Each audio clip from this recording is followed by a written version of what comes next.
Contents. Dedication. Introduction. Part 1 Learning to Protest 2 Mayara and Fernando 3 Pirque Tanao Fica 4 More than an uprising 5 Around the world 6 A social network 7 Cowboys and Indians 8 Minority Report 9 The Free Fair Movement 10 The Giant Awakens 11 5 Causes, 4 Fingers Part 2 12 EU Maiden 13 The Free Brazil Movement 14 Under My Umbrella 15 No Gods, No Representation 16 A Tale of Two Impeachments 17 I Was in the 212 18 O Mito 19 A Tale of Two Explosions 20 Reconstructing the Past 21 Building the Future.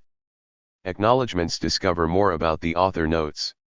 For Mary Celeste and Bernadette, for Raleigh and Cecilia Dewey. Introduction. On June 13, 2013, the military police attacked us. We were standing on a street named Consaleco in the center of South America's largest city. The mass of people had come to a stop and was looking up a hill at heavily armored troops, deciding what to do next, when the cops decided for us. Without warning, they began shooting directly at the crowd. Tear gas, shock bombs, maybe rubber bullets. It was hard to know in the moment. The point of this kind of repression is to force you to immediately seek shelter and stop thinking about anything but your own safety. The crowd stops being a crowd and is reduced to a set of individuals. You close your eyes and look down at the ground, sneaking peeks at your surroundings, seeking escape. We scattered through the night into whatever crevice we could find. It was dark, as winter was arriving, and about as cold as it ever gets in Sao Paulo. There are skyscrapers everywhere in the city, and I found a bit of refuge in the entrance of a residential building. It took me a few moments to regain my senses and realize where I was, after I had confirmed I could still breathe with some regularity. I had been to a lot of protests in my life, around the world and in Brazil, and this was new. Usually the crackdown comes through waves of escalating, back and forth provocation and reaction between the cops and the demonstrators. There are several opportunities to leave if you don't want to stick around for the rough stuff, and you can often even understand why the police take the action they do. Not this time. This felt like an intentional assault carried out by the state. I was not on the streets as a protester, I was working as a journalist, both as an international correspondent and one of a few people from the United States with some role in the Brazilian media. It feels a little silly to say that the police attacked us, when the reporters were probably not the intended target of the offensive, and we were not the brave protagonists actually trying to take risks and make history that night. But the fact that journalists also suffered is, I believe, crucial for understanding how these events shaped history. The police assault starts to become comprehensible if we analyze everything that led up to that night. But even more fascinating, even more puzzling, is what came next. How is it possible that the protests of June 2013 led to the country that existed by the end of the decade? This question is far from settled.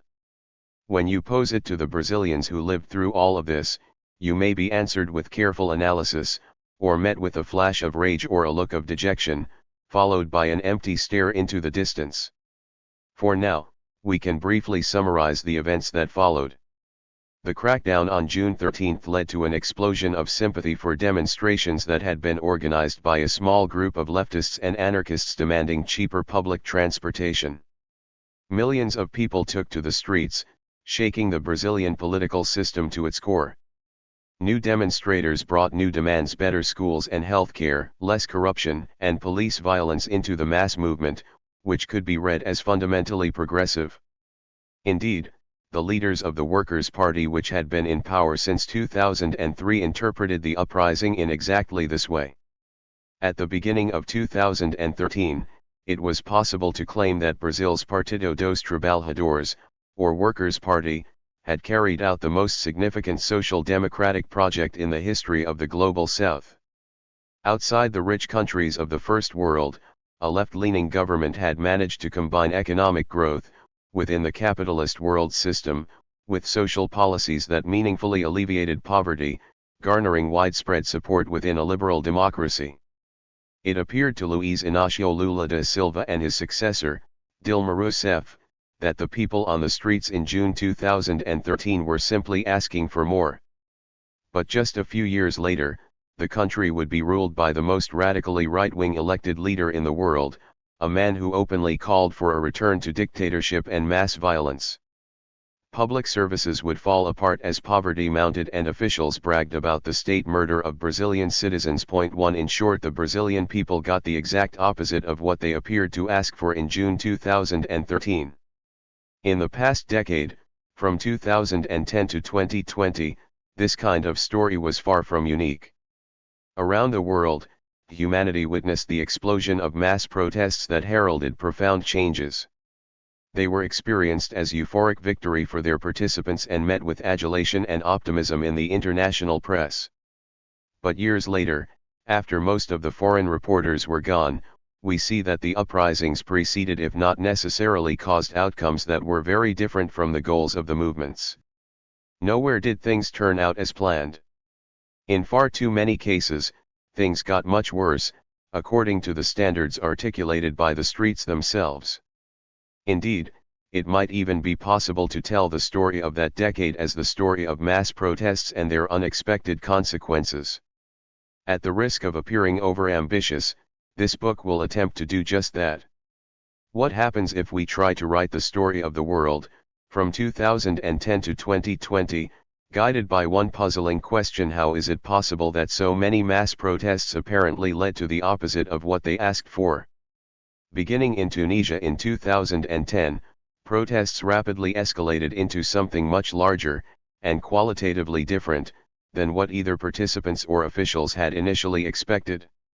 With one government overthrown, other movements erupted, either toppling leaders or leading to profound changes across the region, in a process the foreign press dubbed the Arab Spring.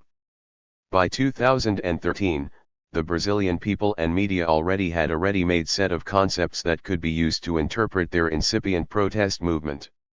Some outlets ended up calling the June demonstrations the Brazilian Spring too. On the night of June 13, the crowd erupted into a chant as we were tear-gassed: "Love is over. Turkey is here."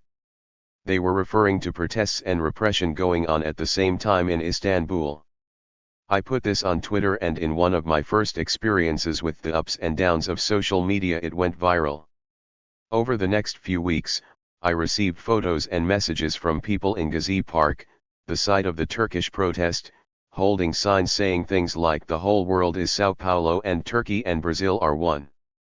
By 2020, after street battles from Chile to Hong Kong, the world had experienced more mass protest in the previous decade than at any other point in human history, exceeding the famous global cycle of contention in the 1960s. 3. But was that right? Was the whole world really Sao Paulo? Was it actually correct to affirm that everywhere is terror, as an Egyptian slogan had claimed earlier in the decade? I believe that in many places, certainly in Brazil, things would have gone differently if these connections had not been made. Did it make any sense at all to declare there was a spring in Brazil, or even in the Arab world itself? Mass demonstrations in certain places had inspired uprisings elsewhere, both emotionally and in the tactics that were adopted. But local context differed wildly. By taking a truly global approach, we can begin to see which factors were common across many different locations, and which were crucially different. In order to understand what happened during that decade, and to learn from it, we need to pay attention to both. Whether we recognize it or not, whether it appears clearly to the naked eye, we now live in a global system. Even back in 1789, the year of the revolution that would set the terms for so many political movements that came afterward, the rapid changes within France triggered reactions from the rest of the international community. And now, we are far more interdependent. Regardless of the format of this book that you are consuming, digital or physical or audio, it is the product of human labor and physical resources extracted all around the world, just like your clothing and almost everything else we own. There is no coherent way to discuss ambitious political movements without reference to this system. Even before we look closely at this mass protest decade, it is possible to recognize that a certain set of approaches were morally and tactically privileged from 2010 to 2020. To varying degrees, you often heard that these were leaderless, horizontally organized, spontaneous, digitally coordinated mass protests in city streets or public squares. They took forms that were said to prefigure the society they were meant to help bring about. For concepts that may appear unfamiliar, such as horizontalism and prefiguration, and for those that may not, I will attempt to explain how they emerged historically, and how those processes shaped what they mean today. Political struggle does not happen automatically. When human beings experience injustice, a surge of will and energy is required to make the jump to doing something about it, and it is another set of leaps entirely from making that choice to standing up, going outside, and taking a particular set of actions. The steps taken are the result, I believe, of drawing upon a range of things that have been seen or done before in one's own country or, increasingly, somewhere else in the world, witnessed perhaps on the internet. Point 4. And then after a set of actions is taken, it is a very different and quite treacherous journey entirely to correcting the injustice, or to improving society. That last part has been tricky to get right since 2010. It was my hope that by carefully analyzing that chain of human decisions and consequences, and by looking at the events of the decade in chronological order, some lessons might emerge. After working on this project for 4 years, I believe they have. I am not a historian, and I have certainly never carried out a successful revolution. I'm just a journalist, and so I have no lessons to impart on my own. To the extent that I have any skills at all, I am able to recklessly throw myself around the world, tracking down the people that actually know things. I can sit down with them and ask them what they think. For this book, I carried out over 200 interviews in 12 countries, speaking with the people who created the street movements, many of the politicians who had to deal with them, and a lot of the people whose lives were affected. Point 5. Our conversations varied widely, but I attempted to orient them all around a few apparently naive, almost intentionally stupid questions. What led to the protest explosion? What were its goals? Were they achieved? If they weren't achieved, why not? And then, instead of asking people what they did wrong or wished they would have done differently, I tried to approach follow-up questions in another way. I would often say something like, what would you tell a teenager in Tanzania or Mexico or Kyrgyzstan, who may live through a political explosion, or might attempt to change life in her country? What lessons would you draw from your own experiences and impart to them? There is a reason for that framing, other than the desire to avoid re-traumatizing or offending people who have made tragic sacrifices in the attempt to build a better world.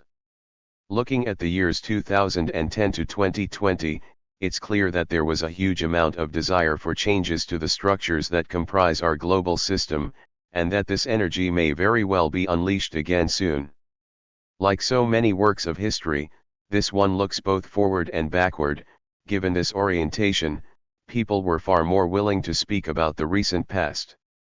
And there is an especially good reason for privileging interviews here, for looking closely at these events, and understanding how participants felt as they unfolded. Some historians prefer to look at the longue durée, explaining social transformations through long-term changes in structures taking place below the surface, rather than individual choices. But revolutionary situations, especially of the type experienced since 2010, compress time and speed up the flow of history. They are moments where the strangest improvisations can suddenly change the course of events, wrote Georgy M. Derlegian, a sociologist of Armenian, Russian, and Ukrainian descent. 6 A century ago, Russian revolutionary Vladimir Lenin apparently said that there are decades when nothing happens, and there are weeks when decades happen. 7 But in cities in the 21st century, things move even more quickly than that, notes U.S. political scientist Mark Biesinger, meaning there is little time to process what is happening and reflect on the next course of action. 8 Decisions are made instantly, often based on something already learned in the past, and these decisions really matter. 9 Within these moments of thickened history, the short term can play the role of the long term. 10 I was able to do research myself in English, Spanish, Portuguese, and Indonesian, and I relied on the help of partner researchers, journalists, and scholars to carry out interviews and investigations in Arabic, Russian, Ukrainian, Turkish, and Chinese as well. Over the same 4 years that I carried out interviews, I did my best to ingest the literature produced by scholars and participants. I combined these elements to create a narrative history, focusing on the period between January 1, 2010, and January 1, 2020. Of course, decades are constructs, a convenience invented by humanity and imposed upon a far more complex reality. But that is true of language itself, and this particular trick is especially convenient for me because it limits the scope of the investigation, and that time period lines up quite nicely with a concrete set of events. The story begins in Sidi Bouzid, Tunisia, in 2010 and ends at the beginning of 2020 as world history entered a new phase, or at least adopted a different rhythm, due to the arrival of a virus. But I needed to limit myself even further if the project were to remain ambitious rather than fatally hubristic. We will only look closely at specific phenomena, protests that became so large they shook the foundations of a nation's political system, forcing it to be replaced or undergo rapid changes. Not all of them were failures, and even the failures contained small victories. For reasons that will become clear, all the cases chosen for serious analysis are outside the rich countries of the traditional First World. Since the legacies of 1789 and 1917 have served as reference points for so much revolutionary practice, it is important to trace the ways that intellectual history on the left has shaped contemporary protest, even if the desires expressed in recent episodes have fallen all over the political spectrum. In this book, I try to judge protest movements by their own goals. And inevitably, the story will be shaped by what I know best. I pay careful attention to the role of the international media and give special focus to events that I lived through. Whether I like it or not, it is true that I, along with many close friends, have been deeply transformed by the changes in Brazil, and I will have to appear briefly at times within the narrative for it to be honest. Like many of my friends in the country, I have spent countless hours over the last decade trying to understand what happened to me in 2013, and what happened everywhere afterward. Unraveling this mystery, of how so many mass protests have led to the exact opposite of what they asked for, has been a personal quest of mine, too, and I must explain my relation to it. From 2010 to 2016, I was working as a correspondent for the Los Angeles Times, and I also ran a blog for Folha de São Paulo, Brazil's most important newspaper. After I left, I covered Southeast Asia for the Washington Post, bringing me in contact with 2 other episodes that are relevant for this study. But the other characters in the story are far more important and much more captivating. Once we get to the end of the decade, we will return directly to the conversations I had with these actors, reflecting on the past and grasping at the future. Part 1. 1. Learning to protest. In the second half of the 20th century, it came to be widely believed that the natural way to respond to social injustice was to take to the streets and protest. The more people the better. This historical development can only be understood in the context of the emergence of mass media. In several of the world's most advanced capitalist countries, movements seeking political change found themselves overwhelmed by the power of radio, television, and newspaper coverage. Even when explicitly seeking to avoid mass demonstrations as their preferred tactic, they were swept up by the attention granted to them. Media coverage multiplied the effects of their actions in ways the activists had never imagined. Moreover, it transformed the very structure of the movements themselves. The inventions of writing, and then printing, and then the photograph, and finally the development of the ability to reproduce sound and moving images were all technological leaps that profoundly transformed human society. 1 Indeed, it is likely that the idea of a nation itself was related to the ascendance of the printing press too. It is strange to remember this now, but for the vast majority of human history, we could only see what was directly in front of our faces, and the only language we could experience had to be produced by living vocal cords within a few meters of our ears. This is, strictly speaking, how our bodies developed to experience life. It made little sense to demonstrate to the entire country with a protest march if only a tiny percentage of the population was going to see it, and rulers could simply choose to ignore it. Of course, people always had ways to react against ruling elites. These interventions were sometimes violent or imposed direct costs on the targets. People got killed, property got destroyed, grain was seized by the population, and so on. The academic terminology for the wide set of practices people used in these moments, from the ancient world to the 21st century, is contention or contentious politics. The U.S. sociologist Charles Tilly noticed that across history, when people protested, they tended to reproduce practices that already existed around them. They drew upon an existing repertoire of contention. That metaphor is fittingly theatrical and musical. There are a set of instruments and routines that a community has, a selection of performances everybody knows, and they use them in an improvised way. Point 3. In moments of rebellion, people turn to what is familiar, even if something unfamiliar might work much better.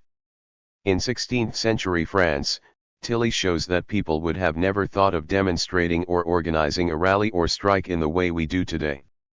They did, however, know how to run a tax collector out of town, force down the price of bread, or put on a shiver the performance of a group belting offensive songs outside the home of a local offender, demanding retribution before they will shut up. Point 4. Over time, innovation occurs, and new routines of contention emerge as cultures change, but this process is relatively autonomous from the underlying causes of the revolts. In the 1950s and 1960s, a new repertoire of contention was forged through chaotic interactions with the firms that were charged with reporting the news and making profits. In 1951, British pacifists inspired by the Indian Revolutionary launched Operation Gandhi. They sought the removal of the US military from their country, the end of nuclear weapons, and the withdrawal of the UK from NATO. Point 5. Like black civil rights organizations in the USA, they were a highly disciplined, tightly organized group committed to nonviolence and willing to suffer personal consequences. Point 6. They underwent extensive training and made concerted attempts to present themselves as upstanding citizens rather than kooky vegetarian eccentrics. And, like Gandhi himself, they learned that actions unreported by the media would often amount to nothing. Point 7. In the beginning, they considered two different approaches. The first was to launch a bold umbrella campaign in central London, with the umbrella symbolizing the futility and absurdity of trying to protect oneself from a nuclear explosion. They would parade with umbrellas in Grosvenor Square, suspend them from balloons over the Capitol, and carry them as they followed prominent figures from the US around the city. This was seen as too provocative. Instead, they chose to go out to military bases and atomic energy plants far from the city. Their activism took the form of a direct moral appeal to the people they hoped to convert.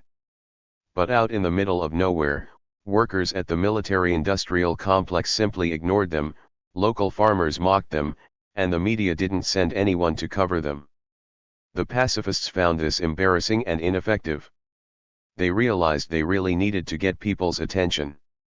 This may seem obvious to us now, but at the time they were learning by doing. One thing the pacifists figured out quickly was that they had to explain the meaning of their activities to passers-by. They addressed this by making pamphlets. Mass actions had never been on their agenda, both because they knew their causes were unpopular, and because absolute discipline was considered essential.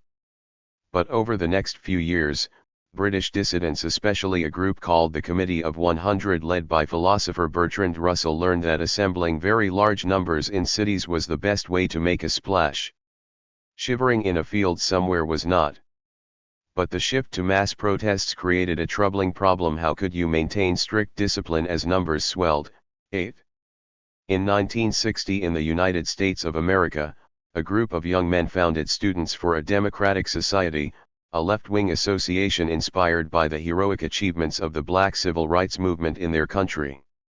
The largely white students admired campaigns carried out by rock-solid organizations such as CORE, and they were horrified by the domestic social conditions that made them necessary. By this time, the United States, a Western European settler colony that rapidly expanded in size after its founding in 1789, had become by far the most powerful nation in the world, and it had never granted full citizenship to its non-white population. Students for a Democratic Society had its institutional roots in an old anti-communist organization, but the members rejected anti-communism as a guiding philosophy for policy. 9 They fiercely opposed U.S. foreign policy during the Cold War, especially the interventions that took the side of colonialism in the Third World. SDS supported civil rights and advocated for a more socialist economy, and it also took aim at an emerging process that affected students more directly. Advanced industrial society in both the capitalist West and the socialist bloc had undergone a profound bureaucratization that pushed individuals far away from the spaces where real decisions were made, and away from each other. In their influential 1962 Port Huron statement, SDS members proposed participatory democracy, which would mean that individuals engage directly in decision-making, and a system in which politics has the function of bringing people out of isolation and into community. 10. Objectively speaking, these were some of the richest and most comfortable individuals that had ever lived on planet Earth. They spent their time learning so they could take important jobs in the most powerful nation in the world.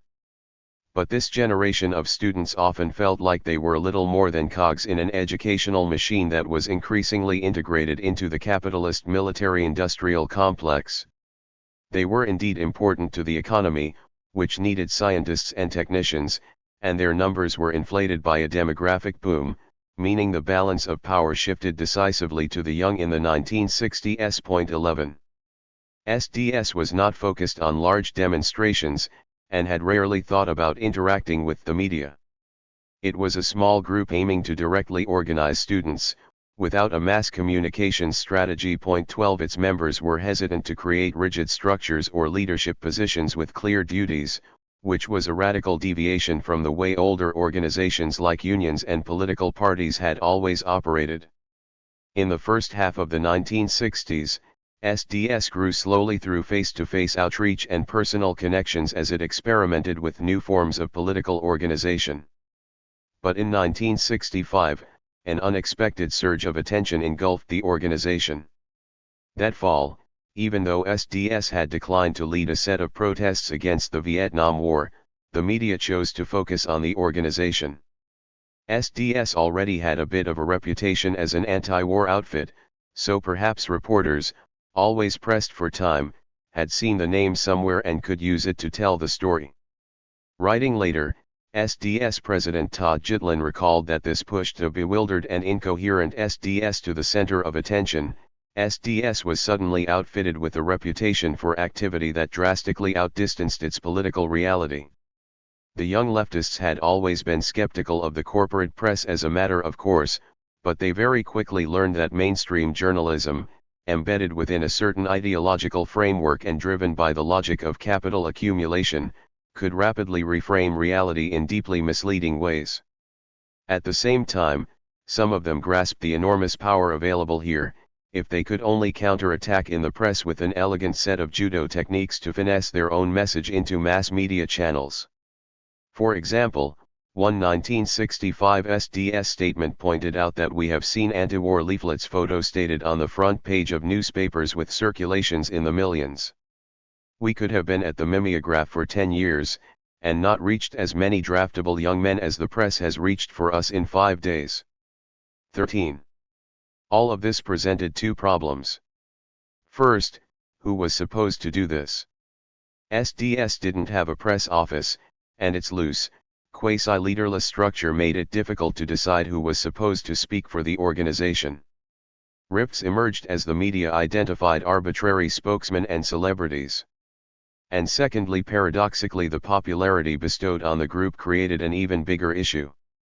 SDS was flooded with new members, allowing it to grow at a rate of 300% in a single year.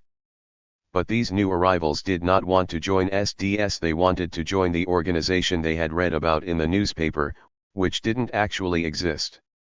They showed up with longer hair, less ideological commitments, and a strange set of assumptions about the organization. 14.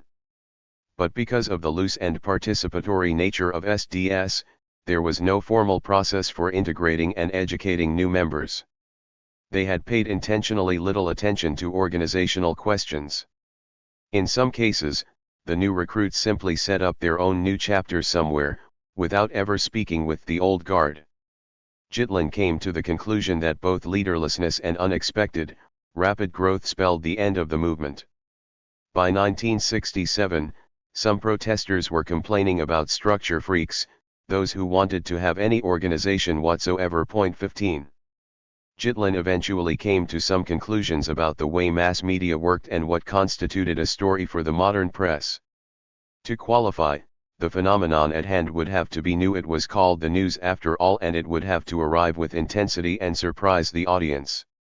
The media would inevitably choose from a huge assortment of existing facts and illuminate just one of many truths. Furthermore, any story had to be readily comprehensible to the general public. It had to fit into pre-existing categories and correspond to the range of things that people already knew about and considered possible. In other words, it must be comparable to something that has already happened. It must be old, at the same time. 16. As the decade wore on, some members of this generation got caught in a perverse feedback loop. The individuals that quite liked media attention sought more of it, consciously or unconsciously adopting tactics that would provoke more coverage. But none of that changed the simple fact that the US government wanted to continue the war in Vietnam, and could afford to treat the demonstrators like a noisy minority.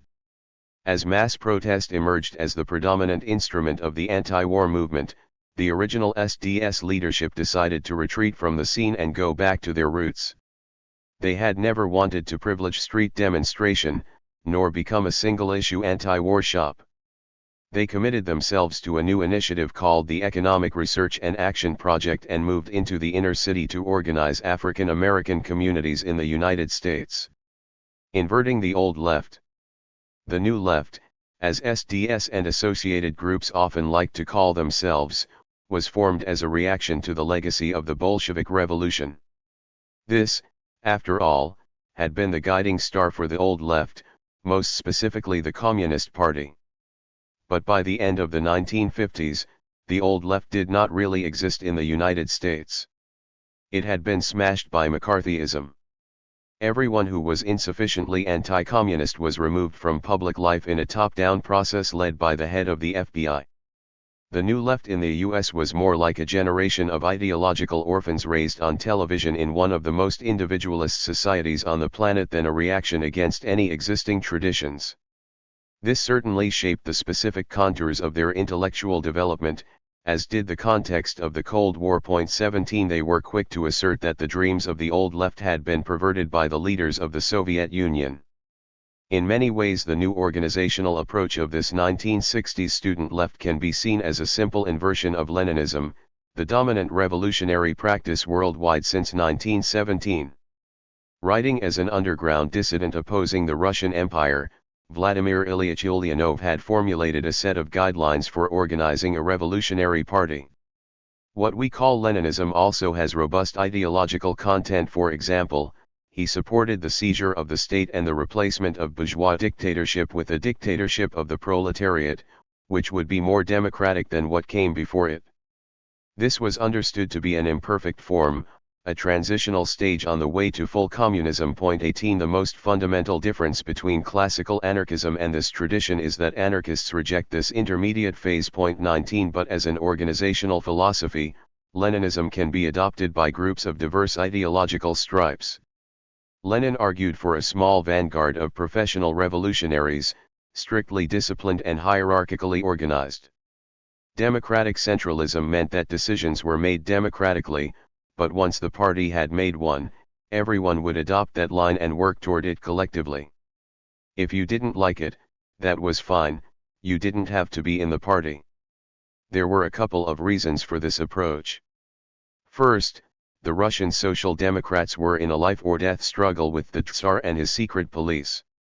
This requires a very particular set of skills that must be accumulated through experience and passed on to other trained and committed revolutionaries. And secondly, Lenin was engaged in a desperate struggle against spontaneity, the competing revolutionary current that insisted workers would rise up and create socialism on their own. But for Lenin, socialism is not something that resides in the heart of every human being, only waiting to be discovered. It is the implementation of centuries of scientific advancement and theoretical elaboration. He argued that any purely spontaneous uprising, taking the path of least resistance, would simply adopt the ideology that is dominant in its society at the time. They will grasp at whatever is already in the air.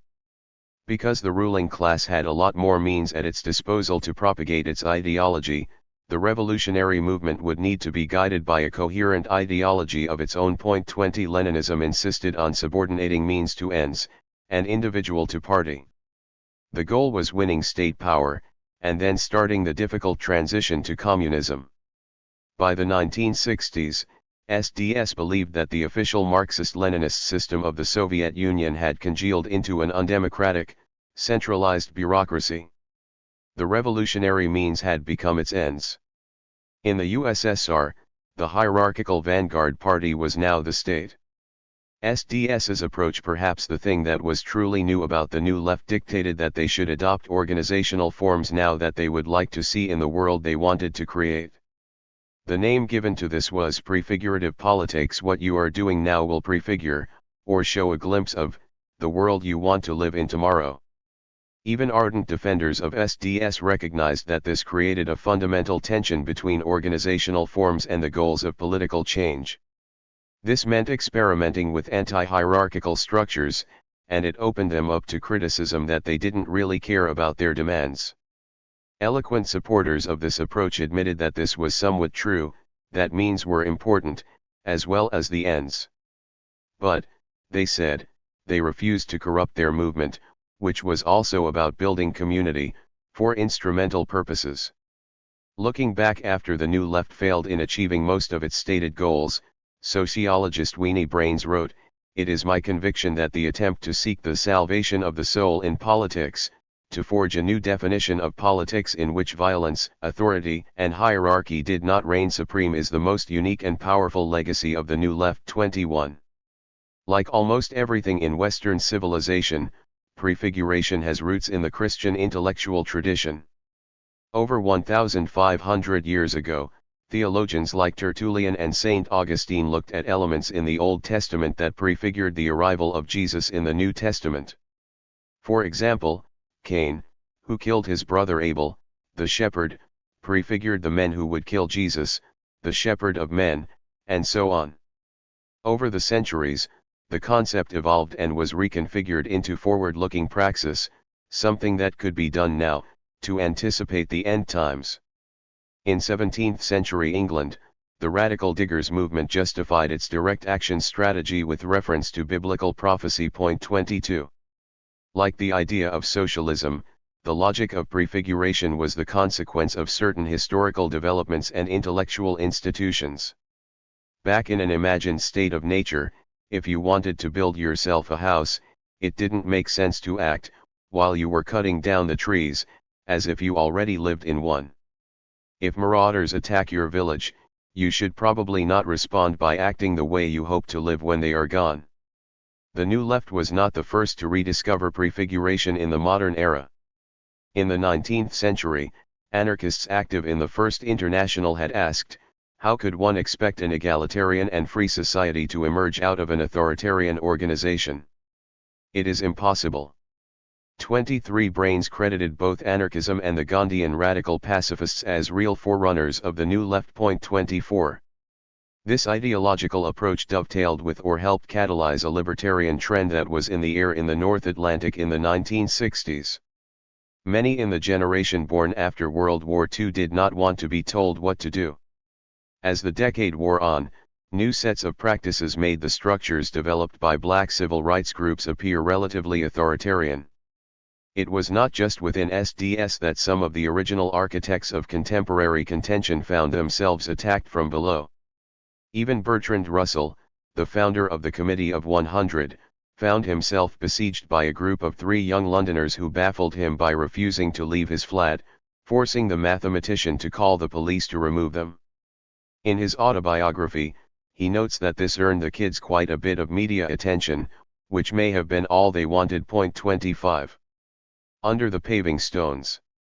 Outside of North America, the old left was very much alive.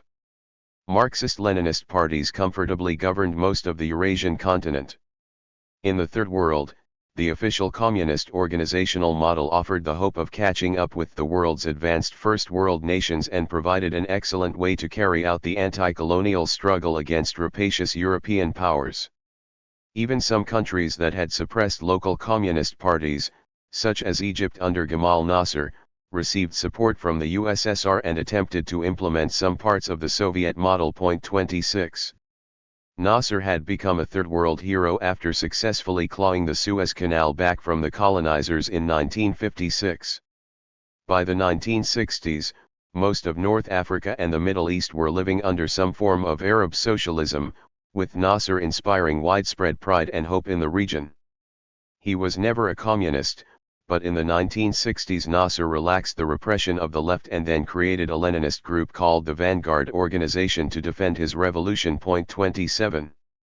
Meanwhile, Latin America was safely under the indirect control of the radically anti-communist United States government, but an unlikely 1959 revolution in Cuba had electrified leftists worldwide.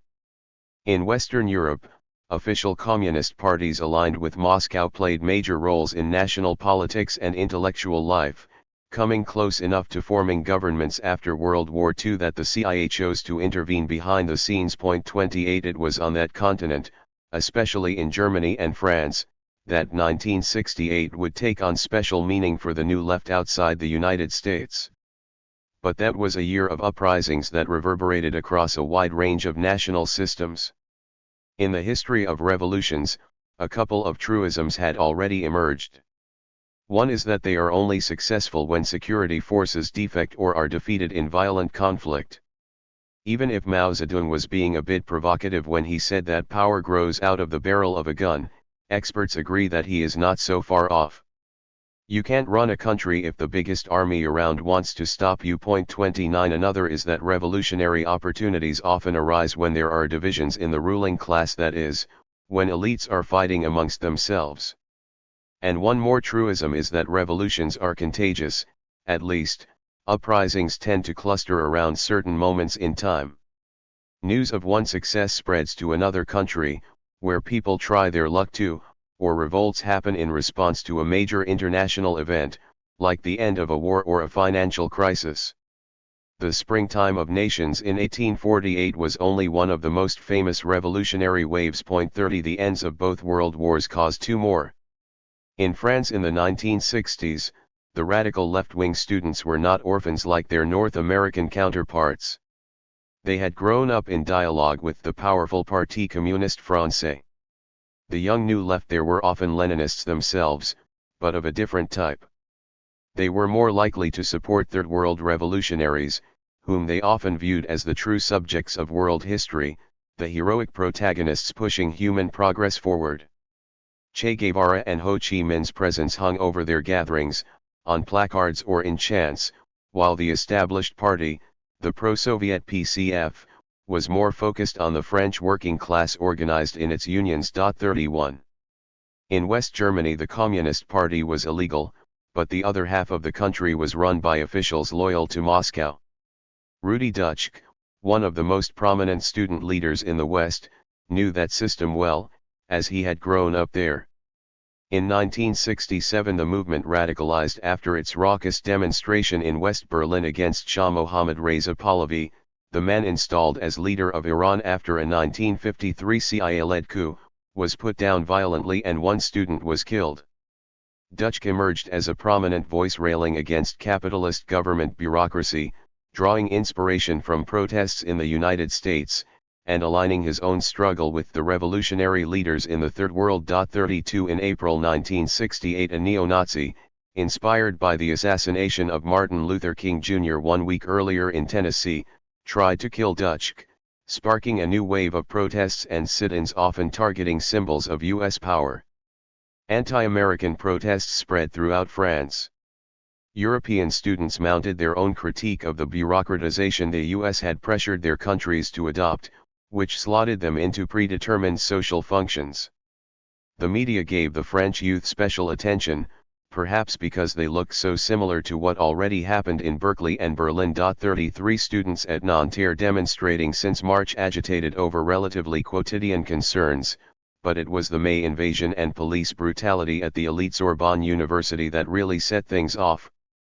State violence had already spread to the metropole during an Arab-led demonstration earlier in the decade, when police massacred 200 opponents of France's policy in Algeria. 34 The incursion into the Sorbonne, however, was a violation of middle-class values that shocked French society far more than the murder of large numbers of Arabs on the street. The May explosion that followed combined some classic French revolutionary practices: barricades, throwing rocks at cops, strikes with innovative routines and prefigurative practices. A hardcore engaged in a cycle of intentional escalation provocation, in which committed militants would fight cops or fascists and invite spectacular repression, immediately followed by a large and legal demonstration. 35 The occupation was one of the most important new forms of contention that spread in the 1960s, used in Paris as it was in California. Students took over campus facilities and elected leaders to an ad hoc Sorbonne occupation committee. The PCF and unions joined the revolt, while new forms of life appeared to flower behind the barricades and in occupied spaces. Participants felt their assigned functions in capitalist society. Students, workers, farmers fall away, as human beings interacted directly as human beings. They lived in community and experimented with direct democracy. When describing these days, French youths resorted to poetic language often reserved for romantic love or ecstatic spiritual or psychedelic experiences.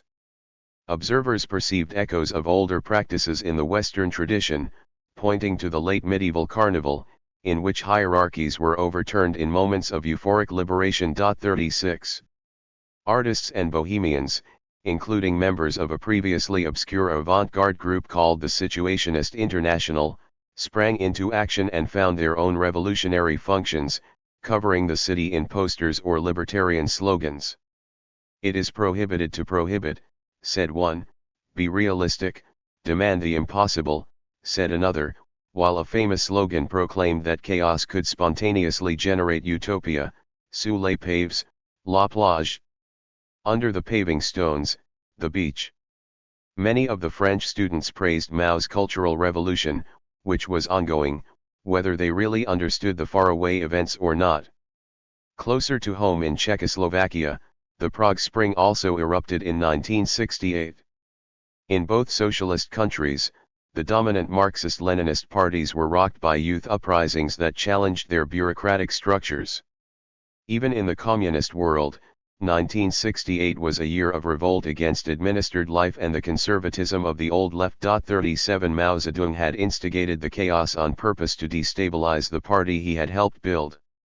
The leader of the People's Republic of China sought to ride the upsurge of energy with charismatic leadership and the elevation of a little red book of powerful but indeterminate aphorisms.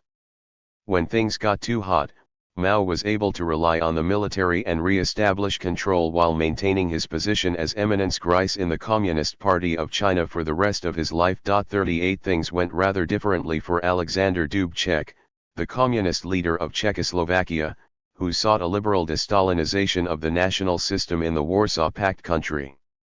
Leonid Brezhnev, the unimaginative and pliable leader imposed by the Soviet bureaucracy in 1964, chose to respond with force. He sent in the troops, and rather than addressing the inflexibility of the party model across the entire Soviet space, he doubled down. Thus began a long period of relative stability for the USSR, and of absolute comfort for the high-ranking nomenclatura. Egypt had its own 1968, further driving home the extent to which that year unleashed a global wave of revolutionary contention. But circumstances there were very different. Students and workers in one of the cradles of human civilization were not responding to the horrors of US militarism in Vietnam or to communist inflexibility. They were reacting to the shock of the loss to Israel in the Six-Day War, and the consequent crisis of legitimacy for the Nasser government. Since the 1950s, the United States of America had cultivated both Saudi Arabia and Israel as regional counterweights to the strength of Arab socialism and nationalism. At their most ambitious, those projects sought to bring all the peoples of the Arab world together into a single force, which would oppose imperialism and seek to reshape the global capitalist order. Saudi Arabia, a reactionary monarchy founded in 1932 in the oil-rich Arabian Peninsula, stood in stark contrast to the secular republics in the region. And proud Nasserists naturally saw the Zionist project as an affront to Arab independence, the last gasp of a Western colonial phantom that had no place in a truly free region. Losing a war to the tiny Israel, whether it had the backing of the United States or not, was a profound blow. The Nasser government had combined domestic repression with full employment and soaring geopolitical ambitions. With the latter suddenly deflated, the system ran out of air too. Egyptians recalling that time report walking around dumbfounded, unsure of what they could believe anymore. After that war, both students and workers took aim at the other parts of the bargain. Twice in 1968, Egyptians confronted the military police apparatus in the streets. 39. But the 1968 constellation of uprisings did not topple governments, not even after Paris was brought to a standstill for weeks. The PCF used the leverage generated by the unrest to demand a significant wage increase for French workers, reflecting both the desires of the union rank and file and the limited ambitions of Moscow, which had no interest in provoking Washington by making a bid for revolution in Western Europe. 40 When the old left succeeded in getting the workers more money, this quickly took the steam out of the utopian student movement. 41 Supporters of Charles de Gaulle were able to put on demonstrations of their own on May 30. By June 30, moderate forces won an election comfortably, though de Gaulle ultimately resigned a year later. French-Austrian philosopher André Gortz asked, in a 1968 New Left Review essay, why the French people would award the revolutionaries with votes after they proved unable to assert their power to govern when they had the chance. 42 He had noticed that you could only surprise the ruling class with a spontaneous explosion once. Effective prefiguration, as he saw it, showed the masses that your concrete movement was worth buying into, and what it was capable of achieving. That did not happen. By November 1969, when leftists tried to organize a demonstration against Vietnam, the government simply forbade them. Dissidents reported a feeling of asphyxia. 43. Over the years that followed, many of the revolutionaries watched in horror as the events were redefined and reinterpreted until they were unrecognizable. No one had planned May 1968, and no one could credibly claim to speak for the uprising. Some of the class of 1968 had graduated to establishment positions in bourgeois Parisian society, and these voices tended to see May as a dream that had eventually come true, rather than a failed revolution. So when French television stations asked soixante-huitards to explain what had happened, they called upon these respectable or eloquent figures who, whether this was intentional or not, reflected the dominant values in France in the 1970s and 1980s. The actual spark for the revolt had been the Vietnam War, and its initial targets were clear: capitalism, U.S. imperialism, and Charles de Gaulle. But a narrative took shape that claimed the events were actually about individualism and self-expression, not collective action.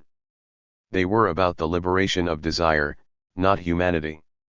Though almost no one had elected to identify as a student or youth back in 1968 as workers or Jews or militants or Maoists, yes, the story was now that the uprising was actually about affirming these identities. Some soixante-huitards watching the television, rather than appearing on it, fell into a deep depression. How would I know, without my own evidence, one revolutionary asked, that these years actually existed? 44. Throughout the First World, especially the United States, the organizational approach developed by the New Left became more and more popular in progressive circles, most notably in those focusing on gender and minority identities. These experiments had their vocal detractors. In an iconoclastic 1972 essay, feminist activist and theorist Jo Freeman denounced the tyranny of structurelessness. That is, she claimed that when a movement insists it has no leaders, they emerge anyway, except, there are no fair and transparent mechanisms to select or remove those leaders. Often, a small clique of friends or the original members of a group end up exercising de facto power with no accountability. Freeman blames putative structurelessness for holding back the women's liberation movement in the 1970s, and making it impossible to achieve real wins. Later in the decade, the battle over the old left played out again, this time in the rapidly expanding field of consumer culture. This took place in a tiny corner of rock and roll, between two early punk bands managed by the same man. Malcolm McLaren, a British art school impresario influenced by the avant-garde, knew that he wanted his first group, the New York Dolls, to shock audiences. They already had a reputation for performing in drag, but he wanted to go further. So for a 1975 tour, he dressed them in red jumpsuits and had them perform in front of a big, communist, hammer and sickle flag. This was too much. Guitarist Sylvain reflected on the reaction: "In America you can be gay, you can be a drug addict, but you cannot be a communist," he said. "It kamikazed our whole thing. We'd crossed the line one too many times." 45 The New York Dolls had become his prototype of testing public reaction. For his next band, formed to promote the sex clothing shop he ran with Westwood in London, McLaren picked out another radical political ideology from history. The Sex Pistols would be anarchist, and so they would not be joining a movement with real armies, economies, and geopolitical power locked in conflict with the West. When McLaren drew on the ideology of the New Left as he understood it, and especially France's Situationist International, he found much to like in the elements that laughed at discipline and authority, were confrontationally anti-hierarchical, and refused to ever make concrete demands. The idea, instead, was a total negation of this society, a voice that denied all social facts, and in that denial affirmed that everything was possible. 46. The myth of the Mauerfall. It would not be long before the hammer and sickle stopped representing real geopolitical power across Europe, at least when all those communist countries simply disappeared. The fall of the Soviet Union stunned the world, and the rapid collapse of Allied socialist states shaped the way a generation would approach the waves of history that would crash upon them afterward.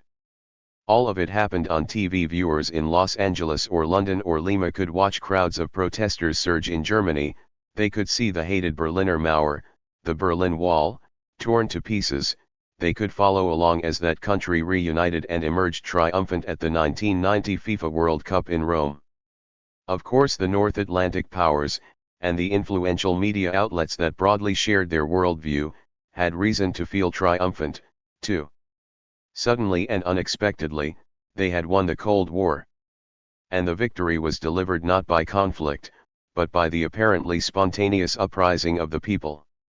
As they framed and told the story, they privileged elements that confirmed some of their deepest assumptions. History might take a long time to get there, but it was arriving at its natural destination. And indeed, Europeans suffering under communist rule had protested, demanding changes, and Germany took its place once more as a global power. But quite a lot of other things happened too. Mikhail Gorbachev, a true believer in the socialist project, had risen to leadership of the Soviet Union by winning at the game of Soviet bureaucracy. During the long rule of Leonid Brezhnev, the nomenklatura had cemented their power in the system. Very few people, not even convinced anti-communists like Henry Kissinger and Francis Fukuyama, thought the system was going to fall apart. 47 It is true that Washington became more confrontational in the 1980s, but things like Ronald Reagan's famous Star Wars program had little to do with the end of the Bolshevik project. 48 Far more important was that Gorbachev, a man who revered Lenin, also believed that the 15 Soviet republics and 7 other Warsaw Pact member nations could reintegrate with the West into a new global system. 49. Historians are still working to explain why the Soviet Union collapsed like it did. Global superpowers don't usually disappear overnight. 50 We know that the economy was riven with contradictions and lagged behind the world's most advanced countries. We know that the political system was inflexible, and we know that the party had used repression to construct and maintain political power. But all three of these things were true, and remain true, in many other countries that go right on existing. They might be true for the vast majority of governments on the planet. But we also know that the people who rushed into the streets in 1989 to 1991 were not, as a rule, clamoring for the arrival of capitalism. 51 Even in East Germany, many of them believed a reformed and improved socialism would be on the way. 52 It is only partially true that this popular surge of energy contributed to the collapse of the system.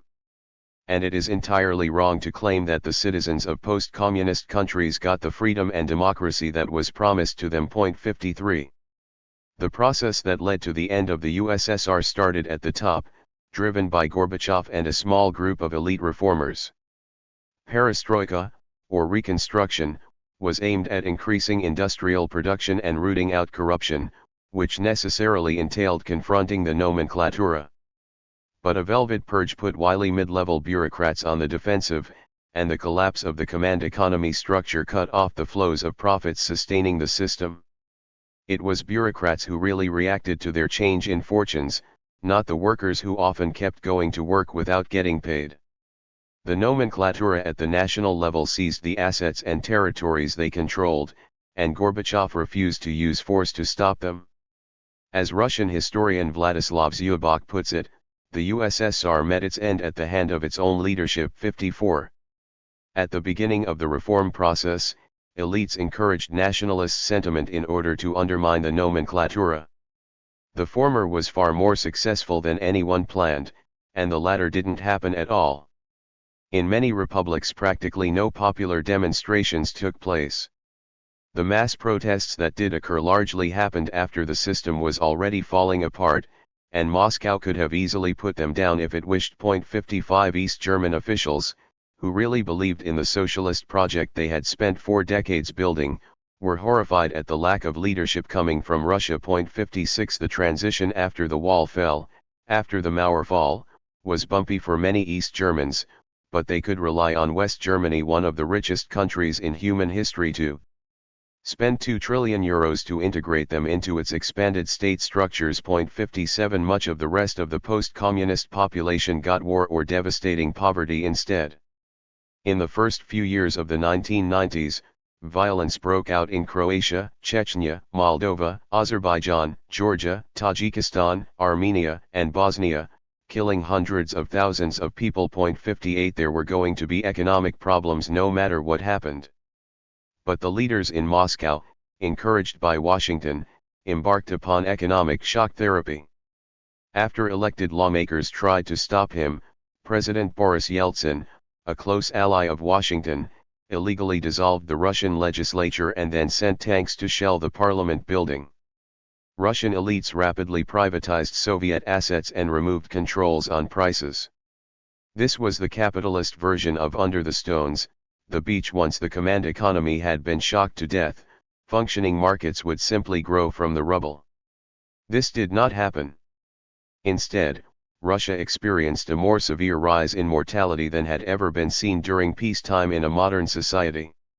Almost everywhere it was tried, shock therapy led to a deep and long recession, along with huge drops in indicators for education, poverty, and health. 59 By 1995, 45% of people in 18 post-communist countries studied by the World Bank were living under the poverty line of $4 a day, and the poverty hit children especially hard. 60 Before the transition, the poverty rate was 4%. As late as 2015, the average real income of 99% of Russians was lower than it had been in 1991. 61 Central Asia fared even worse. In countries like Kazakhstan, Uzbekistan, and Kyrgyzstan, the poverty rates jumped higher than 60%. 62 The collapse of the Soviet economic system vastly increased inequality and poverty, but it did not change who had the remaining assets. Those stayed with the former nomenklatura and their cronies, who quickly became a new class now called oligarchs. The name given to the process that emerged in the 1990s, by which the entire world seemed to be integrating into a single capitalist system, was globalization. Harvard historian Odd Arnwestad has claimed that a better name for what really happened is Americanization. The United States had succeeded in shaping a global economic system and establishing itself as its hegemon. 63 Americanization could be felt in the political economic sphere as well as the cultural. The production of entertainment and knowledge that took place in Hollywood studios or New York newsrooms became influential for an unprecedented number of global consumers. For sociologist George M. Derlegian, who watched carefully as the old system fell apart in his native Caucasus region, globalization signified the revival of an old idea about automatic human progress, in liberal capitalist form. It was the latest technological embodiment of the Hegelian universal spirit pursuing its self-realizing plan. Concretely, globalization was simply the interrelated consequences of the collapse of the former developmentalist state. 64. Neo. Decades before the Soviet Union crumbled, the Third World movement had fallen apart. Nasser died unexpectedly in 1970, and his successor, Anwar Sadat, soon found it served his purposes to abandon anti-imperialism for an alliance of convenience with the world's richest country. Earlier, in Indonesia, one of its founding fathers and leading lights, President Sukarno, was shunted aside as the United States assisted the military in seizing power and carrying out the intentional murder of approximately 1 million people. Indonesia's capital, Jakarta, became shorthand for slaughters carried out by anti-leftist regimes across the world, especially in Latin America. 65. But the Third World movement was always a forward-looking, optimistic project that sought to effect true decolonization across the international system and allow the vast majority of the world's population to take its rightful place alongside the rich countries, rather than perpetually developing behind them. So in the early 1970s, these countries tried to wield the tools of the global system against itself. The new international economic order was an attempt to use the UN, where third world countries clearly had a majority, to redress economic injustices and level the playing field.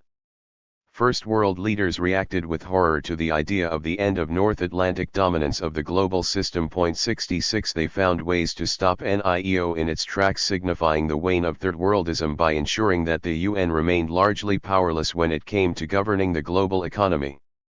Instead, organs like the International Monetary Fund and the World Bank, which were controlled by rich countries, would have the power that mattered.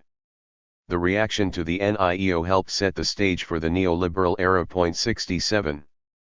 The use of that word, neoliberalism, is contested now in the English language.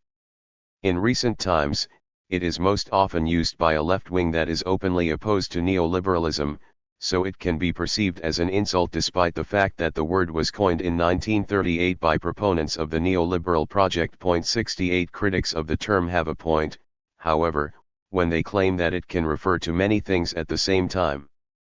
But the word must be used in this book, since so many protests around the world over the past few decades self-consciously took aim at neoliberal policies. So it is crucial to break down what we mean when we do so. Neoliberalism operates at several levels, and the first is global. Its early proponents, especially the Geneva School theorists like Ludwig von Mises, Friedrich Hayek, and others who did important work in the Swiss city, had a deep appreciation for how the first liberal era had created a worldwide capitalist economy, and they also harbored deep anxieties that the era of mass democracy and decolonization would get in its way. They wanted to impose limits on what national states could do to govern their own resources and economies. It was more important to ensure that an investor in London or New York could buy and sell copper mines in the Congo, for example, than to grant the Congolese people the full power to determine their ownership. Recently, Canadian historian Quinn Slobodian has employed the metaphor of a global encasement of the world's countries the way the slices of an orange are encased by its peel to describe these intentional limits on national sovereignty. 69. Secondly, neoliberalism works at the national level, with policies that reduce the size of the welfare state and privilege the ability of markets to set prices above all other economic goals, while assuring everyone that increased growth will make all of this worthwhile. 70 The shock therapy of following the Soviet Union could be seen as a quintessentially neoliberal policy prescript, according to German economist Isabella Weber, although the first experiment with the implementation of radical neoliberal prescriptions came in Chile after a USBAC coup that ended the presidency of democratically elected socialist President Salvador Allende in 1973. 2 Crucially, all of this worked out quite well for those same investors in London or New York. And finally, many theorists assert that neoliberalism works at the level of the individual, shaping human beings who think of themselves as autonomous individual firms whose success must be prioritized above all else, maximizing, optimizing, hustling, and striving rather than existing as part of any community. 71. For the countries of the former Third World movement, globalization was the end of their attempt to catch up with the First World through intentional economic upgrading. Those words themselves, Third World, had been transformed from a thoroughly positive term signifying the subjects of history, the true revolutionaries who inspired the students on the streets in 1968, to objects of pity and derision. 72. Meanwhile, far more post-communist citizens fell into Third World conditions than entered the first. 2. Mayra and Fernando. Mayra Vivian was born in Sao Paulo in 1990, as the new global order was taking shape. She grew up in Jardim Celeste, a working-class neighborhood on the outskirts of the megalopolis, not far from the city zoo. Like millions of other Paulistanos, she lived in a big, dirty, white building, surrounded by other tower blocks, in a rough neighborhood. Her mother, and her grandmother, made ends meet working odd jobs selling soap, bedding, and cosmetics door to door, and things got especially bad after her uncle got laid off from a big printer downtown. But a lot of people had it worse, she knew that. There was always enough to eat, but not by much. Once, she ran away to live with an aunt, mostly because she could afford to buy cream cheese. Outside on the streets there were nice punks and the bad punks, the skinheads and the gangsters, and Mayra, always a rowdy and gregarious kid, spent a lot of time outside on the streets. 1. In the 1990s, Brazilian democracy was finding its feet once more after decades of military dictatorship. The country was not poor by global standards, but it remained far behind rich countries.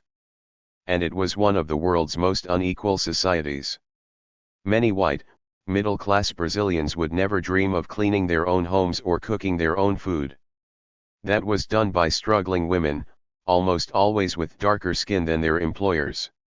Truly wealthy people in Sao Paulo would avoid the streets entirely, cruising around in bulletproof cars or taking helicopters from the top of one of the city's skyscrapers to another, avoiding the traffic and crime below. All of this gave the city a decidedly post-apocalyptic aura, which shocks foreigners and reminds them more of Blade Runner than the girl from Ipanema. From the top of the tall Edificio Italia downtown, high-rises like Mayra's extend literally as far as the eye can see. In every direction. Mayra got into music and politics very early. In 2003 she attended her first protest, on the city's main thoroughfare, Avenida Paulista. They were trying to stop George Bush's war against Iraq. President Luiz Inácio Lula da Silva had just taken over as the country's president and declined to help the U.S. president with the invasion. As Lula tells the story, he told George W. Bush, "My only war is on hunger." A former metal worker and union man, his Partido dos Trabalhadores had built roots in Brazilian society, embraced ideological pluralism and participatory democracy, and was proudly left-wing. But Lula was not going to start an open fight with the United States, either. Over the previous century of intervention, most Latin American leaders had learned to avoid those conflicts if they could. It was only after the US-backed coup d'état against Hugo Chavez in late 2002 that the Venezuelan president became the rare South American leader to take a consistently adversarial stance toward Washington. So it fell on a wider group of protesters in Brazil, mostly on the left, to make the case more forcefully against the invasion. They were not alone, of course. This may have been one of the largest street actions in human history. Over 10 million people protested, from Berlin to Tokyo to Cairo to California. I joined in, as a university student, and my roommate got arrested, ending up on the front page of the San Francisco Chronicle. On the street in Sao Paulo, Mayara noticed that there was a kind of split among the protesters that were blocking two lanes on Avenida Paulista. On one hand, there were the more organized and traditional left-wing groups, bureaucratic, she called them, and on the other was a group of more raucous and freewheeling kids. She knew which she identified with more. But she wasn't going to be joining in any disputes that year. She was only 13. It was remarkable she was there in the first place. Two interrelated historical currents helped pull Mayara onto the streets that day: the anti-globalization movement and Brazilian anarcho-punk. The fall of the Soviet Union had devastated the old left, and in the 1990s the target of the most visible contentious politics shifted from national governments to international organizations. An assorted group of anarchists, environmentalists, Trotskyists, labor groups, and anti-establishment subcultures came together and took aim at entities like the World Bank, the IMF, and the World Trade Organization. Point 2. The activists often preferred to be called the alter globalization movement, since they were not against the idea of a world united. They took issue with the particular way that globalization was taking shape after the end of the Cold War. They wanted a different type of globalization that did not privilege corporate profits and international investors while crushing labor and restricting the sovereignty of countries in the global south. Books like No Logo by Canadian author Naomi Klein and magazines like Adbusters provided the Anglophone intellectual framework through which a lot of young people understood alter globalization. Point 3. Their weapon was confrontational mass protest, aimed at stopping the roving meetings of those international organizations. They shocked the world in 1999, when tens of thousands of people took to the streets in Seattle to disrupt a meeting of the World Trade Organization. Alongside the loose and diverse coalition of forces, anarchists adopted the black bloc style, wearing dark clothing, covering their faces, and destroying private property. The protesters overwhelmed local police, who responded with tear gas. During the eruption in Seattle, millions of people relied on Indie Media, a website founded by activists a few weeks prior. Indie Media reflected a radical anti-authoritarian ethos, built between the neo-anarchist movement and the libertarian ideals of the early Internet. Its goal was to allow readers to bypass corporate media, and anyone could publish on the site. The idea of an editor even choosing to accept, reject, or edit anything it published flew in the face of what it stood for. For a generation of curious young people, Indie Media is the place where we came of age online. Indie Media spread quickly around the world and arrived in Brazil in 2000 with its name translated as the Centro de Mídia Independente. A small group of volunteers would meet at a little office in downtown Sao Paulo and bang out articles on dirty old desktop computers. They had cells all around the vast country, from the chilly southern capital of Porto Alegre to the middle of the Amazon. Point 4. The anti-globalization movement first exploded onto Avenida Paulista in 2001, with the 820 protest against George Bush's free trade area for the Americas. Mayara was inspired. She wanted to go, but 11 was too young for even her to hit the streets. Her forays from home in those days were limited to punk shows. Brazilian punk rock music took off in Sao Paulo in the 1980s, and it was dangerous. They sang in Portuguese, and the fans formed gangs. Bands like Ratos de Porão, Alho Seco, and Cholera reflected the chaos of Brazil in the last decade of the dictatorship. The violence they were singing about was very real, and it ground down the community. Death and drugs made for shocking content but began to appear to some Paulistanos as a dead end. By the 1990s, a second punk wave arrived, and these younger bands were more likely to reject violence, sing in English, and get actively involved in left-wing politics. There had always been a vague association with anarchism in the Brazilian punk scene, remembers Frederico Freitas, singer in the Straight Edge, third-worldist vegan hardcore band Point of No Return. 5 But this second wave was more likely to actually start reading about the stuff, collecting books by 19th-century thinkers like Proudhon, Kropotkin, and Bakunin. Punk music was left-wing and anti-nationalist in Brazil, and it played a major role in bringing anarchism back in the country. 6 Freitas helped found the recurring Vergereta, loosely translated, Veggie Fest Party, which was a mix of punk shows and political discussions. Bands would play and then stop for everyone to listen to a feminist speak or someone from Brazil's monumental Movimento Sem Terra, the left-wing landless workers' movement that invaded large properties around the country and pushed for radical land reform. The extra food would be donated to São Paulo's ample homeless population. Everything at the Verdurada was structured horizontally, no authority, no leaders, and the organizational model was not so different from that of a mosh pit, the kind where the band plays right in front of the churning crowd. Malheiro liked bands of both types, and she especially loved Cholera, Invasores de Cerebros, and the all-woman outfit Menstruaco Anarchica. The second wave had too many clueless rich kids for her liking, but that could be ignored as long as the music were good. For her the world of punk, and the associated universe of activist causes, offered a kind of second family. To find out what was going on in the scene, she would ask the kids in her neighborhood, or head down to the Galeria do Rock alternative shopping mall and check out the flyers posted on the walls. Her uncle had a crappy old computer at the house, but to use the internet she had to wait past midnight when the connection got a bit cheaper. She read indie media, of course, when she went online. The alter globalization generation was even more anti-authoritarian, even more apparently structureless, and even more anarchist than any of the dominant protest movements in the 20th century.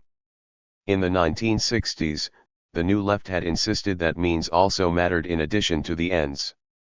David Graeber, the anarchist and anthropologist from the United States who was active in the new protest movement, went even further. In a 2002 essay for New Left Review, he explained that for them, the means were the ends. They were not doing something in order to get something else. The point was what they were doing. He wrote, "This is a movement about reinventing democracy. It is not opposed to organization. It is about creating new forms of organization. It is not lacking in ideology. Those new forms of organization are its ideology. It is about creating and enacting horizontal networks instead of top-down structures like states, parties, or corporations." He defended prefigurative politics and celebrated a rich and growing panoply of organizational instruments, all aimed at creating forms of democratic process that allow initiatives to rise from below and attain maximum effective solidarity without stifling dissenting voices, creating leadership positions, or compelling anyone to do anything which they have not freely agreed to do. Like many other people in the movement, Graeber complained that anti-globalization was an entirely inaccurate label imposed by capitalist media. In reality, they were pro-globalization but anti-neoliberal. He wrote, "In Argentina, or Estonia, or Taiwan, it would be possible to say this straight out: we are a movement against neoliberalism. But in the US, language is always a problem. The corporate media here is probably the most politically monolithic on the planet. Neoliberalism is all there is to see the background reality. As a result, the word cannot be used." In Graeber's essay, he offered a novel explanation for the resurgence of anarchist politics. It was the end of the Soviet Union, yes, but not the collapse of the officially Marxist-Leninist states. Anarchists could never be very good at war, he said, but they could flourish in peace. The moment the Cold War ended, and war between industrialized powers once again became unthinkable, anarchism reappeared just where it had been at the end of the 19th century, as an international movement at the very center of the revolutionary left. 7. In Brazil under Lula, anarchism was far from the center of national politics, but a small group of alter-globalization activists and indie media journalists took part in digitally coordinated global events and reproduced the new language of civil disobedience that Graeber elevated, combining elements of street theater, festival, and what can only be called nonviolent warfare. At the World Social Forum in Porto Alegre, young Brazilian activist Rodrigo Nunes found space for a school training grounds for a carnival of protest conducted by London's clandestine insurgent rebel clown army. 8. At the turn of the millennium, a different Paulistano developed another critical but slightly different approach to the age of globalization. Fernando Haddad, a cocksure and handsome young leftist hailing from Brazil's sizable Lebanese community, was working at USP. 9. Fernando's grandfather, Habib, was a Greek Orthodox priest who had a reputation for standing up to French colonial authorities. 10 Just after World War II, he decided to take his family on the same path that had been forged by so many Arabs over the previous 70 years. He made his way to Brazil and started selling fabrics in downtown Sao Paulo. Like so much of this community, young Fernando excelled at the country's best schools, and he chose to study law, he remembers, after watching his father lose a house in a legal battle. But at university he gravitated toward politics and student organizations. He wound up part of a weekly Marxist pizza party and discussion group in the hip Pinheiros neighborhood. 11 Haddad found himself on the anti-Stalinist left, but he was never attracted to libertarian opposition to state power in general. Fernando joined the Partido dos Trabalhadores, the Workers' Party, while the country was still under its military dictatorship, then pursued advanced degrees in economics and philosophy. At just 35 years old, he sought to update Marx's class analysis for the era of planetary neoliberalism, writing Déficit do Socialismo on the 150th anniversary of the Communist Manifesto. As he saw it, the collapse of the welfare state and the arrival of neoliberalism meant that leftists in the global south would face serious challenges. But they must not abandon the socialist project, thus the title, In Defense of Socialism. He claimed that social democracy outside of the rich First World was impossible, that the modest gains made by workers in North America and Europe in the 20th century were dependent on extraordinary profits flowing to those countries from the global South. Any attempt to create global social democracy would be riven with contradictions and end in one of two ways. If it did not turn to explicit socialism, it would fall prey to neoliberalism. 12. The PT came into life in 1980 when industrial workers, along with progressive forces in the Catholic Church, veterans of the armed guerrilla struggle against the dictatorship, and dissident intellectuals, founded a new mass party. Over the next 2 decades, the Workers' Party built up a base of active members who took part in internal decisions. 13 At the same time, changes in the global economy undermined the industrial base that had created Lula's union movement in the first place. After the U.S. government raised interest rates under Federal Reserve Chairman Paul Volcker, many Latin American countries were plunged into debt crisis, and consequently the Reagan years were sometimes called a lost decade in which catch-up with the First World was reversed and factories began to close. 14. When PT candidates made it into government office, they found they had to govern in concert with the local elites who held the real power. The end of the dictatorship had changed the political system, but the economic structure of society remained largely the same as before the 1964 coup. The most ambitious reforms proposed back then were stuck in their tracks by the military takeover, and the new global system made projects like land reform or radical redistribution very hard to imagine. In his book, Haddad wrote that in the neoliberal age, politics would take one of 3 forms: technocracy devoid of political content, authoritarianism, or outright fascism. Representative democracy was obviously in crisis, he recognized, but he insisted that the form must be protected, as it was the best way to defend classes without property. Unlike the younger anarchist left, who wanted to rush forward and get rid of the state entirely, he insisted on a defensive posture. This dying form, the democratic government, must somehow weather the neoliberal storm and, if at all possible, be revitalized. Haddad was deeply worried about the power that media have in bourgeois democracy. It was not only that a particular class of rich people ran the public sphere and chose which topics would be discussed. Market logic also meant a cheapening of information and the impossibility of critical engagement. Capitalist media expels an endless stream of undifferentiated facts. Television was the worst offender. Its content took the same form as the advertisements that made the whole game possible, which sought to provoke the greatest psychological effect in the shortest amount of time. Politics, he lamented, had become marketing. 15. Members of the PT had good reason to be suspicious of media power in general, and in Brazil in particular. The first time that Lula ran for the presidency, in 1989, he faced a small-scale information war. It was the first time Brazilians were directly choosing their president since 1960, and Lula seemed to be doing fairly well against Playboy maverick Fernando Collor. As the election progressed, delivery companies boycotted the distribution of Workers' Party materials, meaning the PT had to take their own publications around the country on buses. Read Globo, the flagship of the media superconglomerate owned by the billionaire Marinho family and by far the most important TV channel in the country, where you watch the football and the novella, edited the final debate selectively, to the obvious detriment of the leftist. Collor won and was rapidly impeached for corruption. In 1994 and 1998 Lula lost to Fernando Henrique Cardoso. FHC is a genteel academic, the kind of guy who speaks French and wears tweed and is anything but a reactionary.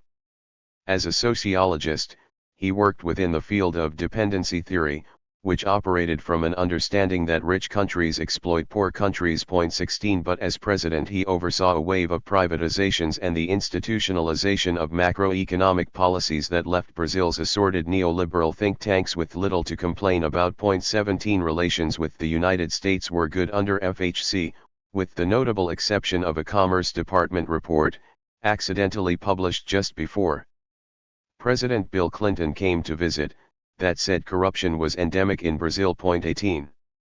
In 2001 Fernando Haddad put academic theory aside to join the world of concrete Brazilian politics. He took a job at City Hall, working for São Paulo Mayor Marta Suplicy. Haddad had matured into something of a Gen X hipster, professorial but well connected to the worlds of music and culture, with a bit of a nonchalant and slightly ironic air. As a young government employee, he took a helicopter ride over the poor periferia of the city and was shocked by the sight: a monster, a sea of cement with the state nowhere to be seen, a harsh reality that his middle-class upbringing had never forced him to face. But within the PT, he impressed colleagues with his intelligence, loyalty, and concern for expanding educational opportunities. In 2003, Lula finally entered office as president, and Haddad soon joined the federal administration, leaving bread and butter city issues behind. Later that year municipal issues rocked the country, but far from both Mayra and Fernando, in the city of Salvador. The capital of Bahia, the state most famously associated with Afro-Brazilian culture, raised the price of a ride on the bus. A small number of students protested in response.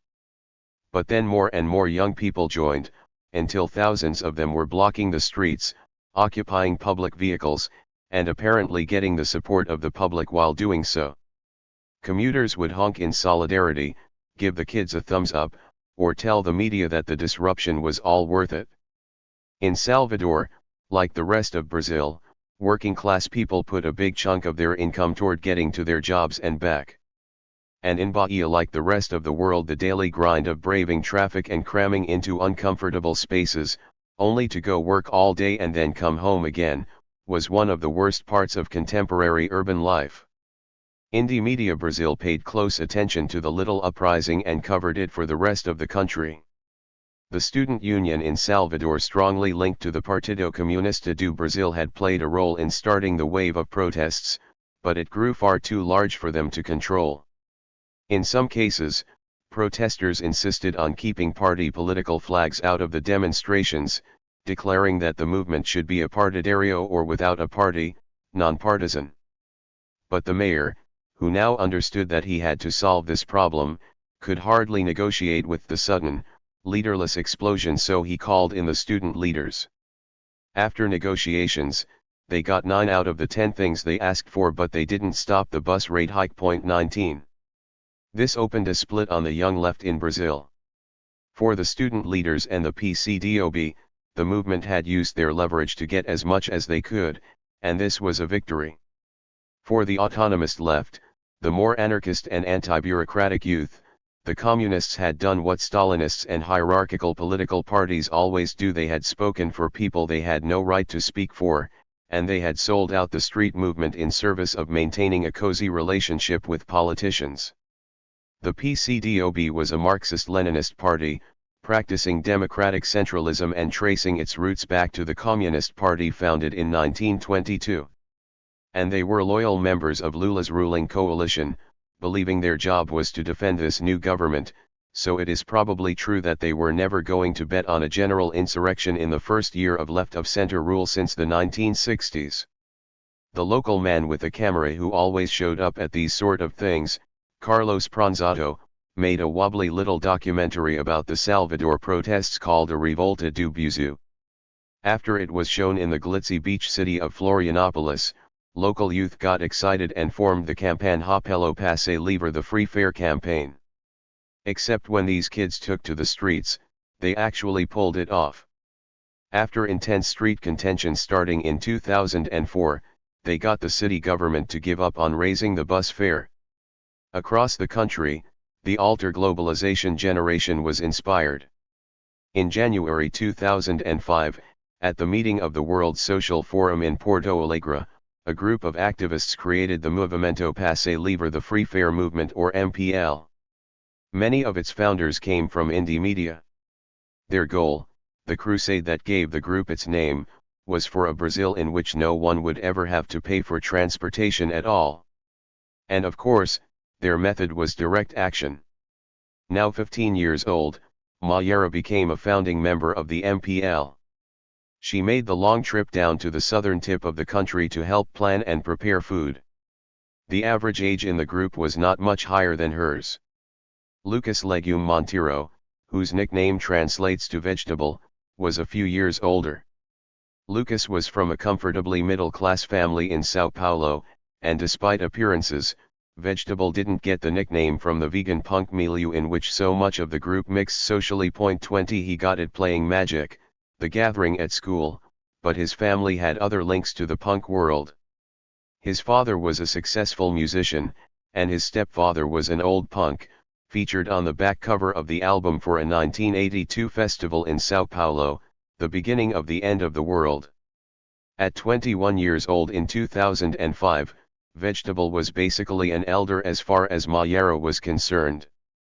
In its founding Charter of Principles, the MPL declared that it would be a fully independent, autonomous, and horizontal organization.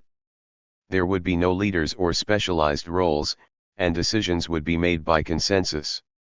Every single member should agree on any course of action. This was definitely not Leninism. In this model, the majority should not be able to force any individual to do something they didn't agree with.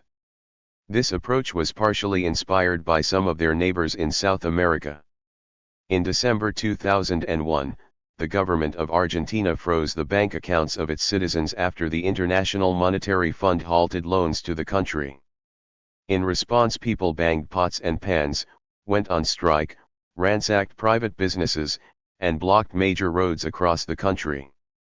After President Fernando de la Rúa resigned, Argentines formed hundreds of neighborhood assemblies, filling the vacuum created by state collapse, discussing day-to-day problems, and occupying factories. The assemblies adopted horizontalidad, or horizontally, for a couple of reasons, according to Argentine historian Ezequiel Adamovsky, who proudly took part in the same bank occupation that served as the ad hoc offices for indie media. First, the country's traditional and hierarchical structures had failed the people or disappeared, and neither the state nor private companies, nor even the old left-wing parties and unions, could offer a way out of the crisis. Argentina faced a rift in the system of representation, he said. And secondly, paradoxically, the anti-neoliberal movement might have been influenced by anti-state and anti-political discourse since the 1980s in the mainstream press as elites pushed for neoliberal privatization. In practice, the assemblies employed horizontally because everyone was at the same level, and no one could decide anything for anyone else. 21. Horizontalism as a word and as an operating principle took off globally after a book of the same name by U.S. anarchist theorist Marina Citrin was published in 2006, and it names an ideology that privileges fully horizontal organizations as a moral and political imperative. 22. This ideal had existed in the left libertarian and anarchist traditions under different names for years. In Chile, for example, this might be called assemblismo or assemblyism. But horizontalism repackaged them in a certain way for the digital age. Many people in this world were influenced by the Italian autonomistas, leftist groups that worked outside the bounds set by the Italian Communist Party after 1968 and developed innovative forms of direct action. But for the members of the Movimento Passe Livre who often watched documentaries about the radical contention in neighboring Argentina, autonomy meant full independence and self-governance. No funding or direction coming from the outside. The MPL Charter proclaimed that it can be said that a horizontal movement is a movement in which everyone is a leader, or where leaders do not exist. For Mayera, all of these principles, as well as their role in creating a better society, were self-evident. She said, "It's fundamental. If we are fighting to build a democratic city, we need to have a democratic movement and struggle in a democratic way. This is the end." The discourse in the rich Anglophone world, taking place in the halls of power and on slick corporate media, was very different from the conversations happening on slow-loading websites and in grimy Sao Paulo bars. The first years of Mayera's life, the moment in which Fernando Haddad entered formal politics, the new era born with the death of the Soviet Union, were not experienced as struggle, but as triumph and opportunity. During the 20th century, both major schools of post-Enlightenment thought, Marxism and liberalism, had professed that history was going somewhere. They disagreed on the destination, of course. When the Second World led by Moscow fell to pieces in the 1990s, liberal democracy appeared to be the only coherent ideological project that resonated across the entire planet. Point 23. The idea that history is moving towards something, that it has an ultimate end, can be called teleological, from the Greek word telos, or end. Put simply, the end of the Cold War gave birth to the era of liberal teleology. A political scientist and employee of the U.S. State Department, Francis Fukuyama, asked if we had reached the end of history and grounded his analysis in Hegelian philosophy and an analysis of recent events. Point 24. But in the English-speaking world, more broadly, a vulgar version of teleological thinking simply assumed that things were going to work out. The West won and would continue to win because it was superior, more powerful and morally privileged. From now on, things would keep getting better, and one had to simply accept the flow of history rather than fight against it. Back in the 1960s, Martin Luther King Jr. had criticized this type of lazy thinking in his letter from Birmingham jail. Taking aim at the white liberals who seemed to believe that things would simply improve on their own, he attacked the strangely irrational notion that there is something in the very flow of time that will inevitably cure all ills. Actually, time is neutral. It can be used either destructively or constructively, he wrote. We must come to see that human progress never rolls in on wheels of inevitability. It comes through the tireless efforts and persistent work of men willing to be co-workers with God. Nevertheless, I feel that, during my childhood in California at the end of the 20th century, those assumptions undergirded much of what I learned. Liberal teleology is closely related to something else we might call the ideology of progress. People on television would say this is the 90s, as if that automatically implied more freedom, progress, feminism, and fun, simply by virtue of being a bigger number than 80s. I can't even count how many times I watched some special about the end of the Cold War that presented events like this. Ronald Reagan said, "Mr. Gorbachev, tear down this wall." Crowds rushed into the streets and overwhelmed communist elites. David Hasselhoff sang to the people, and everyone lived happily ever after. As I entered university and studied political economy, we began with literature in the field modernization theory that assumed global societies would progress through stages on the way to becoming more like the United States. There was no more third world, but rather emerging markets, a term coined at the World Bank in the 1980s, which implies automatic motion at the same time as it places these markets squarely, permanently, in a position of catch-up relative to the rich West. Like almost everything in Western civilization, the concept of historical teleology has its roots in the Christian intellectual tradition. Aristotle discussed teleology, but he was speaking about the purposes of things. It would have not made sense to him to claim that history had an end point. For the ancient Greeks, time was not linear, history was cyclical. But in the Abrahamic tradition, history would come to an end with salvation. Indeed, the meaning of everything that had ever happened previously would be resolved and defined by that final moment. For those of us who live in the wake of this tradition, time is a line, an arrow pointing to the end times. As European intellectuals began to question their absolute fealty to Christian faith, this understanding of time was transformed, but never discarded. Throughout the age of rationalization and industrialization, the notion of progress took the place of providence, the hand of God. Hegel and Marx provided the most robust accounts of the ways in which history might be understood to move forward through stages without the guiding hand of the Lord. For Marx, class struggle is the engine of history, and the process that pushes humanity through stages. To identify theology as the deep root of all of these systems is not to discredit them. Every idea has its own history. And there is nothing suspect about movements that seek to give life and its tribulations meaning through their relationship to a higher, noble purpose. But as noted by Karl Loewit, the German philosopher who traced these intellectual developments back to St. Augustine, we began to assume that progress marches on without having a conscious understanding of why it would do so. 25. In the 1990s, the skies were clear and blue for true believers in the universal liberal project. Everything would be coming up democratic and capitalist. Some analysts began to speak about the reasons for the exceptions to the global democratic trend, such as in the Middle East turning to some kind of religious or cultural explanations, such as the obedience to authority inherent to the Arab mind.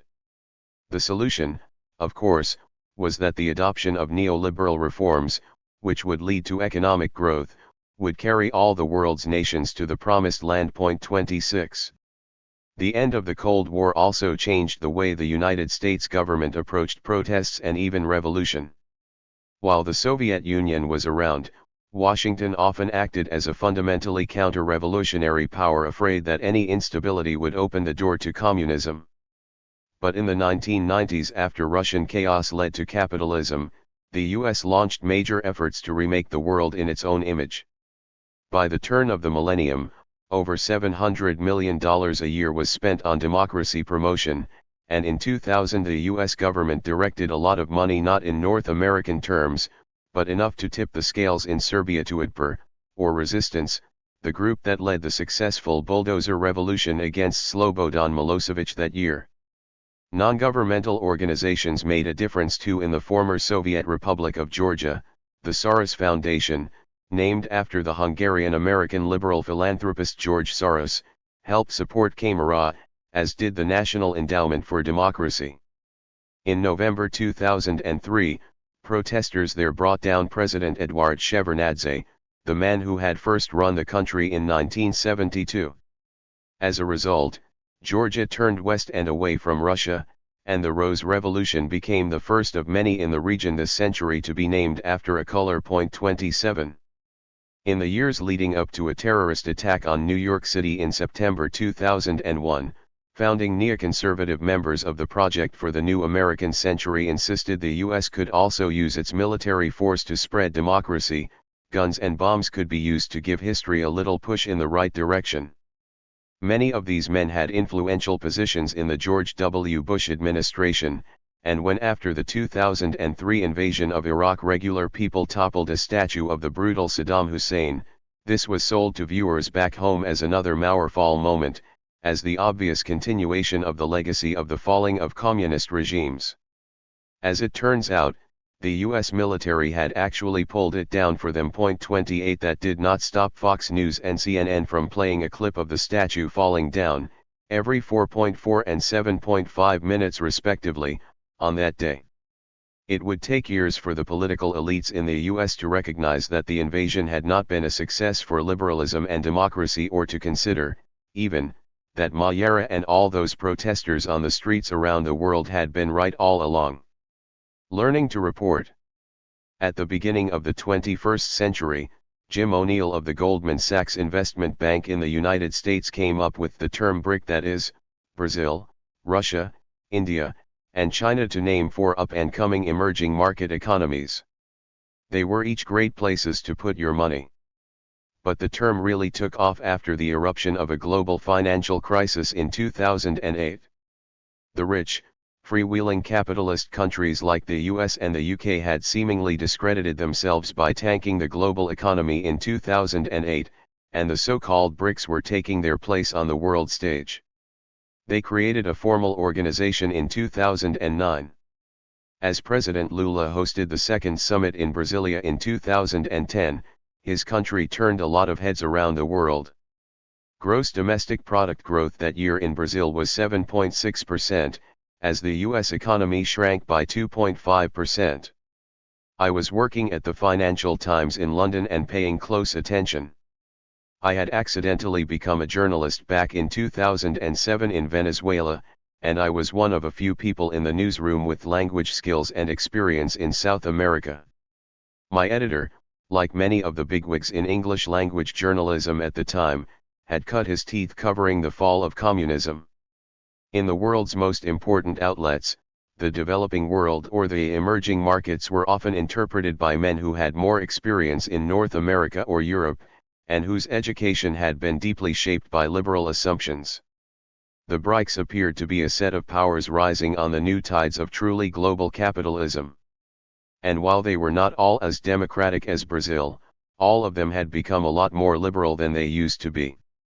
Footnote: unlike his brother Frei Chico tortured by the secret police in 1975, Lula was never in the powerful Brazilian Communist Party, but his movement was always proudly left-wing.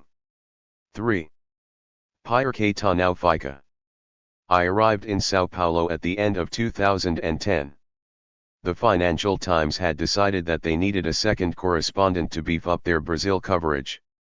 The booming country was set to host the 2014 FIFA World Cup and had just won the right to host the 2016 Summer Olympics in Rio de Janeiro. I came to write about the rise of a new global power, a democratic Brazil that was growing and thriving under Lula. The ascent was not perfectly smooth. Just after Rio won the right to host the Olympics, drug traffickers in one of the city's famous favela communities shot down a police helicopter. 1 I knew that as a correspondent I would be tasked with answering embarrassingly gringo-centric questions like, is Brazil ready to host the World Cup, and can Rio really put on the Olympics? That was part of the job. The reality was that Brazil remained one of the world's most unequal societies, nearly as bad as South Africa had been under apartheid, and the vast chasm separating the rich and the poor was so obvious that no one ever mentioned it. Indeed, that seemed prohibited in polite society. Working people suffered from violence and relied on woefully inadequate public services. But the gains since Lula took over in 2003 had been tremendous. Tens of millions of people had risen out of poverty, even as rich people fared incredibly well too. For a decade, a construction boom in China had meant robust demand for Latin American commodities. With this money coming in, Lula expanded a set of modest but efficient social programs that distributed more gains to the working class. The most famous was Bolsa Familia, a welfare program for poor families that kept their kids vaccinated and in schools. Fernando Haddad continued his ascent in formal politics, becoming Lula's Minister of Education in 2005. Together they created ProUni, a program that put a generation of working-class kids in university. Brazil enjoyed significant global prestige. Lula especially gained favor as the poor kid who made good, won power playing by the rules, and developed friendships all around the world. Brazilian elites certainly noticed when Barack Obama famously called him "my man" and one of the most popular politicians on earth in 2009. Yet this was not the realization of the socialist revolution. It was not even the industrial upgrading policy that had guided so many development projects in the 20th century. It was built on the classic third world practice of extracting the land's raw materials and shipping them off to other countries. But here, it seemed to be working. Inequality was falling, and things were getting better. As his second term came to an end, Lula enjoyed a ludicrously high approval rating. 83% of Brazilians supported the president. 3. Not many people had expected this. progressive reform in the world's fifth largest country by population had been violently halted in 1964, with the US-backed military coup, and no leftist had come close to the presidency since. As Lula finally closed in on electoral victory in 2002, the markets appeared unhappy with the prospect. Every time a poll showed him in the lead, the price of the Brazilian currency, the real, and the value of Brazilian bonds would drop rapidly. Lula wrote a letter to the Brazilian people declaring that he would maintain the basic economic structure established under President FHC, but the investor class was very wary of the Workers' Party. 8 years later, almost everyone in that class was much richer, and the Lulista approach, more stuff for everyone, was looking very good. With a center-left party in power in Brasilia, the countries of South America had made a renewed push for regional integration, and Lula tried to build Brazilian influence in Africa, especially through a set of huge, nationally strategic construction companies. Lula's 2 terms were a major part of the pink tide, a term favored by international journalists to name the arrival of several left-of-center governments in Latin America. A generation after the fall of authoritarian capitalist military regimes, social democrats or socialists took power in Venezuela, Argentina, Bolivia, Uruguay, Chile, Ecuador, and Paraguay. It was no surprise that democracy would cause such a tide to rise. The era of US-backed coups repressed a genuine desire for reform in Latin America, and since they fought and died to fight illegitimate power, rather than exercising it themselves, the left often had moral and intellectual authority. To begin my career as a Brazil correspondent, I applied a technique I had perfected in Venezuela. I gave myself a crash course in its language and culture by getting into the local music scene and going out as often as I could. São Paulo is a truly international city. It quickly stops mattering if you come from somewhere else. Of course, as a citizen of the world's richest country and a writer for some fancy publications, I got a very different welcome than would be offered to immigrants from Bolivia or Senegal. But like in New York, after you've lived in the place for a year or 2 and speak the language, you are basically just another Paulistano. As strange as it may seem, I felt at home very quickly. But my future as a journalist was far from certain. The age of reporters with job security, especially international journalists, was over. The arrival of online advertising and the consequent decimation of newspapers meant that shrinking budgets were increasingly directed to the kinds of activities that generated lots of clicks online. Nuanced global journalism might draw in some readers, but it was simply less cost-efficient than the kind of opinion piece, aggregated blog, or listicle that someone could bang out from a desk. This meant that my field was increasingly dominated by the kinds of young people who would take the plunge and just move somewhere, hoping for things to work out. The work of foreign correspondents always had a tendency to reproduce neocolonial dynamics, but this made it worse, because it is only a certain kind of young person that can afford to move abroad on a lark. My job, as I understood it, comprised 3 interrelated, but certainly distinct, goals: tell the Brazilian story while remaining faithful to the truth, attempt to build a life in the country, where I would remain for many years, and try to somehow construct the kind of long-term career that could support an adult life. If I was lucky, if I could make a splash and get noticed, I had a shot at getting another job when I was done here. As you would expect for a young correspondent, I was tasked with covering the 2010 elections. Lula was done. Brazilian presidents cannot serve more than 2 consecutive terms. The next Workers' Party candidate, Dilma Rousseff, had a long and impressive story of her own. Born to a Bulgarian immigrant father and a schoolteacher in the state of Minas Gerais, the young Dilma became a Marxist guerrilla seeking to overthrow Brazil's military dictatorship. She was arrested and subjected to horrifying torture. Afterward, she became an economist, served as an administrator in various government positions, and sat on the board of Petrobras, the state-run oil company. She had a reputation as a gruff and competent technocrat. Dilma, as she was referred to, would be Brazil's first woman president. But all that really mattered, as far as the election analysts were concerned, was that Lula was telling the country to vote for her. After his performance, people would vote for whomever he chose as a successor. The election was never even close. The most interesting and unexpected story I did in 2010 was about a clown. Since I didn't grow up there, I didn't know much about the famous performer known as Tirarica. He is the kind of intentionally absurd Latin American television character that was lampooned on The Simpsons, except unlike the Bumblebee Man, Francisco Everardo Oliveira Silva is fully self-aware and a truly brilliant performer. He had made his name in the 1990s. He claimed to be illiterate. And now he was running for Congress. The campaign was based on a set of flawlessly executed television spots that, of course, went viral online. In one clip he is a plump, middle-aged man wearing a bright wig, a red hat, colorful trousers, and a bizarre graphic top. He spins around, grinning. He overpronounces and mispronounces his words. "I want to be a congressman, to help the people that are most in need, especially my own family," he says. What does a congressman do? In reality, I don't know. But vote for me, and I'll tell you. And then he dropped his famous campaign slogan. Vote no Tirarica. Para que tá não fica. Although it lacks the comedic rhyme of the original Portuguese, the translation is simple: vote for Tirarica. It can't get any worse. I cannot overemphasize how genuinely funny all of this was. His target was clear, and his aim perfect. He was calling the system absurd and corrupt, saying that an idiot from television would do a better job than the people already in Congress.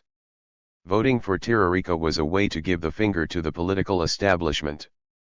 In an interview with Folhata S. Paulo, he said that he really wanted to improve Brazil. He also said that he meant what he said: he really didn't know what happens in Congress. And, he said, he really believed that things in Brazilian politics could not get any worse. Tirarica received far more votes than any other congressional candidate in the history of Brazil. He got twice as many votes as the second most popular candidate for the legislature that year. He got double the amount that any real politician received. He entered Congress on January 1, 2011. Dilma took office on that day, too. Like every other Brazilian president, she would have to deal with an unwieldy and unruly coalition in Congress in order to actually govern, so having one former clown in there didn't change her job too much.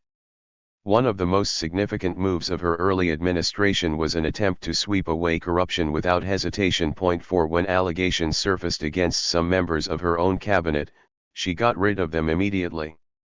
A number of scandals had dogged Lula's government, but they'd never really reached the president himself. At the beginning of her term, Dilma's approval ratings hovered around the 70s. In January in São Paulo, Mayor Gilberto Kassab raised the price of a bus ride. The Movimento Passe Livre sprang into action, yet again. 6 years into the existence of the group, there were less than 50 dedicated militants in the MPL, including Mayera, but they managed to get a bunch of kids and punks together, cause some trouble, and get noticed. 5 Over 3 months, crowds of them marched on or invaded bus stations.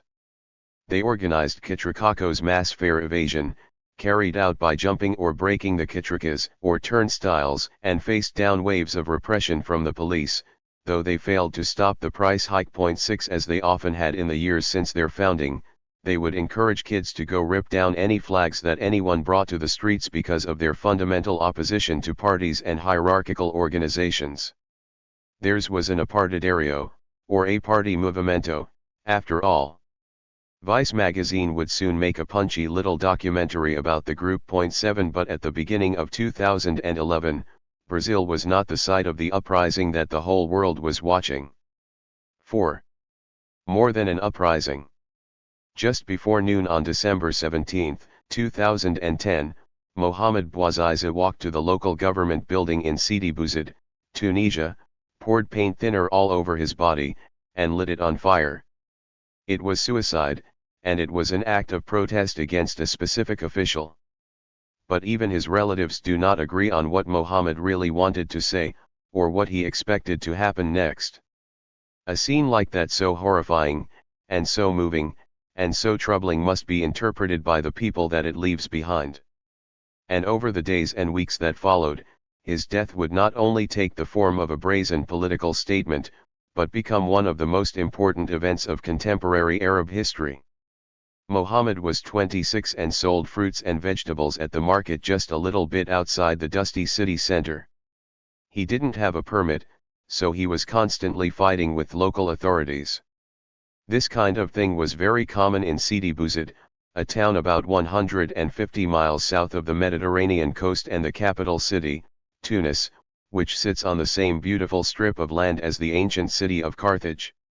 Since the end of Arab socialism, and especially since the 2008 financial crisis, unemployment had been widespread throughout North Africa.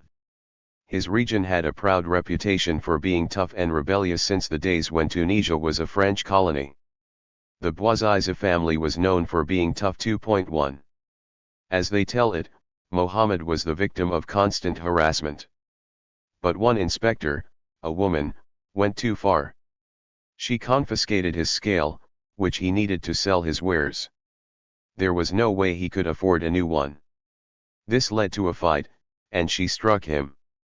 In response, he escalated the situation, as high as anyone could go. This tactic, self-immolation, was not unknown in the Tunisian repertoire. A few months earlier, in the breezy seaside town of Monastir, another street food vendor had set himself on fire. But there, nothing happened. His death had occurred in a different place within the very specific structure of this society. 2. Tunisia, a country of around 10 million people nestled between Algeria and Libya, won its independence from Paris in 1956. The young nation's first leader, Habib Bourguiba, was relatively liberal, and women enjoyed more rights there than in most of the region. He did not take the bold anti-imperialist positions that Nasser did. Bourguiba was running a small country, and he kept his head down on the international front. But as Egypt gained prestige throughout the region, Tunisia, like many Arab countries, took on elements of Nasser's socialist model.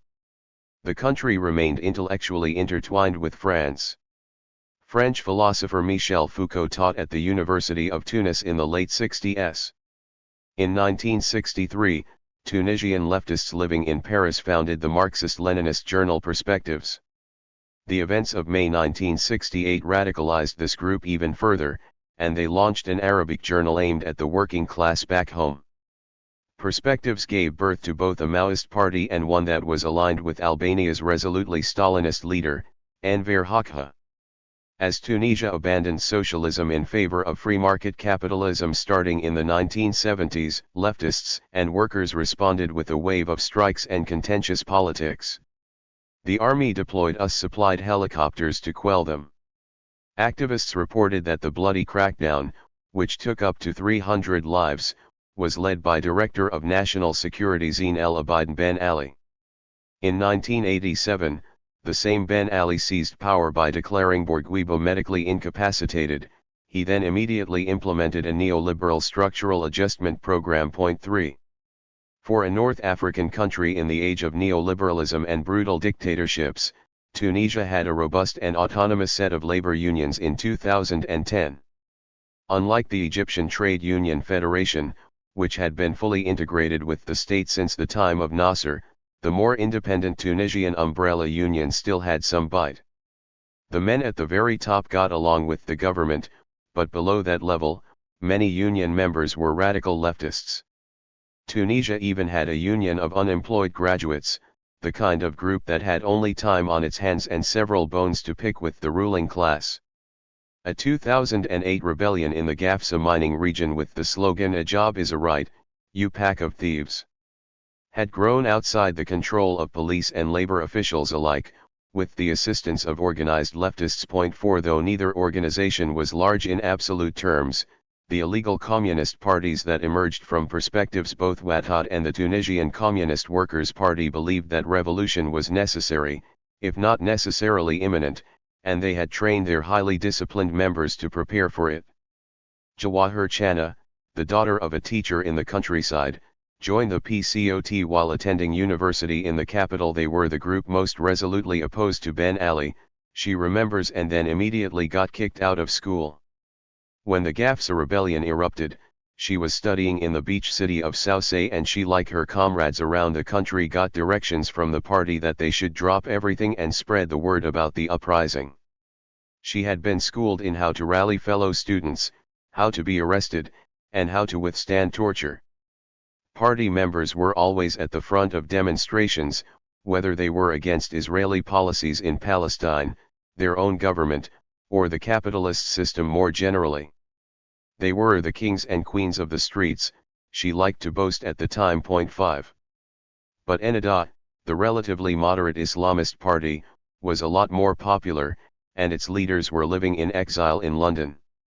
Centre-left secular parties like the opposition Parti Démocratique Progressiste also had a significant role in civil society in the years leading up to December 2010.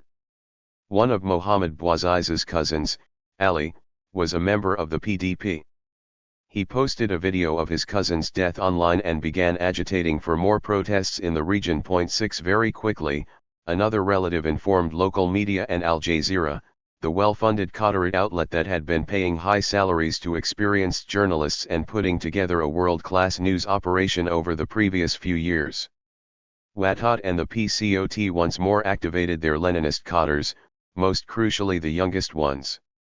Students got up on the tables during lunch break, telling their classmates that it was time to rise up.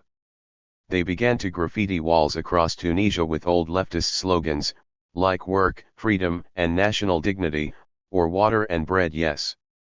Ben Ali no. They had some help from leftist teachers, who were active in schools around the country. 7.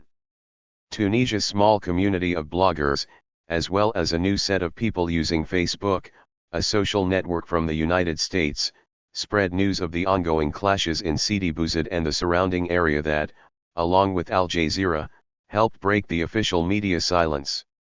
Ali may have embellished his cousin's story a bit, saying that he was a college graduate, and adding the humiliating slap from a female police officer, which probably made Mohamed Bouazizi a more sympathetic martyr. 8 The story spread far and wide. 9 Vast networks of Tunisians, unemployed or underserved and formally unorganized, took action on their own terms. 10 All of the above meant that, unlike most uprisings in this part of the world, the protest wave actually reached the capital, a week later, on Christmas Day. 11 In Tunis, one youth group unfurled a large red banner, reproducing a play on the original French phrase from 1968.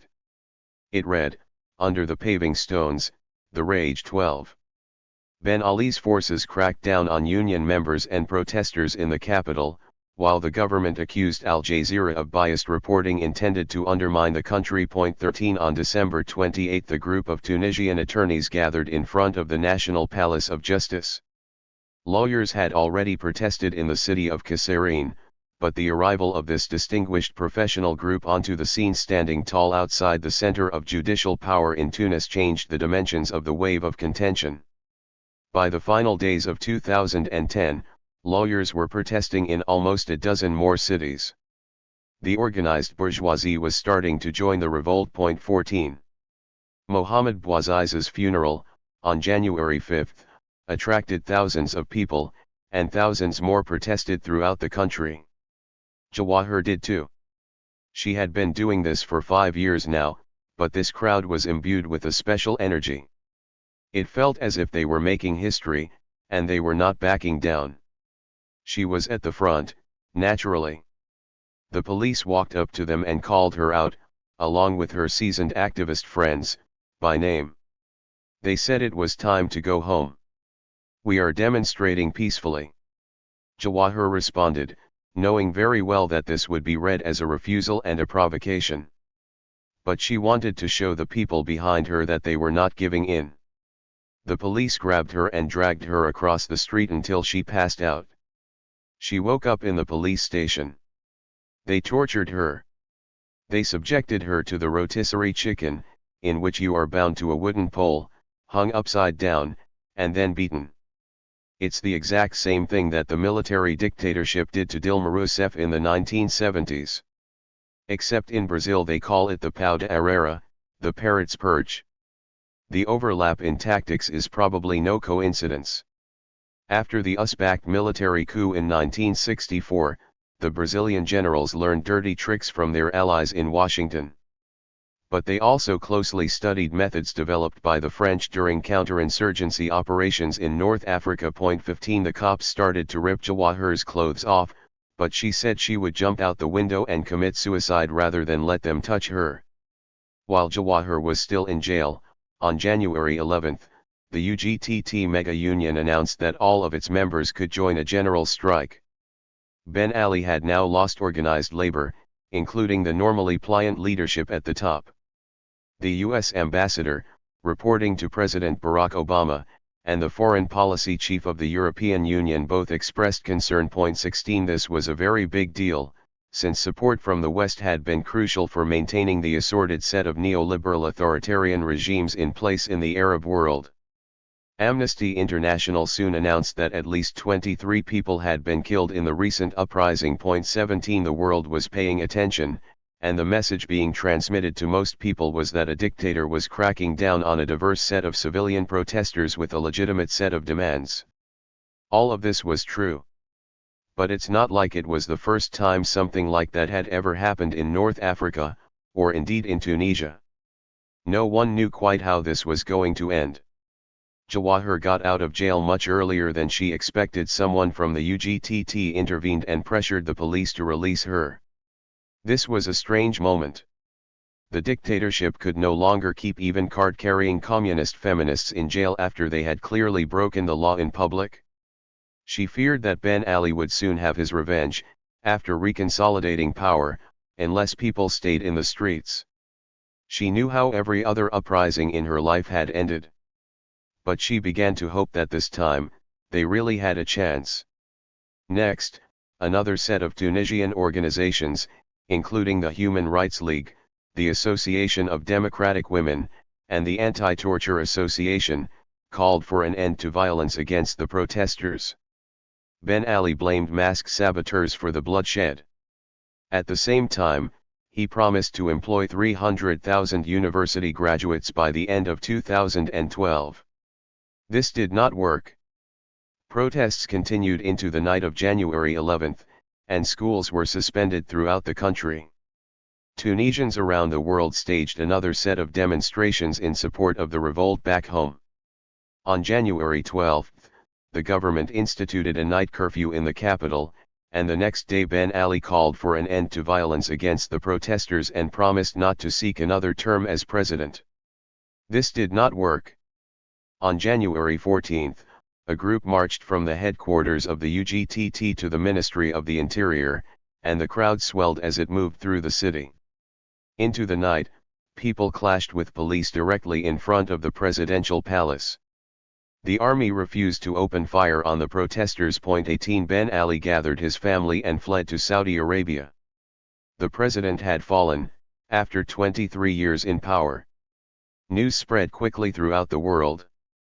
1,500 miles to the east in Alexandria, Egypt, the Mediterranean city built by Alexander the Great 2,300 years earlier, Hassam el-Hamali was sitting in a small cafe near the sea. 19 Hassam had been a dedicated activist and labor organizer for years, and he was smoking shisha with his friend, a diving instructor.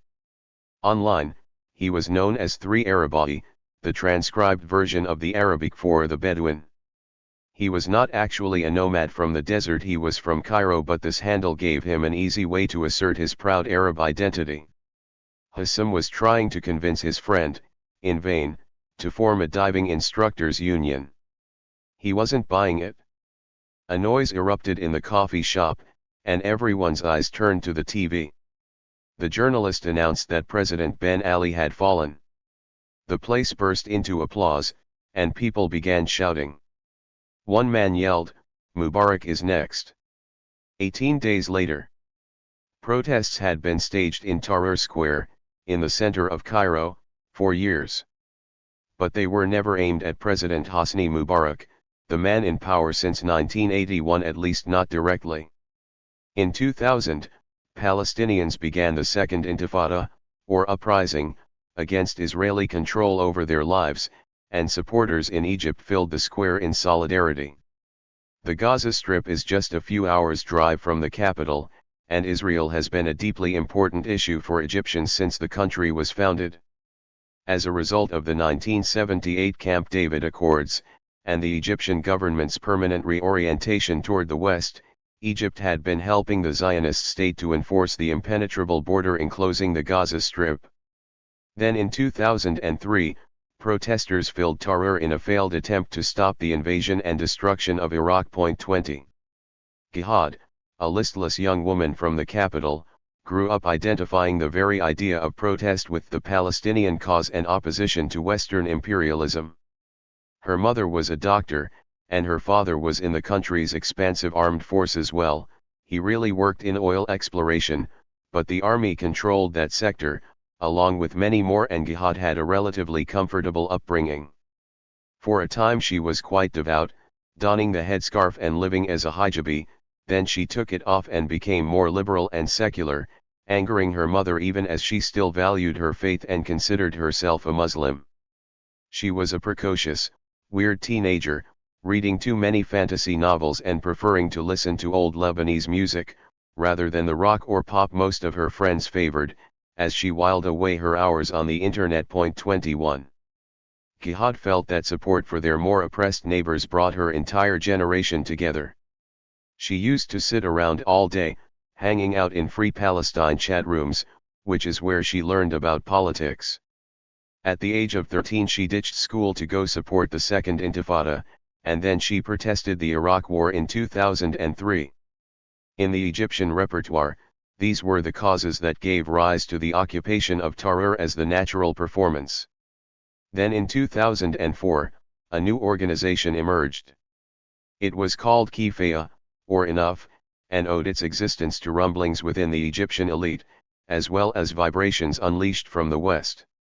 When Nasser's successor, Anwar Sadat, sought rapprochement with the West, it shocked Moscow. The communist method for maintaining Arab allies essentially consisted of shoveling money and assistance at them without ever exercising any real control over their states. When Sadat evicted more than 15,000 Soviet advisors, the Egyptian military high command was flabbergasted. Those were the guys supplying all their arms in an ongoing conflict with Israel. In 1973, Sadat tried to take back the Sinai Peninsula, which Egypt had lost to Israel in the 1967 conflict, leading to another full-on war with the Jewish state. Throughout the war, he told U.S. Secretary of State Henry Kissinger his plans, hoping to curry favor with the Americans. Kissinger simply passed the information on to the Israelis.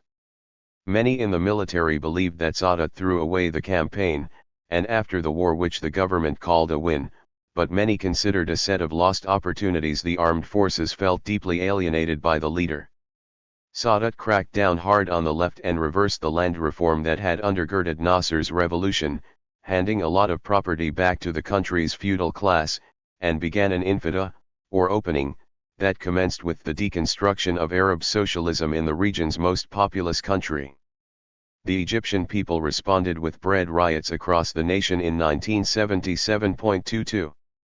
The Muslim Brotherhood, one of the most important Islamist groups in the modern world, had been around since 1928 and was therefore older than the Egyptian Republic itself. The Egyptian government had, variously, subjected the group to intense repression or used it as a counterweight against the left. But there were smaller, more radical and jihadist groups in the country too. In 1981 one of them murdered Anwar Sadat in front of the whole country, and not too many people cared. 23 Under the country's next president, Hosni Mubarak, the army remained sidelined, and the police took on increasing power. Of course, Mubarak maintained the country's pro-Western orientation. The global debt shock in the 1980s caused by the surprise increase in U.S. Federal Reserve interest rates hit the region particularly hard. By the middle of the 1980s, Algeria, Jordan, Tunisia, and Egypt were paying 30 to 60% of their export earnings to service debts to rich countries. 24 The IMF of course was there to bail them out and push the countries toward free market reform at the same time. The United States and its National Endowment for Democracy, which had also taken on some of the activities pioneered by the CIA, were now promoting more robust capitalism as a force that would bring about democracy in the country. 25 And in 1991, Egypt earned a huge chunk of debt relief in exchange for supporting George H.W. Bush's invasion of Iraq. By the first years of the new millennium, Egypt had privatized billions in assets, which landed in the hands of a new, super-wealthy capitalist class. But neoliberal reforms did not magically deliver democratization as liberal teleologists would have assumed. To the contrary, they required the repression of dissent to be implemented, just as they had in Chile in the 1970s. Unemployment shot up, while the economy was powered more by real estate speculation, remittances from laborers in rich Gulf states, and the construction of shopping malls than any really productive activity. There was certainly no longer any push to change the very shape of the global economy. 26. As part of his campaign to democratize the Middle East, George W. Bush had been pressing Egypt to show some progress in creating more democratic processes.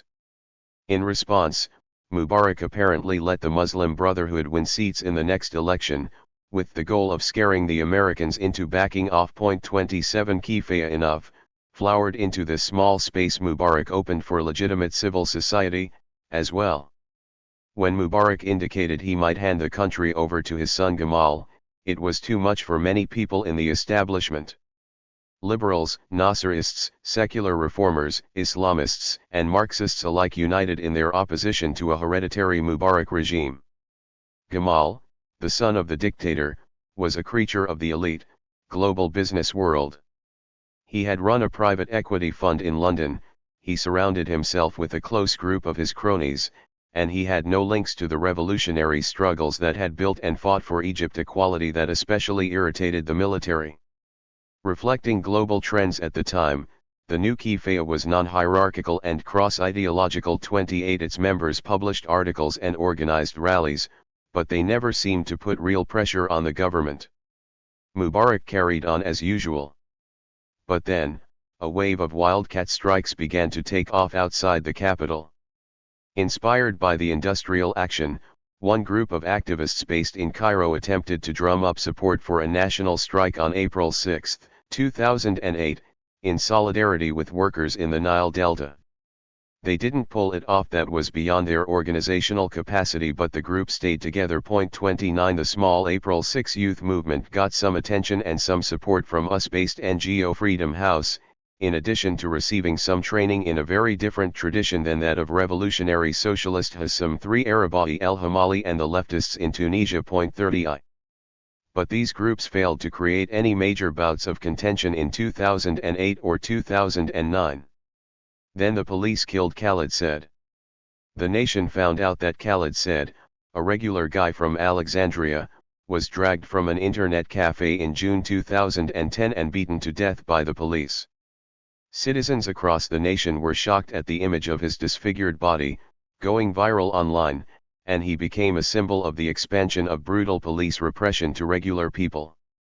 As a public figure and a martyr from the quiet Cleopatra suburb, he became more innocent, and heroic, than the real individual had ever been. 31 He was no leftist, nor was he an Islamist radical, and his death incensed liberal and conservative Egyptians alike, who knew very well that Mubarak's police were a threat to almost anyone. Most people had stories of state violence, they had either seen something or had a family member suffer grave injustice. What was new, in 2010, was that images of the repression were available for immediate viewing by tens of millions of people, and that they could soon join a page on Facebook to share their collective outrage. Facebook had launched in Arabic in 2009, and by 2010 around a quarter of Egyptians used the internet regularly. 32 Wael Ghonim, a marketing executive at Google, set up the page We Are All Khaled Said, and Abdelrahman Mansour, a former Muslim Brotherhood member who had trained a bit as an activist with Hassam III Arabawi, helped him run it. The group grew in members and activity throughout the beginnings of the Tunisian uprising. It was the We Are All Khaled Said page that called for a protest on January 25, just 11 days after President Ben Ali fell in Tunisia. But once more, The protest would not be directed at the Egyptian president. They would call for the removal of the interior minister. The date was the national celebration of Egyptian Police Day, which could allow the rally to emphasize its focus on police brutality, and to recall a time when cops had played a far more heroic role in Egyptian history than they did now. Tahrir means liberation in Arabic, and the square was renamed after Egyptians won formal independence.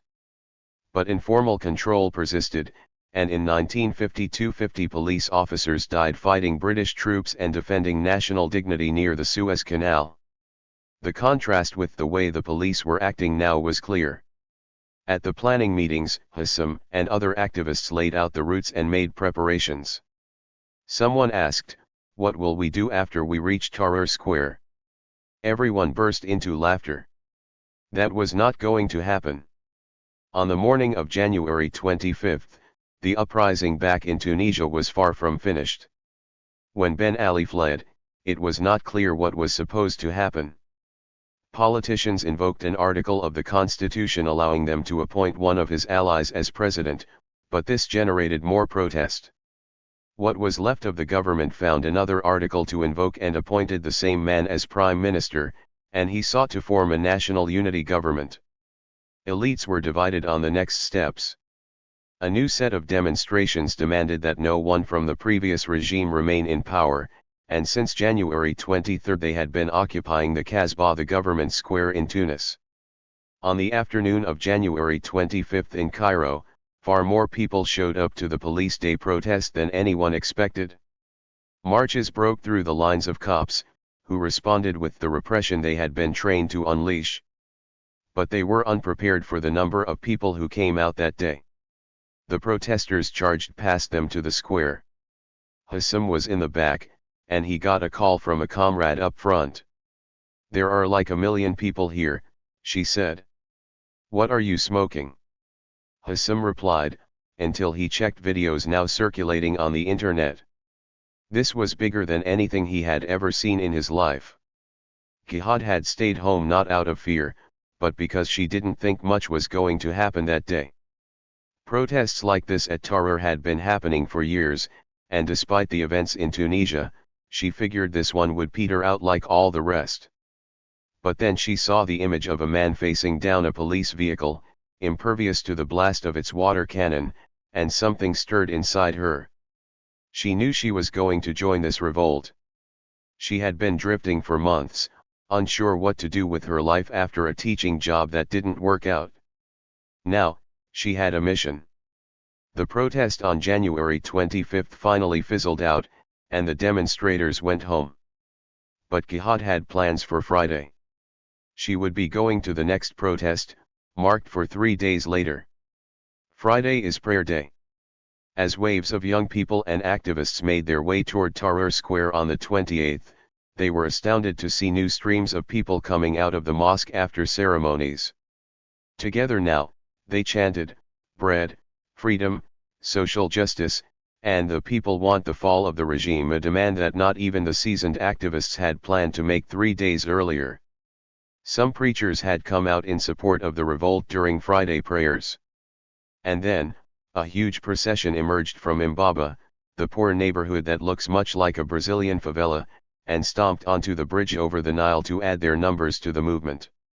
As protesters from all over Egypt pushed forward, now part of a far larger mass than anyone could have imagined, it felt like something had shifted in the nature of time itself.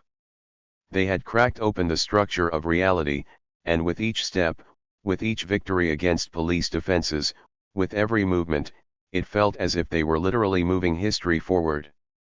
A weird distortion in the air or the feeling of magic. This was the kind of language that participants grasped for to describe the sensation. Everything was possible. 33. The armed forces, not the target of the demonstration, stayed out of the clashes. Some soldiers were seen smiling and hugging demonstrators. Some protesters chanted, "The people and the army are one hand." Hassam marched toward the center of town because today, he was on the front line. He had no sense of how many people were behind him, and so, when they approached a pedestrian bridge looming above, he ran ahead and scurried up, so he could look back. He immediately burst into tears. It was a sea of people, and he couldn't even see where it began. He began to exclaim to himself, "It is happening, it is happening. It is happening." A few minutes later he ran into a longtime friend of his, an engineer who had always laughed at Hassam's political engagements.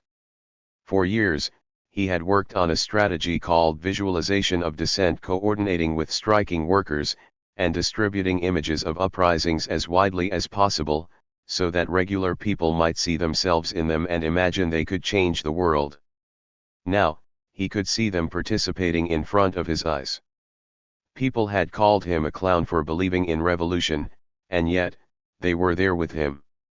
He ran into an Islamist friend who always disliked Hassam's political commitments.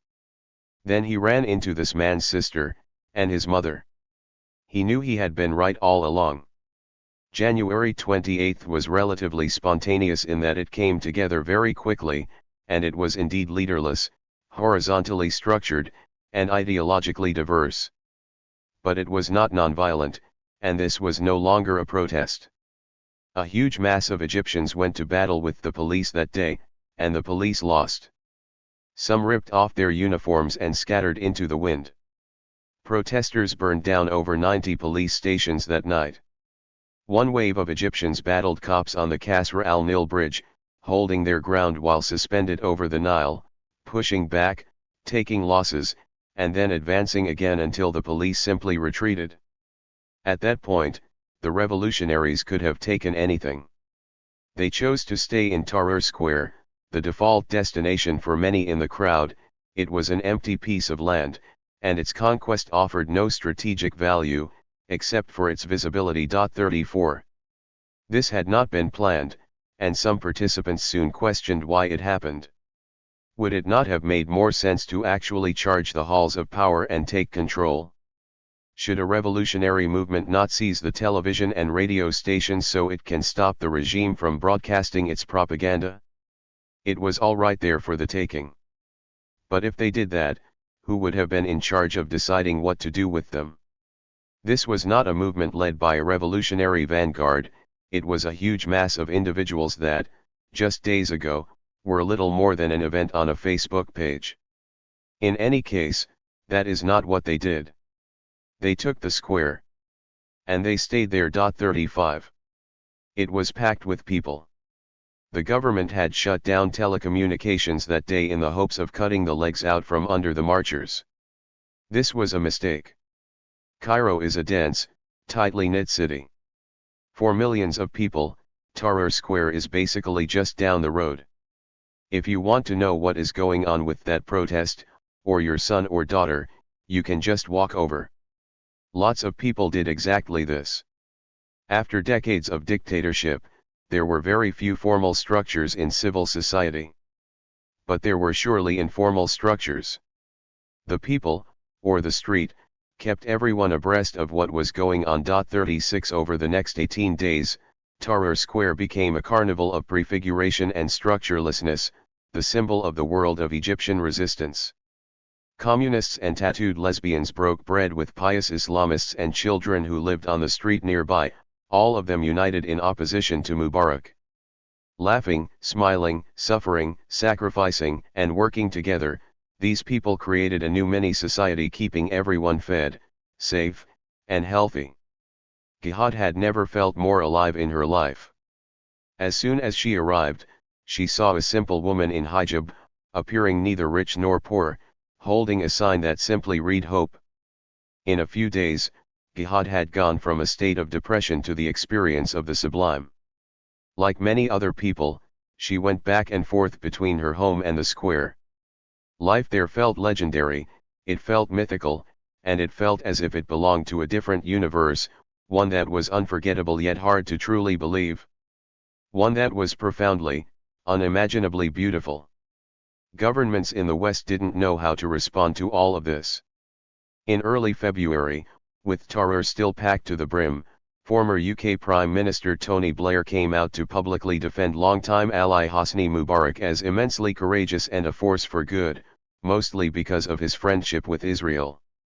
U.S. President Barack Obama sent veteran diplomat Frank Wisner Jr., the son of Frank Wisner, the man who pioneered the use of covert operations at the CIA in the 1950s, to Cairo to represent the State Department and assist with negotiations. 37. Global media, however, did know how to respond. They turned their cameras to Tahrir Square and sent their reporters to Cairo. One reference point appeared immediately. This was 1989, but this time in the Middle East. The images certainly looked very similar. Radio Free Europe, the US-funded outlet that had been intentionally trying to bring down that wall in the Cold War, reported, not since the fall of the Berlin Wall in November 1989, and the jubilant scenes of East Germans rushing across to the West, has the world witnessed such a tidal wave of humanity on the March 38. The contradictions of the Arab exception were finally working themselves out, and history was finally pushing these countries into the liberal democratic order. But who could Western outlets get on TV to explain what was happening and what the movement wanted to achieve? This mass of people had no official representatives. So the journalists chose the people who could explain ideally in English, and ideally in a vocabulary their viewers would appreciate. They were not likely to grab a teenager who lived on the street, addicted to cheap drugs, and put them on the Daily Show, even though some of these kids had fought most bravely against the cops. And they probably were not going to interview a fervent Islamist on CNN, even though the Muslim Brotherhood, which joined late, but certainly participated in the revolt, was the largest organized group in the square. There was an elective affinity between media coverage and revolutionary elements with a liberal, pro-Western orientation. The term Arab Spring, applied in January by a U.S. political scientist in Foreign Policy magazine, was widely adopted by the global press, despite the fact that spring has very different connotations on the northern edge of the Sahara Desert, and none of the original protesters used it. It was actually winter, but the concept harkened back to the Prague Spring in communist Czechoslovakia, and before that to the 1848 springtime of the peoples across Europe. On Democracy Now!, Amy Goodman spoke with columnist Mona Eltahawy, who called Mubarak himself the Berlin Wall. On CNN, Anderson Cooper spoke with Wael Ghonim from Google, who said that the leaders were every single person there. The network then cut to U.S. President Barack Obama, who said that it was nonviolence and moral force that bent the arc of history towards justice once more. 39 later, the U.S. president offered Poland as a transition model for the Arab world. 40. Commentators were dazzled by the fact that the internet, US-based social media especially, seemed to have made this all happen. The Western media gave special attention to the euphoric, prefigurative, and ultra-democratic elements within the revolt. 41. Jack Schenker, a Guardian correspondent who lived in the country and knew many revolutionaries well, put it this way: Egyptians built something different from Mubarak country, a different set of borders, a different set of social relations, a different narrative about who they were and what they could do. Everyone, including me, wrote about the inventive food supplies and toilet systems, the hijacked power cables and tented schools, the in-house hairdresser and exuberant street weddings. For Anglophone readers, all of this appeared as the kind of decentralized and anti-hierarchical movement that could herald open progress, rather than the kinds of dedicated revolution that insisted on a given path. No, this was aimed at transforming power, rather than seizing the state. Schenker continues, writing that Egyptian revolutionaries had not viewed power as something just out there to be captured, they've understood it as something diffuse, scattered across complex domestic, regional, and global nodes. It means a reimagination of how power functions, and the opening up of a space in which that reimagination can take place. It means a rejection of rigid hierarchies and ideological blueprints, of charismatic leaders and the obedience they crave. Inspired by the horizontalitad movements of Latin America over the last 2 decades, this sort of rhizomatic organization, he said, was the natural outcome of the oppositional activity that had taken place during the Mubarak era. 42. Mahmoud Salem, who had been blogging as Sandmonkey since 2004 and therefore quickly became an accidental and unofficial spokesman for the explosion, put it a different way: we were anarchists, without knowing we were anarchists. 43 Mahmoud went to battle at the keyboard and in the streets. He was often on the front lines, intercepting tear gas canisters and throwing them back at the police. He and two friends grabbed a boat and crossed the Nile River to occupy Tahrir Square. 44. And in the end, all of this worked. Of course, the military provided a major assist. A day of savage repression on February 2, in which plainclothes thugs rode into the square on camels, convinced many of the country's most important men that Mubarak had to go. On February 11, the generals refused an order to fire on the people. Mubarak was done. Gihad woke up to the news of a new country being born. After a long night in the square, she had been napping at home. When Egypt found out that the dictator was gone, a roar erupted through the neighborhoods of the capital, the kind of screaming you only heard when the national football team scored a goal.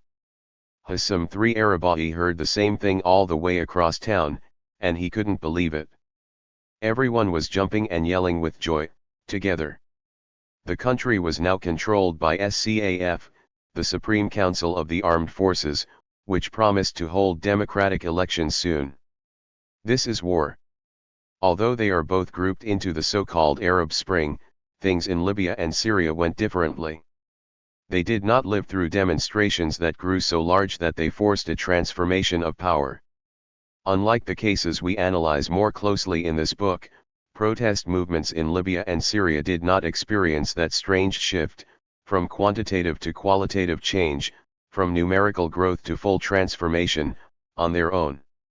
In both countries, the outcome had little to do with the tactics and ideology of contemporary street contention. Something else happened, something much more familiar to students of history. But the outcomes there profoundly changed the future of mass uprisings, both those already underway and those yet to be born, and so we must explain that distinction. In Tunisia, the first Kasbah protests at the government square ended without complete success. But in February they returned, and the Kasbah II occupation forced the resignation of Ben Ali's old prime minister, and the interim president announced a national constituent assembly to write a new constitution. 45. In Egypt, the sudden fall of Mubarak appeared as a lightning bolt from heaven. As would become increasingly common throughout the decade, Mahmoud Sandmonkey Salem turned to pop culture to explain how many people viewed the possible fall of the leader. It was like the Lord of the Rings, he said, referring to the Hollywood adaptation of the J.R.R. Tolkien story. If you take Tahrir, that is Mordor, and then you automatically bring down Sauron. In the movie, once Sauron falls, all the dark magic in the universe simply dissipates, and all the forces of evil disappear. That is not what happened. All the same people and all the same structures remained in place, except now, SCAF was in power at the top. Domestically, the military faced a chaotic and mind-bogglingly complex political scene. Who were they supposed to talk to in order to make sure they could keep the revolution happy? 46 How many people were ever actually in the square anyway, and whom did they represent? Empirical analysis of the biggest crowds, which came out later, indicated that participation was more complex than initial narratives would have suggested. Most people cited economic concerns as their primary motivation, far ahead of democracy. Around 25% of people in the square supported the Muslim Brotherhood, more were middle class, rather than poor and unemployed, and a majority got their primary information from television, rather than the internet. 47 But how much did that actually matter now to the real configuration of power across the country? Most urgently, the government wanted to be able to stop another flood of anarchy from breaking through. It was just over the border that the dam broke first. Since 1969, Libya had been governed by Muammar Gaddafi, a mercurial Pan-Africanist revolutionary that spent some time as one of the West's most infamous enemies. More recently he had made peace with the North Atlantic powers, giving up his weapons of mass destruction and re-establishing relations during the years of the global war on terror. The state he had constructed was fundamentally authoritarian, and it also distributed material benefits to much of the population. In the 2010 United Nations Human Development Index, Libya scored higher than any other African country. 48. Starting in February 2011, some of his longtime opponents in the east of the country began protests, and then an armed uprising. Largely led by tribal, regional, and Islamist forces, rebels seized a number of cities quickly, but government forces began a brutally effective counterattack.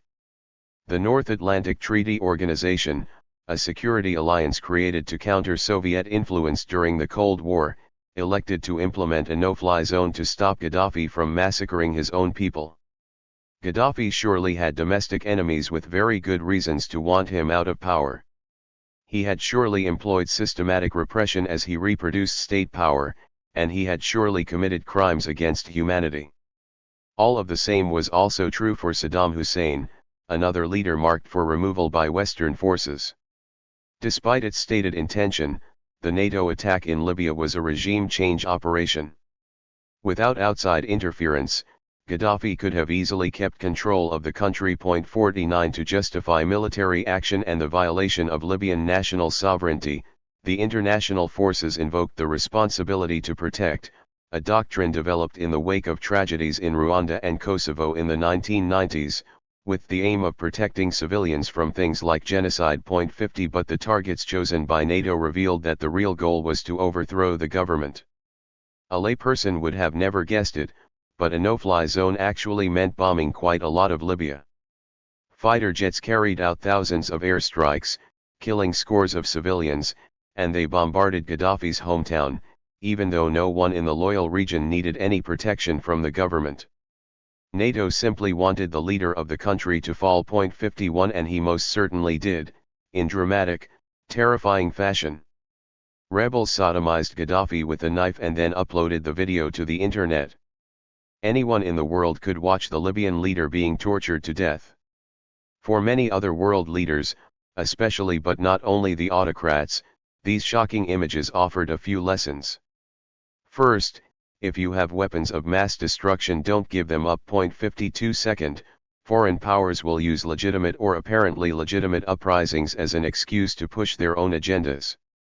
And finally, whatever you do, don't let this kind of uprising win unless you want to end up like Gaddafi. Hillary Clinton, serving as Secretary of State in the United States, left the world with no doubt as to what had happened. Speaking later to a television reporter, she paraphrased Caesar. She said, "We came, we saw, he died, and laughed." 53. Neither rising power China nor decadent power Russia liked any of this one bit. Along with Brazil, they had not voted for UN Security Council Resolution 1973, which authorized the no-fly zone.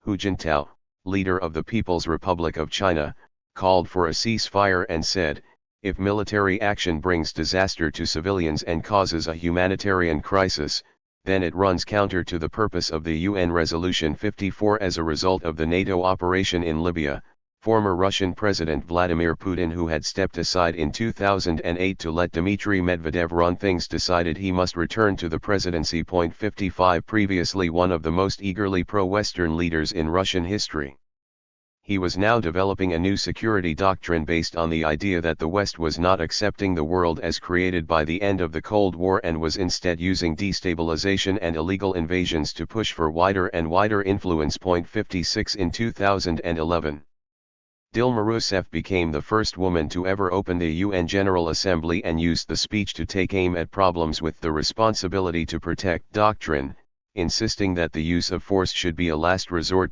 57. In March 2011, just before the NATO attacks, citizens in Syria began to rise up in protest against President Bashar al-Assad, who had been in power since 2000. Originally trained as an ophthalmologist in London, he took over for his father, Hafez, after his older brother died in a car crash. This kind of hereditary succession was a betrayal of the original Republican ideals of the Baath party, as was the abandonment of socialism for neoliberalism and the government's close identification with certain ethnicities, rather than all Arabs. But under Bashar the country remained, in rhetoric at least, opposed to the foreign policy of the West. Syria was friendly with Iran, and Bashar al-Assad had let jihadis go to Iraq to fight against the US and British invading forces. 58. Small protests started in Daraa in the south, and they were initially peaceful. The demonstrations were obviously inspired by the events in North Africa, and some Syrians came to believe that Western forces would intervene, as they had in Libya. 59. But unlike the situations in Egypt and Tunisia, loyalties in Syria were divided along sectarian lines, and minorities like the Alawites and the Shia often felt that their interests were better served by the government than by the alternative. As the protests began to spread, violent elements appeared alongside peaceful demonstrations. Some Syrian minorities feared that Sunni militants might impose a totalitarian religious regime if they won or massacre Alawites as they had in the 1970s. Bashar al-Assad was able to convince his security forces to stick with him, as he opted for brutal repression. They did not identify the uprising as the people, spontaneously clamoring for the extension of universal rights, but instead viewed these Syrians as representatives of specific, opposing interests. The bloody suppression of the demonstrations led to further radicalization on the part of the rebels. Meanwhile, the leadership in Saudi Arabia, Washington's most important ally in the Arab world, came to the conclusion that it was in its own interest to back Sunni rebels in Syria. Painted on the walls of the ancient nation, regime loyalists delivered a very simple message: it is either Assad, or we will burn the country. Sealed with a kiss. No country had more reason to pray for the arrival of a metaphorical spring than Bahrain, the island nation in the Gulf of Arabia. This is a very hot part of the world, but there is more coastline here than dry sand, more beach than desert, and for centuries locals were renowned as skilled pearl divers. In 1783 the country was conquered by Sunni Arabs from the peninsula to the west, and the House of Khalifa has ruled Bahrain ever since. As 2011 began, Hamad bin Isa al-Khalifa, a close ally of the House of Saud, ruled as king. Bahrain is majority Shia, and the royal family systematically privileges the Sunni minority and excludes the Shia from the benefits of full citizenship. In Gulf economies shaped by oil exploration, jobs in state-run companies are all important. The Shia majority is denied positions with strategic value. Rather than allow them to serve in the security services, the ruling family invites people from Sunni countries like Pakistan, Yemen, and Syria to staff the repressive apparatus. As uprisings spread throughout the Arab world, Bahrainis did not just have complaints about economic policy and police brutality, or the current leader, the complaints of subjects in young republics like Egypt and Tunisia. They were dealing with the kinds of issues that most European countries had resolved in the days of the original spring, back in 1848. An unaccountable monarchy brazenly stepping on the rights of the oppressed majority. The National Assembly, the body created to give some representation to the people, was scrapped in 1975 after Marxists and Islamists formed an alliance to oppose a draconian national security law. 60.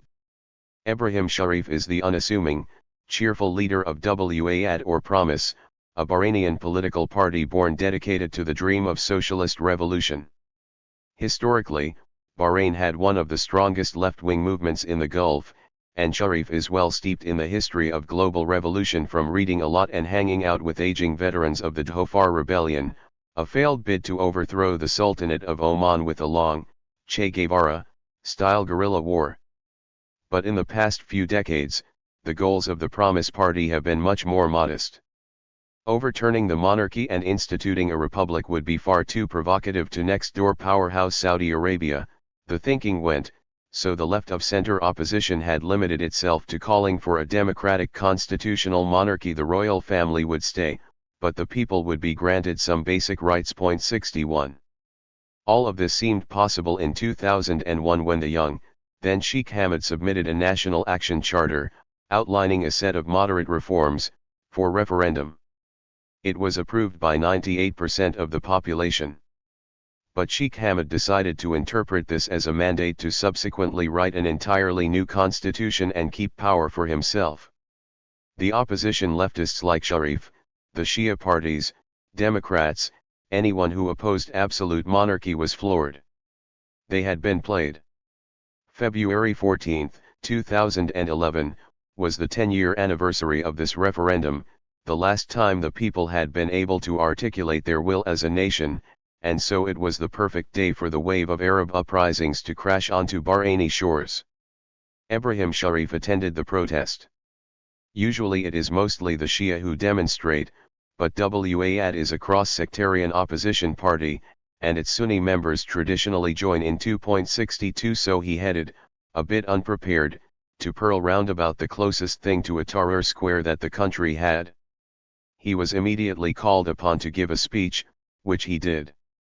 But it all happened so fast that he barely had time to decide on his message. I don't know what I said, something like we need to do whatever they did in Egypt. That's the way he remembered it afterward, but the full thing made it onto YouTube, the video aggregation website hosted by the California technology company Google. Soon after, the leader of the largest Shia party got in touch with him. He planned to go speak with Crown Prince Salman bin Hamad Al Khalifa, but he didn't want to let anyone claim that this was a sectarian uprising. That was a favorite tactic of Sunni elites in the region to dismiss opposition concerns, especially effective when paired with the claim, almost always baseless, that Iran was behind whatever the population was asking for. The Shia wanted to present a united, cross-sectarian front, and they wanted Sunni leftists like Ebrahim Sharif to be a visible part of it.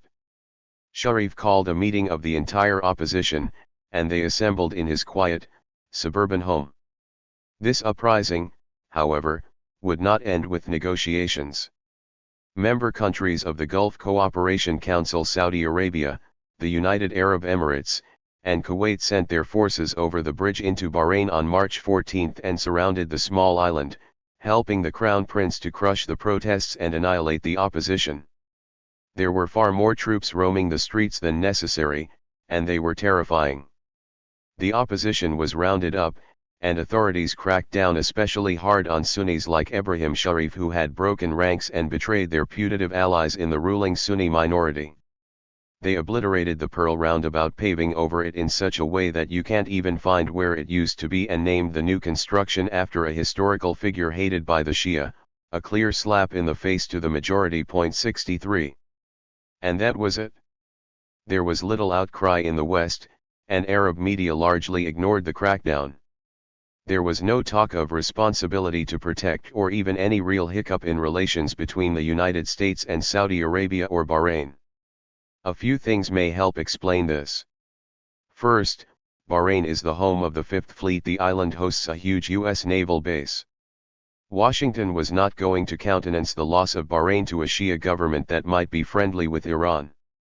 The foreign policy establishment had already lost Iraq to the Shia after the invasion of that country did not go as planned. Washington's partnership with Saudi Arabia, forged back in the days when both Wahhabism and Zionism were cultivated as the best ways to counter the appeal of secular nationalism and Arab socialism, was too important to let human rights and democracy get in the way. 64 There may have been a deal struck. Washington will keep quiet on Bahrain if the Arab League backs the invasion of Libya. 65 These were the things that Ebrahim Sharif was left to ponder as he was tortured, over and over. It didn't make sense, what they were doing. They already knew everything.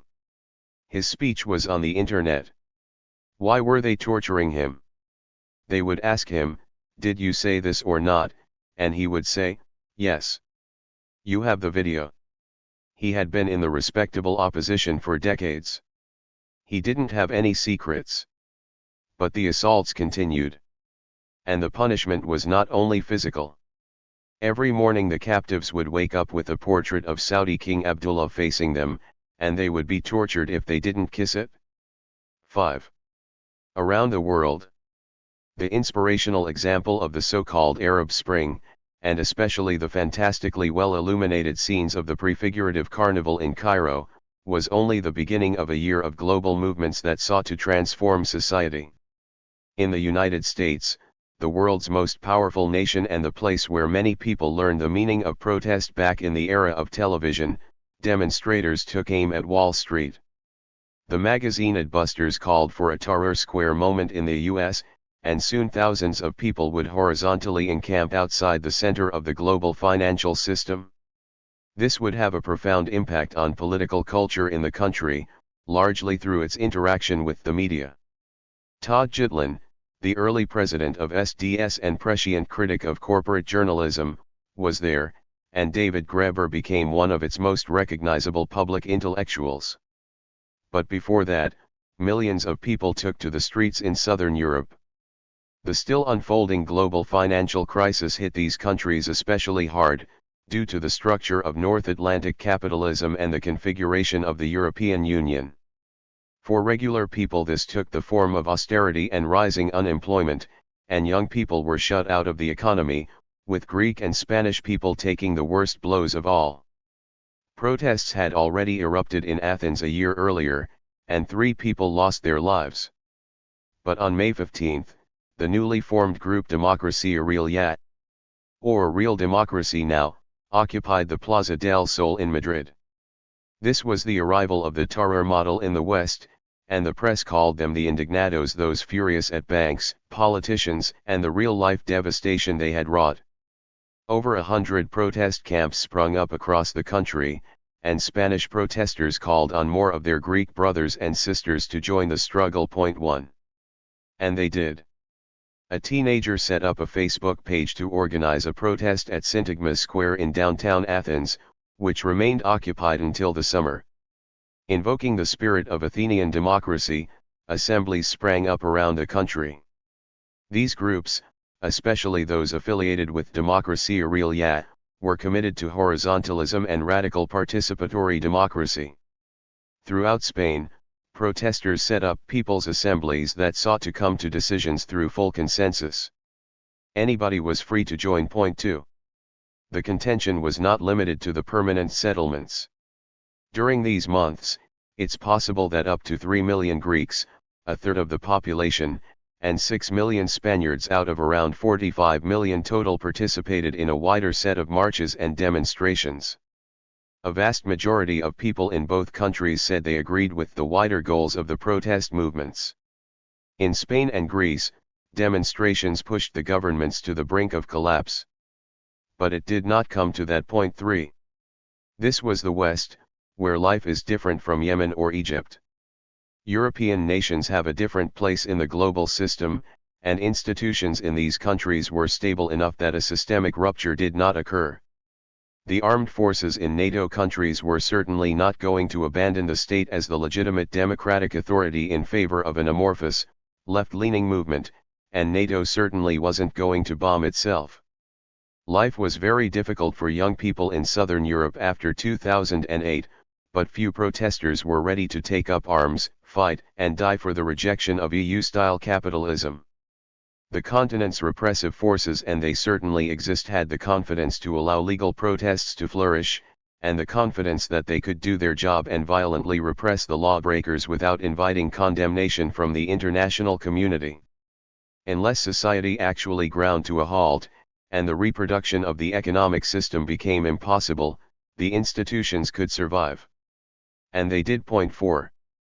The demonstrations got big, very big, but they remained demonstrations. After the summer, the assemblies shrank, and then they shrank further. Only unemployed people or students could spend all their time there, and even they found their energy sapped eventually. Within this wave of First World occupiers, there was a fundamental split over the meaning of the protest camps. For anarchists, they were self-governed communities operating autonomously from society, a seed that could grow into a world of its own. For others, they were a temporary rallying point, a stage from which to blast out their claims. 5 At Occupy Wall Street, which began that fall, many aspects of the former didn't really work out, while the latter did. Occupy Wall Street insisted that all decisions be reached through consensus. At its most extreme, this led to outcomes in which a tiny number of people could block the will of the majority. One day, civil rights pioneer John Lewis arrived, signaling he supported the movement. A congressman in the United States government, this man had marched with Martin Luther King Jr. and helped forge the modern repertoire of contention with his own body back in the 1960s. Most people in the ad hoc assembly wanted to let him speak. 2 did not. No particular human being is inherently more valuable than any other, one of them, a white graduate student, said. Lewis was not allowed to speak. 6 And then in New York, there were fights over who controlled the all-important social media accounts. The same thing had happened in Spain. Facebook and Twitter were the sites where the demonstrations were defining what they were meant to demonstrate. 7. Occupy Wall Street was tiny compared to other uprisings in the decade 8. It most definitely was not about to force the end of the First Republic of the United States. Life barely changed for people who went to work every day in downtown Manhattan. But it took place just a short walk from the most powerful media institutions in world history, and they were able to get their message out. 9 A generation that had very rarely heard any left-wing positions articulated suddenly saw them embodied in the real world, and some participants went on to influential media careers. OWS engendered a real discursive shift in the country, but the physical occupation ended with a whimper. I watched all of this from Brazil. I had Facebook and MySpace, but those were for keeping tabs on friends from university or high school. For news, I would open my web browser and read the Financial Times, Brazil's Folha de São Paulo, or my new employer, the Los Angeles Times. Our audience was principally the 1 million print subscribers in California, but the internet was rapidly changing the way we worked. During Dilma's first year in office, we had no earth-shaking uprising in Brazil. But near my home in downtown Sao Paulo, on the same road as the old offices of Indie Media Brazil, I could feel the light tremors that connected the streets below me to the spirit of the age. The Movimento Passe Livre protests had taken place earlier that year, though they did nothing to stop the rise in bus fare. In June there was the Parada Gay, which entirely overwhelmed my block. Globally speaking, Sao Paulo is a quite tolerant place, and the gay parade was always large. But this year, 4 million people rushed the street. And there was the Marcha da Maconha, or the Marijuana March, which brought together a very diverse group. Mayara was there, of course. Though it wasn't the kind of raucous, directly confrontational event that her MPL organized, there were a lot of people from the autonomous movement on the streets, and the day ended in clashes with cops. Brazil's very small but very well organized right libertarian movement also put people into the streets that day, but they were not the ones who faced off with the police. Then in October, Ocupa Sampa, that is, Occupy Sao Paulo, popped up beneath a bridge near City Hall. It was directly inspired by Occupy Wall Street, and it was more visible than it was well attended. I walked by this part of town all the time, and the tents were always present even if they were fairly empty. In this part of the world and that part of the city especially, street life is dominated by crime and violence that far exceed anything in New York or Cairo. This scared away some potential sympathizers. 10. The organizers called themselves Indignados and said that the movement was about direct democracy, as well as the environment. To explain the encampment, the media turned to Anonymous, the decentralized hacktivist collective famous for subversive action and for wearing the mask from V for Vendetta, a revolutionary British graphic novel made into a 2005 film in the United States. 11 Under the bridge downtown, however, things looked desolate. The movement did not occupy Sao Paulo at all, something like the opposite happened. Ocupa Sampa was swallowed up by the darkness of the city center. It was on the other end of the continent, way over on the coast of the Pacific Ocean, that South America was most visibly rocked by the spirit of 2011. The leaders of Chile's student protests disagree on the extent to which the events of that winter were inspired by the so-called Arab Spring. They had originally planned their action for 2010, but it was delayed when an earthquake devastated the country that year. 12 And crucially, these leaders were from organized, long-standing, and intentional student associations. Their contention was planned well in advance. They were not a spontaneous reaction to an episode of police abuse or war or revolution in the region. But they were certainly carried out by student leaders who had been paying attention to the events of 2011, and they were reinterpreted and reproduced by a global media that had gotten used to covering large explosions of progressive, youthful energy. The Pinochet dictatorship, which took shape after the USBAC coup that ended the presidency and life of socialist President Salvador Allende, made life very difficult for students whose parents were not members of the upper crust. True to the spirit of primordial neoliberalism, Pinochet privatized and financialized everything he could, which meant that a lot of families went broke, or took on serious debt, trying to make it through the educational system. This affected even the comfortable middle classes. The terror unleashed by the junta was effective. There was comparatively little protest in Chile under the dictatorship. One small exception came in 1983 to 1985 when a global economic crisis led to a wave of protests. After the vote that ousted Pinochet in 1990, the center-left concertation, or coalition of parties for democracy, discouraged rowdy activism, afraid that too much trouble could lead to another military coup. So Chile became famous for a conspicuous absence of contentious politics in the years when the rest of Latin America was rocked by rolling waves of anti-neoliberal protests. 13 This changed in 2006 with the Penguin Revolution.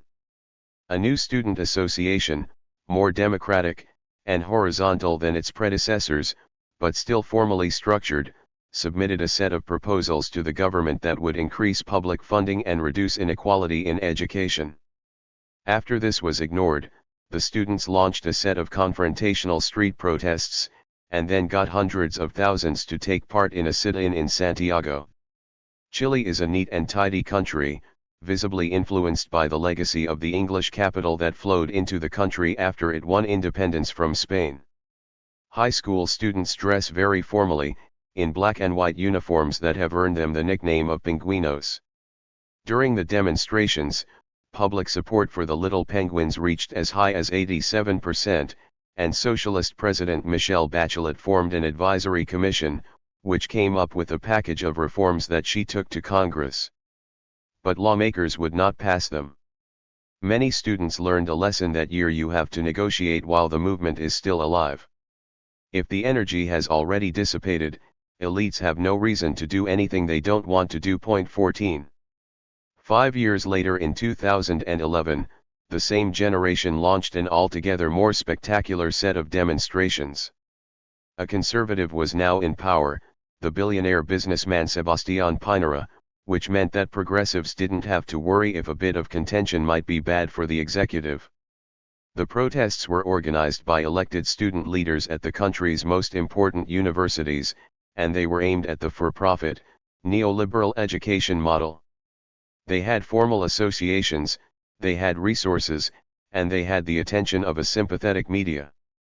The country's Mapuche indigenous people also began to embark on a set of active protests in defense of their rights in the same years, but social scientists find that they received far less attention than student actions that took place in the capital.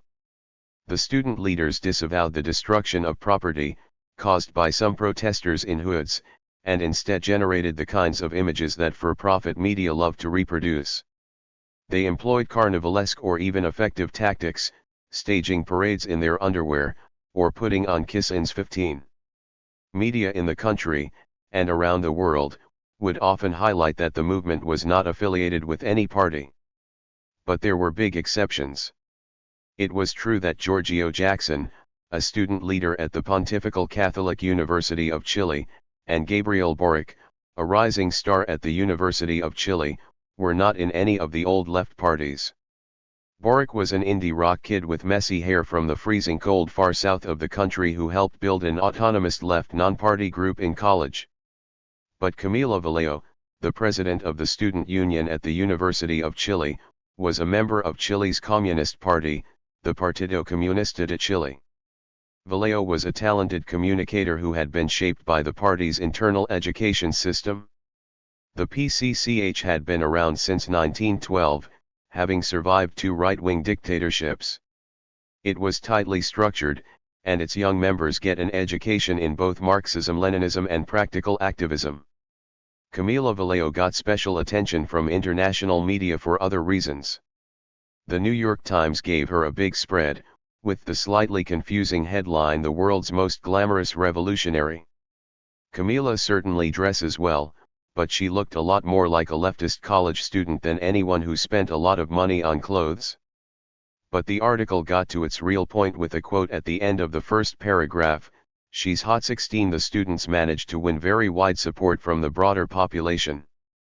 But when it came to translating their leverage into policy outcomes, they kept hitting the same wall, said Giorgio Jackson, 17. It was the constitution put into place under Pinochet and still in effect. The Chilean redemocratization movement had never overcome that major hurdle. By contrast, Brazil adopted a new, relatively progressive constitution in 1988 after the fall of its dictatorship, offering many rights to the population including free medical care and free public universities. The 2011 student movement forced Piñera to replace the education minister 3 different times. He eventually agreed to meet some of their demands. Most importantly, he lowered the interest rates on student loans. But the big structural questions were off the table.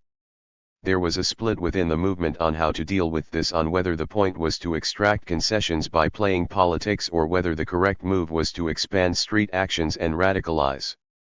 Back in Brazil, members of the Movimento Passe Livre paid close attention to their comrades in Chile, and they naturally sympathized with the latter group.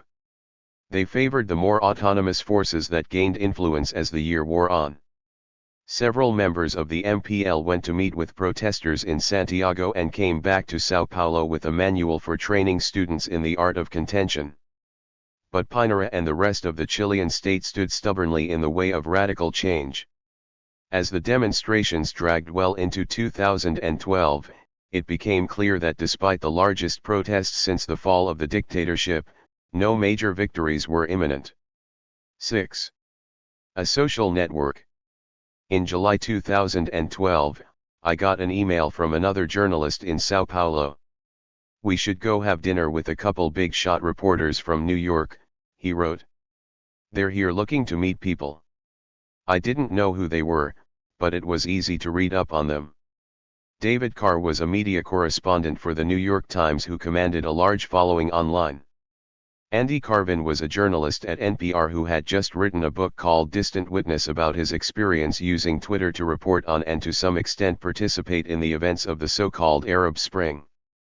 A few months prior, I had started working in the newsroom of Folha de São Paulo, Brazil's prominent mainstream newspaper, which was organizing their talk. I was now the Brazil correspondent for the LA Times, but that was no longer the kind of gig that was going to get you an office. I worked out a deal with Folha that I would maintain an English-language blog on their website, called From Brazil, primarily so I could have a place to work that wasn't my little bedroom. 1. At dinner, Carr and I got along very well, and I soon felt that he had taken me under his wing. He asked if I had Twitter. He wanted to tag me in a post. "No," I said. Well, I had created an account, but never put my name on it. Frankly, that seemed like a strange existence in which your popularity was quantified in real time in front of the entire world. That was very different from the social networks I had been on since 2002, Friendster, then MySpace, and Facebook, where you connected with your friends, rather than seeking followers. Until that point, social media had played precisely zero role in my professional life. I only dealt with editors, trying my best to show I could cover politics in Brazil well enough to stay in the game. But it made sense that a boost from Carr might be a good place to start. I created a public Twitter profile. He was the expert, after all. Their talk for Folha was to be about the power of social media. This made sense for a couple reasons. First, Brazilian corporate media is in almost universal agreement with US media on big geopolitical issues. In countries like Argentina or Mexico, various media platforms view the US as a meddling imperialist power, or at least a very unreliable ally. At Folha, journalists liked to tell foreigners that they were the New York Times of Brazil. It made perfect sense that Folha would want to hear from Carr and Carvin. And second, social media was a very important emerging issue for Western media, the US government, and a wide range of civil society groups around the world. Among these, there was near universal agreement that technology in general, and social networks like Facebook and Twitter specifically, were going to make the world a better place. More free and more democratic. Of course technological advances had driven human progress since the time of the Enlightenment. Indeed, the leaps and bounds in technical capacity helped give rise to our idea of progress in the first place. It was only a tiny minority of people, mostly drowned out by cheerleaders for these companies or ignored by well-funded government and non-government organizations, who pointed out that we were not dealing with pure technology, that these were a set of tools, and a set of powerful for-profit firms, that had taken shape in very particular historical circumstances. The Internet as we now know it today was created by the United States Armed Forces during the Cold War. The agencies that built its core structures were responsible for keeping groups like Students for a Democratic Society under surveillance and assisting counterinsurgency efforts in places like Vietnam. Domestically, the computers gave rise to a network allowing communications between researchers in the private and public sectors. Perhaps even more important than its roots in the U.S. military-industrial complex, however, was the time and place that regular people began to move parts of their lives online. The Ronald Reagan, George H.W. Bush, and Bill Clinton administrations privatized the machine world into corporate America. Nothing was more natural for the politicians of this era. Public ownership was seen as barbaric, if not outright un-American. Point 2 So for-profit firms would control the computers and the built environment of the online experience. One could very easily imagine a different internet if it had been built by a different country, France, Vietnam, Iraq, or even at a different moment in US history. Point 3. But in the first 2 decades of the 21st century, the vast majority of the digital experience took place in spaces engineered and controlled by US corporations. As more and more of the world gained access to the network of machines, starting, of course, with the wealthy and especially young segments of the world population, North American users became a minority, but the entire ecosystem remained profoundly shaped by these firms. Point 4. The companies often arose in Silicon Valley, a region of California where government contracts and good universities allowed for physical infrastructure to flourish in suburbs in the San Francisco Bay Area. Culturally, this new corner of U.S. capitalism was shaped by free market libertarian ideals, as well as a version of New Age individualist utopianism that had some roots in the New Left. According to one prominent strain of thought, decentralization and the destruction of all hierarchies that accompanied the advance of network technology would distribute power, and it would mean democratization. Some took this very literally. At the Synergy Orange commune, run on a cybernetic notion called ecotechnics, both organization and collective action were strictly forbidden. In practice, dark versions of abusive authority quickly emerged. Point 5. The founders of the Silicon Valley companies, enthusiastic publications like Wired, and the US government itself all routinely professed and seemed to believe they were changing the world. For the better, of course. But they also needed to make money. And for many of them, the solution to that problem was advertising. I, myself, remember being delighted when I could begin using Gmail, the robust email service from Google. You had to get an invitation back in 2004. I never really thought to ask what paid for it.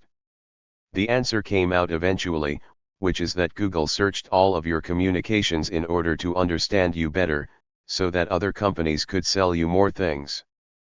Facebook, a company founded by an undergraduate at Harvard, also began as a service restricted to a small elite.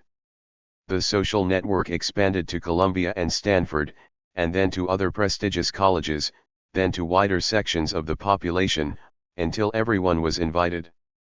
Its founder, Mark Zuckerberg, certainly didn't invent the social network. Many others came first. But in terms of an advertising-based, money-making operation, men like Zuckerberg took a huge leap forward from the television model that Fernando Haddad had described at the beginning of the millennium. Social media barons didn't have to make the shows. Instead of producing content to attract eyeballs, they simply had the users do that themselves. Their communications with their loved ones, the photographs of their lives, their public discussions about culture and politics, all of that would be content now that could be used to help other corporations sell things. Regardless of original intentions, the logic of this dynamic drove a number of innovations designed to keep the user glued to the website as long as possible. I distinctly remember the day that Facebook added the like button to its user experience. My network reacted with shock and disgust. Allowing everyone to affirm and quantify each other with a click seemed like a cheap engagement trick, which it was, and it worked. 6 But even as they emerged as wildly profitable entities in the business world, these technology companies retain the sheen of anti-systemic, vaguely countercultural quests to save the world. For some of these firms, that reputation was not just marketing. Twitter had roots in the alter globalization movement. The anarchist Evan Henshaw Plath, one of the engineers who created the microblogging social network, had been a software developer for indie media. Back in the late 1990s, he helped build a status update newswire on the top of indie media's web page in order to keep readers abreast of what was going on, mostly where the cops were and what they were doing during protests. Then they developed a way to send these out en masse via text message. This eventually grew into Twitter, launched in 2006. With major investment flowing into the company, and the arrival of founder Jack Dorsey, the company began to look for ways to make money. 7 Anyone could send the little tweets and choose whom to follow. Quickly the service moved onto the internet exclusively and became something very similar to Facebook, except that you had a much smaller profile and could only post short dispatches. During the George W. Bush administration, the U.S. State Department began training movements in Asia, Latin America, and the Middle East in the use of digital tools. It became state policy to push for global democratization using technology and social media. In 2009, thousands of Iranians took to the streets to protest what they believed to be a fraudulent election. Some of them were using Twitter, and this seemed to confirm that social media could push the world toward the end of history. Andrew Sullivan, for The Atlantic, published a piece titled "The Revolution Will Be Twittered."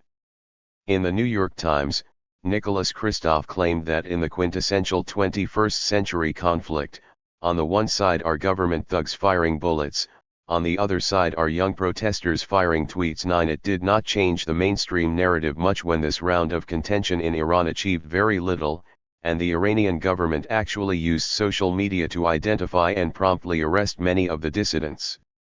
Mark Feifel, a former deputy national security advisor in the George W. Bush administration, tried to give the Nobel Peace Prize to Twitter. 10.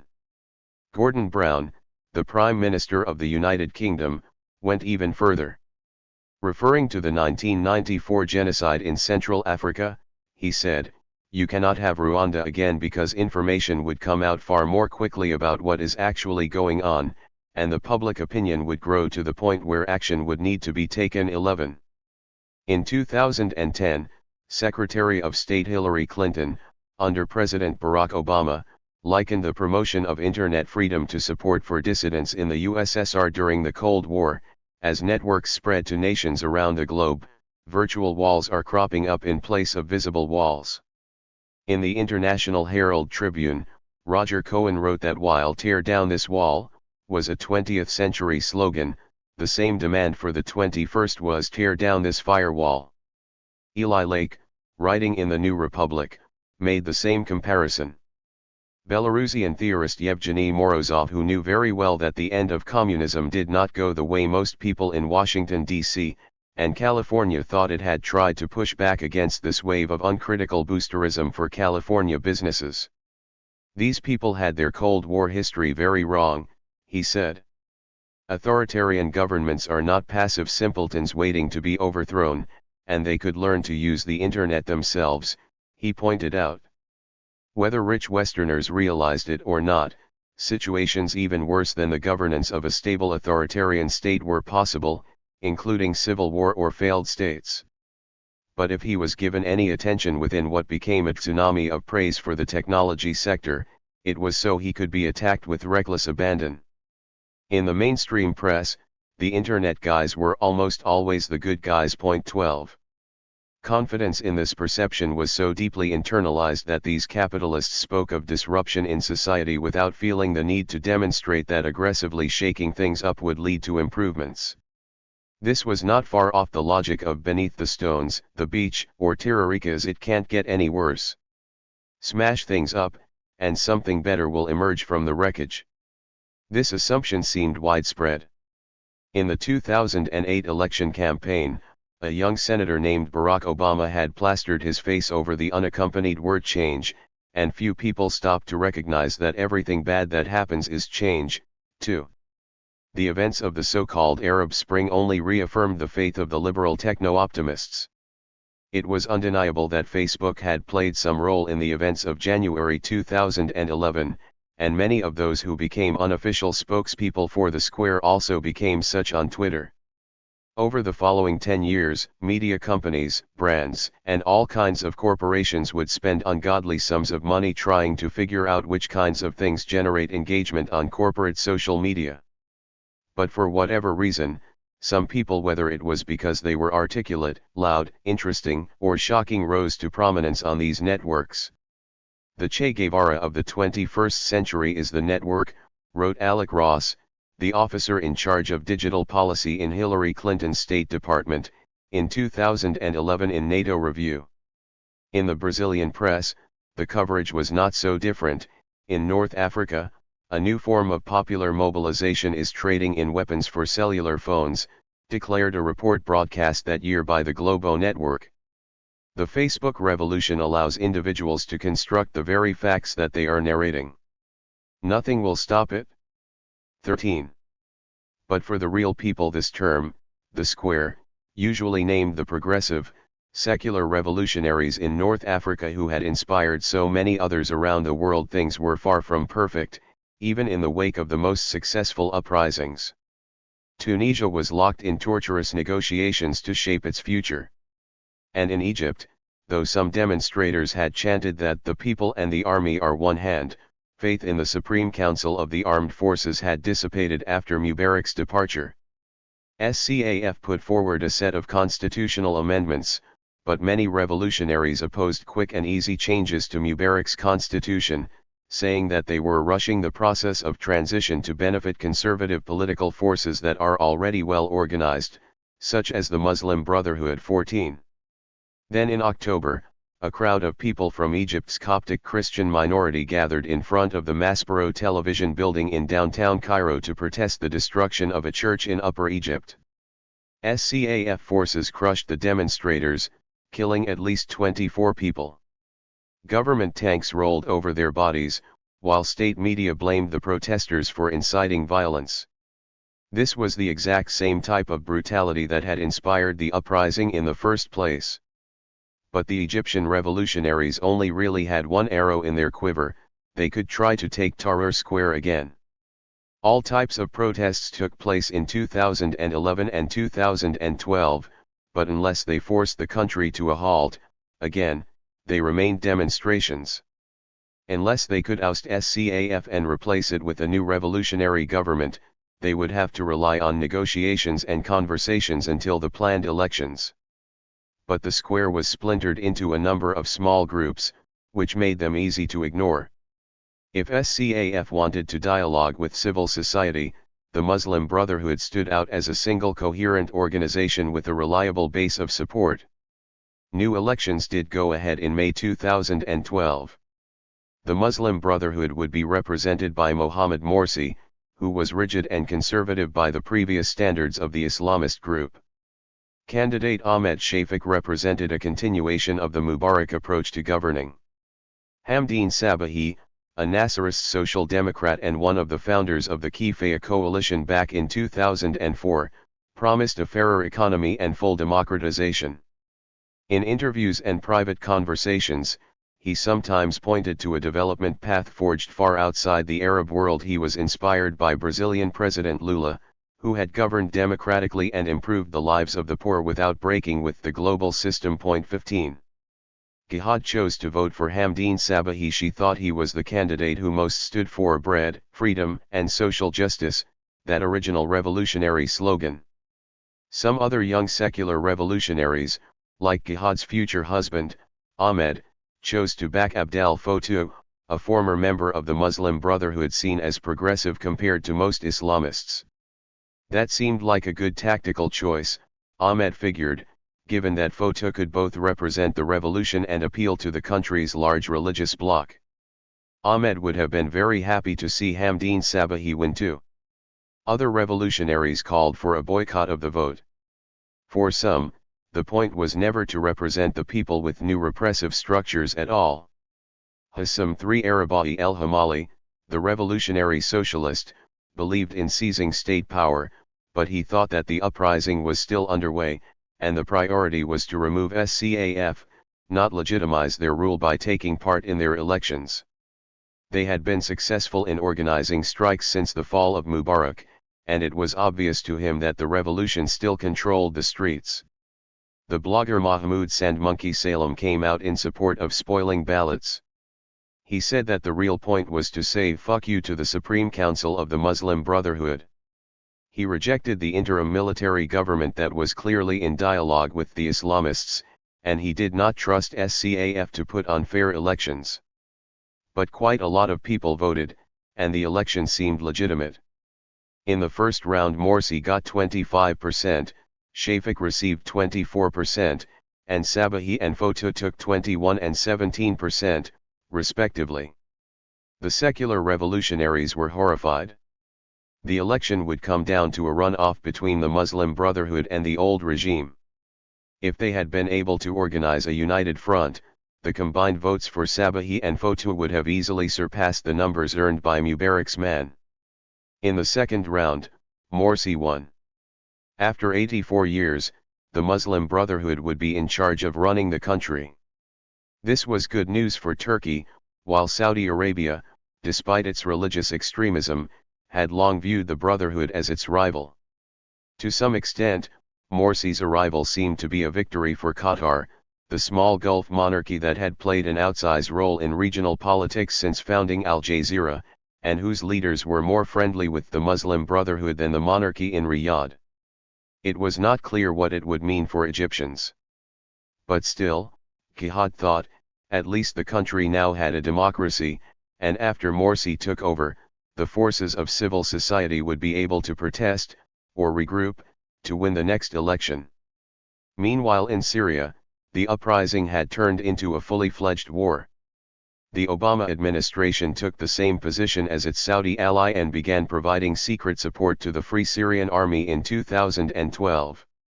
Early in that conflict, international support for the Syrian opposition was driven by a very prominent online personality. A young and beautiful woman, posting as gay girl in Damascus, regaled Western followers with tales of resistance to the brutal Assad regime. They were shocked when she was abducted by the Syrian government.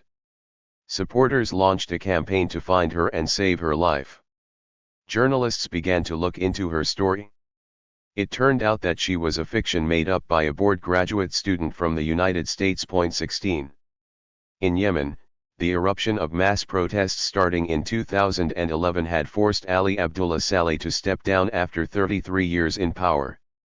But Saudi Arabia, the powerful country to the north of the border, brokered a deal that allowed his deputy, Abdrabbuh Mansur Hadi, to take over.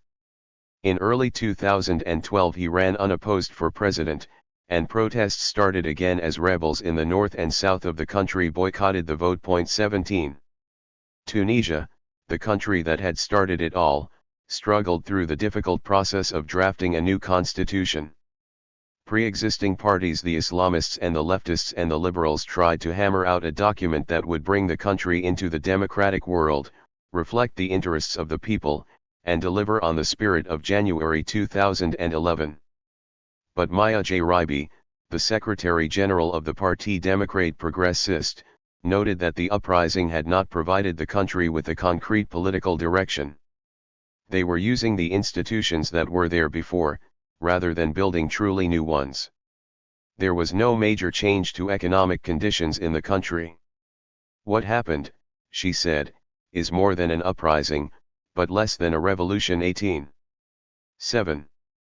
Cowboys and Indians. I lived a blessed life as a correspondent in Brazil.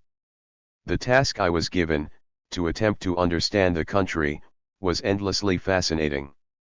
As a journalist, your only real value is that you can get very smart, or very interesting, or very important people to speak with you because they want to be in the paper, or because it is their job. This was an immensely enjoyable endeavor during a great time to be alive in Sao Paulo. And considering I had a full-time job, paid in US dollars, I lived a much more comfortable life than the vast majority of Brazilians. There is no way you can do this job properly without correctly identifying your own objective relationship to the subject matter, and the vast majority of citizens of the United States of America are in the top 10% of earners in the global population. 1 University-educated professionals in exclusive fields like media breathe even more rarefied air. In Brazil, just as in the United States, having light skin makes your life a lot easier. In the 13 years since I moved to Brazil, not a single cop has ever said a word to me on the street. Their job is the repression of a different population. Every day, I walked from my apartment downtown in the Mercado República to the offices of Folha de São Paulo, where I had my desk space. I would pass through parts of Cracolândia, or Crackland, the sprawling community of street residents and drug users in the city. But this is not a poor country, it's an unequal country.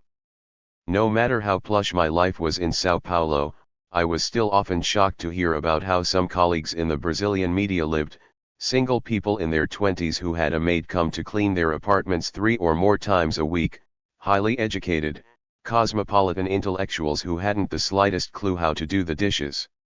The journalists at Folha were not highly paid, but almost all of them came from families of European descent and attended elite, private educational institutions. Less than half of Brazilians identify as white. Looking around the newsroom in 2012, I never saw a single black reporter. As it happens, Brazil was not cheap at all when I arrived. In some ways, it was more expensive than London, where I lived until 2010. Some of the hype surrounding Brazil was the result of a coincidental global imbalance that emerged in the wake of the 2008 financial crisis. As part of the response to an inflation crisis in the 1980s, the government had saddled Brazilians with some of the highest real interest rates in the world. This worked to stabilize the currency, but it also meant that even if regular people could buy their first washing machine under Lula, they paid exorbitant fees to finance them. After the 2008 financial crisis, the United States government failed to construct a fiscal response and instead relied on the Federal Reserve to slash its rates to historic lows. This unleashed a wave of capital into the world seeking returns. When it came to Brazil, the carry trade strategy simply take out money with low interest rates and put it in a place with high ones served to inflate the value of the real. This made it a bit cheaper for normal people to buy foreign goods or travel abroad for the first time. It also meant the deindustrialization of the economy, and it allowed Brazil to become the world's 6th largest economy. 2. But on the ground, and in the data, it was undeniable that something real was happening. Many people you met, rich or poor, were doing things they had never done before. Poor people got full-time jobs with benefits, or took their first flight. Middle-class kids got to vacation in Paris or Tokyo or Mexico City. Throughout 2012, Dilma's approval rating hovered around 65%. Conservative forces were muted. Analysts called this phenomenon the direita envergonhada, or embarrassed right, a legacy of the fact that almost everyone agreed that during the military regime, the left had fought for democracy, and the right had defended dictatorship. A colleague at The Economist wrote a bemused column during Rousseff's first term, noting that out of 32 registered parties, 26 had names that suggested progressive values. The Brazilian political terrain comprised 50 shades of pink, someone told the magazine. 3. Much of my work as a reporter was focused on the ways in which the social revolution was still incomplete. I went out and spoke to teachers worried about abysmal educational conditions for poor children. These had improved under Education Minister Haddad, but there was a very long way to go. There was the obvious, and persistent, problem of crime that had made Rio's favelas infamous. I attended parties organized by drug traffickers as research, yes, journalism in municipal territory controlled by organizations such as Comando Vermelho or Amigos dos Amigos, where I spoke with some of their leaders. Cops were not allowed anywhere inside their turf. Teenagers wearing nothing but sandals, surfing board shorts, and huge assault rifles handled their security. I especially loved getting out of the cities. I was lucky enough to report from every one of the 26 states, often crossing the whole country by bus. The Amazon basin covers 2.5 million square miles, roughly equivalent to the area covered by the European Union and India combined. Brazil governs the lion's share of the rainforest, which is home to much of the planet's biodiversity and so crucial for the globe's oxygen production. Once you get out there, you realize that much of this biodiversity is bacteria, viruses, or animals that are trying to kill you, but that doesn't make them less beautiful, or less important. I spent a lot of time in the jungle, attempting to explain why so much of it was going away. The battle over land has been at the center of Brazilian politics since the country's birth, and it is relevant to the future of humanity. I became close to a group of scientists who operate as an environmental protection force for the federal government. My main contact in this world was a federal agent in Brazil's Institute of Environment and Renewable Natural Resources named Olavo Parangalveo, a kind man who patiently explained to me the diversity of the forestry and the nature of the work done by his team. Armed and highly trained, they scanned the vast region for potential deforestation sites using satellite data to find suspicious holes in the forest followed by flyovers in small planes. Finally, when there was a clear target, they would touch down in a helicopter to investigate. Often, they would find telltale equipment or land converted into pasture for cows. Sometimes there were people on the sites, shooting at the helicopter as it got closer to the ground. I touched down with them many times. They would fan out, searching for clues, and immediately determine what kind of operation was underway. Olavo would examine the soil and track down any supplies or equipment. Many times, as the day ended, I would stand back and watch as they torched everything they found. Point 4. The IBAMA had the authority to fine ranchers with the backing of the federal government. But they also ran up against the other concrete power structures in Brazil's political economy. The president governing from Brazil's capital, Brasilia, does not control every aspect of life on the ground any more than politicians in Washington, D.C., could micromanage frontier law in the Wild West. If you worked the courts right or put operations in the name of some low-level criminal, the benefit of the deforestation could outweigh any fines incurred.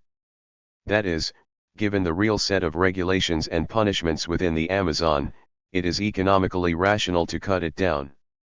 Indeed, the local political structures were often highly sympathetic to the deforestation economy, if not entirely dependent upon it. Olavo told me, one day in the truck as we rolled through the wasteland, how many serious threats they received. Many people understand that the forest is shrinking. Few realize what takes its place. The communities that exist in between the thick, dark green foliage, are primarily cowboy outposts, in every sense that the word connotes. Men wear big belt buckles, cowboy boots, and big cowboy hats. They amble into watering holes to get drunk and listen to country music without bothering to hide the pistols on their hips. Cattle, which transform the soil and help destroy the jungle, are their source of income. At one bar, I stood out like a sore urban thumb and told the locals unconvincingly that I was going to write about country music and culture. Residents look on city folk that come out there as empty-headed do-gooders trying to destroy their livelihoods. This scene attracts outlaws who can cross state lines and start a new life to evade the police. After that night in the cantina, I went to watch a local motocross show on a deforested piece of dirt nearby with a young woman I met. "We have to leave," she said, as soon as we arrived. Her ex-boyfriend was there. "Oh, it's no big deal," I said, "it's not like we are on a date. I'm just a clueless gringo journalist, we can tell him that." "Oh no, you don't understand," she said.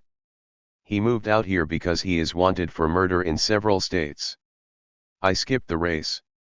Relations with the United States had improved under Dilma, after Washington was displeased with President Lula's attempt to organize an Iran nuclear deal in 2010. The U.S. consistently pushed Brazil to adopt its oppositional stance toward the Hugo Chavez government in Venezuela. For her part, Dilma enthusiastically supported the BRICS and was committed to building networks of South-South cooperation. 5 In 2010, when Brazil began development of its massive offshore oil reserves accompanied by the largest stock offering in the history of the world, experts in the North Atlantic issued concerned warnings that the developmentalist provision to reinvest the profits in local industry would be unfair to international companies. 6. At home, Dilma oversaw the launch of a truth commission that investigated the crimes committed by the military dictatorship. It was the reproduction of a successful model developed in places like Argentina, Chile, and South Africa. It had no teeth, but behind the scenes at the armed forces, the top brass did not like this one bit. The armed forces had been re-empowered starting in 2004, when the Brazilian military went to Haiti as part of the United Nations stabilization mission in Haiti and reportedly committed egregious abuses against the local population, especially Haitian women. And if you listened carefully, you could hear wealthy Brazilians start to complain that the poor seemed to be doing a little too well. But all of this felt like background noise, the quiet mutterings of a ruling class that was getting used to a new reality. Nothing served to reinforce the idea that this moderate social revolution was here to stay more than the new man in charge of Sao Paulo. 2013 begins. Fernando Haddad took office as mayor on January 1, 2013. This was a surprise achievement for Sao Paulo progressives, both culturally and politically. The country's economic powerhouse had elected center-right candidates in the past two contests.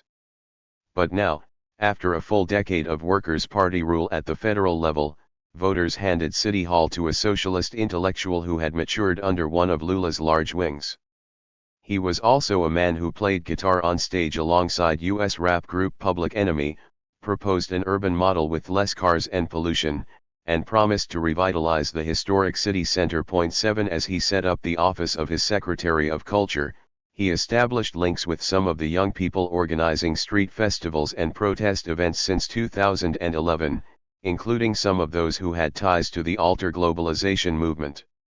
By the numbers, his victory was driven by votes in the city's poor peripheria, but it also delighted a lot of people in the left-leaning world of university-educated artists, musicians, and writers. Speaking frankly, for the social groups I had joined, the short campaign had provided a little bit of drama. For a while, media personality Celso Russomano dominated headlines. He was a man permanently in TV makeup, a gifted showman who had made his name giving tips to consumers and defending the rights of the customer. Whether this was celebrated or derided, it was a fact that the Lulista model of development meant incorporating the poor into full citizenship through participation in consumer society, and these were popular themes. 8 The country, like so many in the global south, was living through a boom in shopping mall construction. 9 Even more newsworthy was the fact that Russomano raised eyebrows by appealing directly to the country's growing evangelical Christian population. This group's power and influence were on the rise, but it had never been so clearly in the spotlight. I went to spend time in the churches, where two things became clear. First, they provided a truly meaningful space for regular people. Protestant pastors engaged directly with working Brazilians, and many reported turning their lives around after finding Jesus in these new churches. Second, pastors often presented donations to the churches not so much as good works done in service of the Lord, but as a kind of investment. If you did what the church asked, you were going to get rich, you were going to eventually get more money out of this whole scheme than you put in. That explained why so many founders of the megachurches were mega-rich, and why countries in Africa, like Angola and Madagascar, actually shut down their churches. 10. As soon as he took power, Haddad felt that he was fighting a rearguard battle against the city's conservative elites and the media they owned. Fights over politics, playing out in media both social and traditional, often revolved around his flagship programs to expand bike lanes in the city and spend money treating drug addicts living on the streets downtown.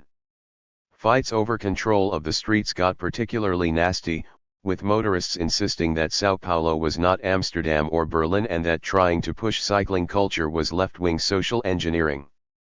A columnist at Veja went as far as to question why the ciclovias were painted red. Was that propaganda meant to spread the color of socialism and the Workers' Party?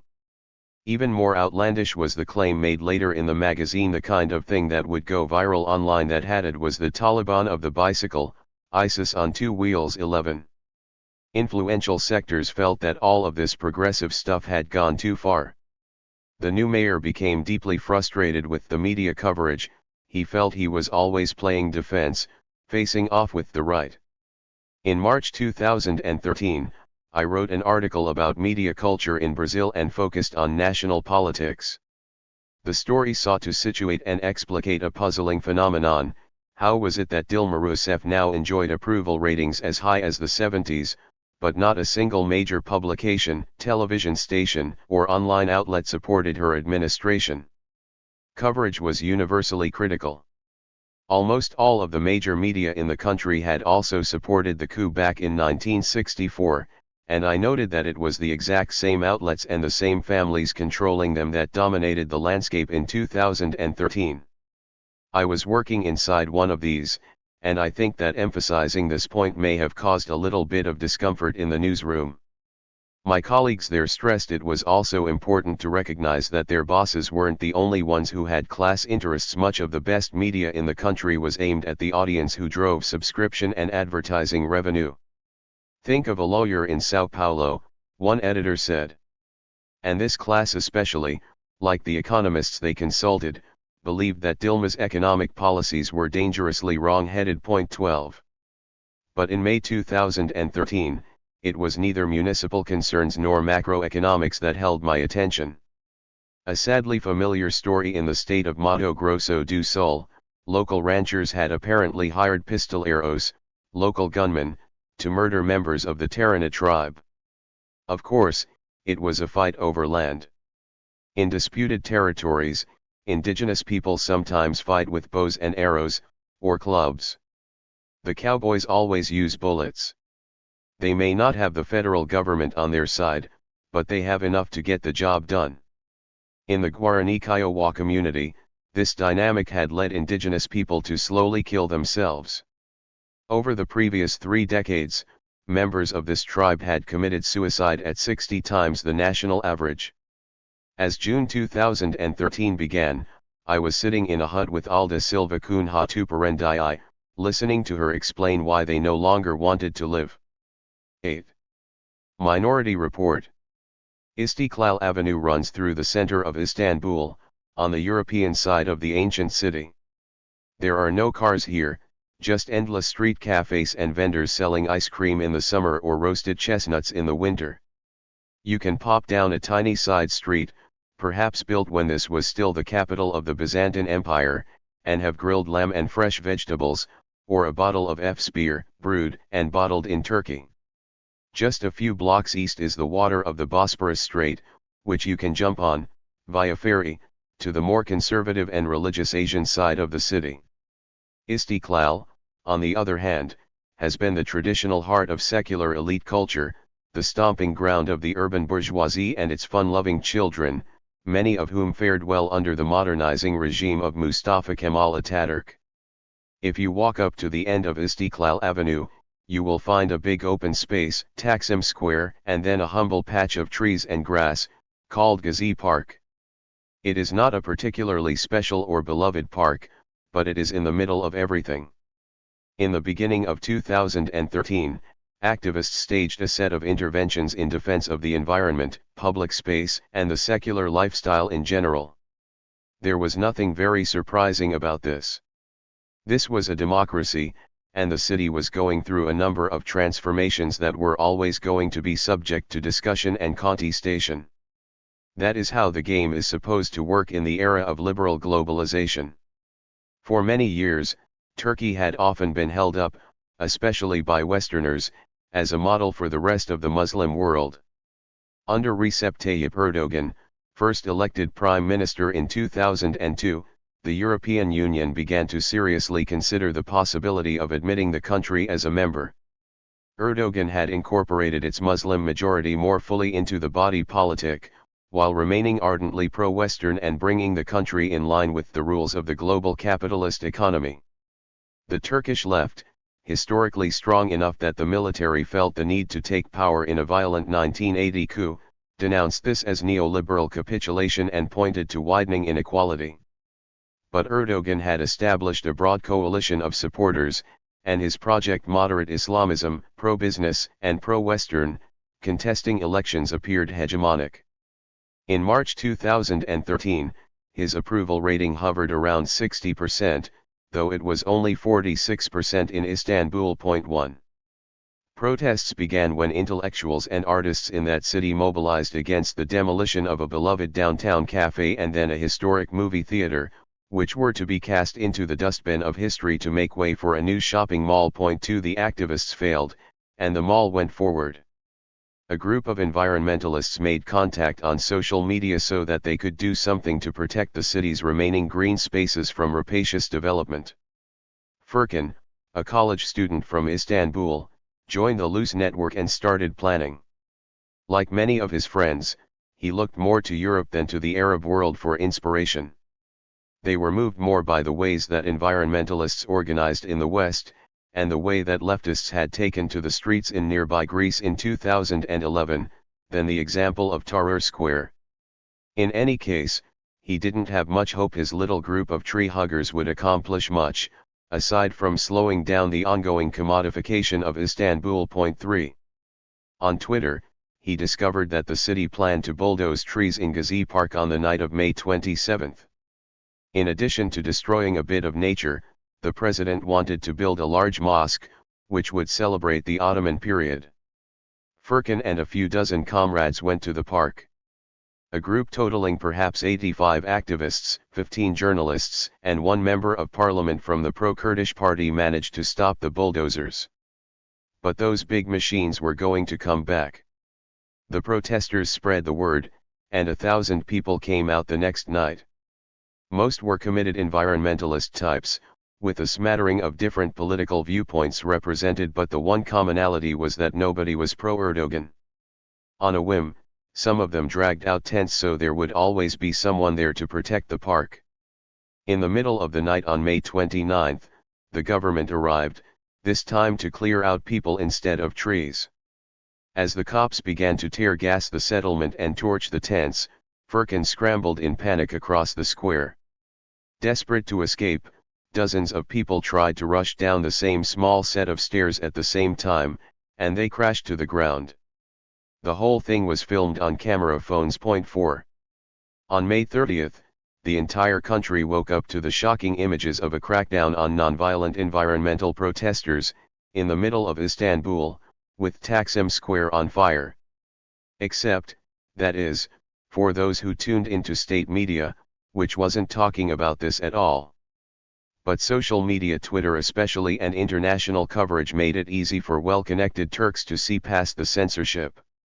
And so citizens poured into the square in solidarity with the victimized demonstrators and in protest of police brutality. Then, photographer Osman Orsal produced an even more scandalous image. A young woman, elegantly poised and wearing a flowing red dress, was pepper-sprayed at close range by the Turkish police. After seeing this on Twitter, a lot of people felt like Hazar, a shopkeeper in the bazaar from a middle-class family. He said, "A sandstorm is erupting, and I want to be one of the pieces of sand. I just want to support the people." The square was entirely packed now, 24 hours a day, and the whole world was watching. 5. The Turkish model. In 1922, the mighty Ottoman Empire finally collapsed, after more than 600 years. After Mehmed the Conqueror took Byzantium in 1453, the sultans embarked on a conquest that eventually gave them control over a huge swathe of land stretching from modern-day Algeria in the west, deep into the Arab Peninsula in the southeast, and up to what is now Hungary and Ukraine in the north. They did not force their subjects to learn Turkish, but maintained a network of local rulers who were loyal to Istanbul. They traded in both African and European slaves. The Cossack people, from the steppes of modern-day Ukraine, acquired a heroic reputation for liberating prisoners in horseback raids before they could be sold at Crimean ports. But as the world was increasingly transformed by European imperialism and the attendant rise of capitalism, the Ottomans were dragged through slow decline. 6 The Republic of Turkey was born in 1923, and President Mustafa Kemal Ataturk pushed through a set of modernizing, westernizing reforms. These Kemalist measures abolished the Ottoman Caliphate, instituted the use of the Roman alphabet, declared the state to be fully secular, and banned the use of Muslim headscarves in any public institution. Many Turkish women remained hijabi, but not if they were serving in government or teaching at a public school. Ataturk suppressed local efforts to reproduce the Bolshevik Revolution, but he also learned lessons from the Soviet Union. Turkey used central planning, but to build a national bourgeoisie and capitalist economy, rather than the proletarian-led industrialization favored by the USSR. Nasser's system in Egypt was not wildly different from Ataturk's creation, economically speaking, but Nasserism was more leftist, and more committed to the cause of the Third World, than Kemalism had been. 7 And modern Turkey, unlike Egypt, did not cover a territory that had been a coherent nation for thousands of years. Its version of nationalism relied on exclusionary and destructive violence. Late Ottoman leaders carried out a genocide against the Armenian people, and the republic was locked in eternal conflict with the Kurdish people, unhappy to be locked within Turkey's new borders. After World War II, Stalin thought he might be able to establish naval bases in Turkey, but the government in Ankara ultimately chose to side with the West in the Cold War, joining NATO in 1952. 8 As the organized left grew in power and influence in the 1970s, the state-backed far-right nationalists as well as Islamists as counterweights until, in 1980, the military seized power, ending parliamentary democracy, banning all unions, and annihilating the socialist movement with a series of executions, imprisonment, and the use of torture. The coup led to a controlled opening for Turkey's religious groups, and it meant the beginning of neoliberalization in the country. Prime Minister Erdogan's party, the Justice and Development Party, grew out of the pro-business, pro-American wing of an Islamist party founded in 1983. The former mayor of Istanbul took power in 2003 and proved to be a valuable U.S. ally in the global war on terror, all while maintaining a wide base of support at home.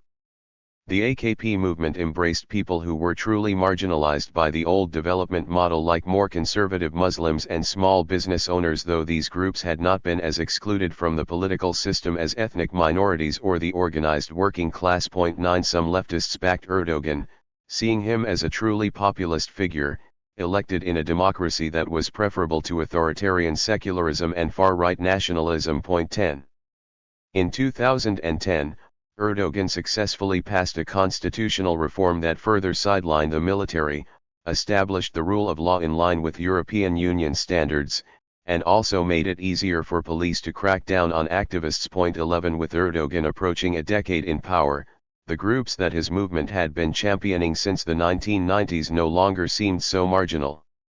And a lot of people in downtown Istanbul didn't like what was happening to their city. Erdogan found himself in a complicated position as a result of the so-called Arab Spring.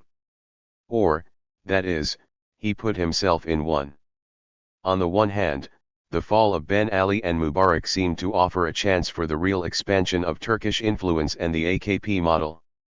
Then there was the problem of Syria. At first, Erdogan wanted to position himself as a mediator between Assad and the opposition, while the Kingdom of Saudi Arabia wanted regime change. But as the Saudi position gained traction in Washington, Turkey changed its orientation too. The Free Syrian Army, the armed rebel group originally formed of defectors from the Syrian army committed to overthrowing Assad, was founded on Turkish soil in July 2011. Turkey had provided active assistance to the NATO operation against Gaddafi in Libya, after a lot of hand-wringing and indecision. And closer to home, the Turkish government was wary of any developments that would prove advantageous to the Kurdish movement in general, or more specifically to the militant Kurdistan Workers' Party that Ankara considered its mortal enemy. Erdogan had both ideological and geopolitical incentives to pull for Islamist movements in North Africa, and he did. The Turkish president supported Ennahda in Tunisia and was close to the Egyptian Muslim Brotherhood after the victory of Mohamed Morsi. These were the movements that might recreate the Turkish model, in other words, the pro-Western, neoliberalized, moderately Islamist mode of governmentality he had developed over the previous 2 decades.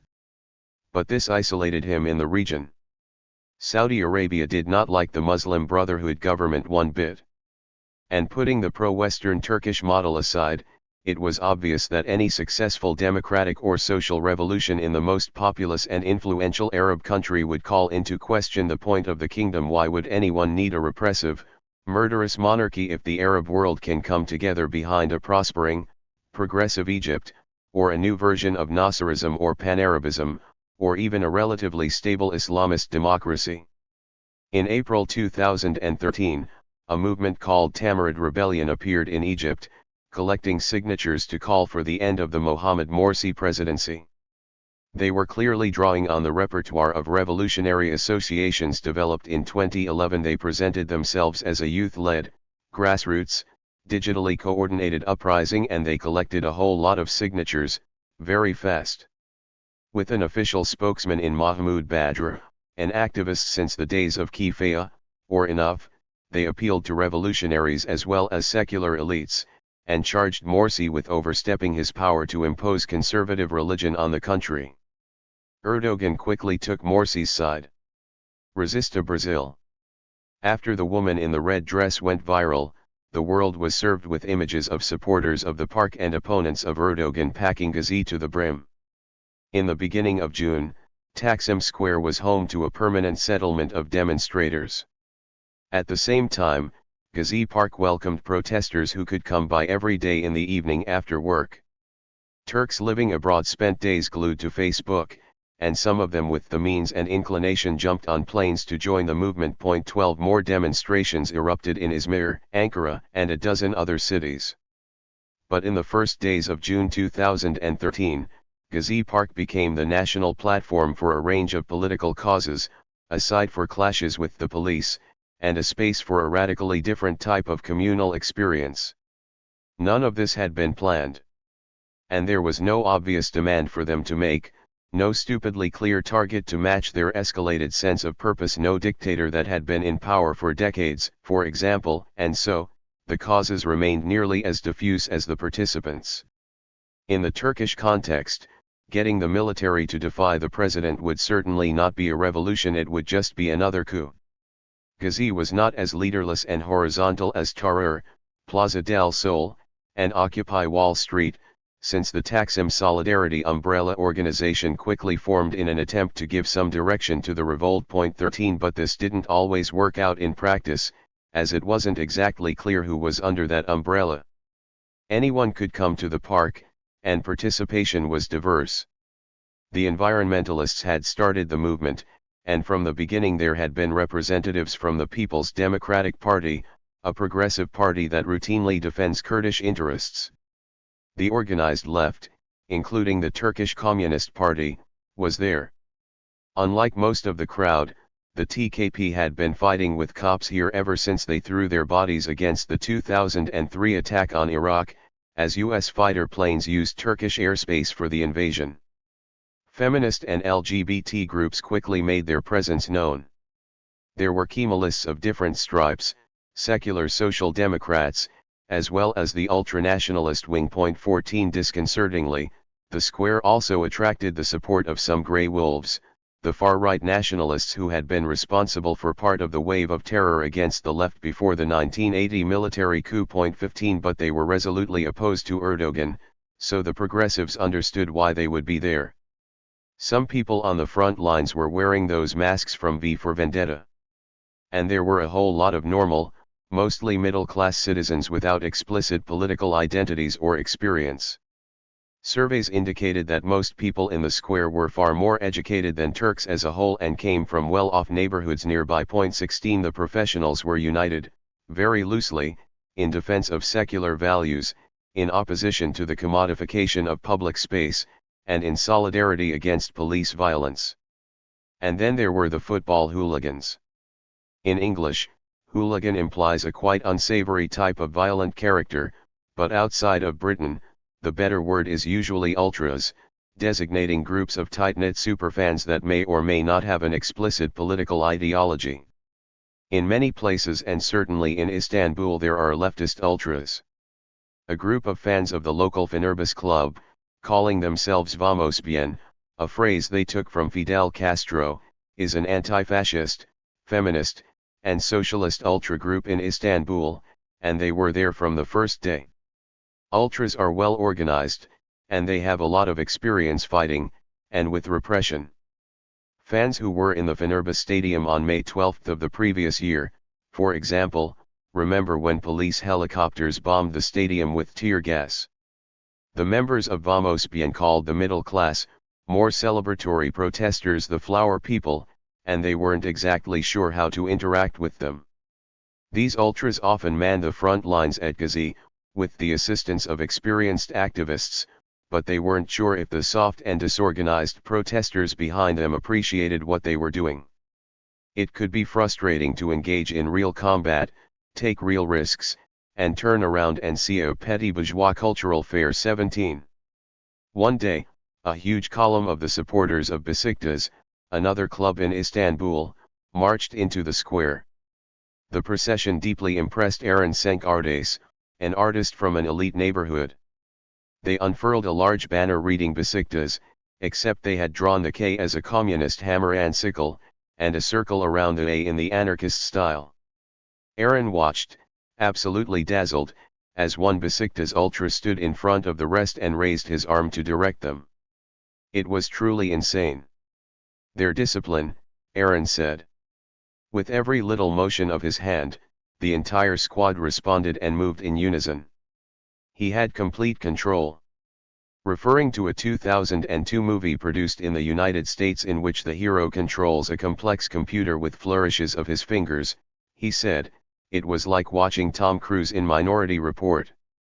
Another night, another very different procession descended on Taksim. Rihanna was playing a huge show a few blocks away. As she sang, fans in the VIP seats also watched the events in the square, on Twitter. Then they swarmed up the hill, toward Istiklal, and joined the revolt. Eren's girlfriend was in that march. They knew that they didn't exactly hail from the proletariat, but everyone was coming together to fight for their city. Like so many other protesters, Eren was struck in the head with a tear gas canister fired by the police. This changed his life, and not because the injury was permanent. During the trip to the hospital, he made the kind of deep, unmediated connection with another human being that so many people spoke about in Tahrir in 2011, or Paris in 1968. He wasn't sure if he would survive, terrified by the size of the head injury, which pulsated with terrifying heat. He locked eyes with another man in the waiting room, someone who, he knew, he never would have spoken with before Gezi. But in that moment, they were brothers. The feeling was transcendent, and far more powerful than the pain in the back of his skull. 18. Zeynep Tufekci, a Turkish sociologist who had been a part of digitally coordinated activist networks since the alter globalization moment, noticed that the language employed was nearly identical to that which had been produced in New York and Egypt. "If I squinted and ignored that the language was Turkish," she reported, "I felt that it could have been in almost any 21st century protest square, organized through Twitter, filled with tear gas, leaderless, networked, euphoric, and fragile." She also clocked the dual nature of the revolt. It was somewhere between a music festival and the Paris Commune, she wrote. Like Greber, she rejected the idea that contention is a means to an end. But her interpretation was not based on a prefigurative ideal, but rather on the empirical observation that people were deriving real meaning from these experiences. This was the feeling of participatory democracy SDS had dreamed of, except they were running a square instead of the country. I saw, and felt, that Gezi Park offered an escape from the alienation of everyday life, the ability to exchange products without money inverted the commodity fetishism of workaday capitalist society. There was always more blankets or food than anyone needed. 19. Meanwhile, defenders of the Erdogan project scrambled to declare that the situation here was very different from the movements it was echoing. In an article for Al Jazeera entitled Taksim Square is not Tahrir Square, two university professors pointed to the presence of radical Kemalists in the square and claimed they were using the revolt to overthrow a government that had revolutionized center-periphery relations. This was the language of the intellectual left, being deployed to shore up Erdogan's AKP. As anthropologists and Marxist academics, they wrote, we observe that the AK party still holds the support of the subaltern, the real subjects of a possible revolution. Since 2002, the people on Turkey's periphery have become the center. Today's chaos threatens to reverse this. 20. But support continued to pour in from all around the world. Bahar, a wry and impish scientist who worked near the square, very much enjoyed her time amidst the crowd. She joined the square in defense of secular values and against Erdogan. Gezi was a revelation. She had no idea there were so many people who thought the same way as her in Istanbul. For the first time, she got to know queer and trans people. She met a boyfriend. Well, he was more of a fuck buddy, according to her in the square. 21. She was always on Twitter, except for when she was kicked off for mouthing off a little bit too much. In the second half of June, she saw a tweet, coming in from Brazil, reporting that demonstrators in Sao Paulo were getting tear gassed. She read that Brazilians had exclaimed, "Love is over. Turkey is here," as they withstood the onslaught. Bahar saw a flowering of responses, all in solidarity with that other street movement halfway across the globe, appear both online and in the real world.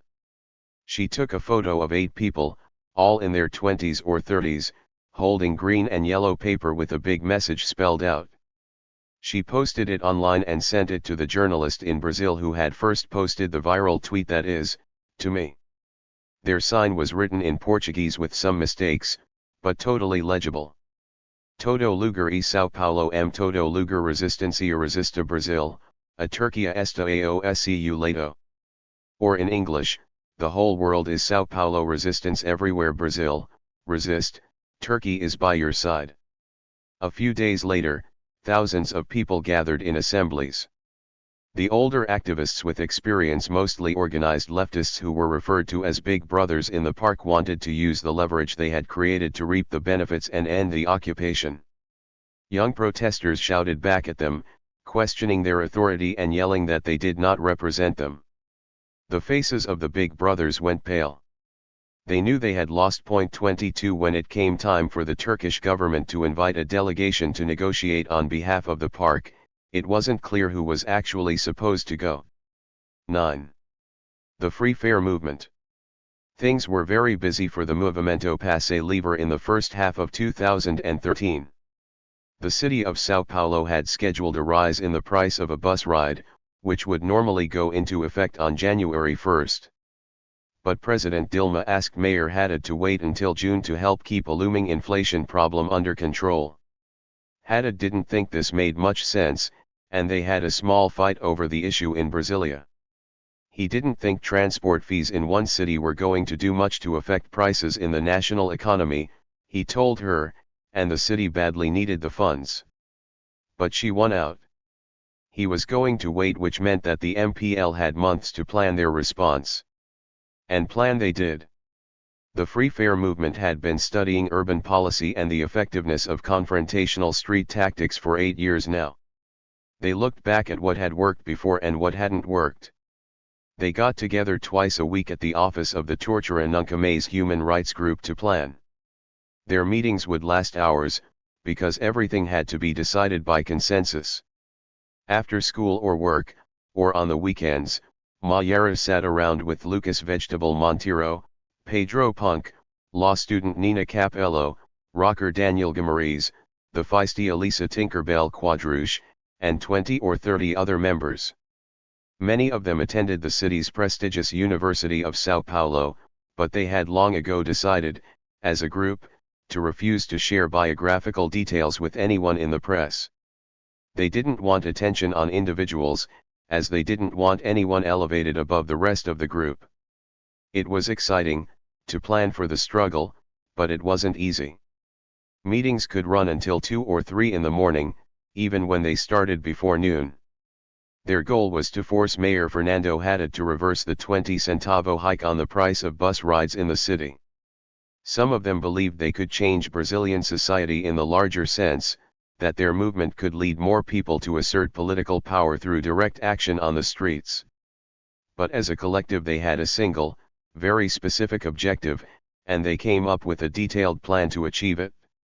As they got closer to June, they began to meet every single day. Members who lived outside the capital, like geography student Oliver Kaká, descended on São Paulo to prepare for the action. Point 1. The Movimento Passe Livre knew that Haddad and the Workers' Party had developed a robust set of mechanisms for interacting with social movements. Haddad would want a dialogue to incorporate, co-opt, and converse, or, as Vegetable put it, to put us in meetings, that would lead to a series of meetings, that would create a committee, that would discuss future committees, and then eventually create an agenda based on future negotiations. They chose to deny that possibility and turn their backs on City Hall. They knew that in order to create the necessary pressure, there would have to be some chaos in the city.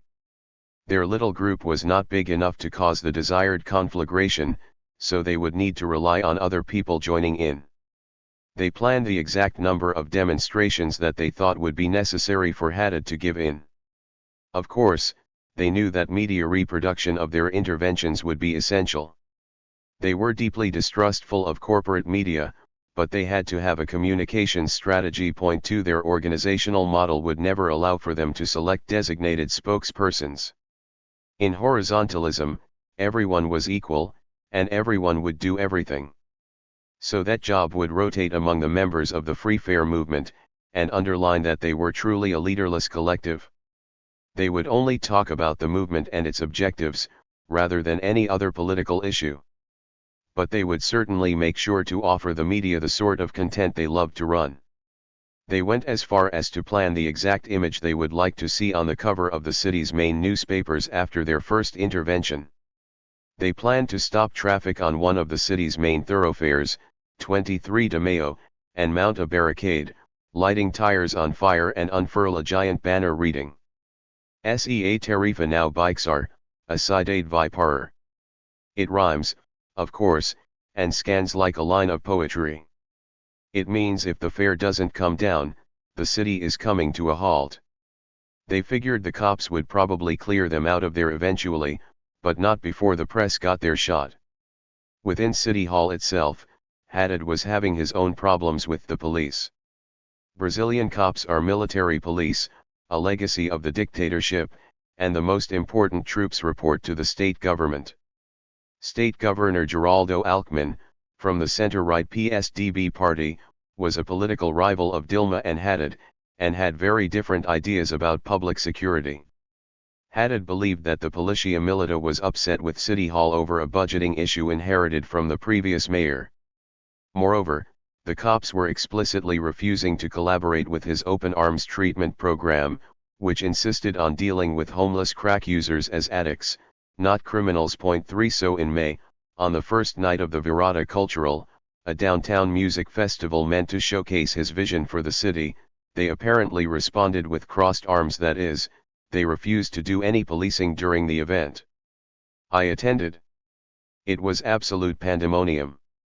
My apartment has a balcony overlooking one of the stages, and we watched the band Raca Negra perform live before heading downstairs to check things out.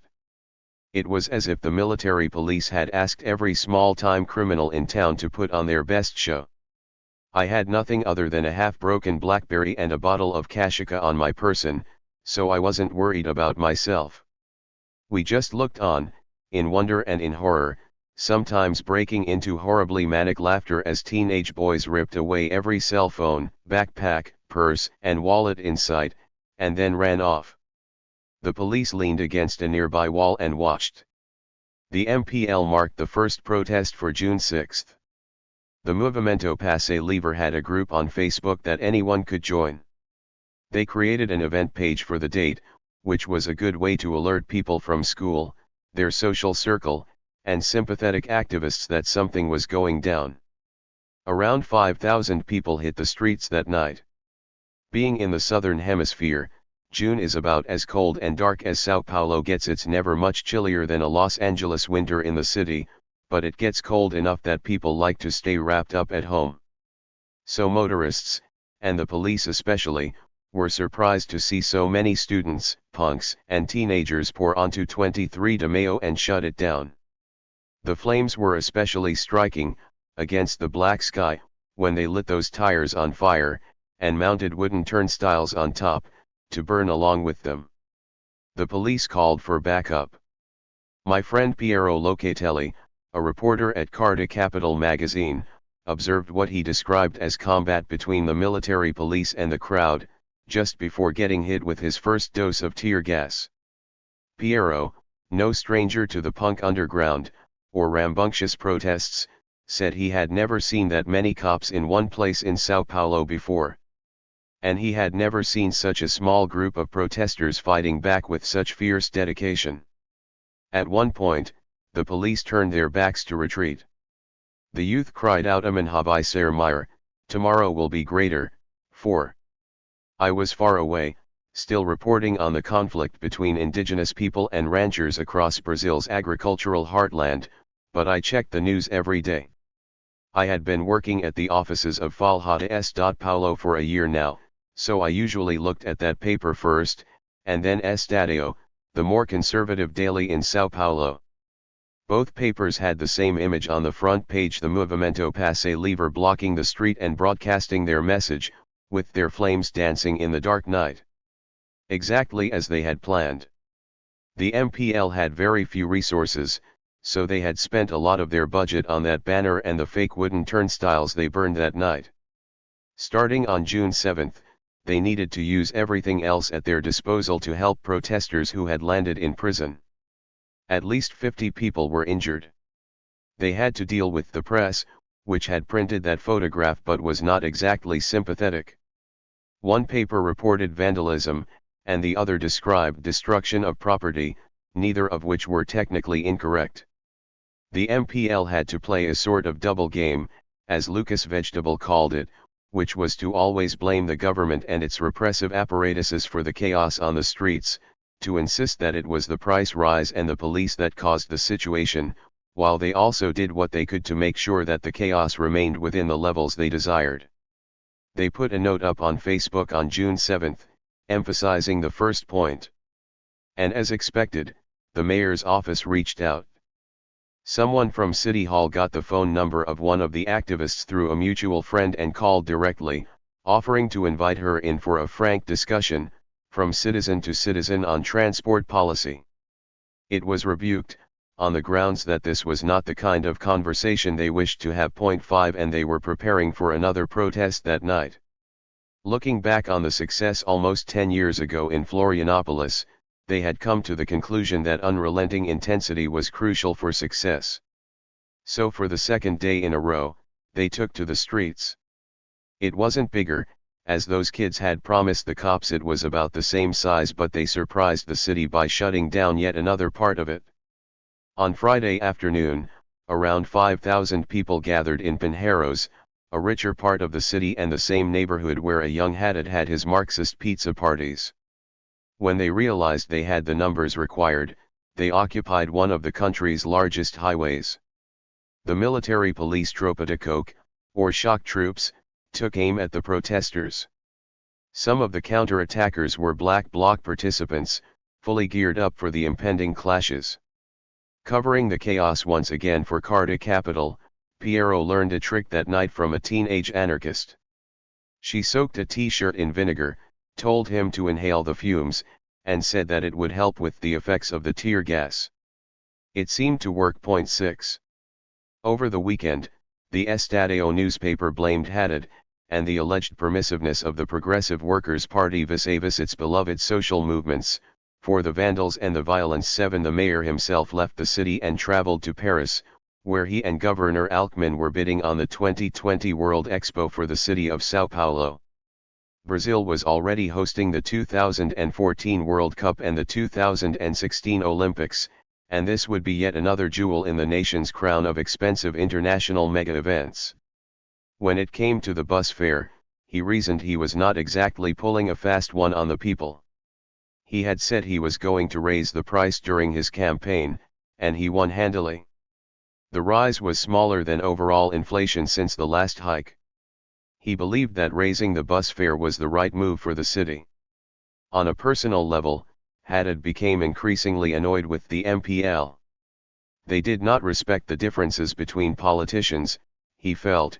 They lumped him in with the conservative repressive apparatus he fought against as a young dissident and was now trying to sabotage his administration. He did not believe he was trying to co-opt anybody.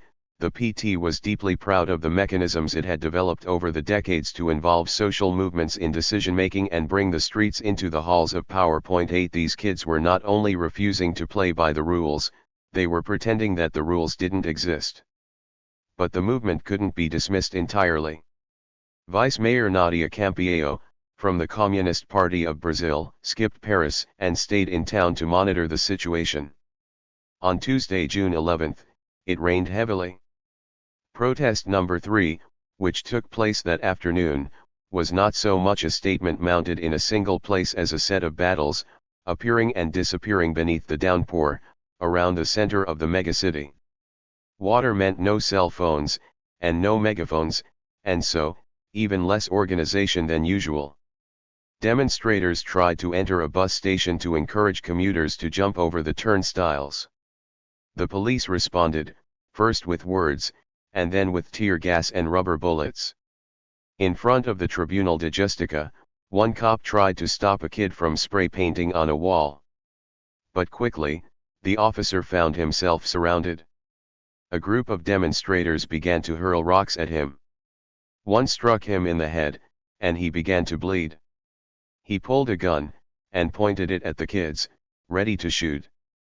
But he relented, and pointed it back up into the sky, and backed away in fear. If you only caught that scene, it looked very much like a group of punks had almost killed a police officer. This was not something that the MPL as an organization really believed to be productive. It was actually members of the Movimento Passe Livre who pulled the officer out of there and surrounded him to separate him from the crowd immediately afterward. 9 At the same time, it was their public policy to blame all chaos on the state, and to avoid criminalizing resistance. It was a difficult line to walk. It came as no surprise when this was the image that made the news that day. Sympathy for the officer in the media was overwhelming. Governor Alckmin congratulated him by name in a statement of solidarity. Communist City Councilman Orlando Silva used a word from the old Marxist-Leninist canon adventurous to describe the actions of an irresponsible group that would only destabilize and worsen the country, not actually lead to revolutionary change. Elder statesman Eduardo Suplicy, from the Workers' Party, invoked the legacies of Gandhi and Martin Luther King Jr. to celebrate nonviolent struggle for justice. 10 And Mayor Haddad, returning from Paris, said he placed a call asking the police not to overreact to the youth revolt, but that photo in the papers, of a cop nearly lynched by protesters, meant that they wouldn't listen. 11 On June 13, the morning of the fourth scheduled protest, São Paulo's newspapers delivered a clear message: the police need to crack down on this group. This was not done with innuendo, or with suggestive news coverage, but with frank calls to action. The Estadão editorial committee wrote, the authorities should have determined that the police take more rigorous action, since the very beginning. In an editorial entitled Retomar a Paulista, or Retake Paulista Avenue, Folha de São Paulo published this opinion: the few protesters that seem to have anything on their minds except for hoods justify their violence as a supposed reaction to the supposed brutality of the police.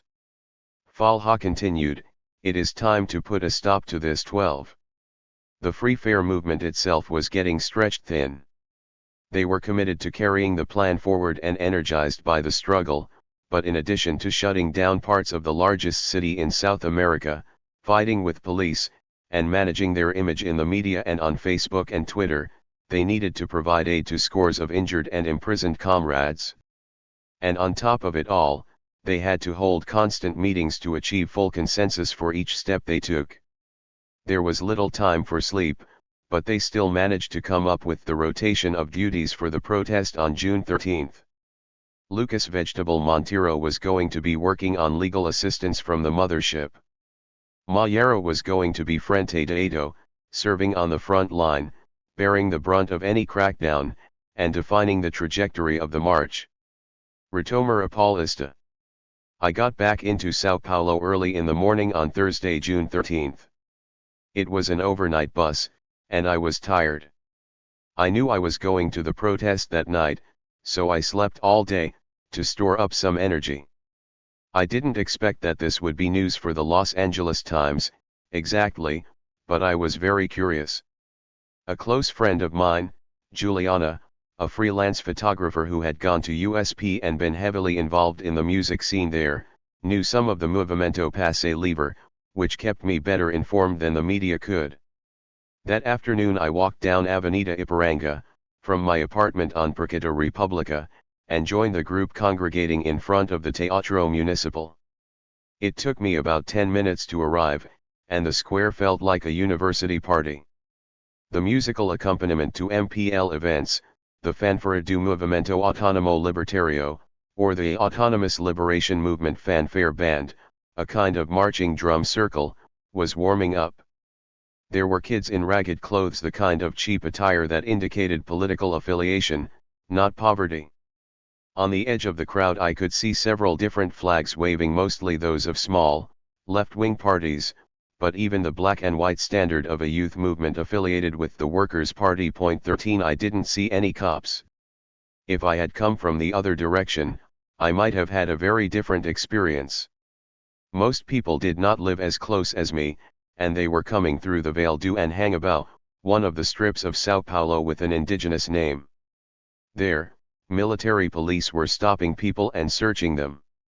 Piero Locatelli came up that way, and they pulled him aside and asked to look in his backpack. They found a big plastic bottle of vinegar, cheap stuff from the supermarket that you might mix with olive oil. He had come prepared. The police detained him. Piero couldn't believe it. He was an accredited journalist, and this was no danger to anyone. He switched into the polite, highly grammatical version of Brazilian Portuguese that should indicate he was a respectable professional, and that he respected the officers too. To no avail. He was taken away. Another journalist, a colleague of mine at Folha S. Paulo, did make it into the crowd, though I didn't see her. Giuliana Valloni, 27 years old, worked for the newly founded video section at the newspaper, and took a position far away from the front of the action. Mayera had a cell phone but not a smartphone. She was working as a waitress at the time, and she had never been able to afford a device with internet access. Mayera would be calling other members of the group constantly to coordinate, as she pulled the mass of people behind her. Along with Pedro Punk, they decided it was time to begin. We stomped back the way I had come, up past my house, and then we pushed up toward Paulista Avenue. As we moved up Consolaco, there was a column of military police staring down at us. The moment of the attack is seared into my brain. We were looking up at them, up that hill leading to one of the highest points in the city. There were a lot of us, but they had the advantage. The sky hanging right above their heads was black and empty. And then they let loose, with volleys of smoke and fire and noise and canisters and streams of light flickering into the heavens. It was strangely beautiful, in the way that the apocalypse might be. Sao Paulo is never pretty, but it can be terrifyingly beautiful. It can be awesome, in the biblical sense. But then the red cloud approached its intended target, which was us, and I stopped looking up. I don't have good memories of what, exactly, I did next. It was quick bursts of movement, with other small groups of people, here and there. Looking up to see if police were chasing us, and then looking back down to scurry into another little corner, like scared little cockroaches. There was nothing to really cover, in the journalistic sense, so I just kept looking at my feet, trying to find a way through the maze of the city, back into the open air. Giuliana Valloni remembers what happened to her. She stumbled onto Rua Augusta, the bohemian stretch of bars and clubs. Dilma was sitting in one of these bars on Augusta in 1970 when the dictatorship picked her up and hauled her off for her interrogation and torture. Giuliana was technically covering the protest, but her phone was dead, and she was exhausted. An older woman got off a bus, lost and clearly in need of help. The commotion had stranded her downtown. Giuliana pointed her in the direction of Avenida Paulista. Seconds later, the woman ran toward her, yelling, "Miss, they are back." It was the police, climbing down off a big, black shock troop vehicle and getting into formation. Giuliana looked toward them and didn't say anything. One of them raised his arm and shot her in the face. The rubber bullet bounced off her skull, and she fell to the ground. Someone snapped a picture. Like Piero Locatelli, Giuliana Valloni is a Brazilian of Italian extraction, which is one of the most common ethnic profiles among the São Paulo elite. Giuliana was 27, but she looked younger. She has dark brown hair, and big, round, pink cheeks. By the standards of Brazil or any other country, she is very beautiful. And she worked for Folha, the New York Times of Brazil. In the photo, she is sitting on the pavement, appearing dazed and plaintive, and it looks like she has lost her eye. The image shocked tens of millions of people. Piero was sitting back at work, writing his own story, when he heard shouts go up in the newsroom. They had seen the picture, now flying through social networks. I was still on the street. Mayara was in a state of panic. She had lost control of the front line, which meant that she had let the movement down. When the first attack came, and blasted the crowd into different crevices, she took shelter in the doorway of a building. In a moment of desperation, a young mother turned to her and asked Mayara to watch her young daughter before rushing into the street to try to rescue her husband. Stunned, she obliged. The little girl turned her face up to Mayara and asked, "Auntie, are we going to die?" When the mother returned, Mayara tried to get back to the front of the march, but there was none. In vain, she attempted to give some structure to the protest, to protect her people, to put the pieces back together, but the waves of attacks kept coming and coming. Finally, she managed to pull out her crappy little phone and call Nina Capello, who was coordinating things from the base. "Nina, I have never seen anything more horrible in my life. I feel like I am in a war. I don't know what to do," she cried out, both scared and guilty. "I don't know what to do, please just give me some kind of command." Nina responded. "Don't do anything at all, Mayara. Grab a beer and relax and watch because we are blowing up on every news channel in the world. You don't need to do anything. We already did it." Mayara couldn't believe it. How could this be success? People were bleeding and wounded all around her. Television presenter José Luis Daytona is far more conservative than Folha or Estadio. He runs a sensational and very popular program denouncing crime and celebrating the police. As the events unfolded on the street, he said, "I am against riots, guys," and then opened a poll for viewers to vote on their phones on the question, "Are you in favor of this kind of protest?" Over 1,000 people immediately voted yes, and he responded, surprised, "So far, the majority are in favor. I would vote no, I would vote no." Okay, is it possible that we formulated the question incorrectly? And then he launched a new poll, "Are you in favor of protests with rioting?" Over 2,000 of his viewers voted yes, against less than 900 for no, to which he responded, "Well, the people are so pissed off that they support any protest, as far as I can tell." Okay. The monitor behind him continued to transmit images of the streets, and Daytona quickly changed his tune.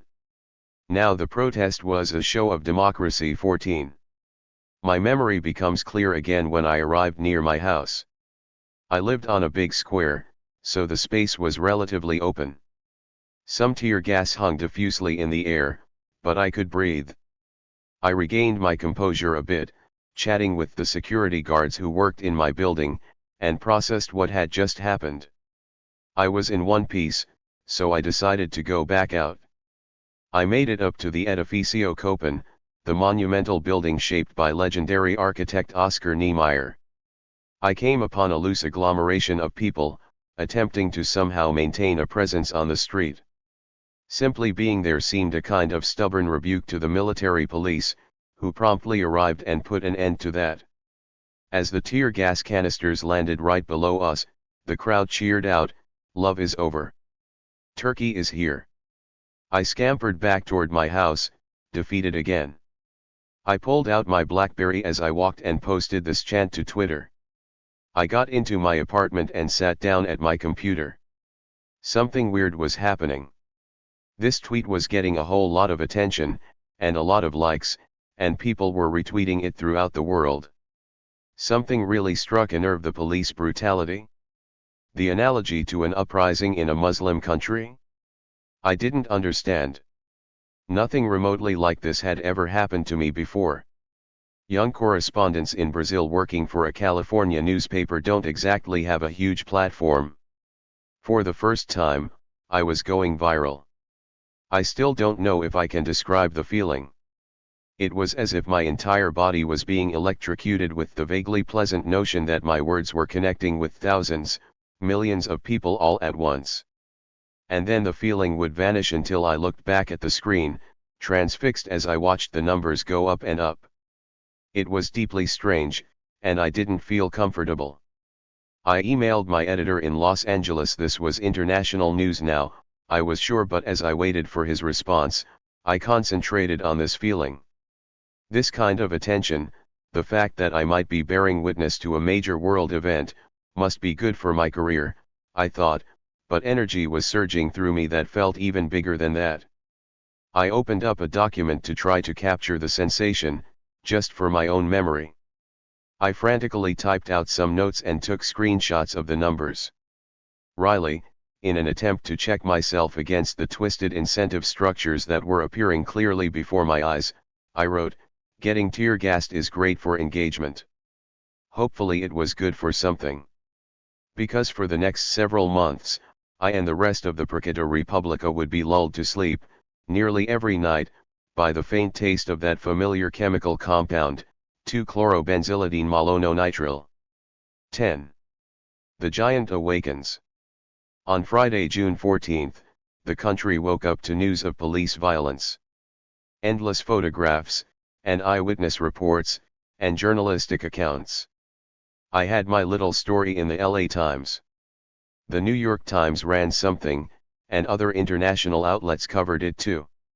Already, catchy monikers were being created based on the social media reports the previous night.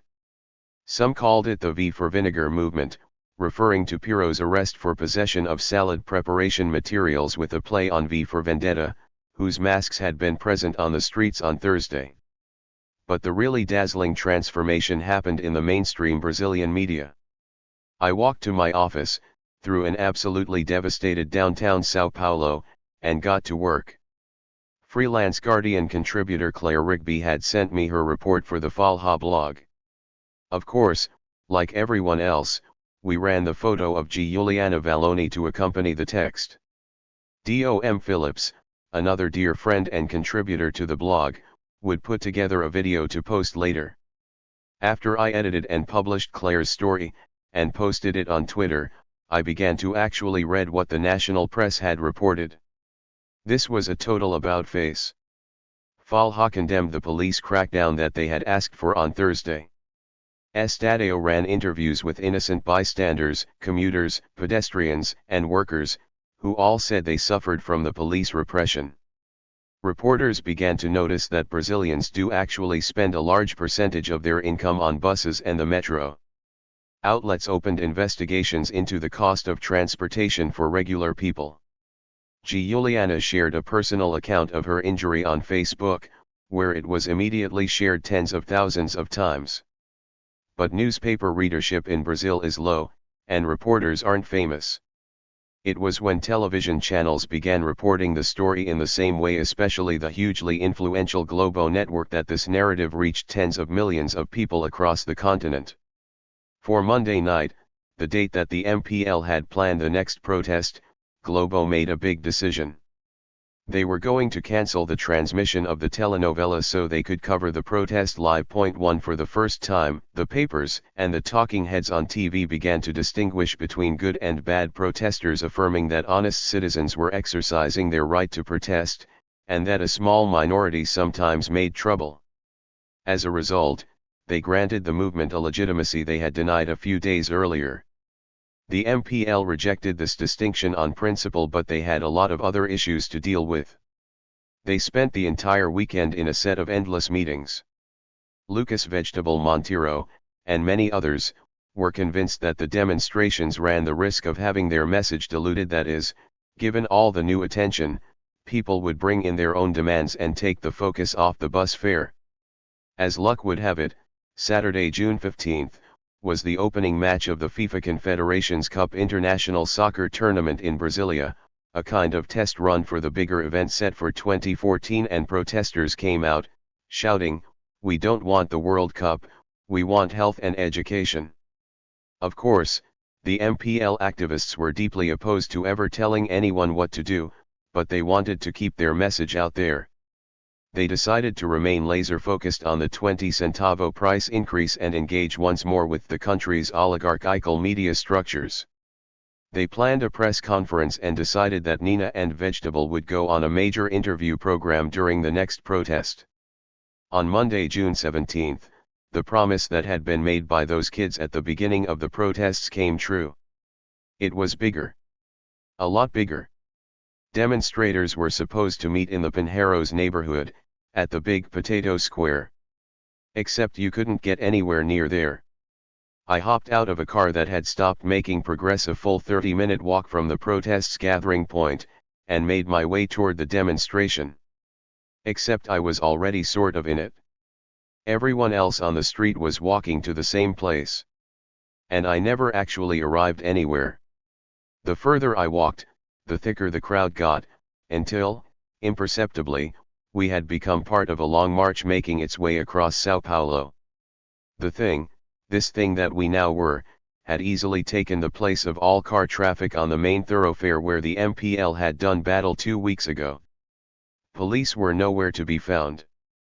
I didn't have Instagram in those days, but if I did, I might have seen a post made by Alex Atala on the way to the square a bit earlier.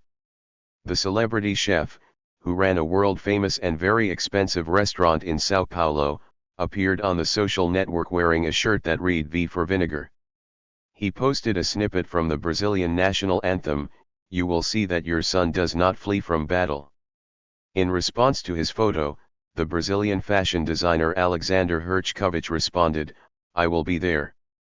The target of the march was the Ponte Estaiada, a big, famous, ugly bridge around 7 miles from my apartment downtown. It is really named after the late Octavio Frias de Oliveira, heir to an aristocratic fortune, banker and owner of the Folha de São Paulo newspaper, but everyone calls it the Cable Bridge. I knew, vaguely, that we were headed in that direction, but in practice we were just trudging across freeway, on and on and on. The people were slightly different. The same punks and left-wing student union types were there, but there were new people, too. The only way to describe such a varied chunk of São Paulo, I think, is that they were normal Paulistanos, if younger and more privileged than the median. I saw something like the same spectrum of people you might see in a middle-class neighborhood. As I plodded along, I pulled out my phone. I got a message from Juliana, my photographer friend, on Facebook Messenger. We had taken the Cable Bridge. The police had lost or given up. She sent me a photograph of that big, gnarly construction, packed with people, all of them now supporting the protests she had been covering sympathetically for weeks. Juliana suffers from depression and is not given to flights of fancy. She is the type of blasé Paulistana who frowns constantly and listens to darkly comic British indie rock. So I will never forget her caption. She wrote, "I don't think I have ever seen anything more beautiful in my life." Then, in the crowd on my part of the highway, I saw something that I had not seen before. A couple of the protesters, obviously part of the new group, were decked out in a novel style. They were wearing all yellow and green, with the Brazilian national football jersey pulled tight over their big muscles. On top of that, they had wrapped the Brazilian flag around their shoulders. They began to belt out a patriotic cheer, the kind you yell in the stadium when the team is playing against Argentina or Germany. Eu, sou brasileiro, com muito orgulho, com muito amor. I am a Brazilian, with lots of pride, and lots of love. A couple punks, skinny kids with dirty clothes and much darker skin, scampered over to tell them that this was not quite right. They launched into a friendly explanation, the kind that is meant to let the new arrivals know how things worked around here. They had the energy of the nice guys in the mosh pit, who tell the obvious newcomers how to have fun and stay safe. Empty nationalism at a protest is dangerous, one of the punks said. We have to focus on concrete political objectives. They explained, very patiently, that some protesters might see the Brazilian flag as a conservative symbol or tantamount to fascism, since in the context of a demonstration, it was wrong to insist that everyone in the country agrees on everything. The burly newcomers made it very clear, very quickly, that they didn't give a fuck about any of that left-wing bullshit, and they didn't come here to attend a lecture on political theory from some punks. The kids, sensing trouble, skittered away. The crowd kept marching. How long had we been walking? 4 hours? 6. Was anything going to happen? That was it? Thousands and thousands of us just walking across the city? I peeled off and popped into one of the city's trusty bakery/coffee shop combinations to write up my story for the Los Angeles Times and check the rest of the internet for news.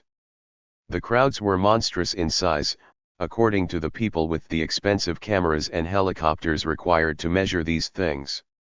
Hundreds of thousands of people had participated, in 12 cities, making this the biggest demonstration in Brazil since 1992. Since the 1984 campaign to reinstate direct presidential elections, and the Painted Faces movement to impeach Fernando Collor, Brazil had not lived through any mass contention. A Globo correspondent in New York, Jorge Pontual, rejected the idea that the internet was responsible for the mass mobilization. He credited his own television station. 3 I was deeply tired, far from home, and you might even say, perplexed. This was all very anticlimactic. I sent in my story from the bakery. The next morning, I started the now familiar journalistic ritual of posting articles to the internet, promoting and defending them on Twitter, and discussing the day's events. But there was another battle taking place. Over what had happened the day before. Over what the protests were about. Why people took to the street, and what they wanted. During the march, Lucas Vegetable Monteiro and Nina Capello had appeared on Roda Viva, or Live Will, the interview show where a bunch of journalists literally surround the guests, asking them questions, and they had done incredibly well. It may have helped generate sympathy that one of the interviewers was Giuliana Valloni, sporting a giant black eye from the police violence on Thursday. But they mostly impressed the panel with their deep knowledge of transportation policy in Brazil. They had done their research, and the journalists could tell. You know, journalists are lazy, Lucas Vegetable Monteiro would joke to me later, so any preparation takes them by surprise. I responded that I might put it differently, that we are bound by the economics of the contemporary industry to immediately produce engaging content with dwindling resources, but I took his point. Crucially, they remained unflappable and disciplined on the show, fully committed to the reduction of the bus fare as the focus of the protests. People may have brought other demands into the streets, they said, but the only thing that united them was support for the initial cause, the real one. Outside, however, participants and reporters and citizens and officials had seen an incredibly wide range of demands on display. Whether through signs that they brought, things they yelled, or comments they offered to journalists, the message was not exactly clear. Scrolling Twitter on Tuesday morning, I saw the same divergent set of interpretations, the same dynamic, that participants at Tahrir Square had complained about. I knew a lot of Brazilian journalists personally, and I knew the small community of foreign correspondents very well. I noticed that our explanations of what happened reflected our own biases and ideologies. For example, I tended to emphasize that these were protests about insufficient public services and that concerns about hospitals, schools, and healthcare, as well as the question of public safety, were variations on the initial theme. Another correspondent, a serious and experienced right-of-center commentator at Bloomberg, tended to see the people as rejecting a corrupt state. This had become a favorite conservative talking point since the Workers' Party began running the government. And he was right, some people had brought banners denouncing the PT or calling Lula a thief. You could also find images of citizens denouncing the esoteric PEC 37, a proposed constitutional amendment dealing with the technical legal question of which government agency investigates crimes. It was a favorite bugbear in the right-wing Brazilian publications that, frankly, I rarely read. Dom Phillips, for our little blog at Falha, recorded video interviews with a wide range of people, covering the spectrum of the reasons they came out on Monday. For many protesters now explicitly rejected the message offered by the MPL itself. Now e pelos 20 centavos, one famous slogan declared, "This is not about 20 cents.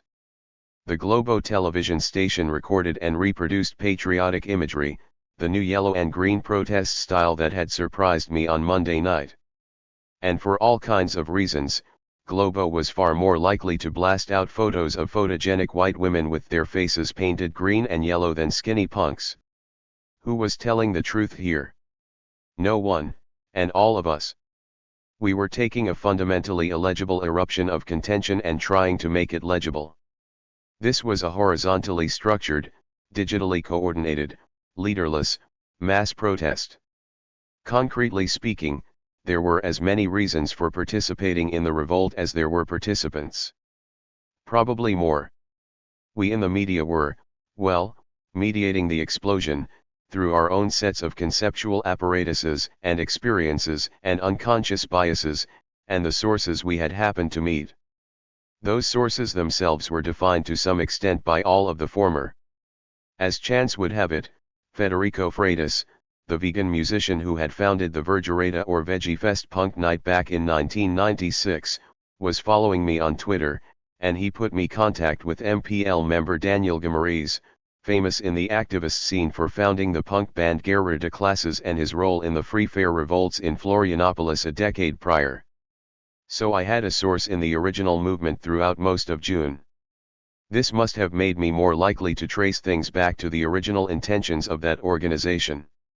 Was this analysis more true than all the other possible analyses? I have no idea. This was now a national revolt, and all my experiences were in Sao Paulo. On June 17, protesters stormed the grounds of Brazil's Congress and danced on the roof. The military police could not, or would not, stop them. Maybe this changed the future of the country more than anything that took place in my neighborhood. And then, as commentators farther and farther away began to weigh in, the picture was painted in broader and broader strokes. That predictable phrase, Brazilian Spring, was used by ABC News, even though it didn't make much sense to compare a set of winter marches in a democracy with a popular progressive president to the uprisings that toppled North African dictators. The profoundly anti-military MPL certainly was not pushing for anything like the Egyptian solution. Organizations that explicitly disagreed with the left/anarchist orientation of the Movimento Passe Livre found opportunity in the protests. One of them had international roots. Brazil was home to a small but dedicated group of radical free market institutions, often linked to the global libertarian movement based in the United States. Estudantes pela Liberdade was the Brazilian version of Students for Liberty, the free market think tank funded by the Atlas Network and the Cato Institute, both based in Washington, D.C. Founder Fabio Osterman had learned a thing or two from pro-capitalist comrades in the United States, at free market seminars in 2008 at the Cato Institute and the Foundation for Economic Education, and as a Cook Summer Fellow at a program paid for by the billionaire Cook brothers. Brazilian academic Camila Rocha, who has traced the rise of free market think tanks in the country, calls the Atlas Network a kind of neoliberal Comintern, likening the pro-business super NGO to the Communist International, as it funds and coordinates organizations that promote its own very different ideology across the world. 5 Though Estudantes pela Liberdade and associated organizations in Brazil promote self-consciously neoliberal thinkers, they usually avoid that word. They prefer the word liberal, which in Portuguese has none of the center-left connotations it does in the United States. It means freedom in a very different sense than the MPL understands it. It means free markets. Estudantes pela Liberdade received funding from Students for Liberty in the United States, which they used to support a small team in Brazil. This also meant that the organization could not participate directly in political demonstrations in Brazil that would be illegal. 6 But they saw possibility in the unexpected mass demonstrations. They wanted to create a liberal vanguard within the protest movement, Osterman told me. So he contacted a friend, with the idea of repurposing one of their other slogans for the current moment.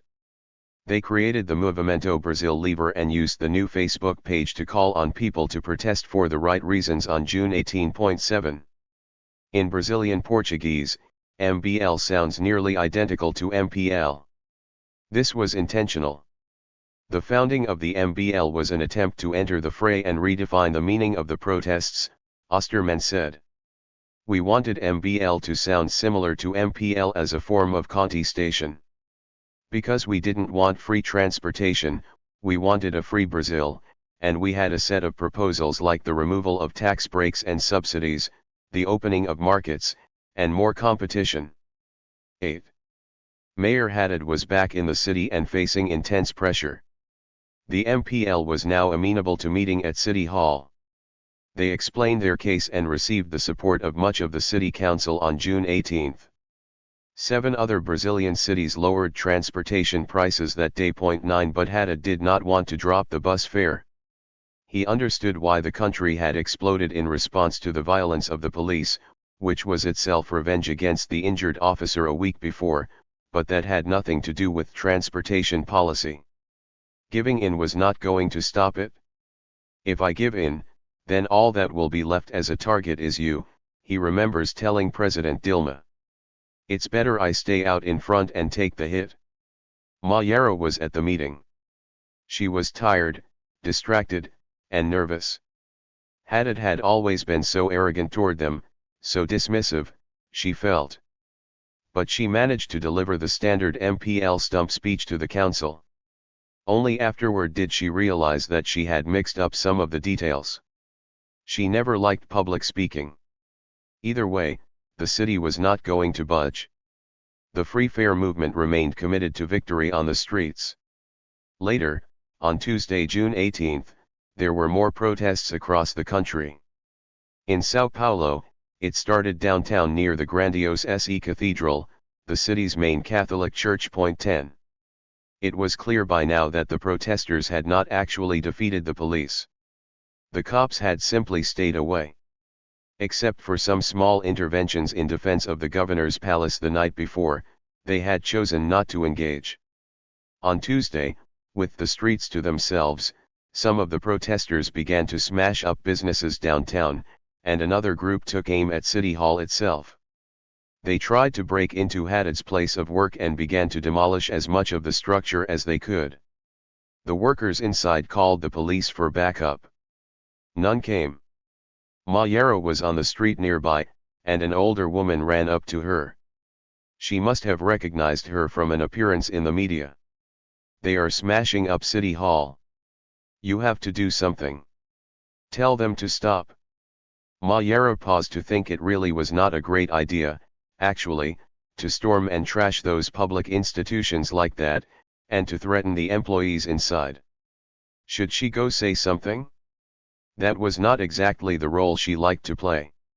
She continued considering her options, until something broke her concentration. Right next to her, a group of protesters surrounded a TV news van belonging to the record station and set it on fire. Turkish President Recep Tayyip Erdogan placed a phone call to President Dilma Rousseff. Brazil, especially under the Workers' Party, sought to maintain good relations with all other countries in the developing world, and she knew him well after a visit to Istanbul in 2011. She took the call, of course. He wanted to warn her. He believed that something very strange was happening with these digitally coordinated mass protests, and he suspected that both countries, Turkey and Brazil, were the target of some kind of destabilization program. This could be a coup attempt, organized by foreign elements, perhaps in concert with the local deep state or some other shadowy forces. Dilma did not agree. Her theory was that once you deliver citizenship and some of its associated social benefits to a previously oppressed population, they ask for even more. That was only natural. She came up in this country as a dissident, and she was not going to be an anti-protest president. Later, Russian President Vladimir Putin shared a similar message with Dilma. By now, he was convinced that the West had coordinated color revolutions in a bid to shake vulnerable nations to the core and expand U.S. hegemony. 11. On Tuesday, June 18, President Dilma went on television. And she praised the spirit of the protests. Today, Brazil awakened stronger. The grand protests yesterday have proved the energy of our democracy, the strength of the voice of the streets, and the civic spirit of our population, she began. She praised the peaceful protesters and their patriotic gestures while distinguishing them from a destructive minority. But overall, she said, it was worth it. I saw a poster yesterday that I found really interesting, that said, "Please forgive the inconvenience, we are changing the country." I want to say that my government is listening to these voices. The dam broke the next day. Even though around 150 protesters had gathered outside his house the night before, Mayor Haddad started the day believing he was going to stand firm on the price hike. But then, Rio de Janeiro Mayor Eduardo Paes called him and said he was giving in on his own. Haddad called into Brasilia, and it became clear there was no way out. He called a press conference and, standing next to Governor Geraldo Alckmin, announced that the fare was coming back down. Mayera and the MPL, who had barely slept for weeks, absolutely lost their minds. They were delirious with victory. They drank, they cried, and they hugged each other tight. "We never gave up, we never gave up," Mayera said as she embraced a longtime friend. They belted out protest slogans, some now a decade old, that had marked the history of their fight: EIMPL, qual é a sua missão? Abaxar a tarifa e fazer uma revalhaco. Hey, MPL, what is your mission? To bring down fares and create a revolution. Mayera called up Senator Eduardo Suplicy, a little bit tipsy, and sang the Internationale, the song of the international workers' movement, to him over the phone. At their base at the Tortura Nunca Mais offices, they lit one of their model turnstiles on fire, and danced around it, holding hands, in a circle. In the meticulous preparations that the Movimento Passe Livre had spent the year designing, they had predicted that they would defeat the bus fare rise on June 19. They had gotten the day exactly right. There was only one problem, Lucas Vegetable Monteiro said. We had planned every single detail, down to the moment we would succeed. But we had absolutely no plan for what came after that. The MPL called a final street action, a celebration more than a protest, for Thursday, June 20. It started before they could even get there. The members of the Free Fare movement were exhausted, hungover, and unsure how to interact with this particular awakened giant.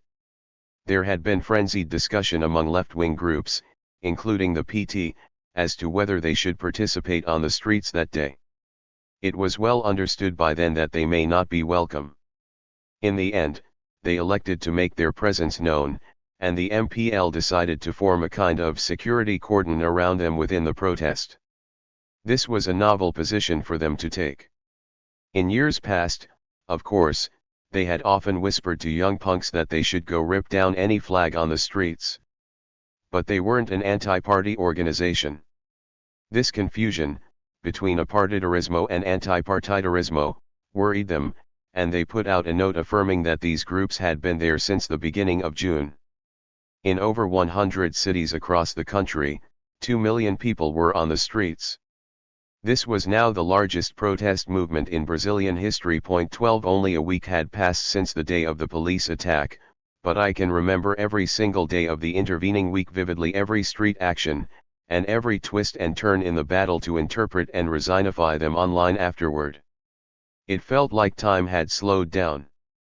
And it felt like the trajectory of history was being hammered out on Facebook, on Twitter, and in the comments section of the Movimento Passe Livre page. I could see the writing on the wall. I knew that things would be different. There were all kinds of people on the street that day. But all I saw was fighting. I showed up to Avenida Paulista around sunset. As I got to the avenue, I saw some of the same parties that had been the core participants on June 13th, and they had fear in their eyes. They tried to make their way forward, gingerly holding their purple and yellow and red and black flags, but a line of burly men was holding them back and shouting them down. Sem partido! Sem partido, they screamed in their faces, as more and more of the crowd joined in. No parties! No parties! I couldn't see the MPL anywhere, but obviously their defensive plan had not worked. The big men began to push the young leftists, hard, until they were violently expelling them from the avenue onto side streets. The group that spilled out onto my street was from the PSOL Socialist Party, which had some representation in Congress and committed itself loudly to the defense of LGBT and minority rights. They looked down at the ground, shocked, and dejected, and embarrassed. It was obvious they didn't know what to do. There was a deep sadness in their eyes, and no one could even summon the energy to discuss what had just happened. A few blocks over, a member of the landless workers' movement, the famous MST, made his own retreat. He stopped to speak with Piero Locatelli. We lost. We lost. It's all over. All we can do is leave. 13. 11. 5 causes, 4 fingers. In the middle of the street explosion, the hacking collective Anonymous uploaded a video to the internet. These videos always went the same way. There was a man in that V for Vendetta mask sitting at a desk. There were some static visual effects, as if the group had infiltrated your computer. Then you hear a male voice, distorted by another cheap video editing tool. In this video, the man outlined a set of demands. He said that the country must put politics aside and unite behind issues with no ideological or religious content, which the entire country could agree upon. The 5 causes for which the streets were fighting. First, they would stop PEC 37, that constitutional amendment which would stipulate that only police, not the public prosecutor's office, can investigate crimes. Even for me, someone who had been covering Brazilian politics very closely for years, the consequences of those jurisdictional disputes did not seem especially obvious. Second, Senate President Renan Calheiros must be removed. Third, irregularities in World Cup projects would be investigated and punished. Fourth, congressional corruption would be categorized as a heinous crime. And fifth, an end to the privileged forum, which means that charges against sitting politicians must be tried by the Supreme Court.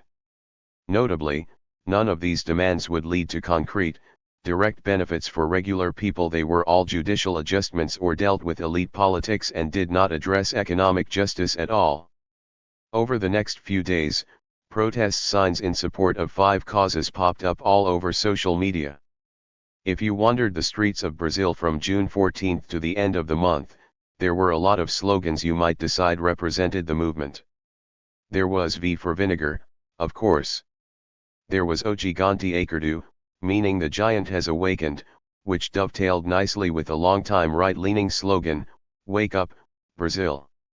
There was now E Pelos 20 centavos, which proclaimed that this was about much more than the bus fare price hike. Football came into the mix quickly. Riffing on the exacting standards imposed by the World Cup organizers for the stadiums being built, signs read, "We want schools and hospitals up to FIFA standards." This one, to me, seemed to capture the essence of a range of sentiments I had heard over the past several years. We want to actually live like the first world, not just be accepted by them. We want our people to have the comfort and security that a foreigner attending the World Cup will have. And if that was the project that spoke to you, it would have been just as possible to claim that the June protests were about the 5 causes. Over the entire week, President Dilma Rousseff developed her own technique for trying to read the streets. She would sit in the presidential palace, watching television feeds of the protests Globo News, specifically with the sound off. If she removed the mediation provided by the channel's commentators, she could stare intently at the people themselves and make note of the signs they were holding. She could try to let them speak to her directly. Of course, this method was limited to the images the Globo conglomerate chose to record and transmit, but it's not like she could wander among the crowd, as I had done, and even if that were possible, demonstrations took place in 100 cities at the same time. So she sat, and she studied the screen. Point 1. After Mayor Haddad gave in to the MPL, President Dilma Rousseff called a set of emergency meetings and considered a number of ways she might respond to the dizzying sets of street manifestations. If you believed like I did that the whole thing was fundamentally about better public services, then this was a strange paradox. Given the actual arrangements of Brazilian politics, nobody was pushing harder for an expanded welfare state than the PT. You could view the explosion as an outcry for the government to do more of what it was already doing. This was the basic conclusion that Lula drew in a July New York Times editorial. Point 2. In the last decade, Brazil doubled its number of university students, many from poor families. We sharply reduced poverty and inequality. These are significant achievements, yet it is completely natural that young people, especially those who are obtaining things their parents never had, should desire more. At the same time, Lula and President Rousseff definitely saw the anti-government sentiment on the streets, the denunciations of corruption, and conservative patriotic outrage directed squarely at their party. Maiera and other members of the MPL sat down with Dilma Rousseff in Brasilia on June 24. It went about as you would expect, Maiera thought, considering that their movement's goals were pretty clear, and the president couldn't change national policy in a single meeting. Arriving in that conference room with the president that day, Maiera realized that despite their political differences, Dilma was our kind of people. The president realized immediately that the exhausted activists were famished and got someone to feed them some Brazilian cheesy bread. Unlike Haddad, who always came across as academic and aloof, Dilma had the bearing of a fighter, just like them. But after the meeting, disaster struck.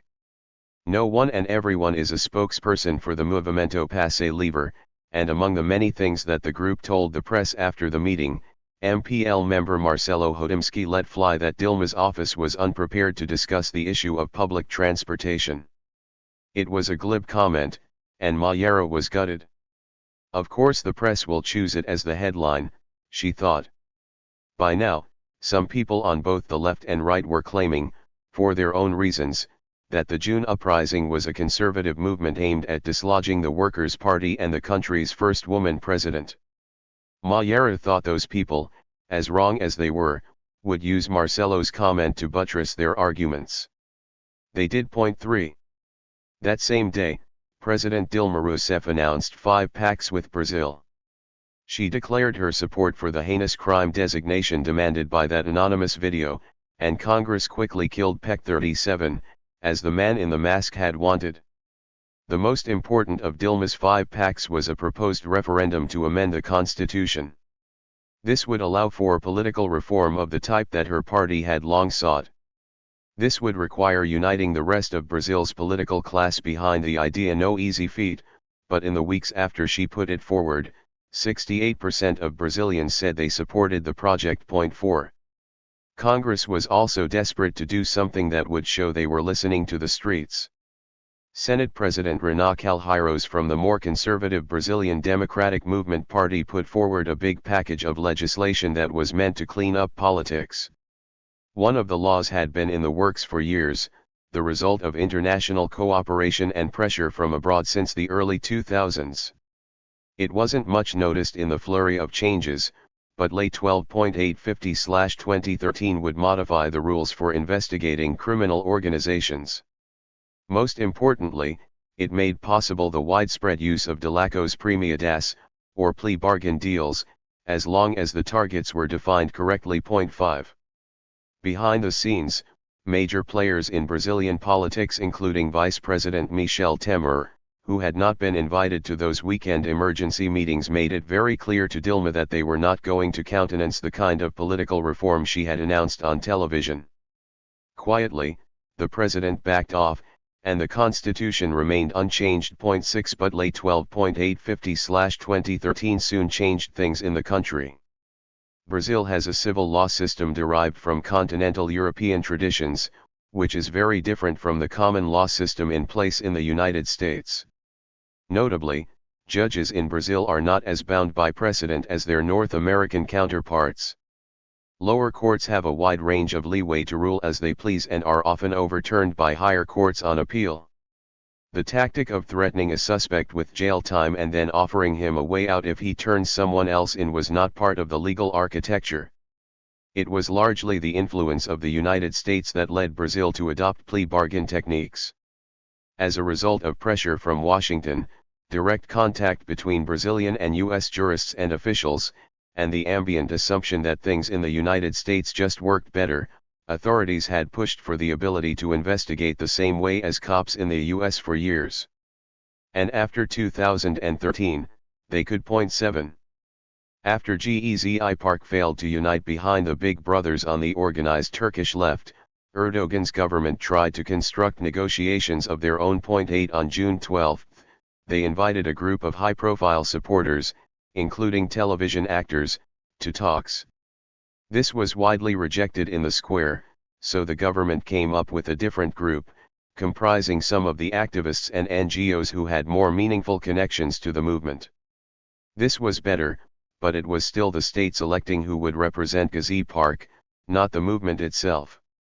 If you care about the ends of your protest movement, then you can't cede the power of representation to some external actor, wrote Turkish political scientist Sahun Tugul. Certainly not to your antagonist. To sum up the dynamic at work here in Egypt, in Turkey, and indeed across the mass protest decade, Tugul paraphrased one of Marx's most famous lines, in the 18th Brumaire of Louis Bonaparte, those who cannot represent themselves will be represented. 9. The Turkish government presented a deal as a fait accompli. The people would keep the park if the country voted for it in a national plebiscite, but that was it. Nothing else. Take it or leave it. The people in the park were split on that proposal, and there was no mechanism for deciding how to respond collectively. 10 Apparently, many people within the government felt deeply frustrated that they could not find a negotiating partner. The best outcome might have been to give the people some of what they said they wanted. They received no answer from the square. How could it give one? At an AKP rally in the capital, the Prime Minister announced the government would clear the park. Authorities did so, by force, on June 15. Assemblies and neighborhood forums sprang up for a while outside the park, but energy began to taper off. Regular people had to go back to their jobs. The groups could not make binding decisions or take concrete action. On June 29, 2013, the Tamurid rebellion movement in Egypt announced that it had collected more than 22 million signatures demanding that Mohamed Morsi call new elections. From the beginning, the group had represented itself as the heir to the spirit of 2011, the successor movement to Tahrir Square. They were young revolutionaries, using the internet to organize and call for an end to the excesses of the Muslim Brotherhood government. On June 30th, millions of people took to the streets.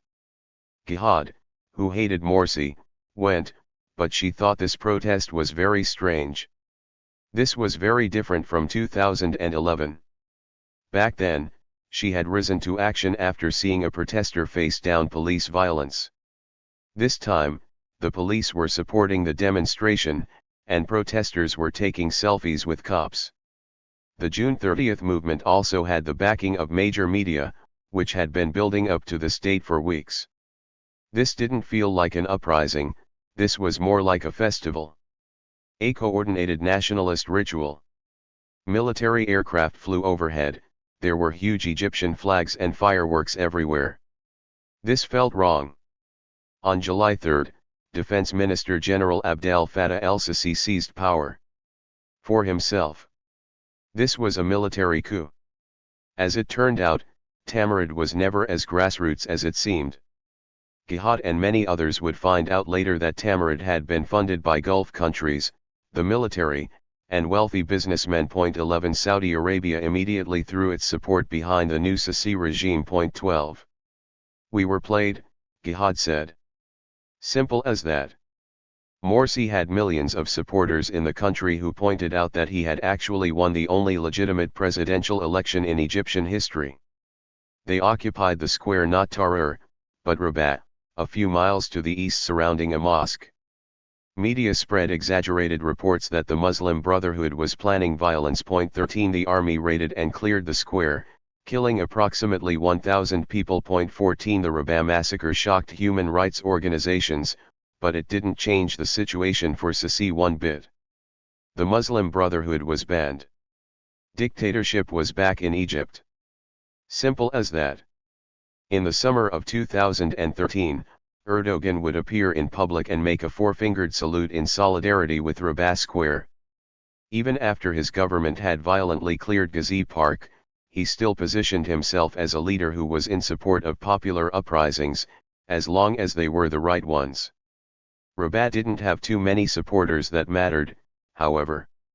The rise of Sisi was a huge victory for the Saudi royal family and the version of Gulf-dominated Arab politics that had seemed so threatened since the dawn of a so-called spring in 2011. 15 The Turkish model, and Erdogan's dream of international influence, were in tatters. In 2013, Erdogan lost Egypt, he lost much of the secular middle class during the Gezi days, and he was now deeply involved in a bloody quagmire in Syria. It did not look like Turkey was joining the European Union anymore. But his rule itself was not in question. Erdogan looked forward to easy election victories, as his government gradually became more authoritarian. Not long after the dust settled, the bazaar shopkeeper, Hazar, joined the military and was in for a big surprise when he met the rest of the guys in the barracks. In the square, he felt the entire country was with him, but he found out that most of these guys, watching from rural areas around the country, were against the protests from day one. The Movimento Passe Livre had to decide what to do next. After the messy, multimillion-person marches on June 20, the MPL did not call for any more demonstrations. Some of them thought they could have supplied a new demand, perhaps going all the way, for the eponymous free fare to direct the huge amount of energy now on the streets. They found, just walking around town, that people would shout support for them. People would ask what they were doing next. But making such a decision would have required every single member to agree. It is hard to decide on an entirely new campaign quickly if you rely on consensus for your decision-making. Just as importantly, they were dead tired. Some of them were now very ill, others had lost a lot of weight. Mayera had been working the whole time as a waitress while organizing street combat and becoming a minor national celebrity. They also had to decide how to deal with a flood of recruits who had shown up, though no one had actually asked them to join. How could they integrate everyone into such a tightly knit group? They attended another series of endless meetings, once more at their base at the Tortura Nunca Center. Some members were afraid of inevitable, dreaded bureaucratization if they sought to expand or take advantage of their popularity. One proposal sought to eliminate the necessity that everyone participate in those endless 12-hour meetings. There would be a general assembly for some things, as well as smaller groups for other things. This was seen as unacceptably Leninist. For his part, Lucas Vegetable Montero essentially wanted to abolish all of the group's existing structures. After endless discussion, a different proposal won out. The MPL would retreat from the spotlight in the middle of the city, neglect the universities and media, and go down to the people. They would concentrate on outreach in the periferia, the poor neighborhoods on the outskirts of the cities.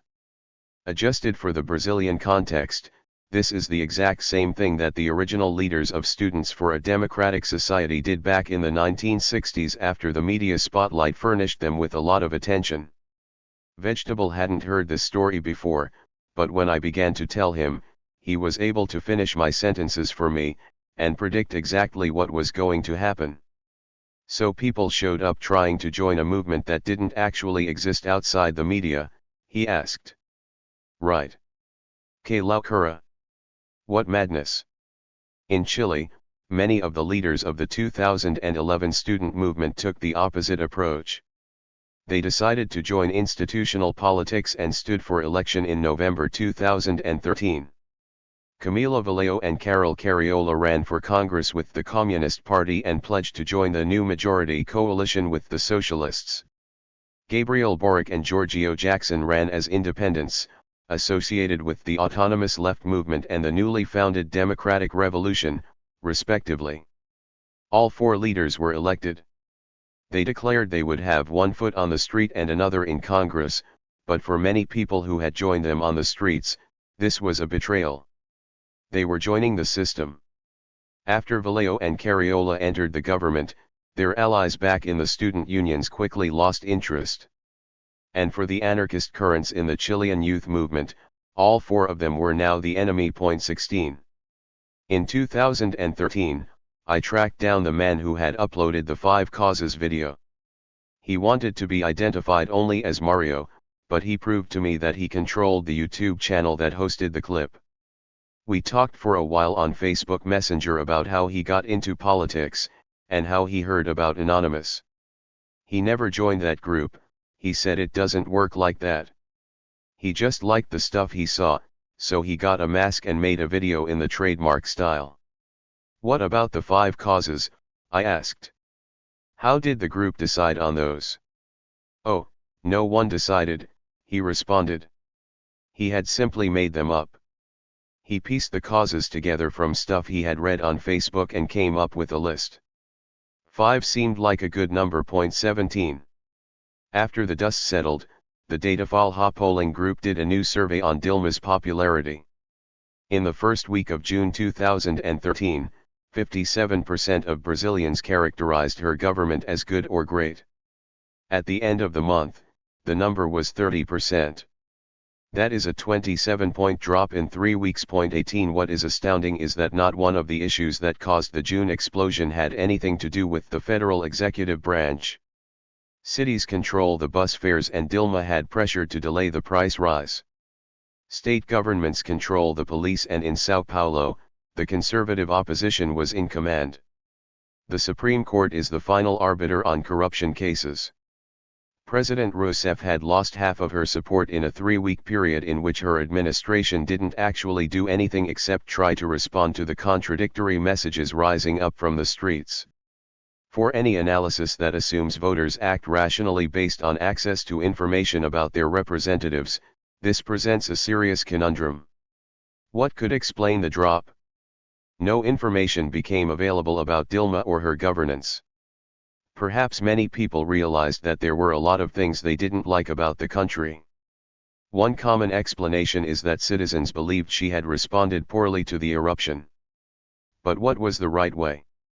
Or, if you bring the media into your understanding of political reality, there is, of course, no national politics without mediation. Maybe everyone experienced a few weeks of intense media engagement, weeks in which the government was framed as incompetent or malevolent or both.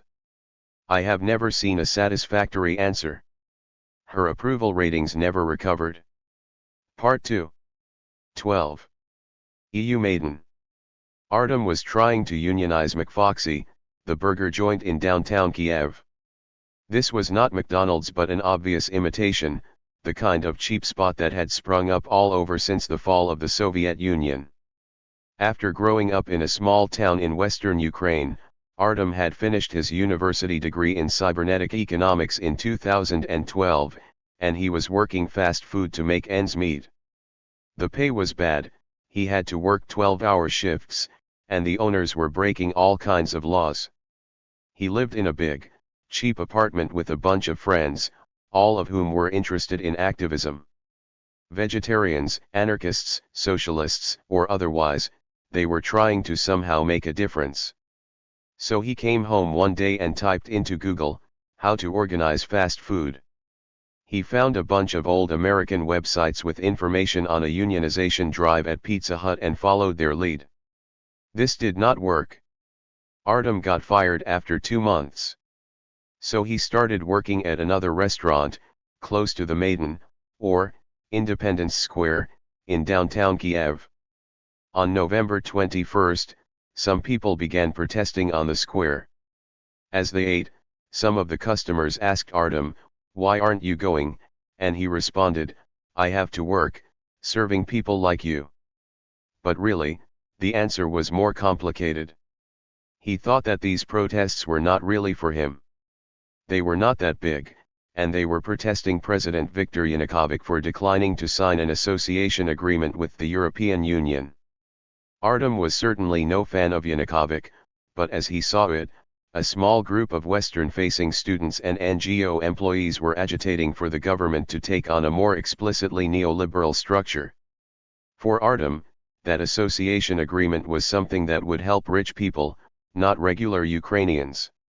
It would mean destroying even more of the threadbare welfare state left in the wake of the Soviet collapse. 1 Moreover, it seemed that opposition parties just as bad as the president with just as many oligarchical ties were trying to use the small demonstration to push their own agendas.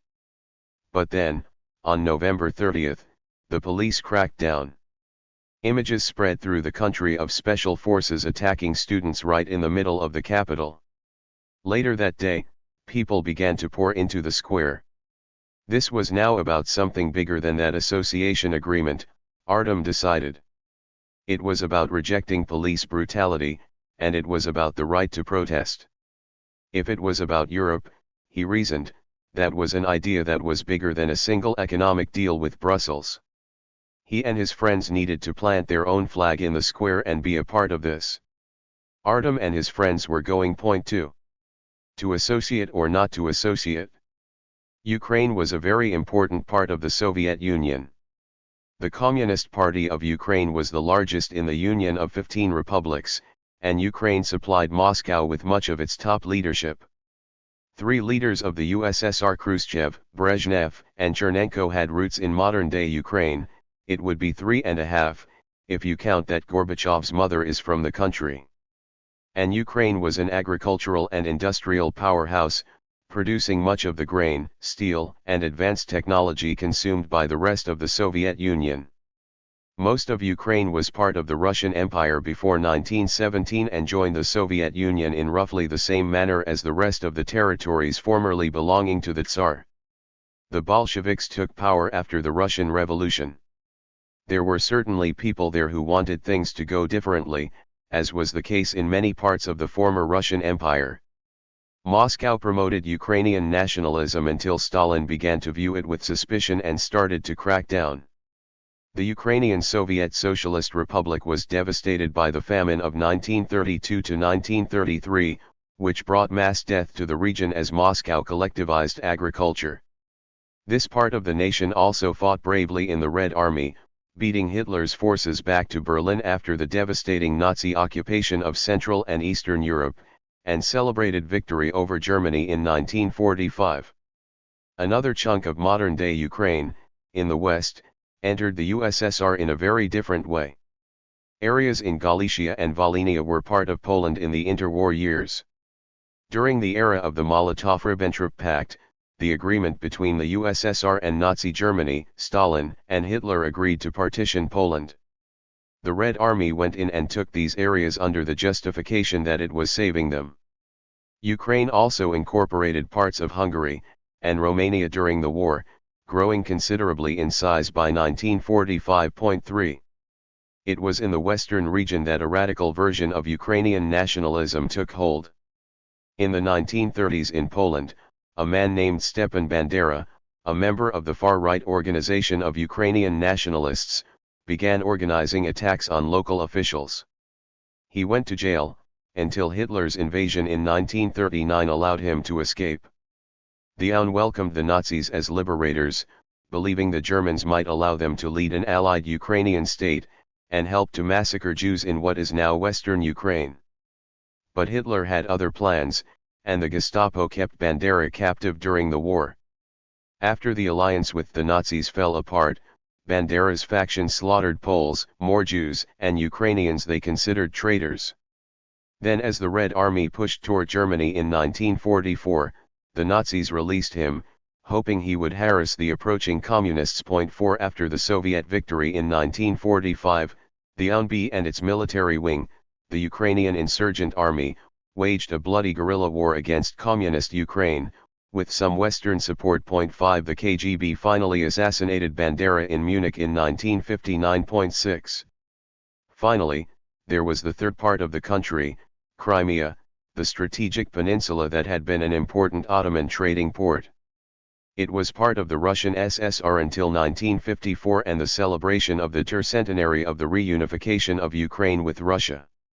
Both Russia and Ukraine trace their roots to the civilization of Kievan Rus, and official Soviet propaganda indicated that the 1654 Pereyaslav Council brought everyone together again. As a lavish, symbolic gesture of brotherhood, Nikita Khrushchev transferred Crimea to the Ukrainian SSR. As the Soviet Union collapsed, it appeared for a while that Ukraine and Russia might stay united. In 1990 the Ukrainian parliament declared sovereignty, meaning that local laws took precedence over Moscow.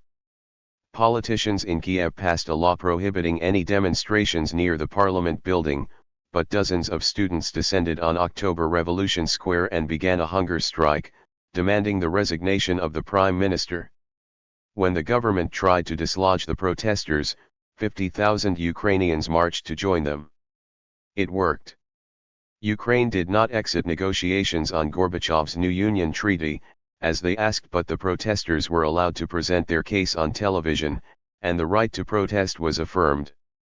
This was the first time that Maidan could be used as a name for an act of contention, rather than a place, and the moment that taking the square became an established part of the Ukrainian repertoire. 7. In the March 1991 referendum, 70% of Ukrainians voted for a renewed Soviet Union, and 80% voted for national sovereignty within that union. 8 In August 1991, U.S. President George H.W. Bush encouraged leaders in Kiev to stay in a renewed union with Russia. But everything changed after an attempted coup in August 1991. 9 Communist hardliners tried to undo the process that Gorbachev had started in the 1980s and failed spectacularly. In a December 1991 referendum, 90% of Ukrainians voted for full independence. This meant the end of the USSR. There could be no union without Ukraine. That October Revolution Square, the Maidan, became Independence Square. But the second Maidan event, in 2004, was far more famous and did much to reshape global ideas of popular contention. After the formation of Ukraine as an independent nation-state, former communist officials became capitalists and stayed in power. The country experienced the same deep economic decline as most of the post-Soviet world. The collective gains of decades of struggle, the modernization, industrialization, and technological achievements, which came at such high human costs since 1917, were transferred to a small group of well-connected individuals, soon known to much of the world as oligarchs. But Ukraine did enjoy the right to formal electoral democracy, and a polarization emerged which would be familiar to voters in most rich countries. Corruption was rife across the entire political class, which was intertwined with the oligarchical control of the national economy, but at least there were different teams to choose from. In 2004, Viktor Yanukovych, a politician from eastern Ukraine with a checkered past, faced off against Viktor Yushchenko, a former central banker now championed by the more pro-Western and nationalist camp, and his ally, Yulia Tymoshenko. Official results indicated that Yanukovych had won, and Putin called to congratulate him. Tymoshenko called on the people to come to the Maidan and protest, and hundreds of thousands of them did, braving the punishing Kievan winter to camp out for weeks. Yushchenko had deep ties to the US, and good reason to be suspicious of Moscow. 10 Western politicians and media offered support to the Orange Revolution, so named because the protesters wore Yushchenko's campaign color. It worked. The Supreme Court invalidated the results and called for a new vote, which Yushchenko won, 52% to 44%. For many people around the world, this was an inspiring instantiation of people power, and it became the most famous of the color revolutions that took place in the former Soviet space, beginning in Georgia.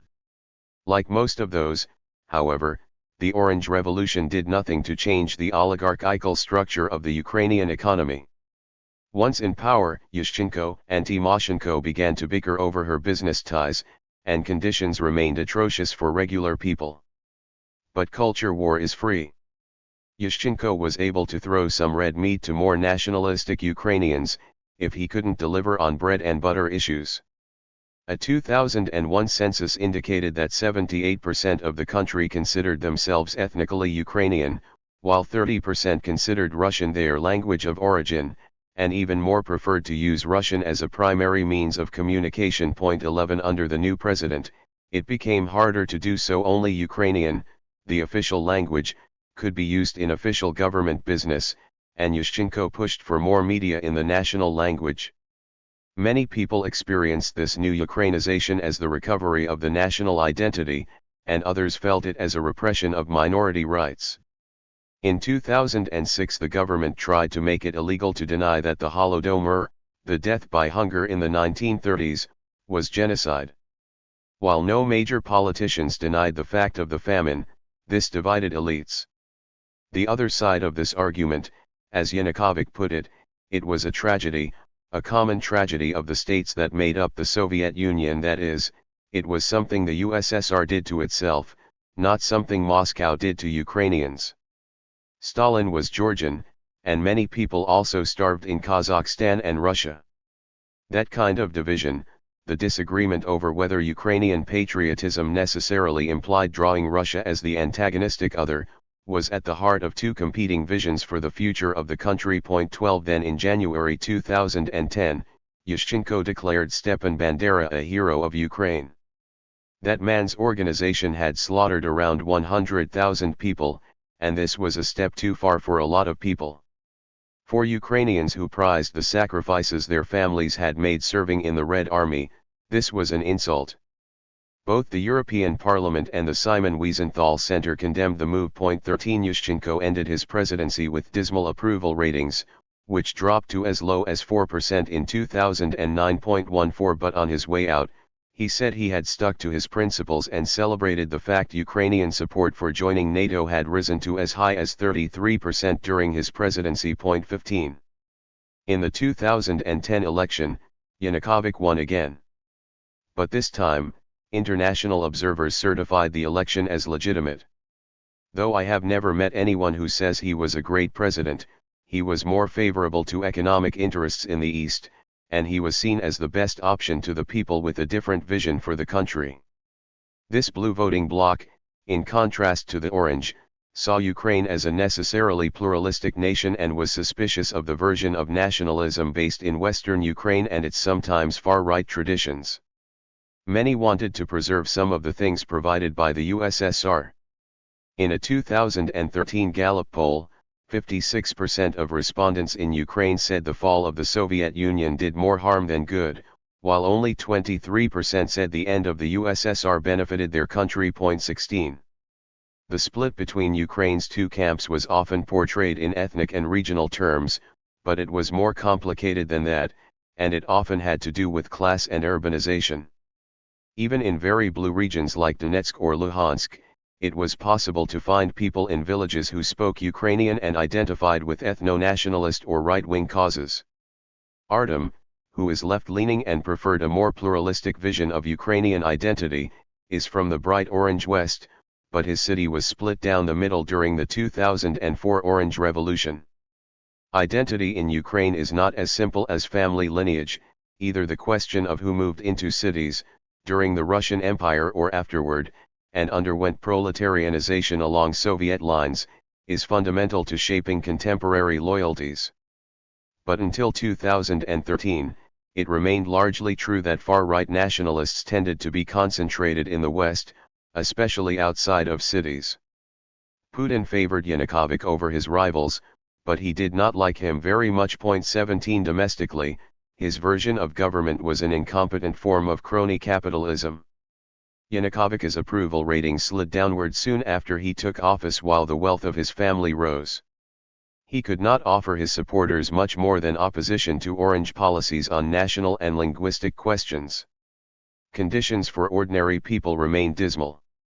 By 2013, Ukraine was one of only two former Soviet republics where the GDP had not recovered since the fall of the USSR. The former economic powerhouse was now about as rich as Iraq or El Salvador. 18 After the collapse of the Soviet Union, millions of people left the country, and the total population had shrunk from 52 million in 1991 to only 45 million in 2013.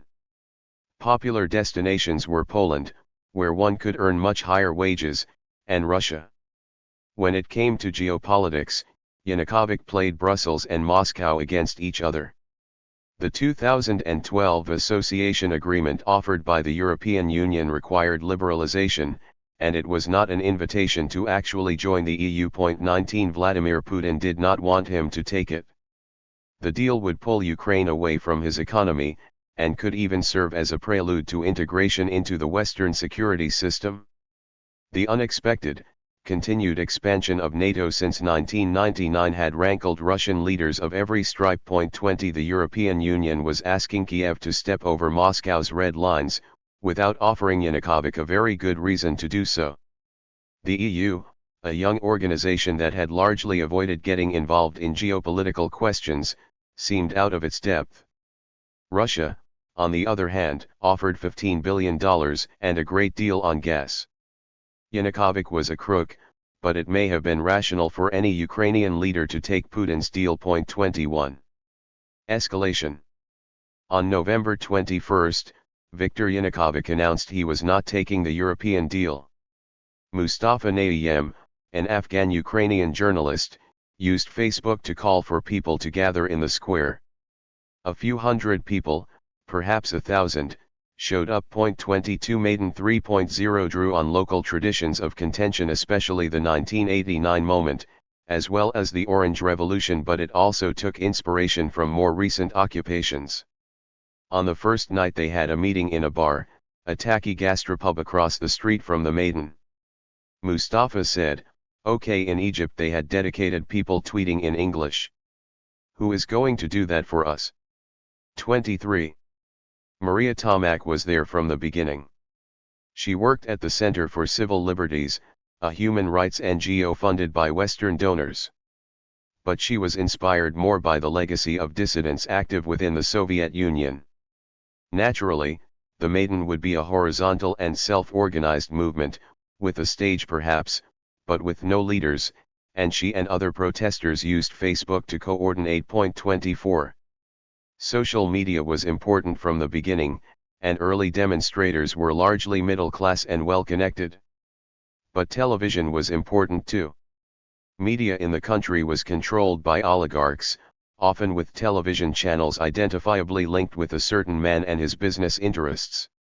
Yanukovych had angered some of this class by placing his own clan at the top of the system.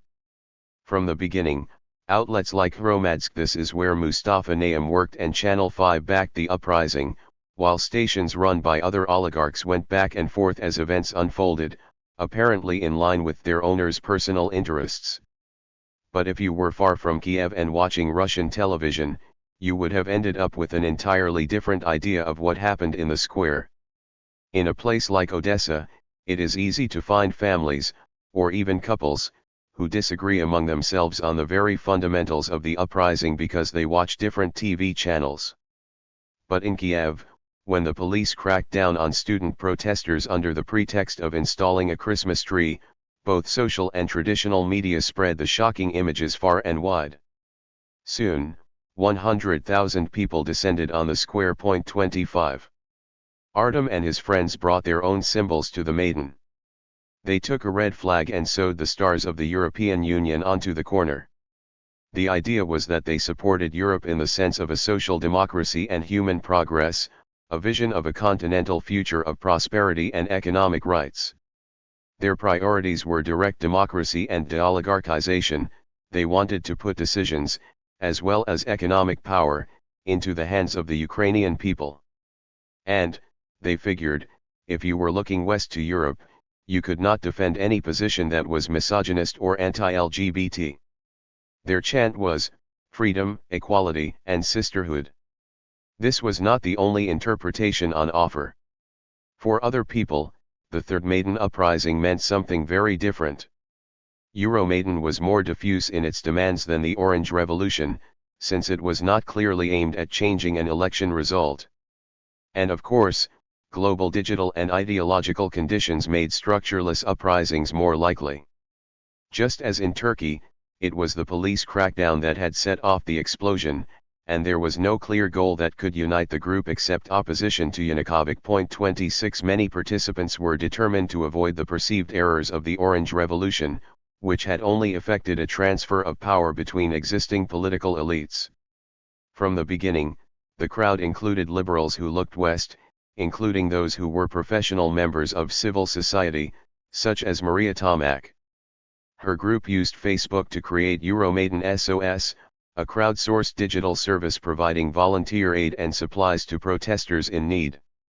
The liberal wing in the square included workers in the tech sector or young professionals who lived like people in Berlin or might have friends who went to graduate school with me in London. They were more likely to believe that the reform package offered by Brussels was good policy, often because those reforms would have benefited their own class. This was the easiest group for foreign journalists to find. In addition to speaking the language of democratic ideals, in English, their organizations have talented, full-time employees trained and paid to interact with people like me. Veterans of the war in Afghanistan constituted another visible presence in the square. Like soldiers from many other republics, they had invaded that country as part of the Soviet army. Opposition parties also had a clear interest in getting involved. In 2012 the right-wing Svoboda party had won around 10% of seats in parliament, and they controlled a part of the square. It was founded as the Social National Party of Ukraine, a reference to Hitler's outfit, in Lviv in 1991. But in 2004 they changed their name to Svoboda, or Freedom, and stopped using the wolf's angel fascist symbol. They were still anti-Semitic in 2012. A spokesman said actress Mila Kunis was not really Ukrainian because she was actually a Jewess, but they hated Russians most of all.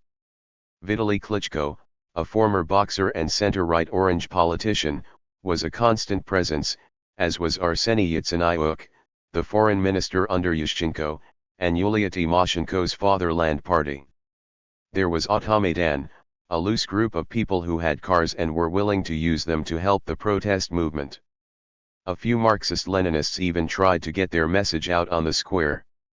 And there were also a lot of other people, citizens without clear affiliations or explicit political commitments, who just wanted the government to stop doing such a terrible job, to stop stealing, stop beating protesters, and try to get the size of the economy back to where it was 25 years ago. They tended to lean orange, or nationalist, but this was far from uniform. And then there were the far-right nationalist militants. They are sometimes called neo-Nazis as shorthand, but if you get to know them, they will tell you there are different schools of thought within the movement. Yes, a few of us are National Socialists, they will say, while others are just fascist. Some are arch-conservatives in the monarchist tradition, and others identify as warriors defending the white race. 27 They are mostly united in revering Stepan Bandera. Nationalist militants put up a giant portrait of him on the city council building so that his huge face looked out upon the Maidan Square. 28 It has always been wrong to claim that in 2013, significant numbers of the Ukrainian population were on the extreme right, or even that the country had more of these violent groups than other countries in the region. But in the special context of the Maidan occupation, the far-right nationalists managed to punch above their weight. They distinguished themselves for several reasons. First, they had experience fighting, and from the beginning they believed that violence would be necessary. If football ultras in Turkey or Brazil might be leftists, the superfans for a lot of clubs around the world were on the far right. In addition to actual military training, hooliganism might have been a great way to learn a thing or two about conducting yourself in a riot. Second, they were united in an ideologically coherent project. These were not normal people with disagreements over how to improve economic policy. They were extremists, often ready to die for their cause, who dreamed of a purer Ukraine. And crucially, they were very well organized. These were absolutely not horizontalist organizations. British political scientist Richard Sakeway called these Maidan groups neo-Leninist bodies of armed men strutting across the square, foreclosing pluralist options and undermining the representative institutions of the state. They were not Leninist in the ideological sense, of course. They hated that man. But they were tightly organized cells, laser-focused on their mission. Means were entirely subservient to their ends. 29. The most important extremist group was Right Sector. It referred literally to where they stood in the square as well as their ideological orientation, a visual pun, but the group's constituent elements had been training and preparing for something like this since the 90s. There were also self-defense groups, called Sotnia, or Hundreds, which were being formed within the Maidan. The name referred to a specific Ukrainian tradition, which came from the days of heroic Cossack rebellions, of forming small cells to fight tyranny. Artem and his friends, anti-authoritarian leftists, decided that they wanted to form 100 themselves. They were committed to fighting for the cause, and their own self-defense group would reflect their particular vision for the country. They knew that Andrei Parubi, one of the founders of the far-right Social National Party, was overseeing the registration of the groups in Ukrainian House, a large building that rebels controlled on the square. One day in January, Artem and his friends got together around 60 leftists, anarchists, feminists, and social democrats, and presented themselves for duty. Someone went off to deliver the message. As Artem and his friends waited, they took in a bizarre and spectacular scene. Young people with shields and weaponry were sparring and forming scrums and practicing how to push against police lines. They had formed a little revolutionary riot training camp. The anarchists in the group didn't really like the idea of waiting around for some military-looking guy with a big belly to give them approval to fight, but they stayed there for an hour. A guy just like that did appear and said, "You don't have enough people. You need 100. Come back in exactly 48 hours and come unarmed." This seemed weird, since they knew that other hundreds were around the same size, but they figured, sure. 2 days later, they returned. C-14, the far-right militia, was waiting for them. C-14 is the radical youth wing associated with Svoboda and derives its name from the neo-Nazi 14 words 30. They were definitely not unarmed. They had batons, knives, and chains wrapped around their fists, and they immediately got in their faces. "Get out of here," they said. They insulted them for being leftists and anti-fascists. "You are not welcome in Euromaidan." This was not the registration process they had anticipated. "We decided that they had weapons, and we didn't, so a conflict was probably not a good idea," Artem said. They left. Far-right forces had managed to establish some degree of hegemony over the militant protesters gathered on the square. They did not pull this off because regular Ukrainians supported them. They fought for it, and they won. 31. The militarization didn't only happen in the square. Starting in January, armed protesters occupied government buildings in Lviv. Militants seized a military arsenal, and hundreds of armed forces poured in from the region to the capital on a daily basis. Insurgents formed people's councils and took power in western Ukraine. 32. In a careful analysis of the revolt, Ukrainian sociologist Volodymyr Ishchenko points out why it actually became rational for the radicals to escalate to violence and why the far-right nationalists were well positioned to take advantage of that situation. 33 Ideally, a resistance movement can employ diverse tactics to put pressure on the state. Strikes and boycotts are especially effective. These are core tenets of the literature and training, building on the works of U.S. political scientist Gene Sharp, that had informed many activist NGOs and civil society groups since the onset of the Color Revolution. But in Ukraine, union structures were weak, much of the industrial heartland didn't actually support Maidan, and boycotts were tepid. Generally, the thinking has been that violent uprisings will alienate security forces and the international community. 34 But after months of deadlock, the extremist minority, who were experienced specialists in the practice of violence, offered another approach. They had top-down decision-making, and they had a coherent strategy. They had been preparing for a war for years. Right sector was indeed prepared to start a guerrilla war, in which case defeating the Maidan uprising would mean waging a full-on counterinsurgency to retake western Ukraine, and many people in the government knew it. Abroad, things were different this time too. Major Western powers condemned the protesters' violence, but not as loudly as they condemned the government's repression. 35 Given this balance of domestic and international forces, more chaos and more conflict were likely to benefit the square in general, and especially the militant minority, more than they would hurt them. It was in their interest to keep the conflict on the streets, which they could control, rather than resolve it at the ballot box. At the height of their popularity in December, only about half of the country supported the Maidan protests, and support began to wane into 2014.36. The United States did not hide that it was backing the uprising. Senator John McCain had visited the square and told protesters, "We are here to support your just cause."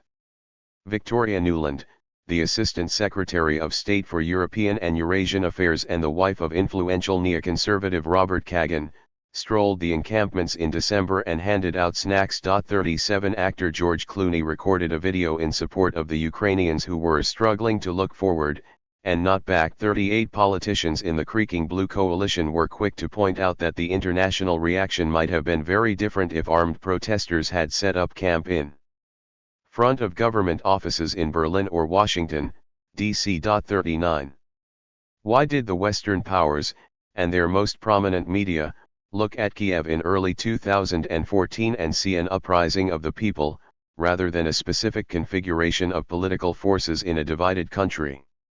A cynical answer is that Ukraine could be used to give a black eye to Russia, which had become an official enemy again after Barack Obama and Hillary Clinton's 2009 reset failed and Putin accused the Secretary of State of fomenting protests in his country in 2011.40. But scholar Richard Sakwe points to a deeper set of ideological assumptions that shape the way we interpret events in the West. After 1991, he wrote, "We came to believe in the inexorable advance of liberal democracy and the European choice.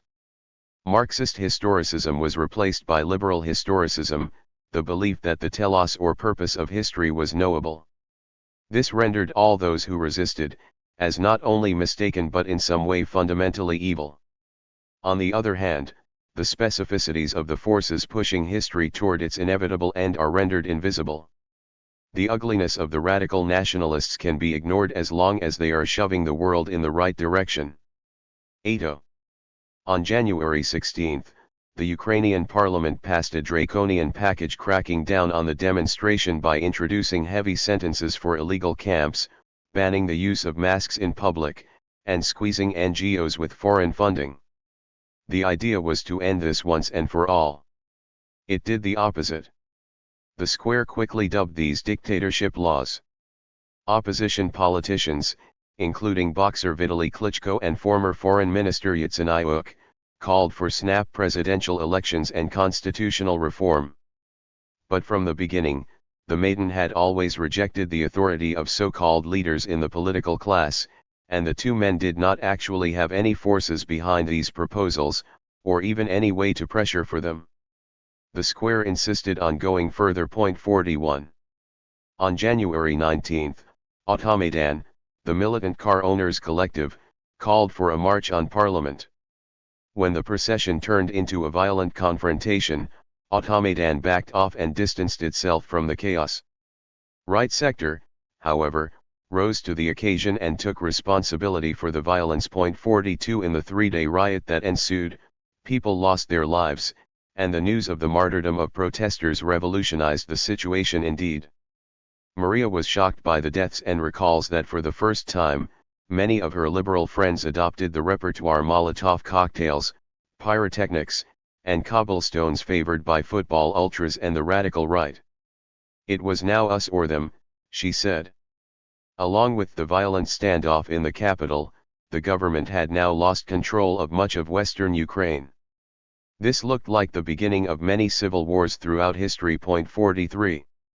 On February 18, the government tried to crack down on the square, this time by force, and it failed not because of widespread civil disobedience, but because the armed minority fought back. 28 people died on that day, including 10 members of the Berkut riot police force. On February 19, Yanukovych was ready to negotiate with the opposition on new elections and constitutional reforms.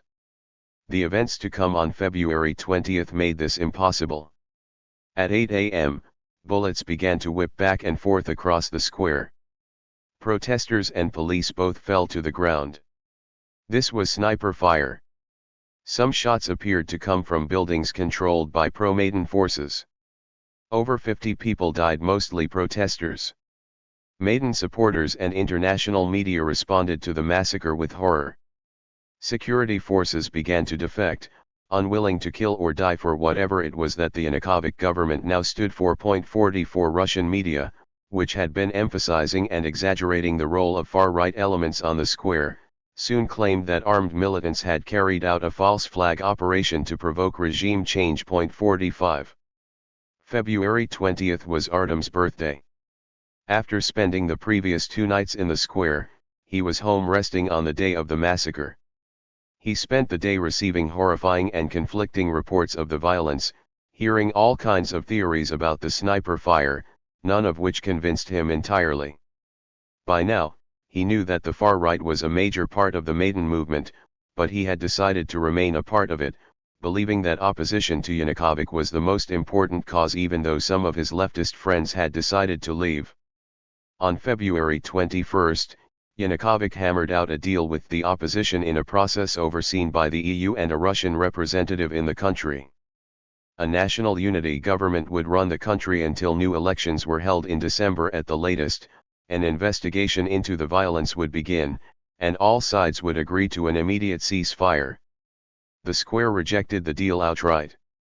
The Maidan, which now consisted of people willing to shoot or risk getting shot, surely a brave group but not one that could really be said to represent the entire country, wanted Yanukovych out now. 46 The president's life was clearly in danger. 2 Putin reportedly warned him against fleeing the country.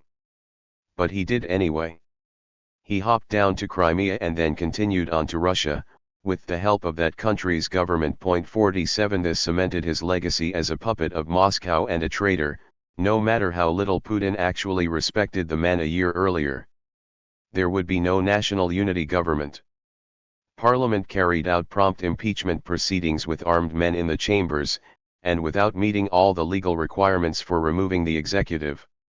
Yanukovych continued to insist he was not resigning, and Parliament could not assemble the votes needed to impeach. Nevertheless, they proceeded to form an entirely new government on their own, as elites sent representatives to speak with the People's Parliament formed in the square. This is why critics of the Maidan say that it ended in a coup, and at this level of analysis, the use of the word largely depends on which connotations one wishes to invoke and the degree of sympathy for the transition. 48 There was a rupture in the constitutional order, but true revolutions often entail some kind of break with pre-existing laws. What often matters to participants is what comes next. Maria believes that Ukrainian institutions came close to collapse in those days and is grateful that politicians figured out a way to salvage them. And even if one chooses to use the word coup, it does not always imply a transition from democracy to dictatorship. A coup can replace a monarchy with a republic, replace one military regime with another, or lead a country from flawed democracy back to flawed democracy.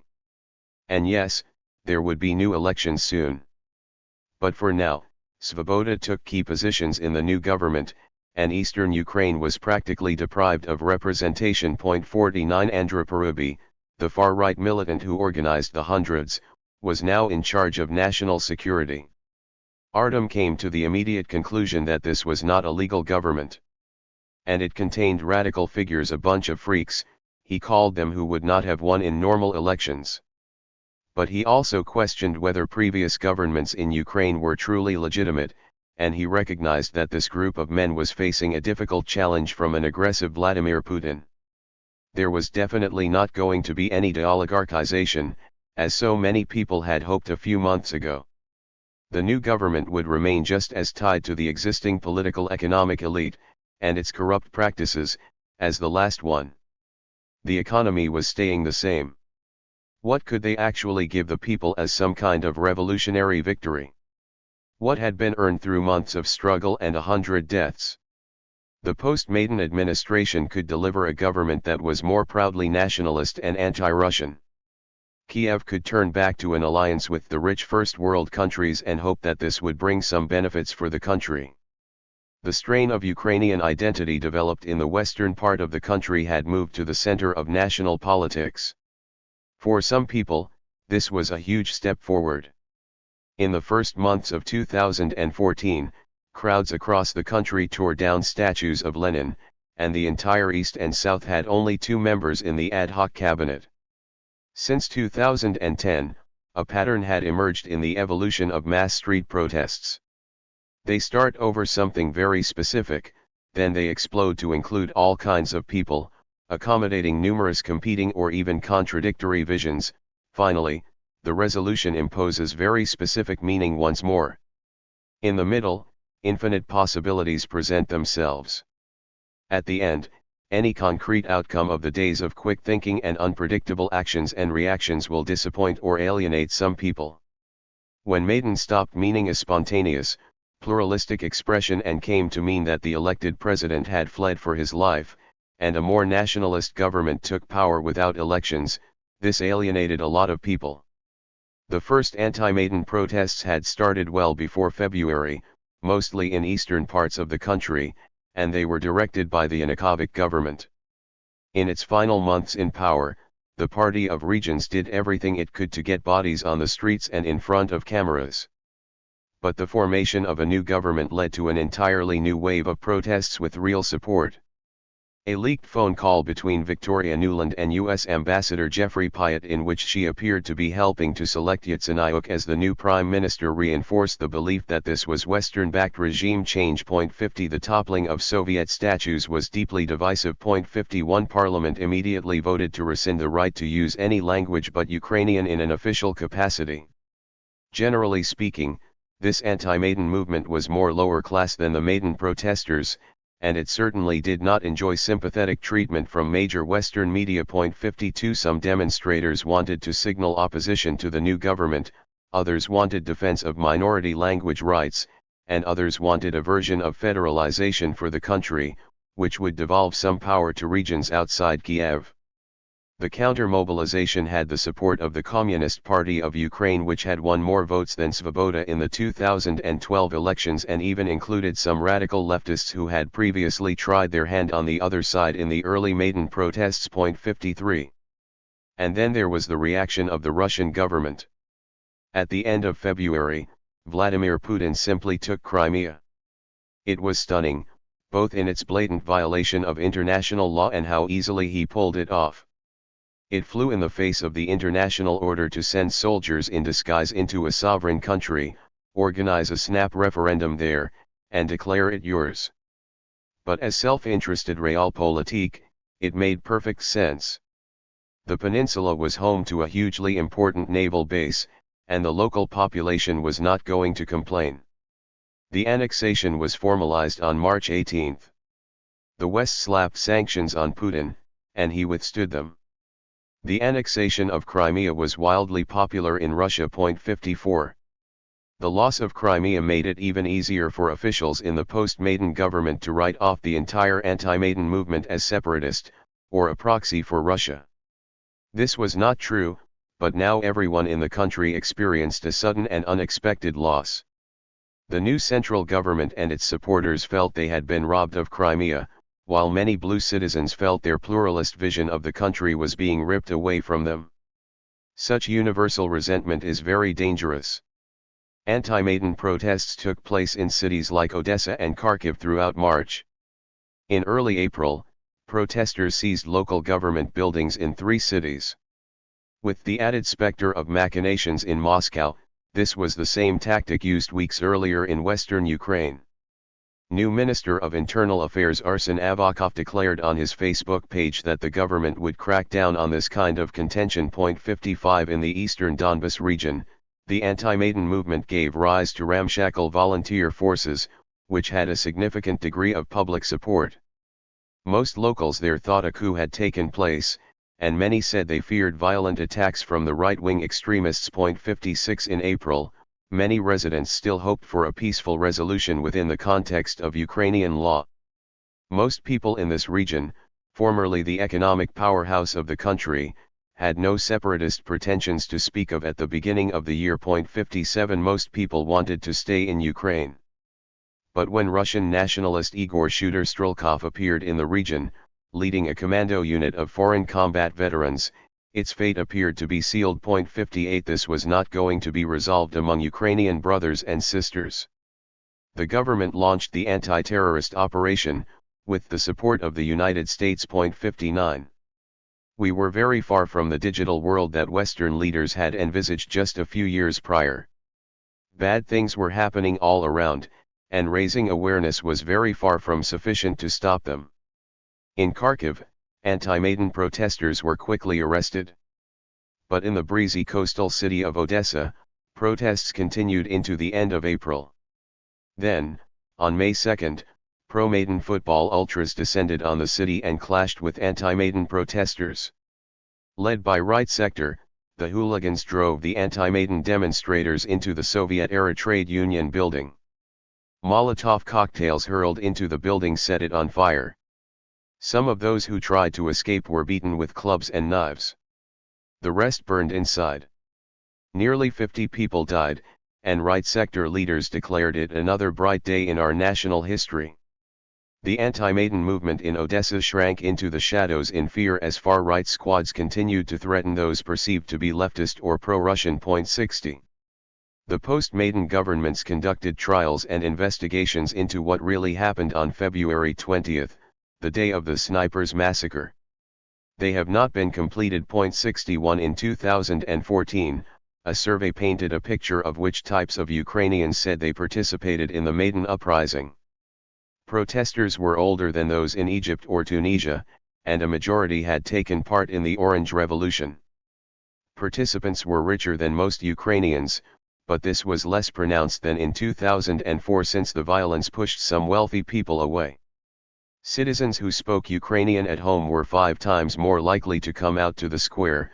52% of participants supported multi-party democracy, 42% believed that gypsies should be allowed to live in Ukraine, 62% agreed with the statement that strong leaders can do more for our country than laws and discussions. 62 In the second half of the year, global oil prices collapsed. This was such an obvious blow to the Russian economy that some people asked if the United States and Saudi Arabia had colluded to punish Putin. 63 But as with sanctions, this did not keep him out of Ukraine, while it did affect the rest of the world. The collapse in oil prices pulled the rug out from under Brazil's precariously balanced economy, causing especially serious problems for the Petrobras state-owned oil company.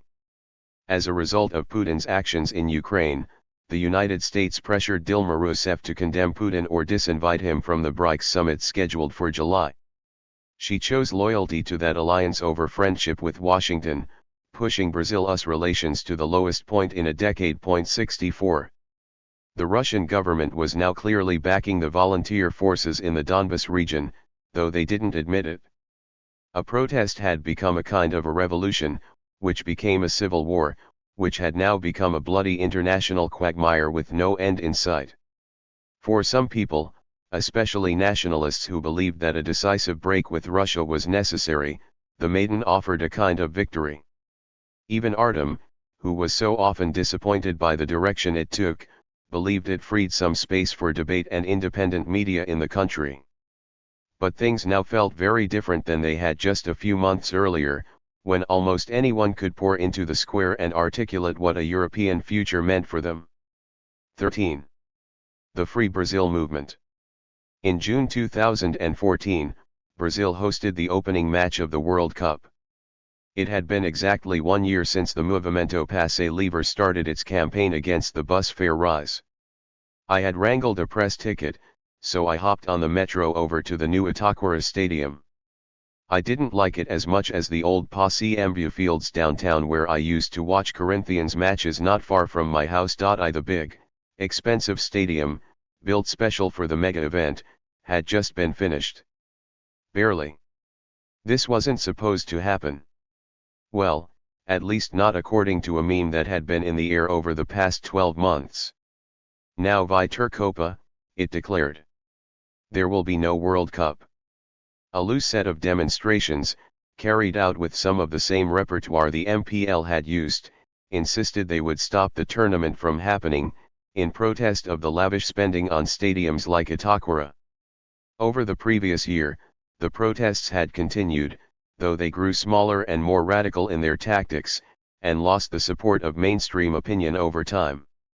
Brazil had prepared 12 stadiums in total, more than FIFA had asked for, even putting up new arenas in cities without major football teams.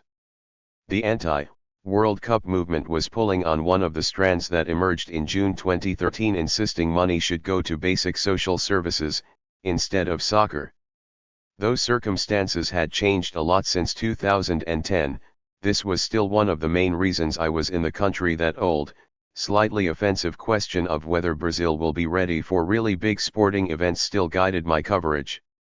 So I toured the country and the construction projects. They had certainly spared no expense. The MPL had not had an easy year. In the first half of 2014, Mayera and many of her friends had felt off or anxious, if not downright depressed. They felt that the government was closing in on protest and dissidents. In the run-up to the soccer, the Dilma administration had thrown its weight behind an ominous anti-terrorism law, and was using existing legislation to crack down on many of the people Mayera knew from a decade in the streets. One by one, they began to be arrested for instances of direct action. Her Movimento Passe Livre group had experienced delirious highs in the days when they had unleashed a wave of protest on the streets and had floated on the crest for weeks afterward. They were welcomed and praised all over the city, and were greeted as heroes at small demonstrations in poor neighborhoods. The subsequent crash took them much lower than Mayera had imagined. When it came time for the soccer to actually start, it felt like the entire nation turned to watch. There was going to be a World Cup, after all. Despite the months of political battles, and despite the feeling of low-level panic my friends in the media had helped to create, I arrived at the stadium with little trouble and took in the scene. Nothing fell apart, and there were no angry demonstrators blocking the fans from entering. The crowd was composed of some visiting dignitaries and a lot of rich Brazilians. Tickets for this match were not cheap. Almost everyone was wearing the bright yellow jersey of the national team. As a crowd, they were about as white as me. During the opening proceedings, they booed President Dilma Rousseff. Or, at least that is what they tell me. I didn't hear this myself, maybe I was distracted at the time, wandering the stands or looking at my phone. But I saw the news spreading through Twitter moments later, as Brazil and Croatia gave us an unimpressive performance. A narrative quickly took shape. The people had rejected Dilma at the opening match of Brazil's own World Cup. Mayera had to work on opening day, serving beer to gringos in Vila Madalena, the closest thing Sao Paulo has to a tourist district. She was not looking forward to this. Like everyone else, she wanted to watch the game with a glass of her own. But it doesn't matter if you're an anarchist or not, she always said you have to pay for your beers somehow. On the day of the match, she woke up to terrible news: a few of her friends from the activist scene had been arrested and hauled off to jail early in the morning. She tried to keep this out of her mind as she worked. As the game began, 5 police cars zoomed up the street and suddenly came to a stop in front of her bar. Her boss saw the look on her face and took her tray from her hands. Mayera ran into the bathroom, and her co-workers locked her inside. Moments later they knocked and told her that the cops had gone. They had just ordered something and left. But Mayera was still in panic. She couldn't move. She couldn't leave the bathroom. Finally, she stepped out and took a huge glug of Kashika. Her boss put her in a taxi and told her to get out of there. The MPL members were watching the games too. But they decided to organize a protest a few days after the opening to try to put the focus back on the free fare cause. This was a disaster, Lucas Vegetable Montero said. They asked the government not to police the event. The idea was that they could avoid any unnecessary clashes during the tournament. They were going to put on a football match in the middle of the street. What ended up happening was a crowd they attracted split off and completely destroyed a high-end car dealership. Totally demolished it. It only served to reinforce the idea, now too common, that their type of resistance was uncontrollable and criminal, he said. Later in the tournament, on the way to a game in Rio, I saw another car dealership smashed up by anti-World Cup protesters. I watched the semi-final match, Brazil against Germany, on July 8 in downtown Sao Paulo. I stood outside among a giant crowd, in front of a giant screen, in the same concrete and Hagabo Valley where Piero Locatelli was arrested for possession of vinegar a year earlier. Neymar, the scraggly young star from Sao Paulo State, was out with an injury, but the fans were undaunted. The nation was fully committed to victory. Brazil had won 5 World Cups in its history, more than anyone else, and this was home turf. Germany went up 1-0. No big deal. Then they scored again, only 23 minutes into the game. The crowd went silent. Being down 2-0 is a serious problem in a semi-final. And then Germany scored again, and again, and again. It seemed Brazil had given up or forgotten how to play. I am not sure if I can adequately explain the emotional shift in the crowd during those 15 minutes, from the second to the 5th goal. This was a journey into the depths of the human heart. Initial dejection quickly transformed into horrified shock, which became stunned disbelief, which quickly transformed into a kind of manic eruption of laughter, with fans cackling in mad delight as they now openly cheered for Germany. "Gol de Alemanha," the announcer cried out. "Gol de Alemanha! Gol de Alemanha! Gol de Alemanha! Gol de Alemanha! Gol de Alemanha!" The final score was 7-1. Then Germany won the World Cup. In October, President Dilma Rousseff faced re-election. Her main challenger came from the same party that had placed second in 2002, 2006, and 2010. Their candidate, Icio Neves, came off as a bit of a playboy, but he was the scion of a family with democratic credentials. His grandfather served in the government of João Jango Goulart and had played a major role in the redemocratization of the country. Most foreign journalists, myself included, labeled Dilma a center-left president and Icio a center-right challenger. Brazil had apparently settled into the same two-party polarization that would be familiar to voters in many rich countries. From a global perspective, there were not huge differences between the two candidates. Dilma's camp accused her opponent of wanting to roll back all social gains made by the Workers' Party and give the country back to rich elites. It helped her case that in 2014 the United Nations finally removed Brazil from its hunger map, which illustrates the countries that suffer from significant undernourishment, and praised the country for huge improvements over the previous 10 years. Point 2 But ECO said Dilma had mismanaged the economy, and he would do better. His program called for more market-based solutions, a script that is uncontroversially considered right of center around the world. But ECO's camp and many supporters firmly rejected that they were to the right of anything at all. In Brazil, this was seen as something more like a slur than cold description. To be right here still meant to be anti-democratic and reactionary. Then there was a third candidate. Marina Silva, an environmentalist from the Amazon and a former member of the Workers' Party. It is hard to spend time with her without coming to the conclusion that she has a pure heart. She carries herself like a gentle priestess. But there were two problems, at least as her critics saw things.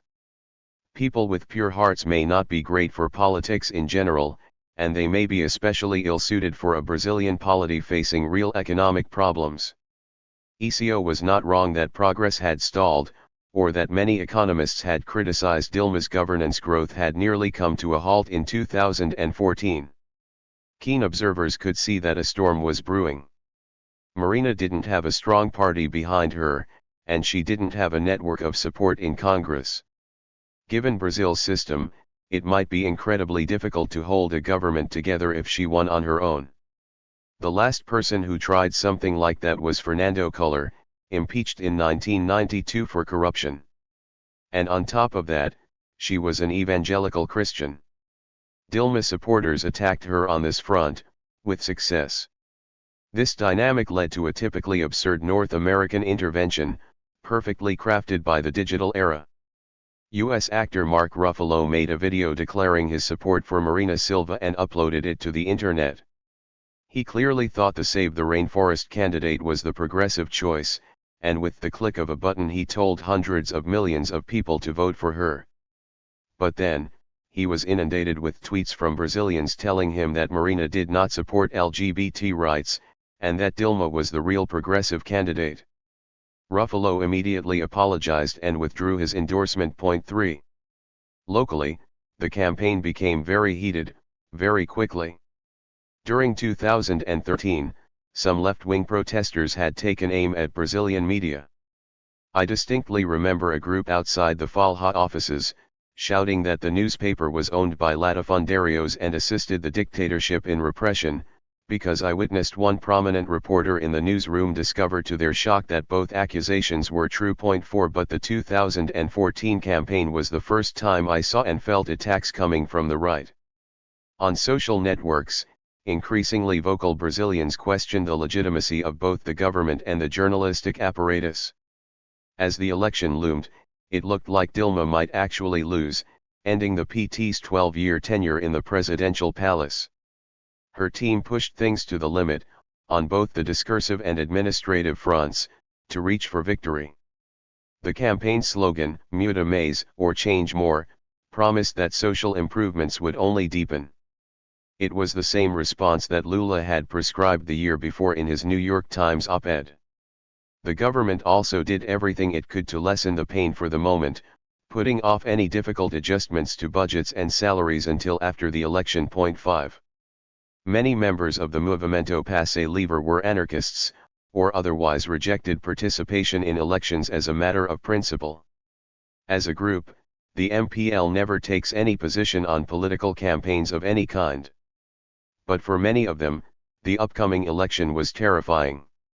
It appeared that, for the first time since 1998, the right could actually win. The possibility that ECO could take power seemed like the end of the world to many people on the left, and a totally unacceptable outcome to the Free Fair activists. So they voted for her. Mayara didn't feel the slightest twinge of doubt. She cast her ballot for Dilma Rousseff. ECO lost by 3% in the runoff. Very quickly after Dilma won, it became clear that we were not going to live through a socialist revolution. She appointed a finance minister whom most of the left considered to be a neoliberal. Cuts were coming. The score of that dramatic soccer game, 7-1, had become a cultural meme. As bad news began to pile up well after the end of the World Cup, Brazilians would say that every day brings another 7x1. My bus is late, again another 7x1 for me. Dilma is going to cut social spending, that's another 7x1 for the country. Even though she had won, Dilma needed to shore up support with the other power centers that matter in Brazilian politics. These moves were seen as a signal to the business community, both in the country and internationally, that she would keep things under control. Don't pull your investments. But the Workers' Party had always been walking this very thin line. Far more shocking was the response of Ecio Neves to his election defeat. He gave credence to suspicions bubbling around on right-wing corners of the internet that the election had been stolen. His formerly boring, respectable party called for an official investigation into the results. I had watched the final count come in at the offices of Folha de São Paulo, where the journalists seemed to be split as to whom they preferred. It was high drama, of course, but no one was going to cry about either outcome. Things were different for the right wing, especially for the well-organized and well-funded institutions that had been trying to push liberal ideas for years. They experienced the defeat as a profound and shocking loss. The Workers' Party had been in power for 3 terms now. Would they ever leave? At one election party in the southern state of Rio Grande do Sul, the news came as a lightning bolt. The organizer ran to the bathroom, locked himself inside, and began to weep. On corners of Facebook I barely knew about, they began to plan. Just 6 days after Dilma's victory, they called for a protest to demand her impeachment. The event got the support of Olavo de Carvalho, an esoteric reactionary philosopher living in the United States with a committed online base, and they managed to put over 2,000 people on the streets. On Twitter, I watched top Brazilian journalists chuckle at the folly of all this. This was just some kooks letting off steam. The only politician at the first protest was Eduardo Bolsonaro, the son of a shouty, extreme right provocateur and long-term congressman named Jair Bolsonaro. This all seemed ridiculous. You can't try to impeach someone who hasn't even started her second term yet. The Movimento Brasil Livre, the right-wing free market protest vehicle born in June 2013, sprang back to life. Fabio Osterman called up his comrades in the liberal movement and suggested they use the MBL structure to establish a presence in the anti-Dilma movement. It worked. Immediately, they were recognizable leaders of a new wave of protests. Alongside them there was Vem pra Rua, or Come to the Streets, a group founded by businessmen and right-wing professionals in 2014.6. Just like the name MBL itself, this was language taken from the Movimento Passe Livre. The MBL excelled at presenting itself as a young, grassroots, tech-savvy street movement. Most of the public-facing leadership was under 25, and one, Kim Kataguiri, who especially excelled at getting people riled up online, was only 18. Unlike most of the people in Ecio's party, they dressed like they knew what music was. A colleague of mine, a correspondent at Spain's El País, ran a piece on the group with this headline: "It's not an indie rock band, it's the anti-Dilma Vanguard 7. The MBL and Vem pra Rua were clearly appropriating the language, posture, and repertoire of contention that entered the national consciousness in 2013. But these were not anti-authoritarian, self-funded punks and committed horizontalists who would rather cease to exist than tell anyone what to do. They got money from some of Brazil's richest people to pursue clear political goals. That didn't matter. Their messaging strategy was effective. After one huge protest, the Atlas Network, that neoliberal Comintern in Washington, D.C., publicly congratulated the MBL for organizing protests and working to tear down Brazil's barriers to liberty. The MPL was under a lot of stress. Unable to direct energy on the streets, the group had begun to turn on itself. If the movement was supposed to prefigure a better society, some thought, then surely it could not be acceptable that the group appeared to reproduce some of the machista, or racist dynamics that are present in wider Brazilian society. As they fought internally, the appearance of this new protest movement was a knife deep in the stomach. It was obvious the MBL was stealing from them to trick people, and that it was working. This is a typical maneuver employed by fascists, going back to the 1920s. They take elements from the left and invert their meaning, Lucas Vegetable Montero said. The new MBL even performed a commitment to leaderlessness.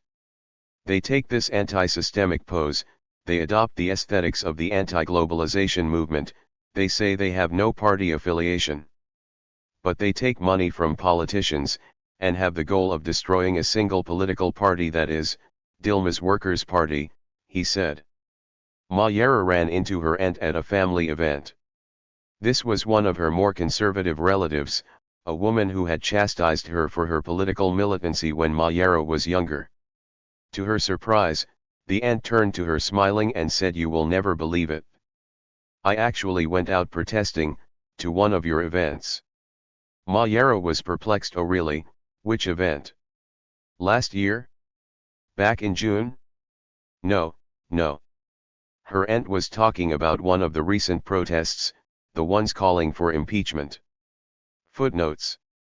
Not coincidentally, Corinthians is Lula's favorite team. The working class fan base has a long history of opposing dictatorship, most notably when midfielder Socrates led the Democracia Corinthiana movement in the 1980s. The expensive stadium would become the new Corinthians' home pitch. Piero Locatelli's 2013 book on the protests is entitled #VampireRua. 14. Under My Umbrella. Benny Tai, a law professor at the University of Hong Kong, published a column with a proposal for a mass protest. 1 If the electoral reforms Beijing planned to announce soon did not deliver meaningful democracy, they should take action. Inspired by Occupy Wall Street in the United States, they should occupy Central, the downtown business district of the city, which had been a special administrative region of the People's Republic of China since 1997. He and two colleagues, a professor and a Baptist minister who collectively came to be known as the Occupy Trio, created an organization to prepare. This ad hoc civil society group, Occupy Central with Love and Peace, had pushed ahead of the official legal opposition, the Pan-Democrats in the local government. 2. On August 31, 2014, the National People's Congress in Beijing revealed the anticipated reforms. The chief executive, the top position in Hong Kong's very strange post-colonial governance structure, would now be elected through universal suffrage, but the candidates themselves would be selected by a nominating committee. This is certainly not what the trio had in mind. Occupy Central with Love and Peace called for an occupation to start on October 1, the anniversary of the day that Communist China was born. Two student groups, Scholarism and the Hong Kong Federation of Students, beat them to it. After a demonstration on Friday, September 26, Joshua Wong and other young Hong Kongers climbed a fence into Civic Square, outside government headquarters, and stayed there. On Sunday, September 28, Benny Tai recognized what had happened. Occupy Central was already underway, though it started earlier than planned, and in a slightly different location. The kids had pushed ahead of the Occupy Trio. 3. More and more protesters began to flood Admiralty, the famous stretch of coast that got its name when the British Navy still ruled these waters, and they spilled over into a huge 8-lane highway. Overwhelmed, police tried to disperse the crowd with tear gas. Hong Kong is a very rich and well-ordered little corner of Asia, and most people had not seen any kind of repression like this since the 1960s. Live television, social media, and international outlets produced and reproduced shocking images of police cracking down on students. More protesters came out. And a single image stood out as especially poignant. A lone man emerged from clouds of tear gas, holding up two defiant little umbrellas. The crowds got bigger and bigger. Chief Executive C.Y. Leung ordered cops to disperse, and the police ceded the streets to the uprising. In the center of Admiralty, protesters fashioned a makeshift podium, dubbed the main stage, from ladders and planks. Central Hong Kong was now indeed occupied, and what the global press quickly dubbed the Umbrella Movement had begun. 4. The British Empire took possession of this small piece of land in 1842. After the First Opium War, in which Queen Victoria's invading forces successfully asserted Britain's right to sell addictive drugs on Chinese territory, the Qing dynasty was forced to hand over Hong Kong in negotiations. The Queen herself complained that they should have gotten even more. After the Second Opium War, in which combined French and British forces crushed renewed Chinese attempts to impose limits on free trade, they did. Britain would now also control the large Kowloon Peninsula, and then in 1898, they got even more. These new territories were not granted in perpetuity, just for 99 years, and the lease would run out in 1997. The British never ran Hong Kong democratically, and until the end of World War II, it wasn't even their preferred place to do business in the region. Shanghai, the western-facing jewel in their Asian collection, was where they placed the main branch of the Hong Kong and Shanghai Banking Corporation in 1923. But after the Japanese left, defeated in World War II, and Mao Zedong's Communist Party began to make progress against the US-allied Kuomintang forces, freewheeling free market energy began to move south. It was not just money but immigrants from the mainland that arrived in Hong Kong. People ranging from fashion designers and filmmakers to merchants and mobsters, and of course lots of regular people seeking work, moved to the city. The People's Republic of China took control of the mainland in 1949, but stopped short of making a bid for Taiwan or Hong Kong, and this mix of new people began to congeal into a stable society of its own. 5. It was in Hong Kong that key elements of the global repressive repertoire were born.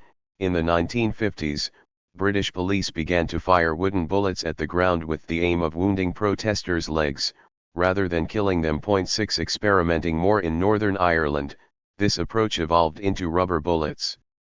During the Cultural Revolution, launched in 1966 by Mao Zedong to shake up the bureaucratic authority structures his own revolution had created, Hong Kong was rocked by a burst of contention. The Hong Kong Federation of Trade Unions, a pro-Beijing trade union federation, led a series of strikes after the Hong Kong Artificial Flower Company tried to cut wages and benefits for its workers. Beijing's representatives and sympathizers on the island turned their focus on the colonial system itself, while revolutionary protesters waved copies of Mao's Little Red Book. Clashes turned into mysterious bomb attacks, and then into mass arrests. But British imperialism had learned some tricks over the centuries, and officials mixed in some co-opting with their crackdown. Authorities liberalized the colonial system a little after the revolts, reducing working hours and introducing health and safety regulations for the territory. The colonial officials also tried to encourage a new sense of Hong Kong identity, distinct from a Chinese one, something that was quite novel at the time. 7. But it was only after Margaret Thatcher and Deng Xiaoping hammered out the terms of the final 1997 handover that British authorities began to introduce democratization measures. The last governor introduced a flurry of reforms just before heading for the exit, leading many in Beijing to believe he was more concerned about undermining the transition than ensuring fundamental rights for his colonial subjects. 8. Prime Minister Thatcher was perhaps one of the most assured liberal teleologists in history, and she believed as a matter of course that the flowering of capitalism would mean the arrival of a liberal democratic system.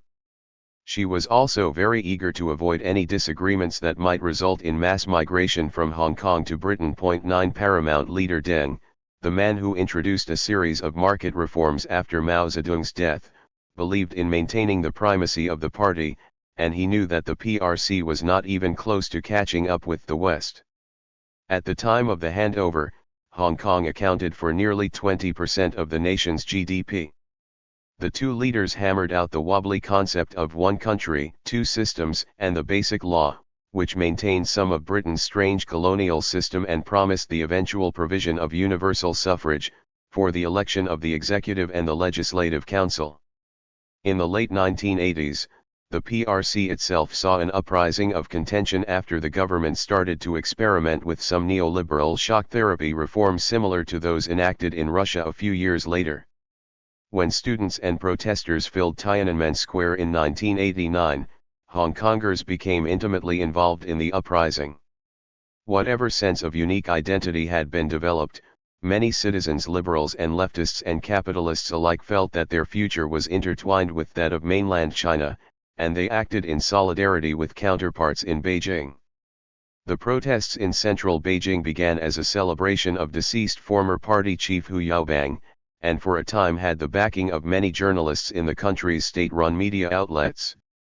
The movement contained elements that pushed for further liberalization, as well as some that defended aspects of the old socialist system, though media abroad often read them as simple demands for a Western-style system. 10 Hong Kongers held a benefit concert for the protesters and funneled resources to the square.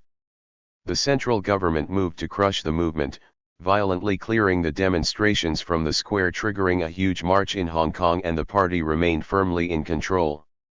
The PRC never fully embraced shock therapy, settling on a flexible, more tentative approach to participating in the market economy.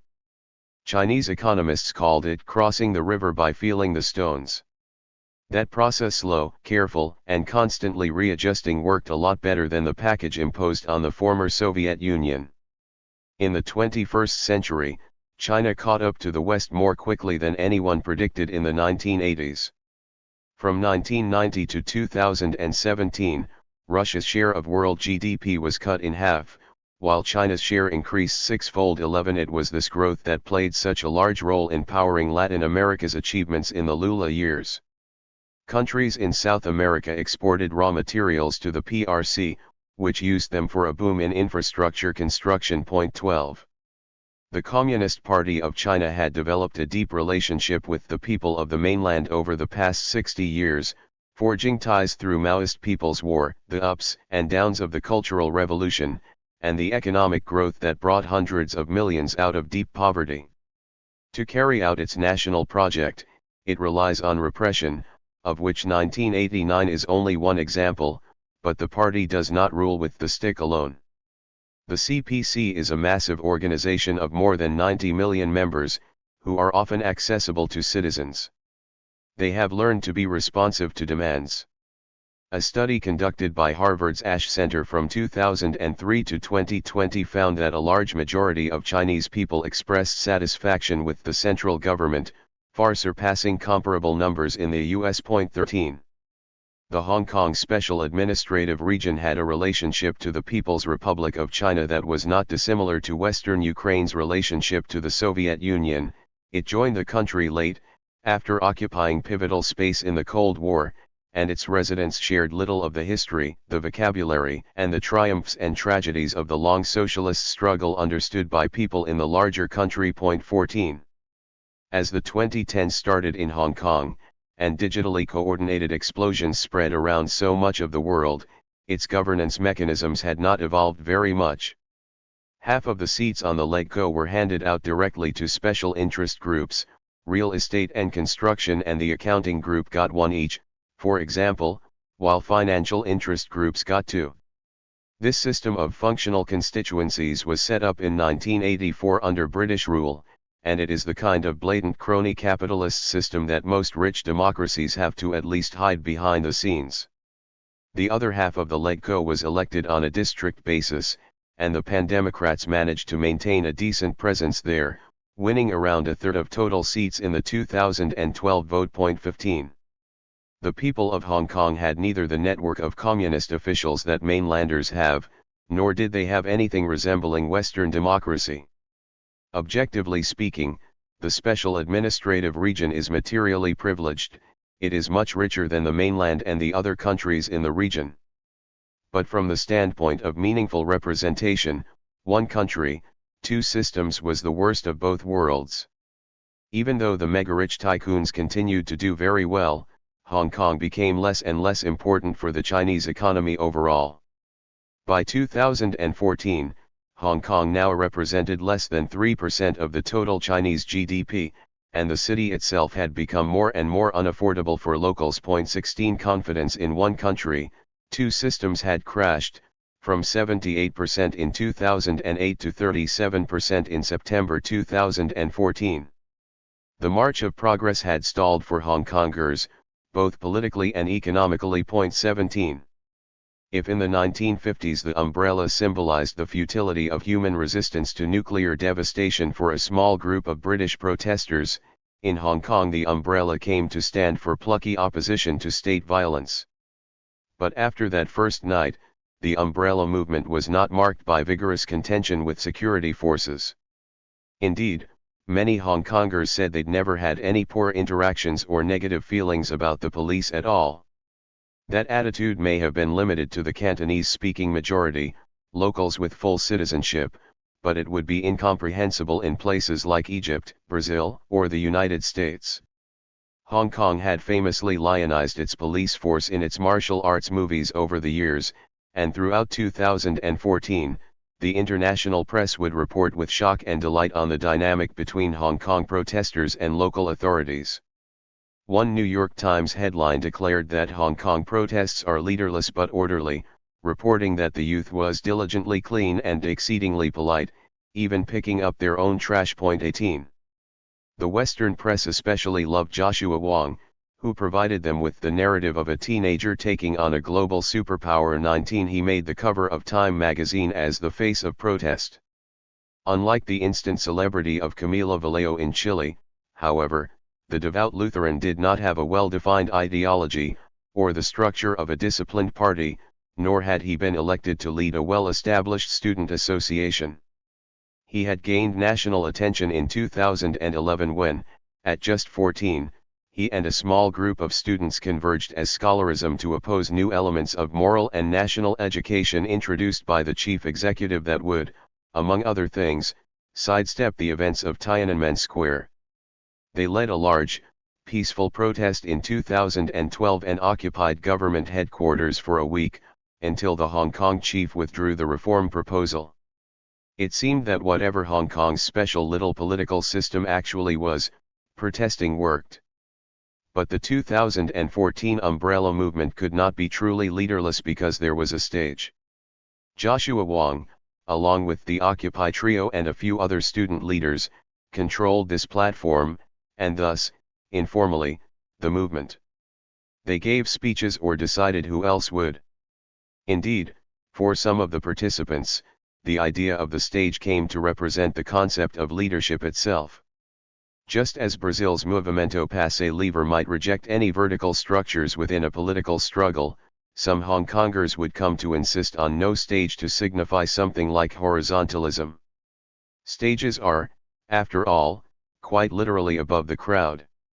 The umbrella movement also cemented one of those national two-color schemes that our form of contemporary society loves to generate from now on.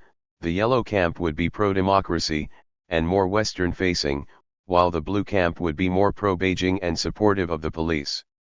Unlike most people on the streets, retired teacher and longtime activist Oh Leung-yu had been in a contentious demonstration before 2014. He was old enough to participate in solidarity efforts for Tiananmen in 1989, a year that was comparatively safe in the Special Administrative Region. 20 In 2005, he and other left-leaning Hong Kongers had participated in a wave of protests against the World Trade Organization in the Hong Kong manifestation of the Alter Globalization movement. The Young Hong Kong Confederation of Trade Unions took part, as did visiting demonstrators from countries like South Korea. Police used tear gas, but the crackdown on dedicated, ideologically driven, and raucous protesters did not inspire widespread revulsion. Things were very different when the chemical was used on unarmed local students in 2014. This instantly turned many people who had been passive observers of the movement into strong sympathizers, wrote U.S. historian Jeff Wasserstrom. 21 Oh Leung-yu took to the streets with the kids and was arrested at the beginning of June. Oh Leung-yu had spearheaded a group called Left 21 and run a quarterly journal. As a longtime student of global politics, he was painfully aware that the official opposition, civil society groups, and the trade union movement possessed very little organizational strength. The largest Yellow Party won votes every few years, but they had less than 1,000 actual members. The umbrella movement had no capacity to impose any costs on the government. An attempt to organize a mass strike fizzled. PRC authorities also represented 1.36 billion people on the mainland, and there was no widespread pressure to change the rules of governance in the special administrative region. The umbrella movement initially sought to copy Occupy Wall Street, but they also drew on other repertoires of contention from around the world. They erected a Lenin Wall, which was a reproduction of a site in Prague that hosted graffiti starting in the 1980s. Hong Kongers covered the wall with colorful post-it notes describing why they were protesting. A projector nearby displayed messages of solidarity coming in from around the world. They also employed tactics that obviously came from contemporary global media. After police murdered Michael Brown in Ferguson, Missouri, and supporters of the nascent Black Lives Matter movement in the U.S. held up both arms, chanting, "Hands up, don't shoot," Hong Kong protesters also made the gesture, though some didn't know where it came from. 22 Then there was the influence of Hollywood. Some protesters began to hold up 3 fingers. This gesture didn't come from another city, at least not one in our world. It was from The Hunger Games, a film series produced in the United States in which lead character Katniss Everdeen holds up 3 fingers to signal opposition to a tyrannical regime. Hong Kong only had 7 million people in it, but it was home to the offices of a lot of Western corporations, and it became clear to some protesters that the selection of symbols and tactics took place in a constant feedback loop with media representation. Kids might choose something because they thought it would go viral, and then the sign or the tactic that actually did go viral would come to represent many more kids than had actually used it, and then some other kids would gravitate toward the approach that they believed had been an established media success. In concrete terms, it became clear to many participants that the movement amounted to the broadcast of messages to authorities in Beijing. A significant portion of the Hong Kong population wanted to choose the chief executive in the same way that Western countries picked their presidents, and Western media would naturally amplify this with sympathetic coverage. But Beijing already knew all of that. This had been the fundamental impetus behind pan-democrat politics since its inception decades earlier. Olungyu took the stage to give a speech, and he also acted as an educator in ad hoc street forums in downtown Hong Kong. As the occupation dragged on, he took note of some obvious divisions emerging in the movement. Some localists began to mount attacks on the so-called left prics, he said. Eventually the localists would emerge as the major beneficiaries of the umbrella movement. 23 Neither of these terms translate perfectly to English, and thus require a little bit of explanation. The localist movement had started as a defense of traditional Hong Kong structures, beginning with a beloved old pier from cross-border development. But some of this group came to reject Chinese investment or even China itself. On one end of the localist spectrum, some articulated outright xenophobic politics, attacking working-class immigrants from the mainland in racist terms. As a rule, this group was opposed to what they called the something like plastic leftists or left prics, the translation that Olung prefers. This was always more of an attack, or a straw man, than a coherent statement. Hong Kong barely had any left. This started as a city of refugees, a capitalist colonial outpost, and it very much became an everyone for himself kind of town. The right localists, especially, did not like the HKFS Student Federation, or any prominent activists, and warned that they were going to betray the movement. The localists were the ones who attacked the stage and the idea of leadership and representation in general most forcefully. They opposed the use of any flags on the streets, or any kind of assembly structure. This was all summed up in the slogan, which was both literal and metaphorical, "Tear down the main stage." The Hong Kong government responded to the pressure on the streets, though in a different way than in 2012. It called upon representatives of the umbrella movement to participate in a debate broadcast on live television on October 21, 2014. On one side sat 5 members of the Hong Kong Federation of Students, and on the other, Chief Secretary Carrie Lam would lead a team of 5 government officials. Most of these politicians had not been elected, and neither had the students. In any case, people were watching outside at Admiralty, cheering along for the students on a big screen. And then, not much else happened. The government listened but did not address the key demand for open elections. That decision had been hammered out in Beijing, anyway. In November, numerous taxi and minibus companies filed injunctions requiring protesters to unblock the city's streets. On December 11, the government cleared the roads. 15. No gods, no representation. In the beginning of 2015, my editor asked me to meet as many Syrians as I could in Brazil. The war in that country was dragging on. 4 years had passed since the initial uprising and crackdown during the so-called Arab Spring, and millions of people had fled the violence. They left seeking to make homes elsewhere, all around the world, including in Brazil. The idea, at my newspaper, was to drive home the message that this was truly a global story, and that the waves of refugees were transforming the entire world.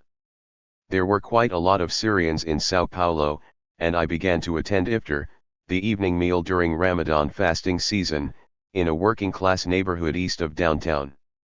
I got especially close to Firas, a wickedly funny man from the north of the country whose story flew right in the face of both the xenophobic and liberal stereotypes about Arab immigration.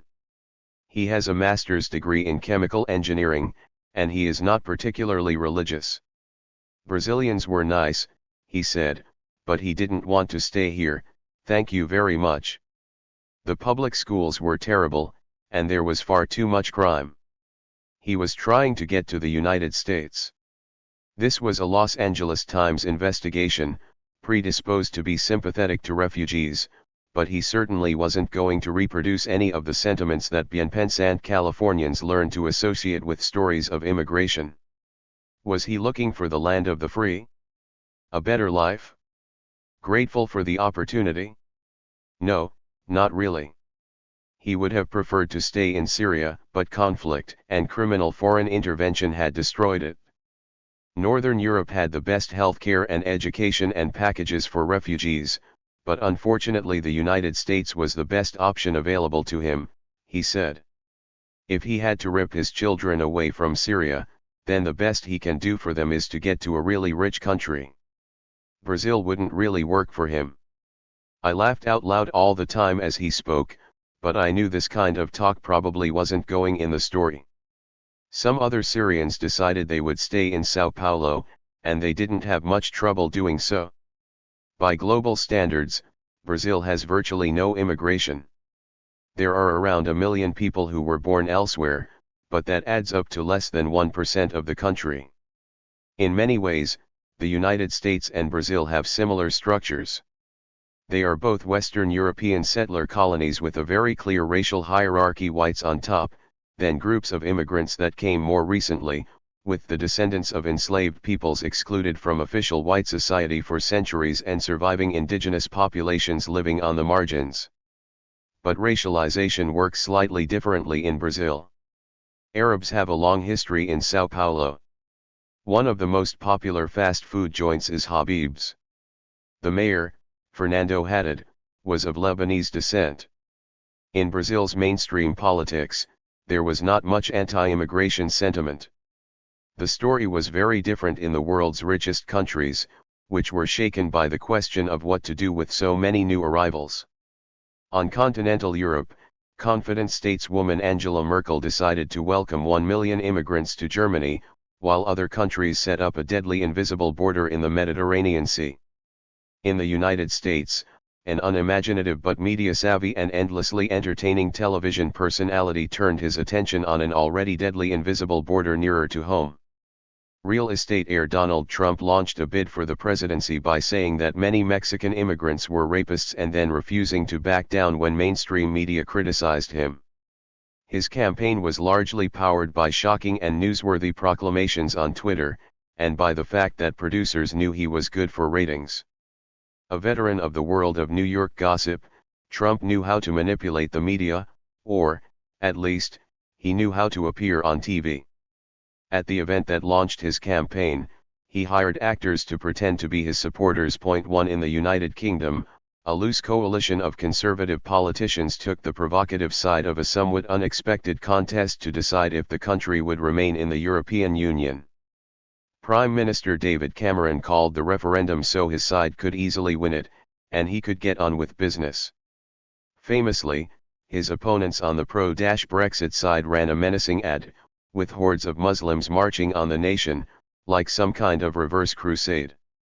In the broader sense, the anti-immigration reaction in the First World was not only caused by reverberations from the so-called Arab Spring, or cultural differences, or even by racist attitudes built deeply into North Atlantic societies. It was objectively true that, 70 years after the beginning of formal decolonization and Third World movement, the planet was wildly unequal. With the exception of Communist China, which experienced decades of rapid growth, every large country in the global South remained in the same relationship to the First World it had inherited just after World War II. Far more than skill, luck, or hard work, the material contours of the life of any human being are dictated by where they are born. 3 A country like the United States is not just a little bit richer than Guatemala, the country where a US-backed dictatorship killed hundreds of thousands of people a generation ago. GDP per capita in the United States is 15 times higher than it is in the Central American nation. In Egypt, the minimum wage is under $100 per month.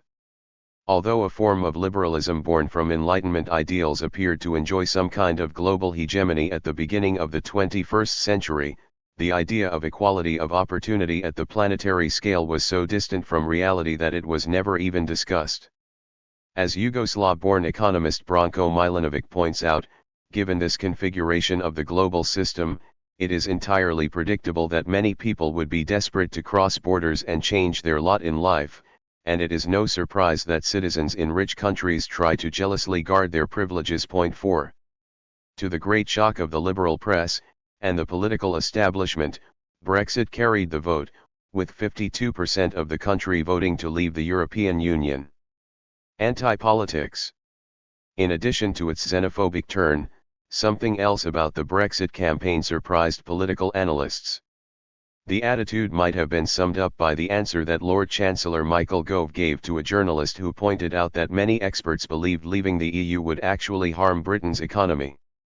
Gove told him that the people of this country have had enough of experts with organizations with acronyms saying that they know what is best.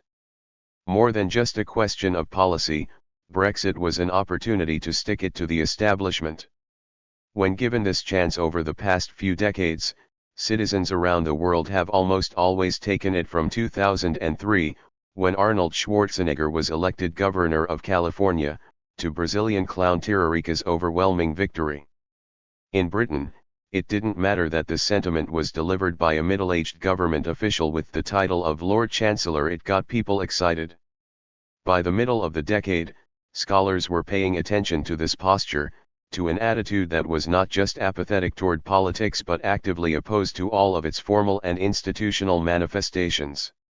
The term anti-politics named a phenomenon that came to profoundly shape the world in the 2010s. This was more than just a vibe, a feeling detected by pundits. Empirical studies confirmed this was a real and growing international tendency. A 2014 survey of 60 countries around the world found a majority no longer had much confidence in government or political parties. 5. There is some overlap between anti-politics and the ideological articulation of neoliberalism that emerged in the Anglophone world. U.S. President Ronald Reagan famously said that the 9 most terrifying words in the English language are "I'm from the government," and "I'm here to help." But that was more properly a posture in opposition to state involvement in daily life. In that worldview, politics still had its place, selecting leaders, enforcing and reproducing free market conditions, buying weapons and using them to intimidate geopolitical rivals.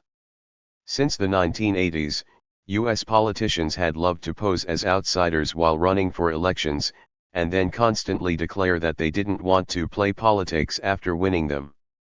Barack Obama's election was driven to some extent by this kind of discourse.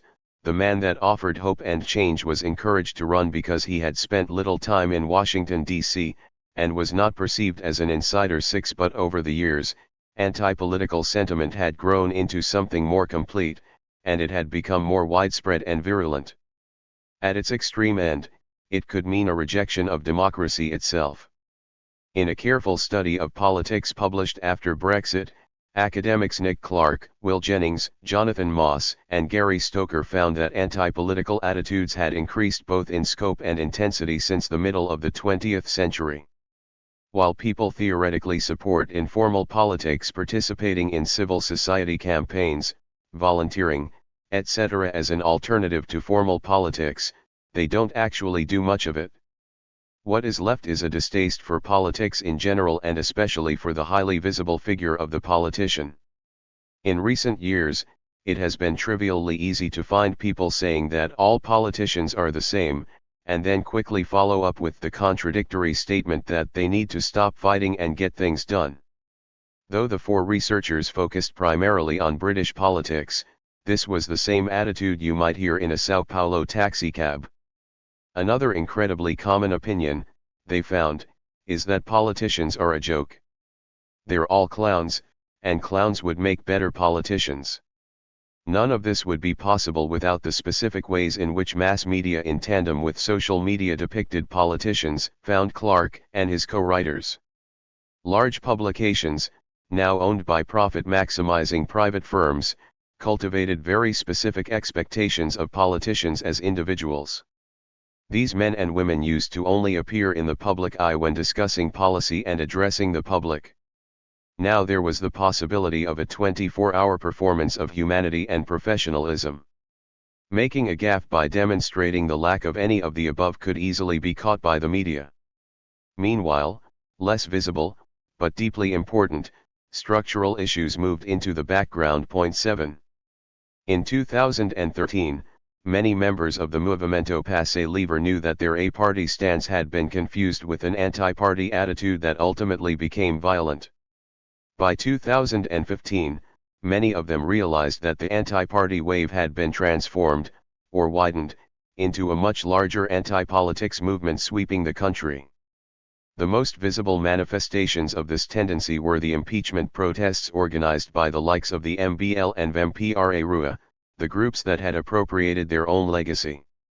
In one 2015 survey, 96% of participants at one of these events said they were unsatisfied with the political system.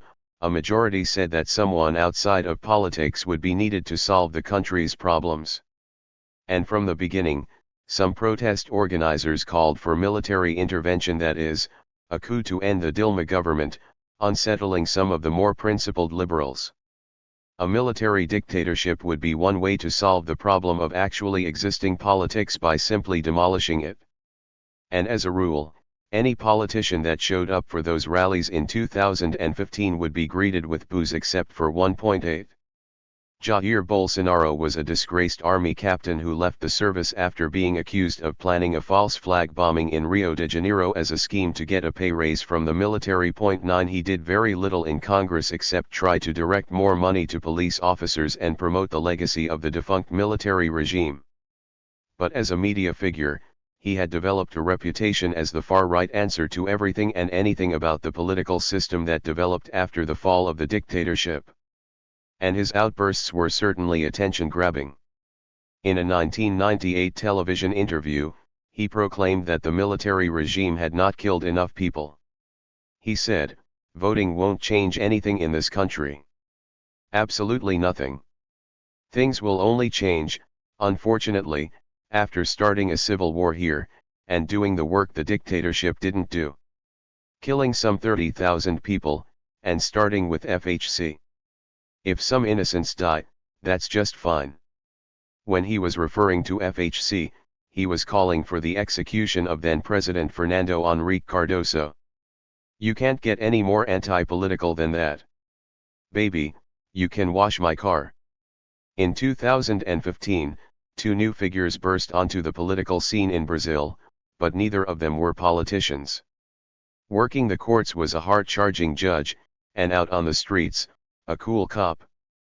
On a quest to clean up this country, this duo was taking names and breaking the rules, the story went, and the media absolutely loved them.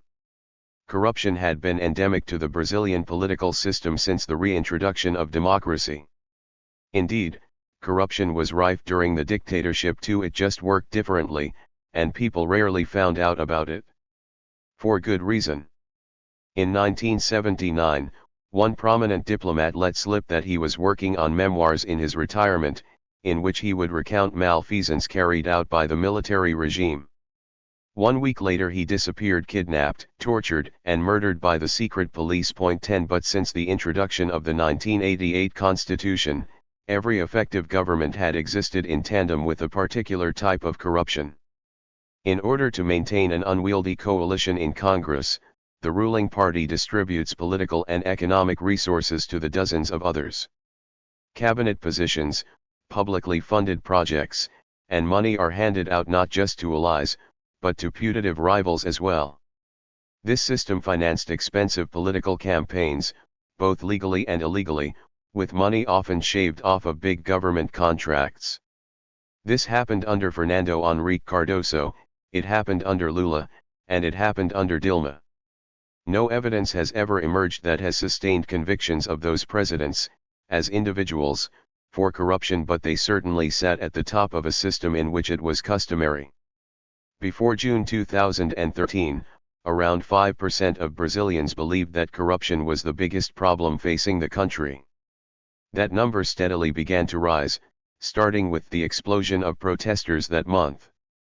2 years later, the number was up to 21%. 11 But by 2015, it was clear that it was no longer the dynamic of the representation of that eruption that was powering the ongoing surge in concern.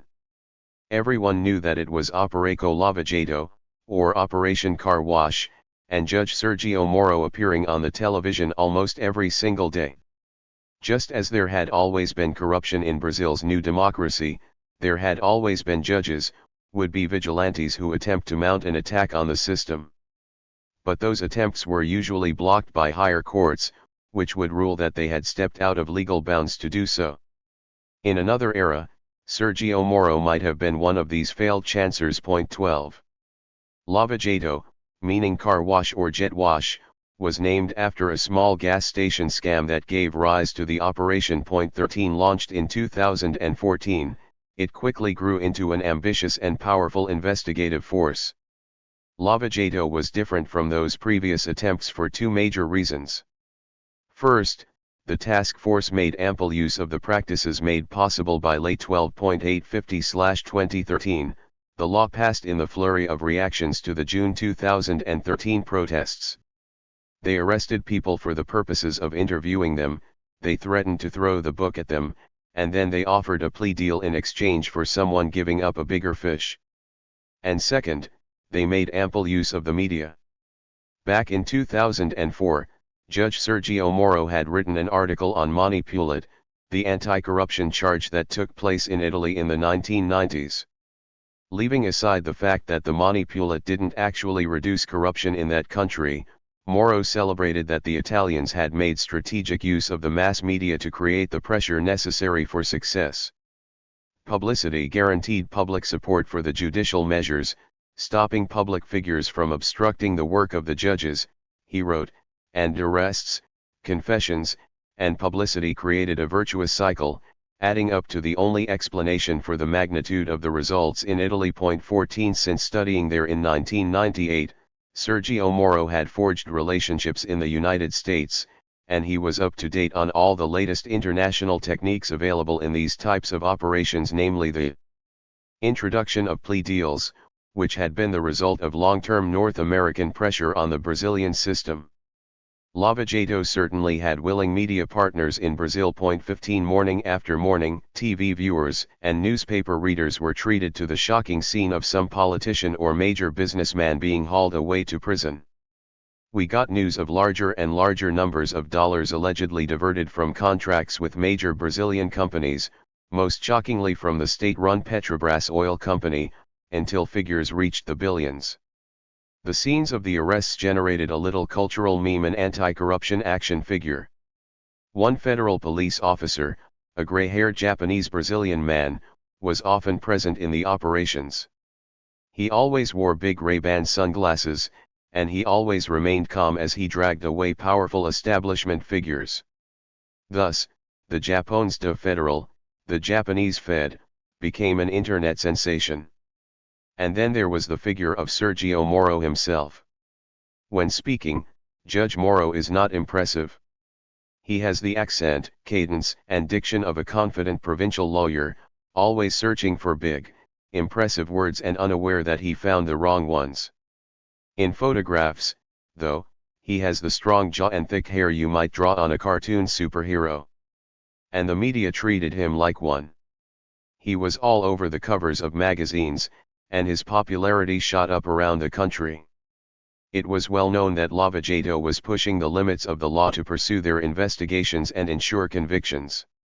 This was why they often called it a crusade, and this was celebrated as courageous. But if you took a step back, it was obvious that Moro was only looking at abuses committed by one type of actor. Corruption in the military or the judiciary went unmentioned, as his team zeroed in on the nexus between politicians and strategic national corporations. And if you looked closely, it was already clear they were pushing past those legal limits. They hid information to maintain jurisdiction over the cases, they arrested people without reason, and they aimed their probe very squarely at one political party. 16. I did not know about any of this. I had no special insights into the Lava Jato operation, nor did I do investigative work into its inner workings. Like most other foreign journalists, I was reacting to the constant, unending, bombastic parade of media spectacles. Most of us didn't have the expertise to understand the legal intricacies of the investigation, even if we had been granted access behind the scenes. But I had a slightly different ideological apparatus for interpreting an anti-corruption crusade. For our little Falha blog in late 2013, I wrote a piece saying that media depictions often got it wrong. Corruption, surely a serious problem in the country, manifested itself concretely through corporate influence over the state and public life, not as was too often depicted some politico filling a giant bag with cash and running. Regular people were far more affected by the special rights granted to big construction companies and banks and the concerns ravaging the Amazon rainforest than they were by the amounts of money actually kept by politicians themselves. But those companies generated profits and provided the funds that kept the government operating. Moreover, I didn't quite see how a flash of judicial punitive force would lead to any fundamental reconfigurations. At best, these kinds of operations had succeeded in forcing a game of musical chairs at the level of elite politics. 17. So I never personally praised Lava Jato or wrote effusively about how it might clean up Brazil. This set me apart from most major outlets in Brazil and in the English language. That said, I didn't criticize Lava Jato at the beginning, either. I covered it with a matter-of-fact tone, watching and waiting to see what happened. By the beginning of 2016, it seemed things were getting out of hand. For the Falha blog, I commissioned Alex Quadros to write a piece, called "The Fog of War, Corruption and Media in Brazil," that worried the press was dropping journalistic rigor during the anti-corruption frenzy, and mentioned specific outlets by name. My editors told me that we had broken a rule within the newspaper: we were not supposed to cite other publications directly without notifying them first. They had gotten pushback from the other Brazilian media. I had never heard of this rule, but I agreed that we could show them texts of this kind in advance in the future. Admittedly, we had not been maintaining the blog like we used to. 1 week later, Falha told me the project was being discontinued after 4 years. 18. Jubilant coverage continued within Brazil and without. At the beginning of 2016, the Pan-American Anglophone publication Americas Quarterly ran a big special on anti-corruption operations in Latin America. Americas Quarterly is funded by the Council of the Americas, a group of businesses promoting free trade in Latin America. On the cover, they had posed Sergio Moro as a ghostbuster, armed with a proton pack for blasting the undead. The headline read, "Corruption Busters 19. The Crisis of Representation." As the 20th century came to an end, with old left structures in decay and links with representation clearly fraying, some thinkers found a way to turn the crisis into an opportunity. Most famously, Thinkers shaped in the tradition of the original Italian autonomismo asserted that masses had been replaced by a multitude of individuals that did not need organic links with one another, or any relationship to a representative body, in order to transform society. At one extreme of that logic was the insistence that all representation is either a distortion or an authoritarian imposition. It is always, to some extent, a lie, and has no place in true democracy. Commentators were left to decide whether this was an optimistic reading of the progress of history, but it seemed clear that we had become more disconnected than ever. 20. This insistence on rejecting representation entirely, rather than trying to reconstruct it, has appeared to some extent in most of the mass protest explosions in the era that began with Tahrir Square. Some version of it was expressed in Egypt, Spain, Greece, Chile, Turkey, Occupy Wall Street, and Brazil, even if the amount of people who actually felt this way varied widely. Chilean political scientist Juan Pablo Luna wrote in 2016 that political representation was in crisis. The links between the people and the state, supposedly the foundation of liberal democratic politics, had become increasingly weak, and often rendered invisible. The real links, stronger and stronger, were between the government and business interests. People had lost faith in old parties, he found, and new parties tended to fall apart immediately. Hundreds of them appeared and disappeared in recent years in Latin America. In Chile, the number of people choosing not to identify with any political party was 53% in 2008, in 2016, it was 83%. But Luna was quick to point out that this was not just a national crisis. It was the local manifestation of something very serious, he wrote, the exhaustion of the global model in place since World War II. 21. No media distortion, no focus on empty spectacle, no twisted corporate agenda is required to generate the feeling that politicians do not fully represent their constituents. By all accounts, they do not. There is widespread agreement that the political systems in advanced societies have become distant from the sovereign people that putatively grant them their power.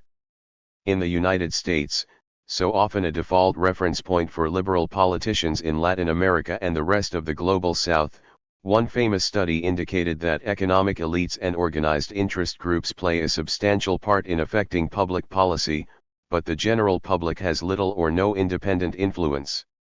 Researchers at Princeton and Northwestern universities found that the preferences of average citizens have almost no influence on the form of government, unless wealthy actors and powerful interest groups want the same thing. 22. By the middle of the 2010s, in the English language, if someone asked about representation, it was more likely they were asking whether members of a certain racial or identity category were appearing in entertainment products designed for mass consumption, rather than whether designated representatives can actually carry out our will. The idea of willfully empowering someone to act on your behalf because you trust and control them seemed impossibly quaint. Among the world's well-functioning polities, no approach is more different from that of the United States than the governance of China carried out by the Communist Party. But Wang Hui, a participant in the Tiananmen Square protests and now one of the most eloquent voices on the New Left published in the People's Republic of China, says that the CPC itself has suffered a breakdown in representation. Originally forged in the doctrine of People's War, the party has become more of a bureaucratic administrative apparatus, and it has lost a strong connection to the people. This happened after the end of the Cultural Revolution, when the party became depoliticized and charged with overseeing market reforms. So while Wang believes the party is very different from the political forms in the West, he concludes in 2016 that China is part of the global crisis in representation is a product of neoliberalism in the political sphere, in that it is a consequence of depoliticization. 23. It seems that not even the Maoists and the Dengists escaped this particular malaise. Without mass party politics or union participation, it falls to non-governmental organizations to put pressure on the state. But someone has to pay for them. In Ukraine, even Maria Tomak, a proud veteran of the Center for Civil Liberties and Euromaidan SOS, admitted that unfortunately, most civil society in her country consists of NGOs funded by Western donors. Even if there were more civic participation in national politics, as she hopes there will be in the future, regular Ukrainians can never punch with the might of the truly rich. In the 2014 election that followed the transitional Euromaidan government, voters chose chocolate industry oligarch Petro Poroshenko from among the options on offer. His Channel 5 had been one of the earliest and most consistent media supporters of the uprising that began in 2013. Poroshenko had good relations with Russia while amassing his billions, but he now presented himself as a nationalist and would take the reins as heir to the Euromaidan legacy. 24 Corruption would not decrease, nor would the economic power of regular people increase. In her famous short essay on the NGOization of resistance, Indian author Arundhati Roy claims that while there are organizations doing valuable work, the broader role of the NGO has been to fill the vacuum created by a state retreating in the neoliberal era, except they don't fully plug the gaps, and they are only accountable to funders, not citizens. They dole out as aid or benevolence what people ought to have by right, she claims. It's almost as though the greater the devastation caused by neoliberalism, the greater the outbreak of NGOs. Nothing illustrates this more poignantly than the phenomenon of the US preparing to invade a country and simultaneously readying NGOs to go in and clean up the devastation. 25 In Egypt, one of the reasons that the Muslim Brotherhood, in contrast to the rest of civil society, was so organized in 2011 is that the Islamist group played the role NGOs play in so many other global South countries. 26. In Chile, Luna noted that the student movement had been caught in a loop, attempting and failing to recreate 2011 every single year. But people had stopped paying attention. In any case, a big part of what made them so exciting was not their concrete politics, back in 2011, but that they were anti-establishment. 27. In 2015, both Gabriel Boric and Camila Vallejo served in Congress. Boric had turned heads upon taking office when he showed up with messy emo rock hair, a trench coat, and no tie. This caused some degree of outrage, and the 28-year-old said he didn't care, indicating clearly he was from a new generation and a new culture. But he quickly threw himself into doing the actual day-to-day work of a congressman, taking pride in always showing up for legislative sessions, and he grew in popularity among Chileans. Vallejo, firmly ensconced in an organized communist party, was a part of Michelle Bachelet's ruling coalition. As has been common for Marxist-Leninist parties in Latin America, she remained committed to socialist ideals in the long term and concrete governance in the short term. Boric was independent and officially autonomist. The Movimento Passe Livre is one of the groups that made its rejection of representation most explicit. To some extent, horizontalism is synonymous with anti-representation politics. That is why they switched their spokespersons constantly, even as some of them demonstrated skill and gained the trust of the public, and others made serious mistakes. In 2015, as Lava Jato blasted holes in Brazil's democratic system, Lucas Vegetable Monteiro published an open letter with a devastating message. "Is the Movimento Passe Livre over?" the headline asked, and his text immediately rendered his verdict. The Movimento Passe Livre had reached its end. This was not a decision the group had made itself. He was speaking out of turn and representing the group in the media without the others' consent. One could not imagine a less horizontalist move. 28. He wrote that in their quest to reject the old left and Leninist practices, they had turned their principles into a rigid dogma of their own. In language that is remarkably reminiscent of Joe Freeman's influential essay The Tyranny of Structurelessness, he said that the group's focus on formal consensus meant the employment of intense social pressure, with some militants exercising profoundly undemocratic influence.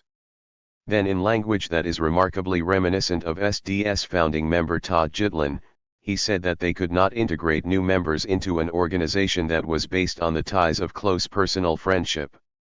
In the comments section and in the media, other members furiously denied that the MPL was over. But this was a punishing blow. Splits over the past, and the future, of the MPL led Mayera to fall into depression. In Tunisia, the people were now represented by a parliament, and a prime minister, and a president. There were 12 parties in that parliament, and the government was not very stable. In 2016, the nation was on its 7th administration since the revolution. 29 In Egypt, everyone had a very clear representative, at least on the global stage. Field Marshal Sisi had been firmly entrenched in power since 2013. That didn't change in 2015, when a visiting Italian researcher was arrested, tortured, and killed. Who was representing Syrians? That depended on where you lived. Your territory might be controlled by Assad himself, or by leftist Kurdish militias, or by ISIS, or forces backed by Turkey and the United States, or Sunni militants backed by Saudi Arabia. In Yemen, the fragile order imposed 4 years earlier fell apart violently. The National Dialogue Conference, meant to resolve the problem of a Saudi-imposed leader with no popular mandate, stalled for years until the Houthis, an armed group in the north of the country that had been in conflict with the central government since before 2011, took over parts of the capital. Saudi Arabia itself then attacked the country with US support, maintaining that the Houthis were backed by Iran. Thus began a long and deadly civil war. And Libyans didn't have much representation to speak of at all. Footnotes. In North Africa especially, the movements were more concretely horizontal than they were self-consciously horizontalist. The 2014 study cited above focused primarily on attitudes in rich countries, but as early as 1990 anthropologist James Ferguson called the global development system, led by entities such as USAID, an anti-politics machine in the former Third World. 16. A Tale of Two Impeachments. The president of South Korea had a secret advisor. She was writing her speeches, shaping key policy, and reading secret documents. The two women had met back in the 1970s, when the advisor's father said he could communicate with the president's mother even though she had been murdered by North Korean assassins. Because he could speak with her in the afterlife. The dead woman in question was the wife of President Park Chung-hee, whose dictatorship began after a coup in 1961 and ended when he himself was killed after a night of heavy drinking in 1979. His daughter assumed the presidency in 2013. She had remained close friends with the medium's daughter, Choi Soon-sil, the entire time. In office, Park Geun-hye helped raise millions of dollars for foundations benefiting Choi Soon-sil. Some of the money went toward family horses in Germany. Soon after all of this was revealed by the press, Choi Soon-sil told prosecutors, "Please forgive me, I have committed a sin that deserves death." Due to the supernatural elements of the story, and the power that Choi apparently had over Park, the press said that a Rasputin-like figure may have infiltrated the heights of South Korean politics. Tens of thousands, and then hundreds of thousands, and then more than 1 million people came out into the streets, in what became known as the candlelight demonstrations. Approval ratings for President Park Geun-hye dropped to 5%, and then lower than that. Political elites in Seoul came together behind the idea of impeachment. They moved to remove President Park Geun-hye. And yet, that may not have been the strangest or most consequential impeachment to take place in 2016. There was the removal of Dilma Rousseff in South America's largest country. As I write, years later, the consequences of that impeachment have still not been fully resolved. Leaks. In the pantheon of Brazilian politicos, across the spectrum of corruption in Latin America, Eduardo Cunha is an especially devious character. On one end, we might place the individuals who interact with a dirty system in order to make life better for regular people. They don't take money for themselves, they try to stay clean, but they know they will inevitably become a little bit mudded if they care about results. At the other end, you have people who make things worse for their citizens, who abuse the representative system for selfish reasons, and who are taking far more than they put in. By all accounts, Eduardo Cunha, serving as Speaker of the lower house of Congress in 2016, was the latter. Cunha, an evangelical Christian, was a leading figure in the unruly coalition of lawmakers that provided Dilma with congressional support. These men and women never liked Dilma as much as they liked Lula. They perceived her as combative and assertive, insisting too forcefully that she was the president and could set the agenda, while Lula was a master at making every kind of important man in Brazil feel special. Early in 2015, Cunha had received members of the free market Movimento Brasil Livre, who presented a request for the impeachment of Dilma Rousseff. But by the end of 2015, it was clear that the maelstrom blown into life by Lava Jato was about to consume Eduardo Cunha himself. The man wasn't just moving money here and there to keep the wheels greased, investigators were discovering. Eduardo Cunha had a secret Swiss bank account, and he had allegedly stolen tens of millions of dollars by laundering it through one of his churches. A congressional ethics committee began a process to strip him of his mandate. Privately and then publicly, Cunha tried to make a deal. 1 If the Workers' Party killed the ethics committee investigation, saving his hide, they could keep him as an ally. If they did not, he was going to start impeachment proceedings. Dilma scoffed at this request. This was a wild threat made by a desperate man. Nobody took impeachment seriously. Remove her for what? She had not been implicated in any Lava Jato investigation. At the same time, her second term was not going well at all. The economy had gotten much worse, as everyone had expected at the end of 2014. And Lava Jato was decimating confidence in the political class. A year into her second administration, Dilma's approval ratings had plummeted. Only 12% thought she was doing a good job, versus 65% who gave her negative reviews. 2. The Workers' Party chose to go forward with the investigation into Eduardo Cunha. The same day, he made good on his threat. He held an impromptu, frenetic press conference in the halls of Congress and announced he was beginning impeachment proceedings. 3. To be impeached, the Brazilian constitution stipulates the president must have committed a crime de responsabilidade, something that might translate as high crimes in the United States. A trial of sorts takes place, and both the lower house and the Senate vote on the removal of the executive.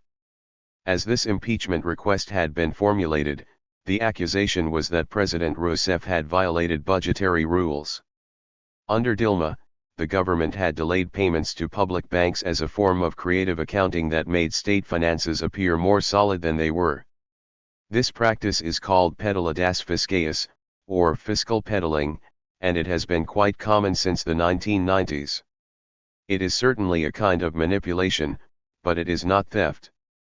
It is probably not even illegal. 4 Making the case that this was a crime de responsabilidade would be a real stretch. At the same time, the impeachment movement that had emerged on the fringes before her second term even began now had something to hold onto. The MBL, Vem-pra Rua, and other right-wing groups that had been active since late 2014 now had a chance. All they had to do was pressure the political class into casting a vote for an existing measure. How would they do this? Of course, they drew on the same repertoire that had been adopted in the country since June 2013. This would be mass protest, and they would take to the streets. More specifically, they would take Avenida Paulista. The date for the big show of force was set for March 13, 2016. But first, on March 4, Lava Jato brought Lula in for questioning. They showed up at his home early in the morning and took him to the airport in a federal vehicle. This was very strange because the task force employed a judicial mechanism used on material witnesses that refused to be interviewed. But they had not even called Lula in for questioning, and he had never refused to offer evidence. It all seemed like it was meant as a spectacular gift to enemies of the PT, a demonstration that Lava Jato had the power to arrest him. Of course, all sympathetic media was secretly informed in advance. Lula called this faux arrest a pyrotechnics show 5. Then, as planned, the impeachment movement took to the streets of Brazil. For the first time since 2013, the numbers exceeded the June protests unleashed by the Movimento Passe Livre. This was now the biggest protest in the history of the country. 6. Of course, the pulsating crowds were yellow, with splashes of green. By now this uniform, the shirt of the national football team, was the clear choice for any right-leaning street demonstration. Millions and millions of people now dressed like those two people I had seen back in June 2013, locked in futile conversation with those punk teenagers. 7. But for people who had been on the streets back then, this protest was strange. This was very different than 2013. Back then, people had risen to action after seeing protesters face down police violence. This time, police were supporting the demonstration. The impeachment protests also had the backing of major media, which had built up to this date for weeks. This didn't feel like an uprising, this was more like a festival. A coordinated nationalist ritual.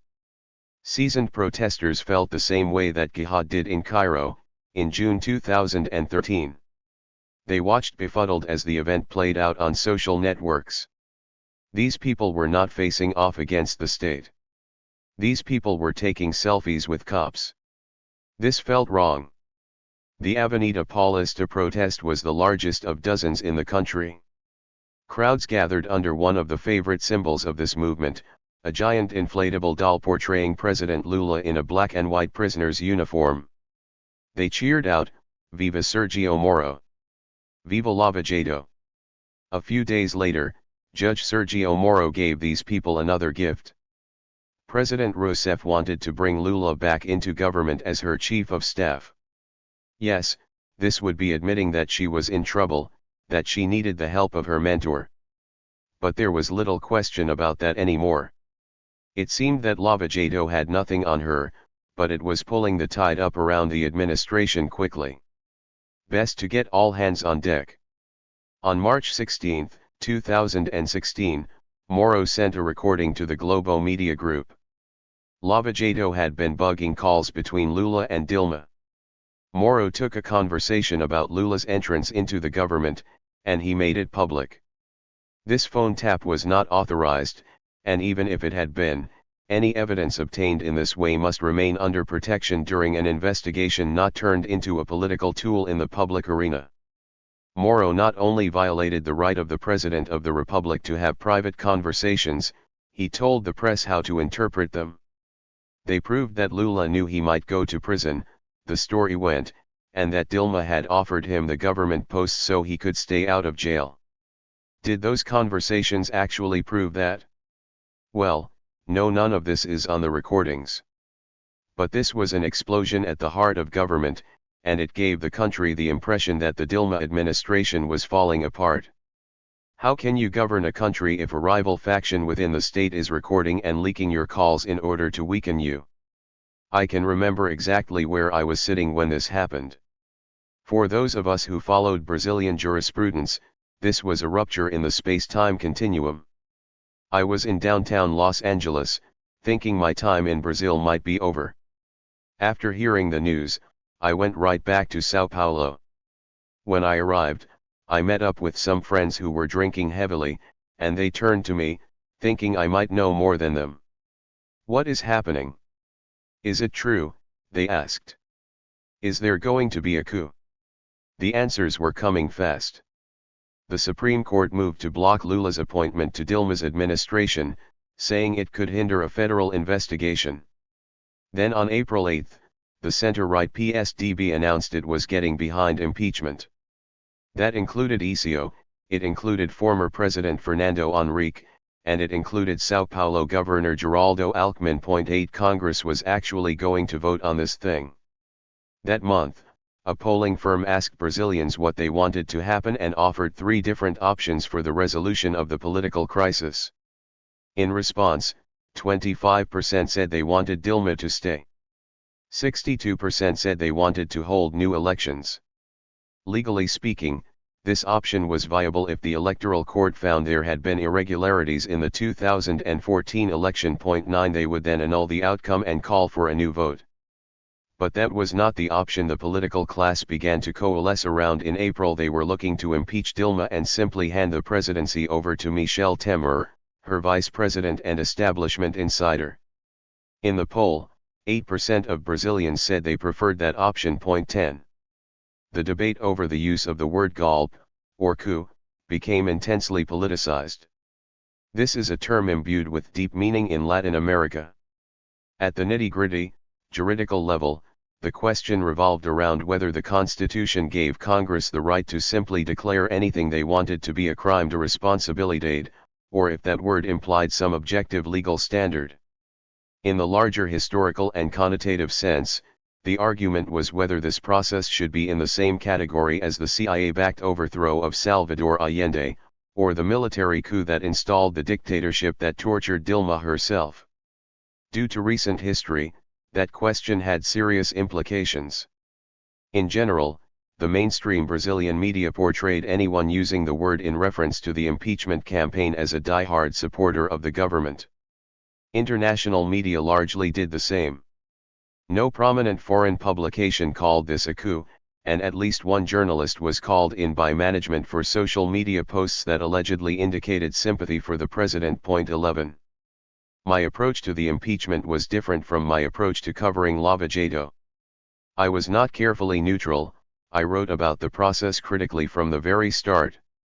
I didn't assert this was a coup outright in my own voice, but I presented this interpretation as prominent and credible, and I made 2 points that I thought were even more important than the fight over terminology.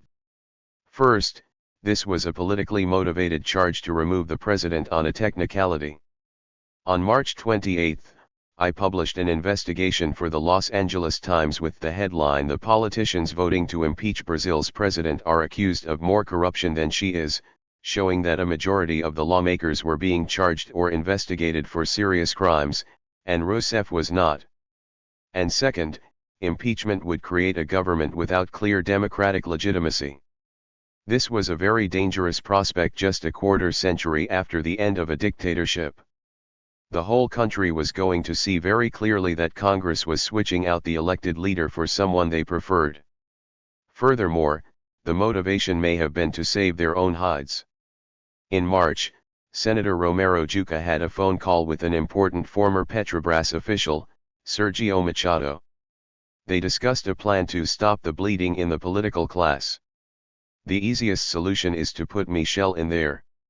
A deal, a grand national pact, said Machado. With the Supreme Court, with everyone, said Jucá. This was more damning than anything in Lula's conversation with Dilma, but this phone call didn't leak until after the impeachment vote. 12 Senator Jucá's gambit indicated that parts of the political class saw impeachment as a desperate attempt to stop Lava Jato from consuming them. They could offer Dilma as a bode expiatorio, or sacrificial lamb, and see if it worked. What did they have to lose? Smile for the camera. The Congresso Nacional was designed by legendary Brazilian architect Oscar Niemeyer. A lifelong communist, Niemeyer never gave up on the high modernist idea that humanity could transform the world as we wish, that we can turn this life into something else entirely. Like much of Brasilia, the congressional buildings look like they might actually sit on the surface of another planet. Concrete and steel representations of man's vision of a utopian future. At the same time, Niemeyer said that many of his designs emulate the curves of a woman's body. Congress looks like a more elegant, more corporeal version of something from the Jetsons. The Senate is a giant white dome. The lower house is its inverse, an upraised cylinder resembling a huge teacup. The sky above is always a brilliant shade of blue. All the action happens underground. On April 17, 2016, we all poured into the building. It was time for Congress to vote on whether or not they would go forward with impeachment proceedings. Then it would go to the Senate for approval, but that part was just a formality. This was going to be decided today. But how? We in the press had no idea. We had heard rumors of last-minute deals, frenzied lobbying, desperate begging, threats, and secret promises. It was only very recently it had dawned on the country that this might actually happen. This thing that seemed an absolute joke, the dream of cranks and extremists, just months ago. We journalists wandered the halls, speaking to whomever we could. Brasilia was intentionally built far from Brazil's economic center, São Paulo, and the former imperial capital, Rio de Janeiro. It can feel like an island in the middle of the vast nation. It is perhaps for this reason that the June 2013 uprising never forced the government to actually stop functioning. There aren't too many people here. Once you get inside Congress, it is quite easy to mingle with the political class. I spoke to Representative Jair Bolsonaro in the hallway and asked about the international repercussions of the vote. He came back with a fanatically anti-communist, Cold War-era provocation that I figured wouldn't really work for my article. He wasn't the story here, this was a fringe figure, and anyway, everyone already knew how Bolsonaro was going to vote. I moved on to another group of congressmen. We were going to be in the hallways as the voting took place, but this didn't make much of a difference. You could see right into the main chambers or watch it on monitors, and you could speak to people right after they voted. Yet somehow, the Movimento Brasil Livre had acquired passes to actually stand on the floor of Congress. They weren't dressed as little indie rockers anymore, they were in the suits and ties that were required of them to enter the building. I stepped outside, into the heat of the Planalto, the Brazilian highlands. Police had set up barricades with clear demarcations for two different protests that would take place that day. On the left, people would show up to indicate that they didn't support impeachment. On the right, people would show up to indicate that they did. Of course, the people on the right would be wearing yellow and green. The people on the left would be in red. These rules were obvious by now. In 3 years, Brazil had gone from a country with overlapping, contradictory protest repertoires to one with very clear rules governing the use of street actions. Certainly some camera up in the sky, owned by some media outlet and attached to a drone or a helicopter, would soon transmit images of the comparative agglomerations, showing everyone which group had won. Idly I walked up to the crowds and stared at the sea of people. What were these, really? How could they both be protests if one side is going to get what they want? Here, perhaps the Portuguese word manifestacos, or the Spanish demonstraciones, works better. This is not civil disobedience or direct action. No one is imposing any costs on anyone in power. They are showing up to be counted. But, every adult is already counted in theory, at least in elections. Or, less officially, in polls. By now, almost everyone in the country had an opinion on the proceedings that day. So then, both teams were showing how many of their local supporters they could get out of the house, or how many could afford to book a trip to the capital. I went back inside. The real show had begun. Anyone who thought Congress would spend that day proffering opinions on the serious nature of Dilma's offenses or engaging in thoughtful analysis of the nature of a crime de responsabilidade was sorely mistaken. This was a circus. Representative after representative walked up to the microphone and delivered whatever little speech they wanted to give. One congressman said he was voting yes because bandits want to destroy Brazil by making children change their sex. Another wished his granddaughter happy birthday. A few praised Sergio Moro or Lava Jato. Those of us in the press, huddled on the ground outside, were stunned. Surely they know this doesn't look good. And it didn't, collectively. But individually, the members of Congress were smarter than we were, they had perceived the true nature of the proceedings. They were all being handed an invaluable resource-free media time. For a few seconds, the whole country would pay attention to whatever they said, no matter how small their state or their party. They were taking advantage of their moment in the spotlight. The long, strange show became so repetitive that some people stopped paying attention. Then an explosion of murmurs in the hallway, and then, shouting. Tiririca had voted for impeachment. After winning in 2010, he donned a tie and took the business of Congress seriously, boasting that he was one of the only legislators to attend every session. 13 Over the years, he became a relatively important political asset due to his continued electoral popularity. And until this morning, he had been considered a solid now vote. Something or someone must have flipped him. There was a lot of this happening. A physical scoreboard, with little numbers in red and neon green, indicated that people were changing sides and abandoning the nation's first woman president. In the chamber, men waved little yellow signs emblazoned with the words "Cha, Querida," in English something like "Bye-bye, sweetie." This message accomplished two things at once. It made reference to the phone call Sergio Moro had leaked in March by repeating Lula's parting words, and it made the sexist nature of the proceedings explicit. And, as it turns out, I was wrong.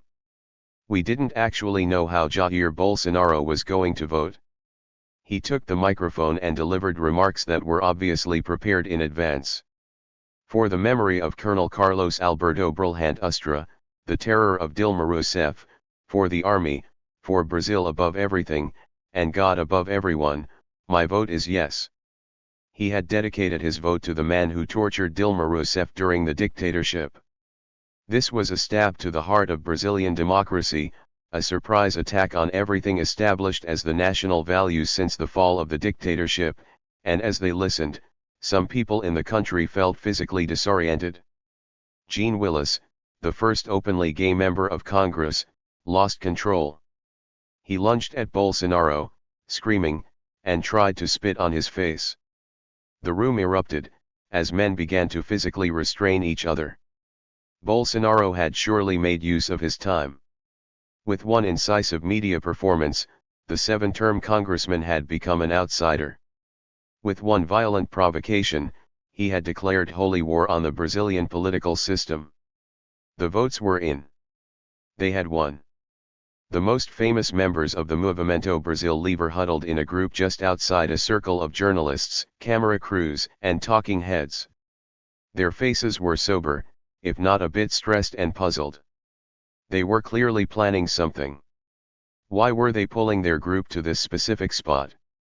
Then it became clear. They pulled their faces into big, exaggerated smiles, and then pushed in front of all the cameras. They hugged, beamed, and pumped their fists into the air. They performed a victory ritual, acting as if this was the moment they found out they had won, and they huddled close. Just as expected, the cameras turned to them and recorded the images of the upstart group of kids that had done it, that had toppled this government, after years of fighting. I knew I was supposed to be cold and objective about these things. I had spent the day observing carefully, trying to gather as much information as possible, and I had sent in my professional report to my newspaper. But when I saw this, all of that changed. I felt rage bubbling up inside of me from the pit of my stomach to my heart, lungs, and then my head until my mind was awash with waves of hot, red fury. I didn't care if these guys, just a little bit younger than me, were right-wing. They were lying. They had tricked people, including members of the Movimento Passe Livre's own family, into believing that they stood for something similar.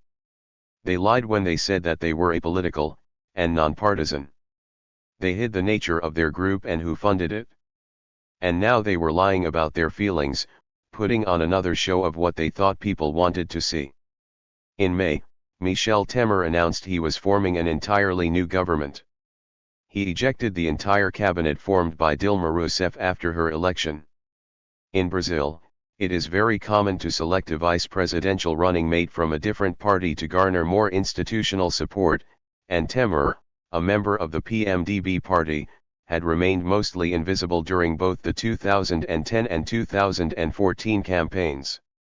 Temer had his own career before running alongside the Workers' Party, but he had certainly never sketched out an alternative vision for the country to its voters.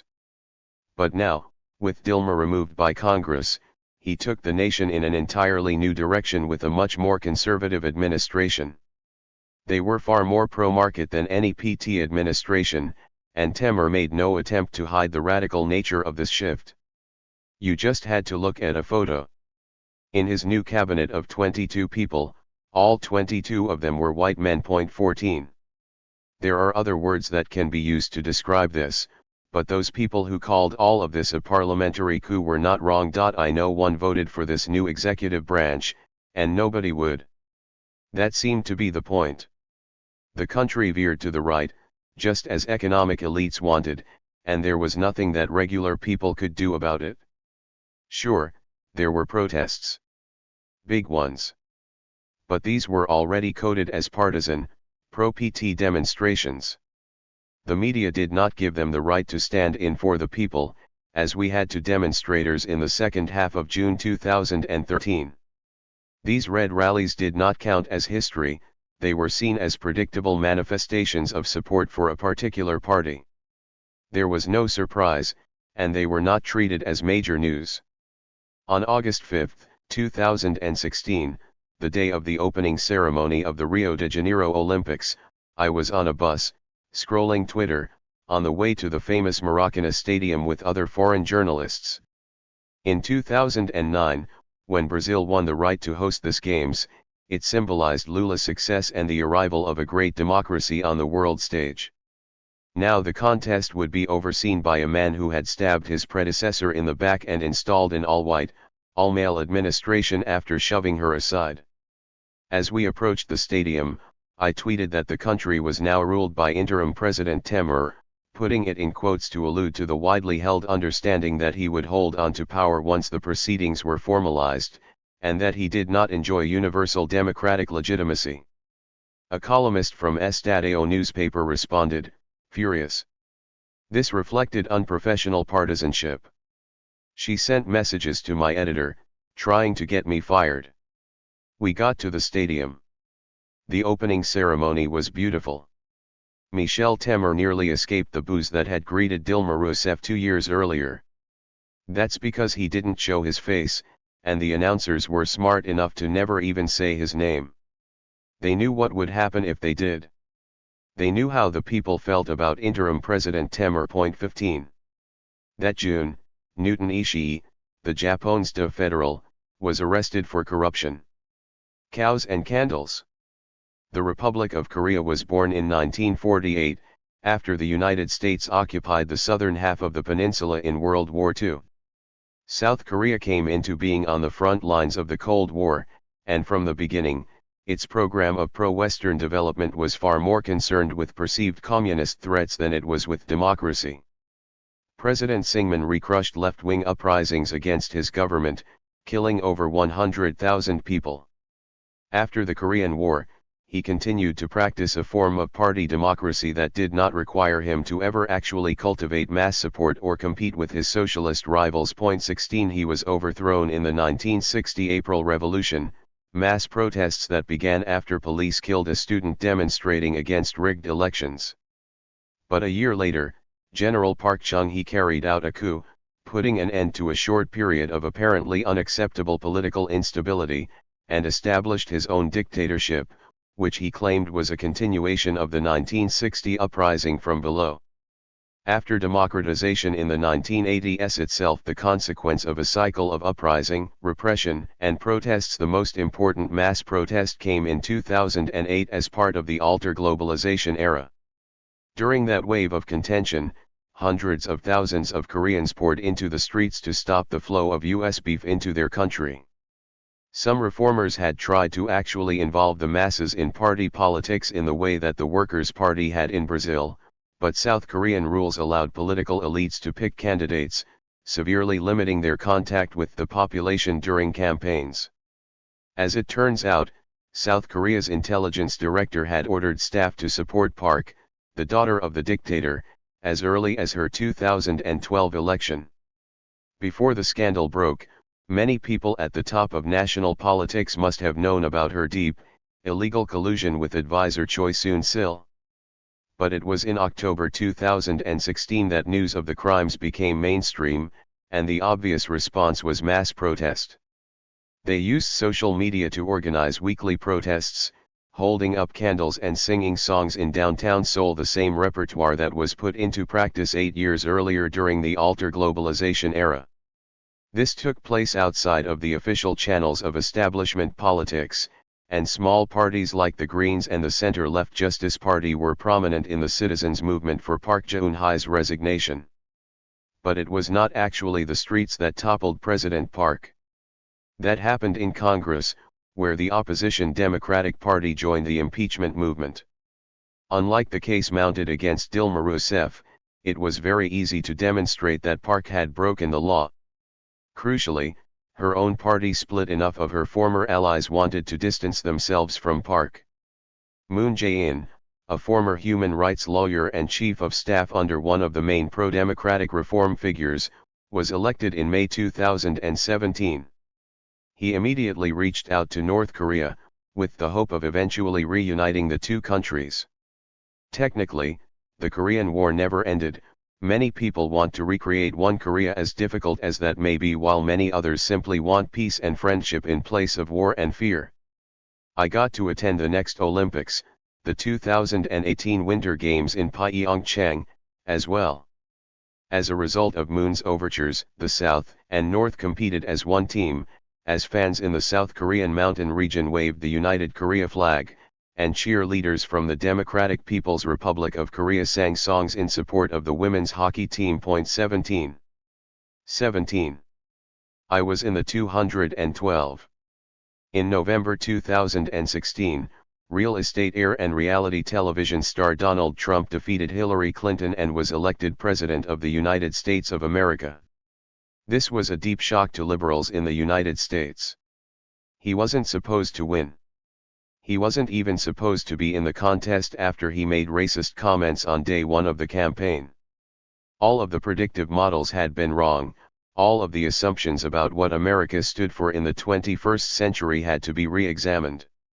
The most prominent representatives of this faction began to look at the internet itself, specifically actions carried out on the California-based social media platforms that had taken center stage a decade ago, as potential culprits for this radical disruption. Awkwardly, many companies in Silicon Valley now employed prominent former members of the Obama administration who had entered these hugely profitable firms immediately after leaving politics. 1 Within firms like YouTube and Facebook, workers denounced their own machines for promoting whatever drove the most engagement because, they realized, bullshit is highly engaging. 2 Researchers were discovering that nothing got people's attention like moral outrage. But US liberals looked outward, specifically at Russia. They looked at websites whose articles were widely shared across these social media platforms, and they started to realize that on the internet, you could write anything. It was becoming clear that people might just believe whatever they saw, or whatever they wanted. We were now very far from the days of 2010 and 2011 when the Democratic Party and indeed, Hillary Clinton herself had believed that the internet would make the world more like the United States. Now, the internet was something that could be used by malevolent foreign powers to undermine the American project. As late as 2016, former Politico CEO Jim VandeHei said that Facebook founder and CEO Mark Zuckerberg should run for president. Now, the most powerful state in history began to look at how these companies actually operated. 3. This was the discursive context in which I arrived in Jakarta, the capital city of the world's 4th largest country by population. I would be based in Indonesia, but I was going to cover all of Southeast Asia for the Washington Post. Certainly, this would not have happened if Jeff Bezos, the CEO of Amazon, the online retailer based in the United States, had not purchased the newspaper in 2013. When I started at the LA Times in 2011, that newspaper had a larger global presence than the Post. But since Bezos bought the newspaper, WAPO had been expanding its coverage. As I arrived in Jakarta, the city was rocked by yet another Facebook-inspired mass protest in a Muslim-majority country. But we were very far from the world of Tahrir Square and the We Are All Khalid said page that set off the largest country in the so-called Arab Spring. This was a flavor of digitally coordinated uprising that would have been very difficult for progressives and leftists like Sandmonkey or 3 Arabawi to imagine just 6 years prior. After the US-backed mass murder of approximately 1 million people in 1965 to 1966, Indonesia became one of the most important allies of the West during the Cold War. A general in the armed forces, Suharto, was rewarded with foreign aid and investment after overseeing the slaughter, and he ruled comfortably into the 1990s. But as the 1997 to 1998 Asian financial crisis hit the country, the dictatorship began to wobble, and his support began to dry up. 4. During the final moments of his 32-year tenure, riots erupted throughout the country, and in May 1998, some people took aim at the country's ethnic Chinese population in North Jakarta.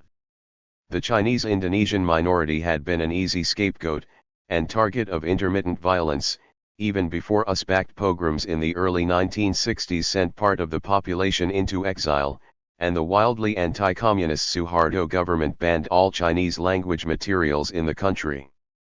As his dictatorship fell apart, numerous ethnic and religious groups began to jockey for power, and once more, the Chinese were labeled as traitors, or part of a global cabal of financiers. Approximately 1,000 people lost their lives in 1998, and many more decided to leave the country. After Suharto's fall, Indonesia began a bumpy transition to democracy and established a functioning but imperfect system across the country's 6,000 inhabited islands.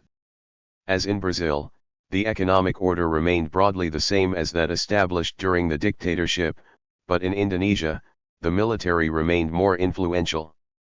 In 2012, former furniture maker Joko Widodo was elected governor of Jakarta, one of the most prominent political offices in the country.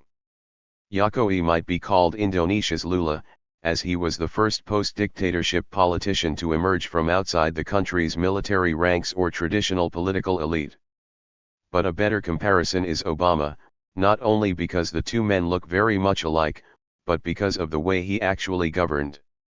Jokowi was a member of the fiery Red Democratic Struggle Party, the same as Megawati Soekarno Putri, the daughter of deposed President Sukarno, considered the founding father of Indonesia, whose national motto was Unity in Diversity. During that election, Jokowi's vice-gubernatorial candidate was Basuki Tjahjapurnama, but everyone called him by his Hakka Chinese nickname, Ahok. The fact that his name was Basuki Tjahjapurnama in the first place is evidence of the deep anti-Chinese sentiment officialized during the US-backed dictatorship. Many ethnic Chinese citizens were forced to change their names, adopting something that sounded Javanese or Muslim. Jokowi excelled in the world of Indonesian politics, and he ran for president of the republic and won in 2014. Ahok took over, and the Durakuzus Ibukata of Jakarta, and its over 10 million residents, now had a double minority as a governor. In addition to his ethnic Chinese heritage, Ahok is also a Christian. Around 87% of Indonesians are Muslim. Constitutionally, Indonesia is a multi-ethnic, multi-faith country. Balinese Hindus, Dayak Catholics, and Sunda Muslims are all citizens with equal rights. But politically, it is tricky to be Chinese and Christian and run Jakarta. I would often tell people in the United States to imagine a Muslim running for governor of New York. It might be hard to get elected. Or, if they got in there and did well, they might be very well liked. This is what happened with Ahok. He had approval ratings of over 70% in 2016. His success, to a Western observer, looked a lot like proof of Indonesia's tolerance and pluralistic democratic credentials. Until he ran for re-election. On the campaign trail, he mentioned the Quran. His words were, "It is possible that in your hearts, some of you won't vote for me because of lies about Surah Al-Ma'idah 51, a verse that some Muslims believe prohibits voting for a Christian. That is your right." Ahok was saying that he believed Islam allows its faithful to vote for him. His campaign uploaded the mostly unremarkable speech, made to a small community on the Thousand Islands, an archipelago north of the large island of Java, to his YouTube channel. But then on Facebook, someone uploaded an edited version. It now appeared that he had said the Quran itself contains lies. The video went viral. Conservatives began to demand his imprisonment for blasphemy, a notoriously ill-defined criminal offense in the country. 6 He got death threats.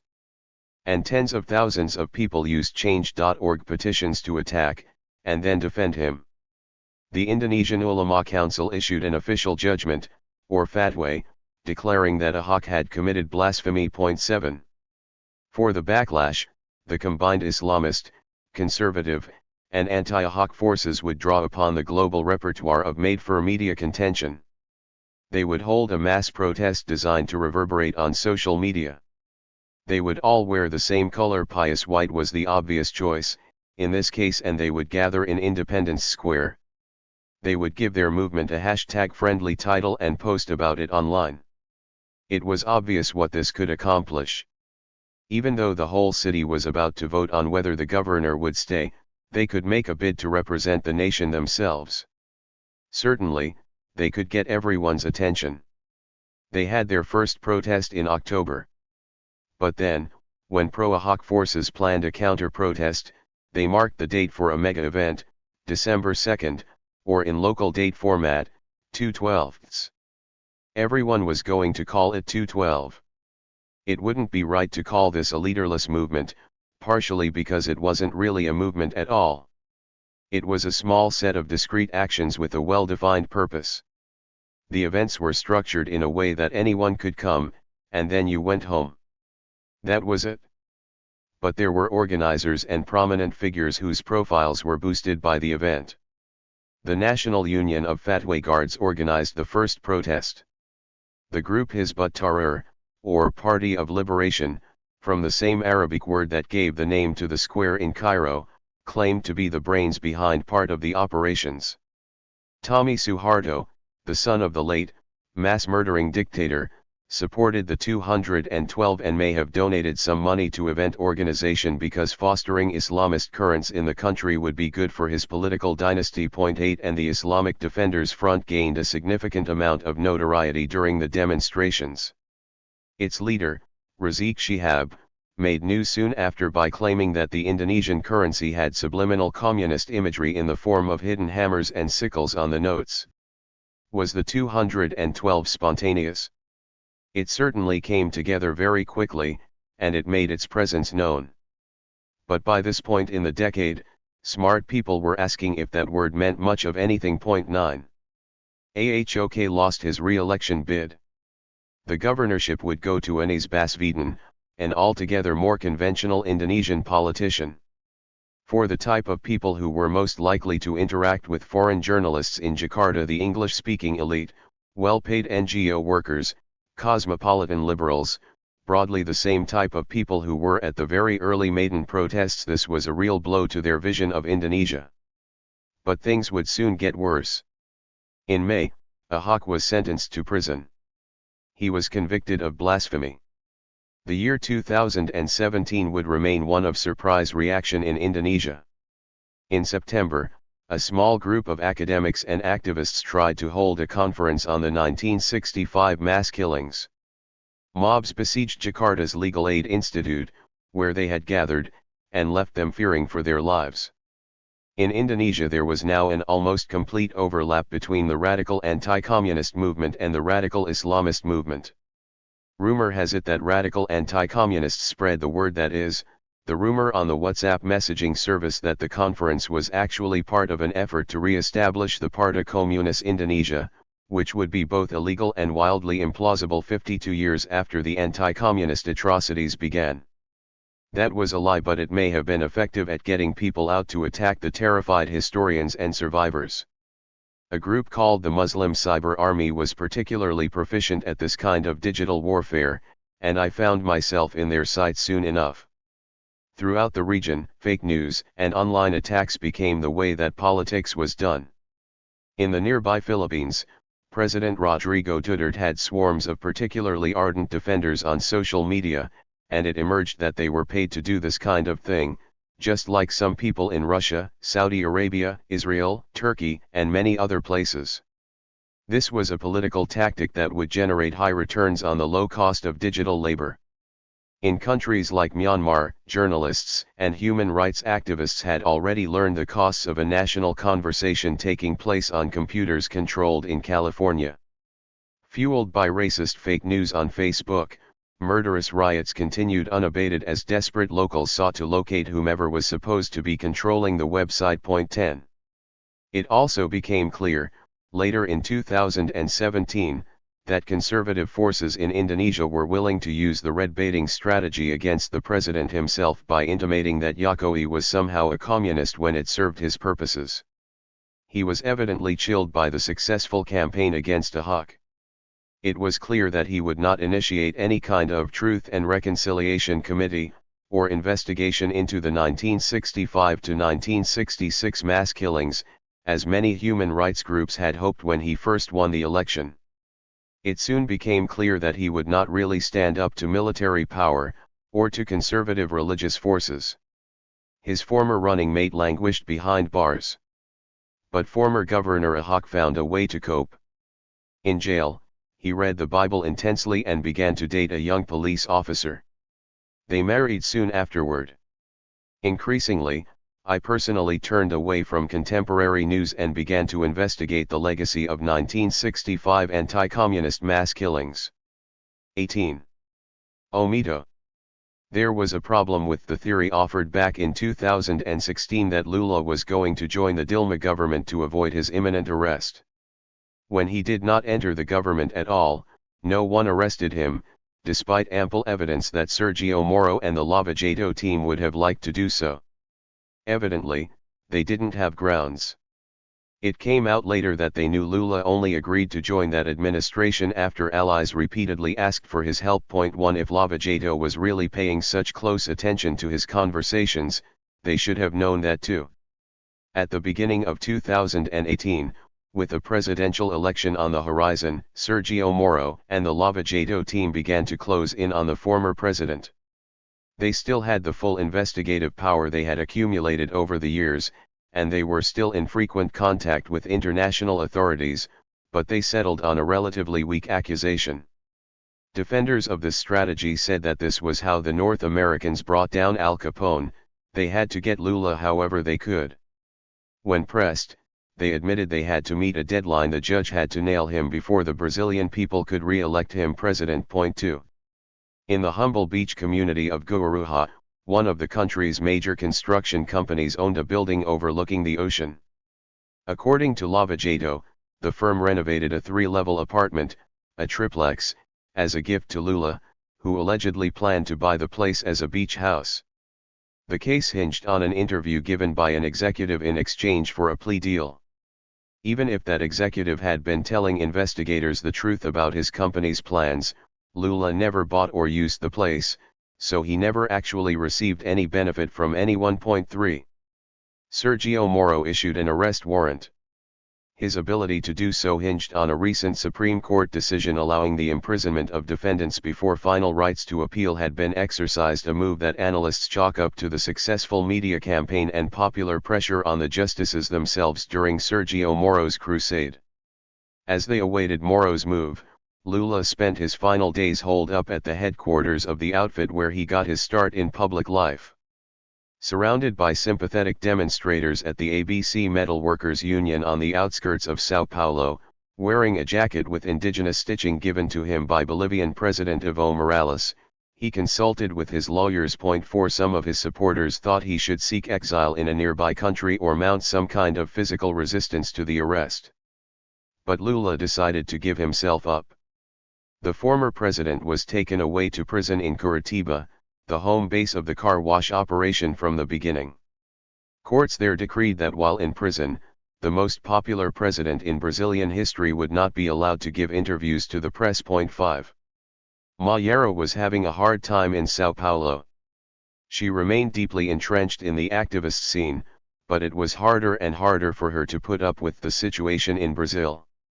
She was tired of hearing, in left-wing media and from people who had not been there in 2013, that she and her friends in the MPL were responsible for the coup. This was now a common narrative, especially favored by militants in the PT, and it drove her crazy. She agreed that the energy unleashed on the streets had been redirected or appropriated or conquered by the right, but that was not their fault. That was the fault of the PT itself, she said. It should have taken advantage of the uprising, rather than insisting on the impossible task of trying to quell it. A huge wave had been unleashed in June of that year, and yes, they failed to stay on top of it for very long themselves. But the Workers' Party should have caught it, instead of trying to hold back a tsunami. She had experienced real depression, especially since the MPL began to split into pieces. As a result, she began to have trouble thinking about what had happened in the past in a rational way. Her memories could become scattered or even disappear. And she was sick of people blaming her for the state of the country. That little cultural meme, 7x1, had not gone away. Indeed, Brazilians had found far too many opportunities to invoke the legacy of the 2014 World Cup game against Germany. The onset of serious economic hardship. Another 7x1. The Temer government. Another 7x1. That administration became less popular than any directly elected president ever had. His approval rating in 2018 hit 4%. Support collapsed for the establishment center-right parties that had backed impeachment and put him in power as the far-right loomed larger and larger. In March 2018, gunmen murdered Marielle Franco, a black, queer city council member who had spoken out against police violence right in the middle of Rio de Janeiro. To call that a 7x1 would have been a cruel joke. Also during the Temer government, I lost someone. Olavo, the Amazon defender who used to guide me around the country, was on board a plane that crashed in the jungle. 6 His family suspects that someone made good on one of the many death threats he received.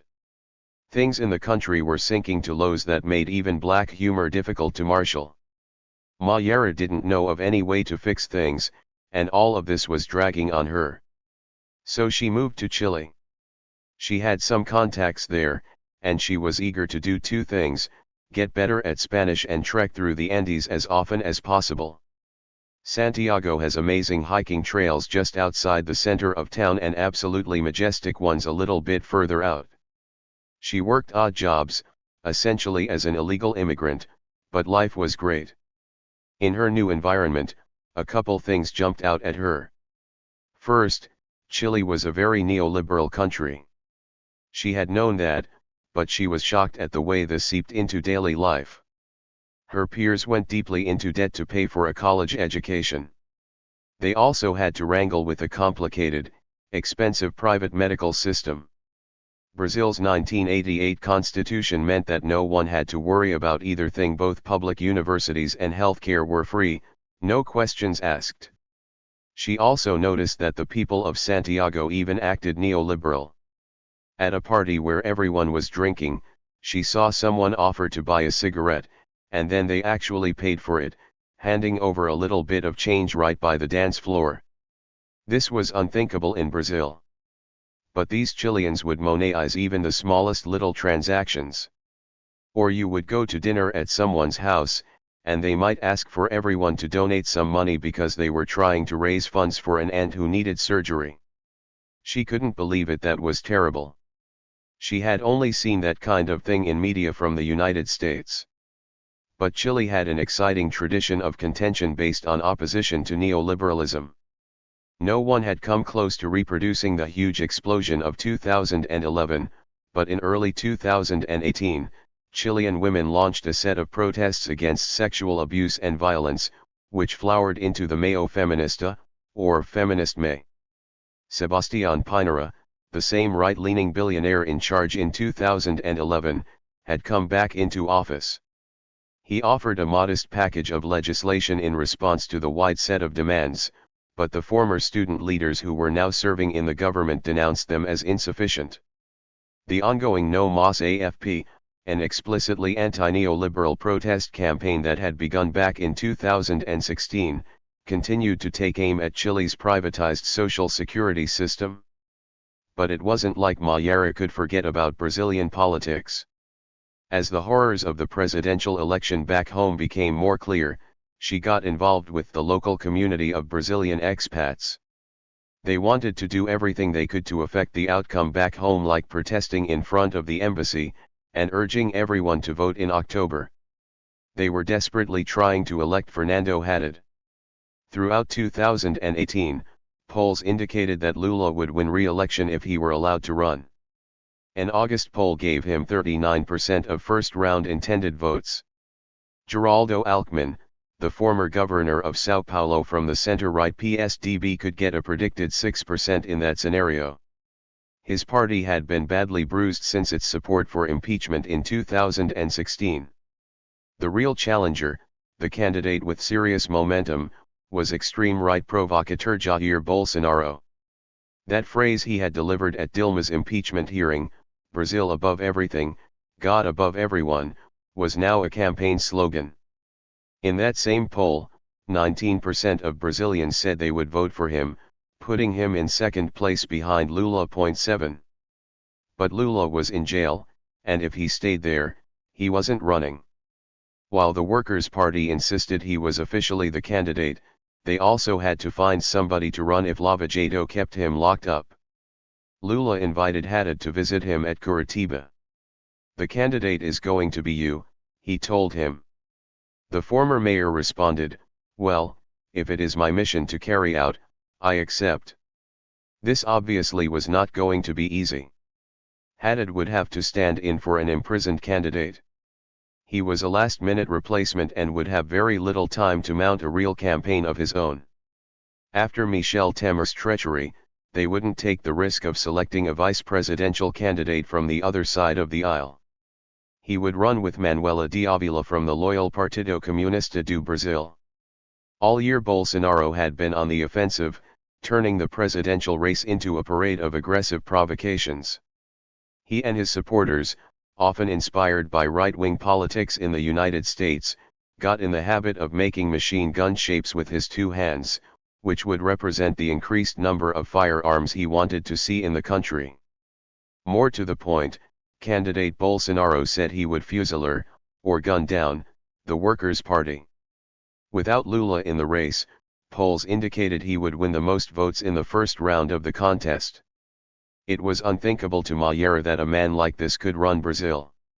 Her old rivalry with Haddad, from the V for Vinegar days, could not matter any less. And she had certainly never not for a moment abandoned political struggle. After the trauma of what happened to the June 2013 movement, it seemed that a generation of Brazilians had given up on the idea of protests itself. That was not Mayra. She got to know much of the Brazilian community in Santiago and organized a show of support for the PT candidate in the election coming in October. It was a novel and interesting kind of activism for her. These were people far outside her usual circles. Some were intense supporters of the Workers' Party. Others were the kind of progressive middle class and moderates that didn't have fully formed political ideologies but knew they didn't like Bolsonaro. They named their movement after the politician who had been killed months before in Rio and was now an LGBT and left-wing martyr. It was the Comite de Luta Marielle Franco, or the Marielle Franco Struggle Committee. In September, Bolsonaro met with a crowd of supporters in the state of Minas Gerais. Camera phones captured the moment from every angle. Videos show him carried through the streets on the shoulders of his fans. Then, in all the clips, a lone man comes up to him and stabs him in the torso. Watching any one of the many videos you can see Jair Bolsonaro, wearing a bright yellow shirt reading "My party is Brazil," slump forward in pain and grab for his stomach. Supporters immediately apprehended the attacker, a man named Adilio Bispo de Oliveira. Adilio said he was on a mission from God and gave authorities the impression that he was mentally unstable. But he used to be a member of a socialist party, and it didn't take long for the budding Bolsonarista movement to unite behind the narrative that he had survived an assassination attempt carried out by the left. That narrative wasn't entirely fabricated. This was definitely an attempted murder, but everything indicated Adilio suffered from paranoid delusions and acted alone. By this point, though, the Brazilian right wing excelled at using social media to spread the message that worked best for them. Soon, Bolsonaro's family posted a photo of the candidate in his hospital bed, making machine gun hands. Bolsonaro did not have a political party of his own. Or rather, he had spent the last 30 years jumping from one to another without much concern for their official ideological content. He was now on number 9.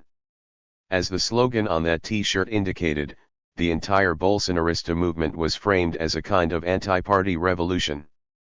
Rise above division and politics, it proclaimed, and unite behind patriotic common sense. But he still had to belong to one in order to run for president, and he was in the small Partido Social Liberal. He would not get very much time on television, as political advertising in Brazil is divided in accordance with the size of the party. All the received wisdom indicated that TV commercials shaped the outcome of presidential elections. It turned out that by 2018, this was no longer the case. The Bolsonaro campaign made use of social media firms such as Twitter and Facebook. It became trivially easy to post something online and receive a large number of responses from pro-Bolsonaro bots. But the real action was happening on WhatsApp. Huge groups of supporters formed in each state to transmit messages to all their friends and family.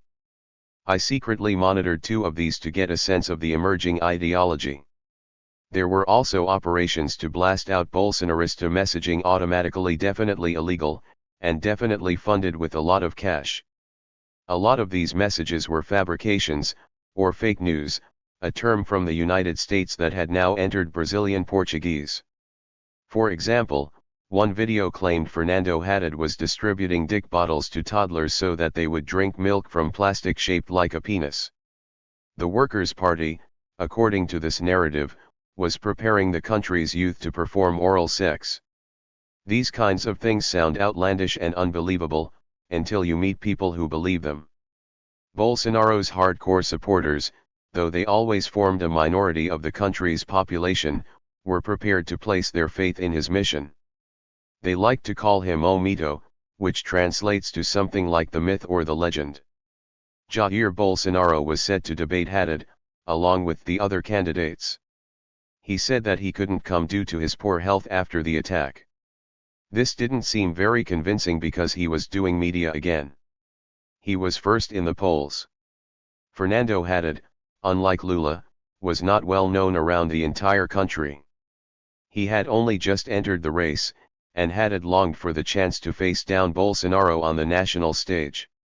Instead, while the debate between the rest of the candidates aired, Bolsonaro gave a one-on-one interview on TV Record, a channel owned by evangelical Christians.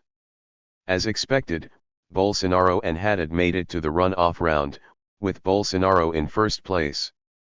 Haddad pleaded, challenged, and dared him to debate. He said he would do it in the hospital. Once again, Bolsonaro refused. I came back to Brazil for the election. I interviewed a lot of voters across polling sites in major population centers, from upper-middle-class São Paulo to the very poor outskirts of Rio de Janeiro. It is important to make a distinction between Bolsonaristas and people who voted for Bolsonaro. Bolsonarismo is on the extreme right, with its base in the white middle class, and comprises a violently anti-democratic current that existed in Brazil well before the man came onto the scene. There are a lot more men than women. But there were also a lot of other people who voted for Bolsonaro. Regular Brazilians who wanted to try something else after 4 PT governments. They voted for him because he said he would reduce crime, or because the economy was bad and he promised something better. This group, quite large, was not particularly committed to the man or his ideology and often believed the media was exaggerating about him. They had often gotten some snippet of positive news on WhatsApp from a family member, or a church, or some other seemingly reliable source. The attitude "let's see how he does" was particularly common among working class people. So was the answer, I'd vote for Lula if he were running 8th. Members of the Movimento Brasil Livre were now supporting Bolsonaro. They were also running for office themselves. That whole nonpartisan thing was out the window. 2 prominent members had joined the right-leaning Democrats Party, one of the country's most established, and were taking aim at Congress.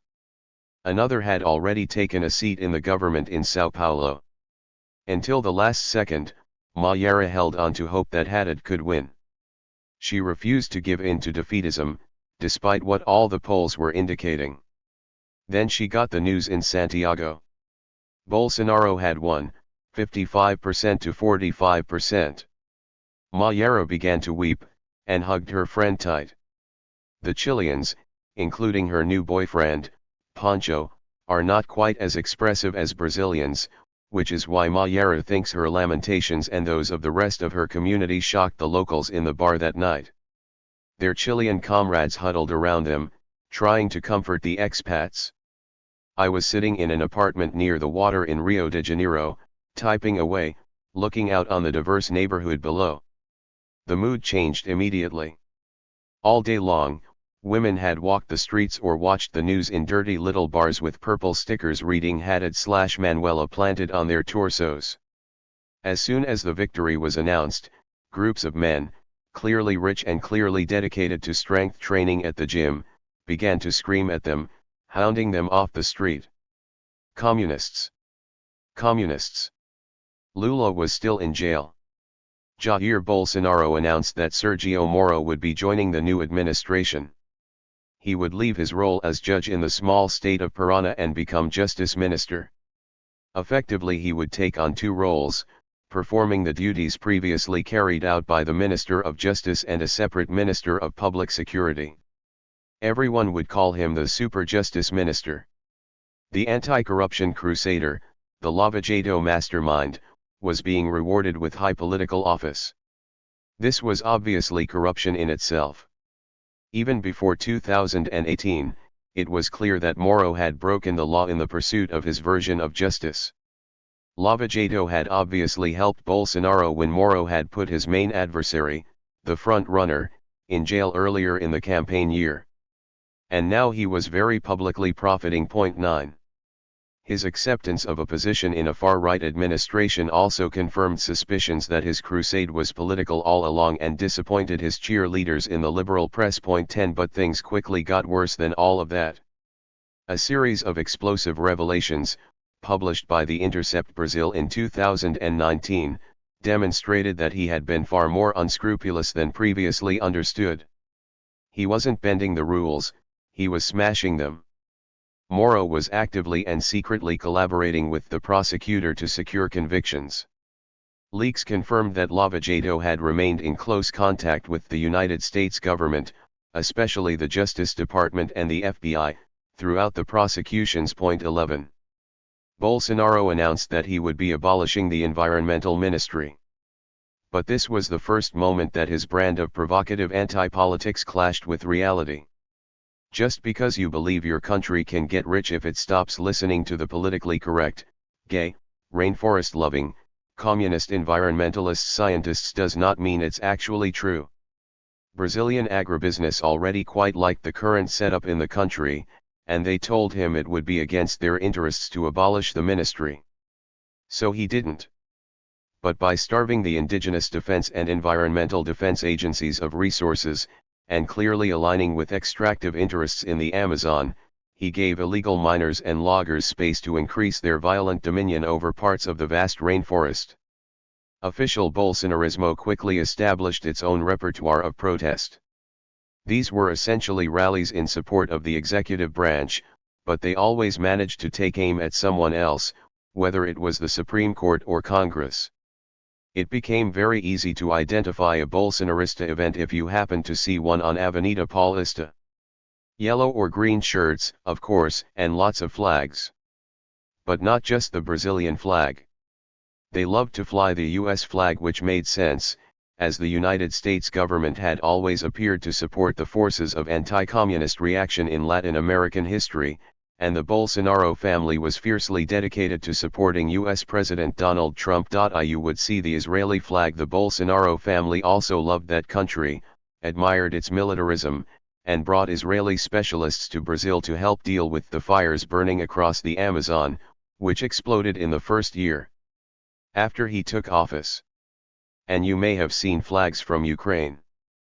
Perhaps the national flag, but they also flew or wore as a kind of a cape the flag for Pravai Sector, or Right Sector, the group formed in the middle of the Maidan Uprising in 2013, which became formalized as a paramilitary battalion and political party afterward.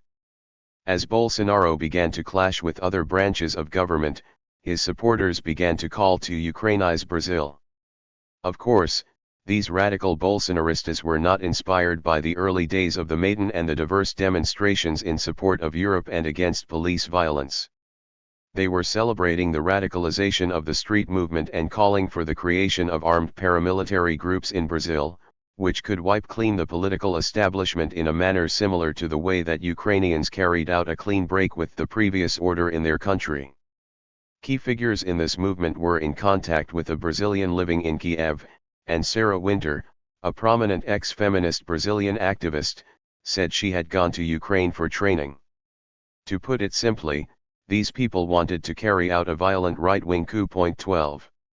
Eduardo Bolsonaro, the third son of the president, took inspiration from Ukraine when he proposed a new law in Congress, where he had served since 2015. After his father became president, he pushed to make apology for communism illegal. This would mean the criminalization of a significant portion of the political opposition. His main reference point for the proposed law, he said, was the decommunization process carried out after the Maidan uprisings. In addition to banning the previously influential Communist Party, which had its base of support among older voters, the government in Ukraine under Petro Poroshenko had outlawed leftist symbols like the hammer and sickle, as well as old Red Army memorabilia. 13 But in interviews, Eduardo Bolsonaro also pointed to the example of Indonesia, which officially made communism illegal during the mass murder of approximately 1 million people in 1965 to 1966. In Ukraine itself, the people got a chance to elect a new leader in early 2019. Volodymyr Zelensky, a well-known Russian-speaking Jewish comedian, threw his hat into the ring. His political party Servant of the People had the same name as the television show in which he starred as a regular guy who became president of Ukraine. During the campaign he avoided traditional media and appealed directly to voters, using his fame, YouTube, and stand-up comedy to drive home the message that he was a new kind of politician who would take on the corrupt establishment. During the campaign, Zelensky said that he was most inspired by the examples of French President Emmanuel Macron and Jair Bolsonaro. 14. Zelensky promised to end the ongoing conflict in the Donbas region. His TV show had mocked the country's radical ethno-nationalists.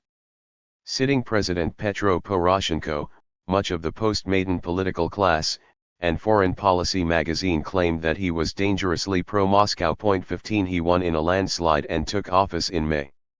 A representative of Zelensky's government had to react and quickly explain to the Brazilian press what the government in Kiev actually stood for when far-right Brazilians started hoisting Ukrainian flags to represent their own radical ideas. 16.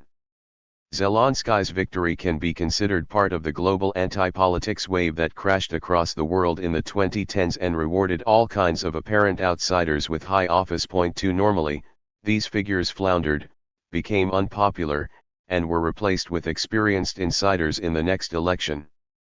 But floundering was not really an option in Ukraine after his election, and Zelensky would soon be presented with a number of serious challenges. 19.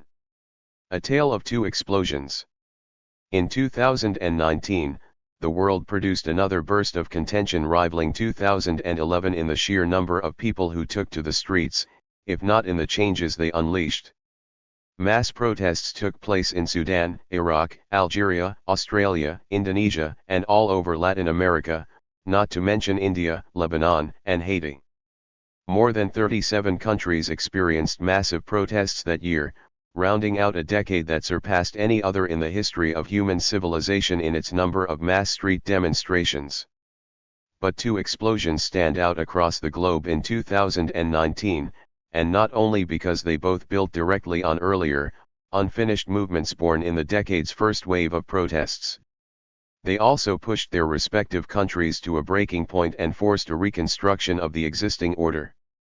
In the crucial, defining moments of the raucous rebellions, the tactical and organizational questions we have been tracing since the 20th century: verticalism versus horizontalism, hierarchy versus spontaneous self-organization, the questions of representation, meaning, and technological mediation became hotly contested and shaped all subsequent history in both places.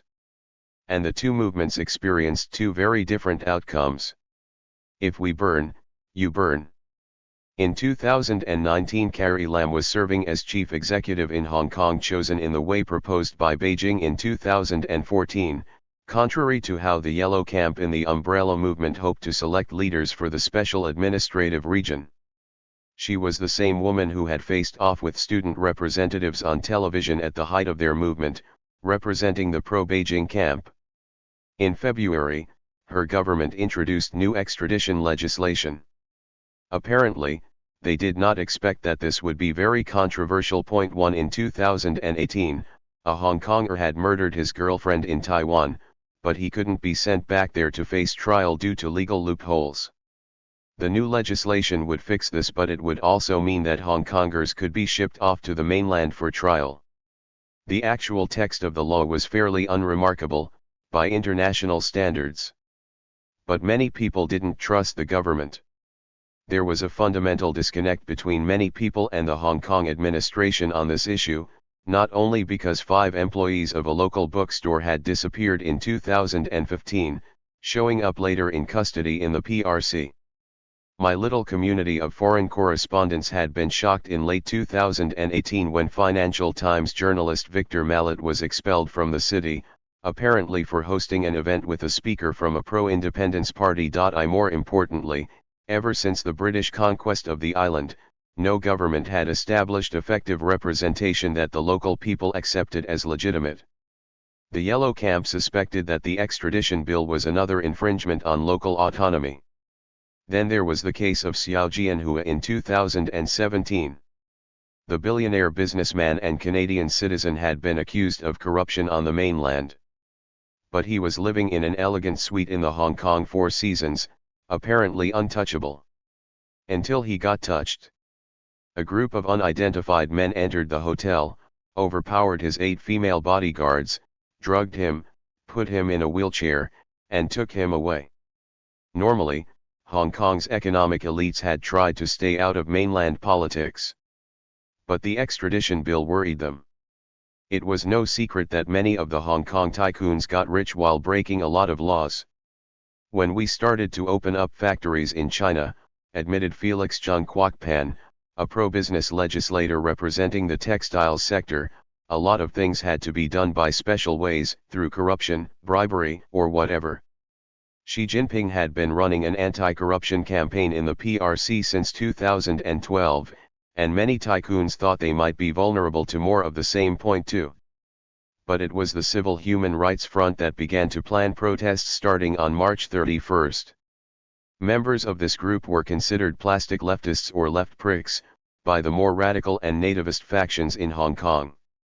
Formed in 2002 to 2003 during a successful movement against a proposed national security law, they were a large, organized, and legal outfit that brought together 50 civil society groups and unions, and they planned events well in advance.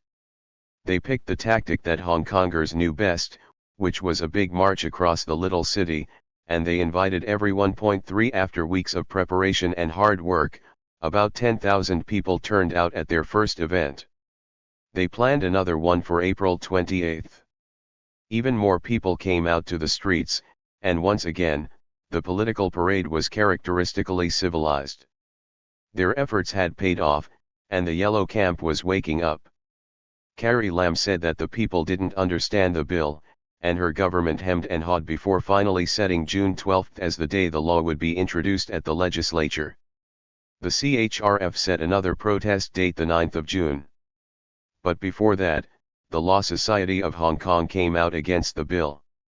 Lawyers both local and foreign staged a silent march on June 6 with the goal of rallying support for the event 3 days later. It was in their interest to do so. They could feel their role in an international business hub slipping away. 4 Just as in Tunisia nearly a full decade prior, the appearance of this class lent professional respectability to the growing movement. And it really had grown. The event on June 9 was to rely on the most conventional script in the Hong Kong repertoire. They would have a big, peaceful march from Victoria Park to government headquarters. The surprise was that quite a lot of people showed up. They packed into the streets until perhaps 1 million people were visible to the cameras in the sky.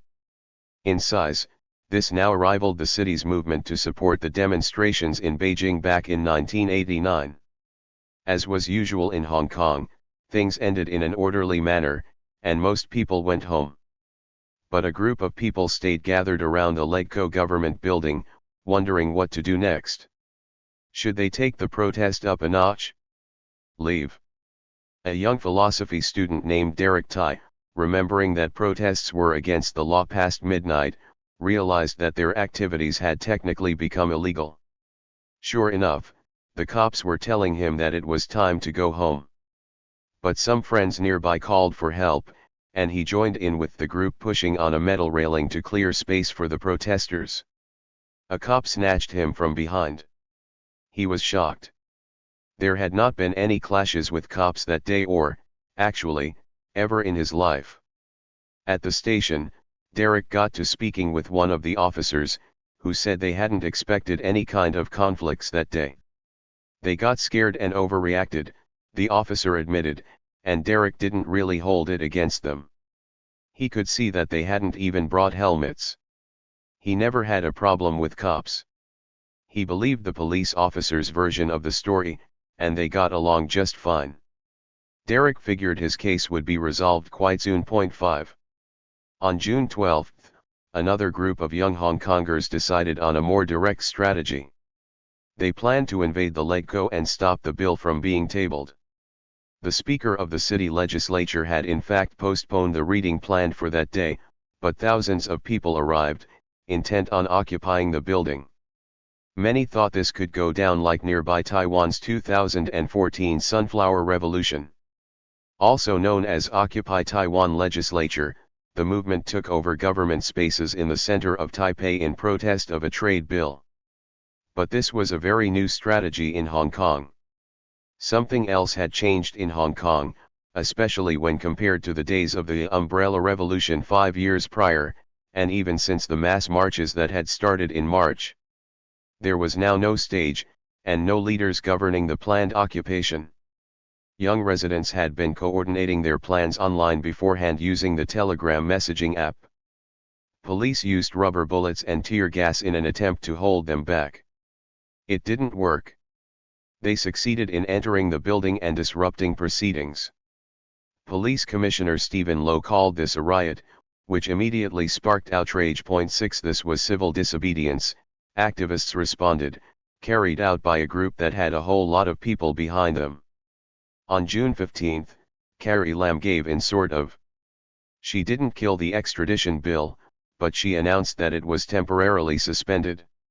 On June 16 there was another mass march, and this one was even bigger. By some counts, 2 million people marched on the street that day. Even the lowest estimates would still probably indicate the largest protest in Hong Kong history, measured on a like-for-like basis. 7 This was a staggering number of people. There were only 7.5 million residents in Hong Kong as a whole, including children and the elderly.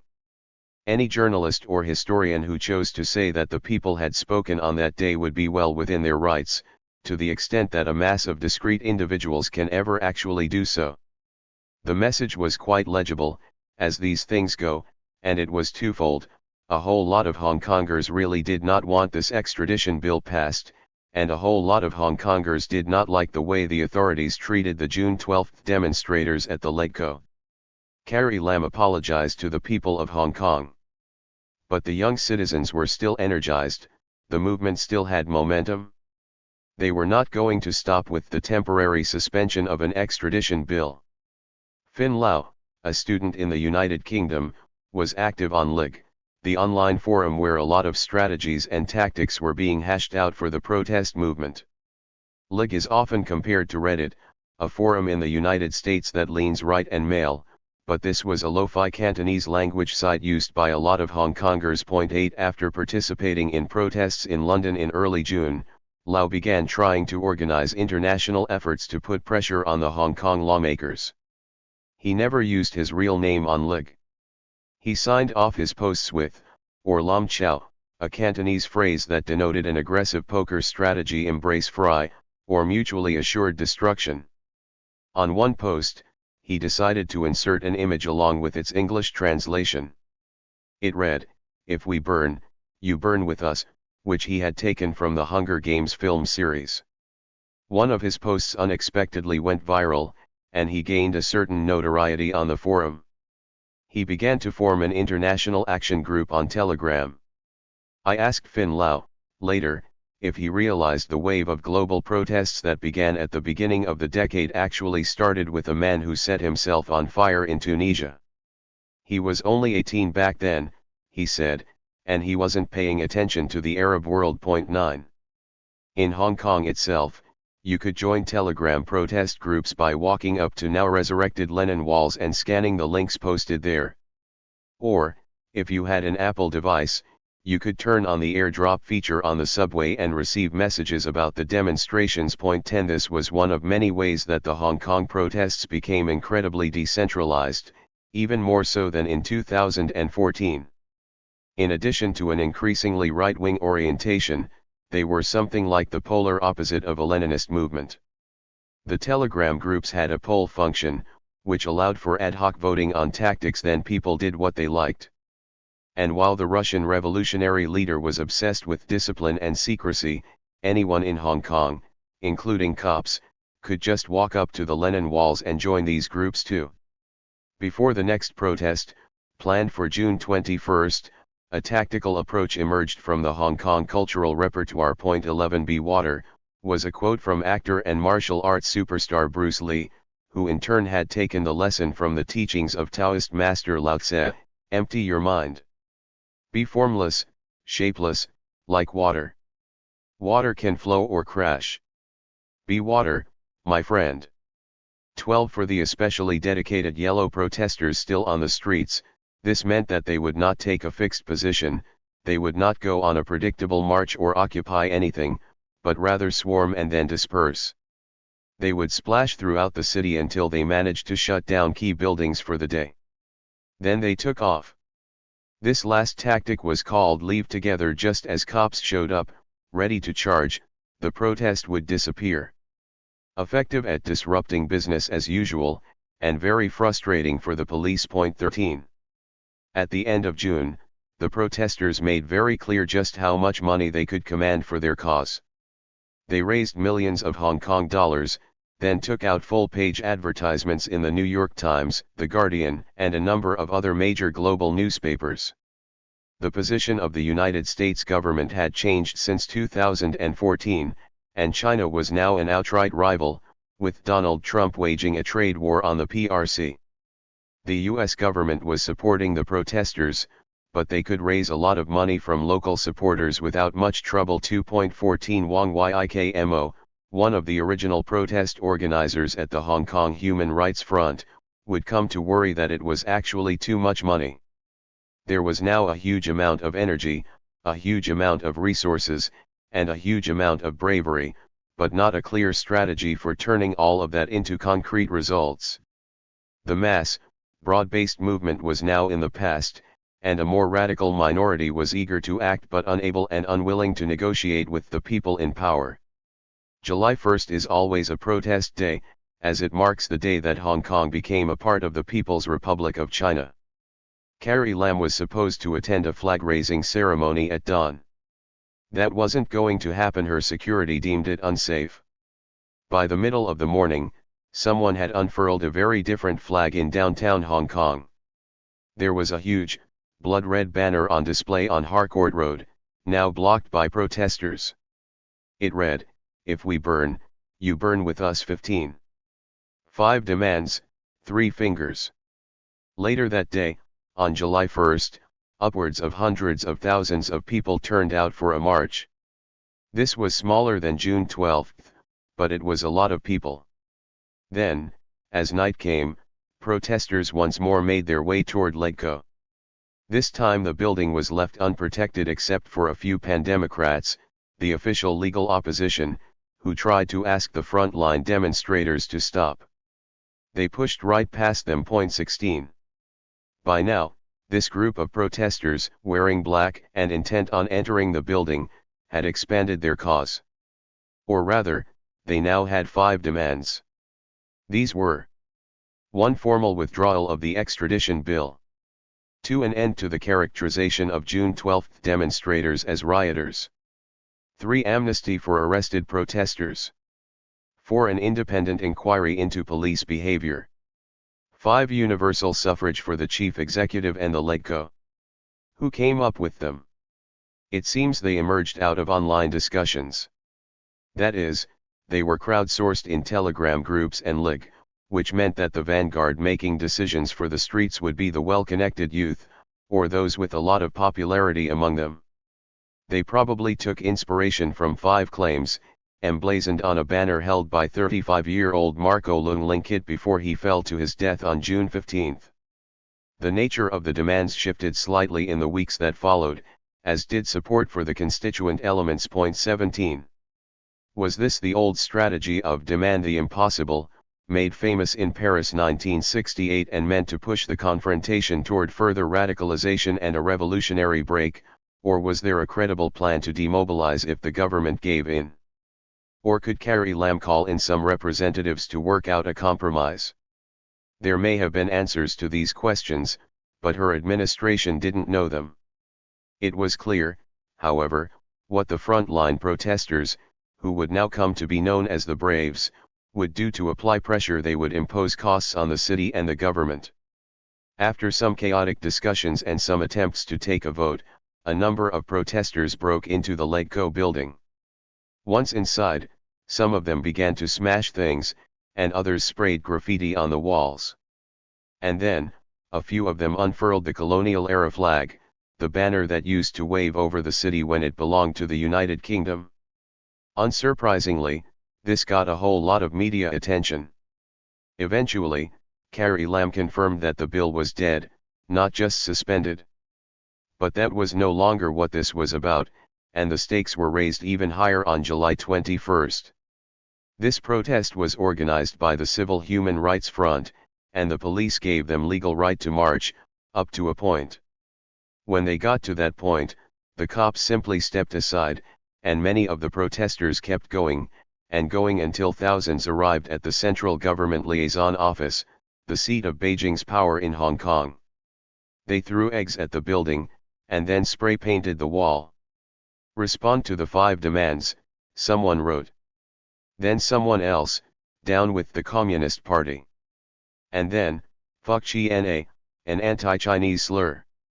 Leung Yu, the leftist who had participated in the Tiananmen Square Solidarity Movement in 1989, who had organized with protesters from around the world against the World Trade Organization, and who had been in the umbrella movement from the beginning, felt a deep sense of sadness when he saw this. He knew that Hong Kong would lose as soon as it was in a battle against China, instead of a struggle alongside the people of the mainland. No matter how just your cause, he felt, you simply weren't going to beat the People's Republic of China in open conflict.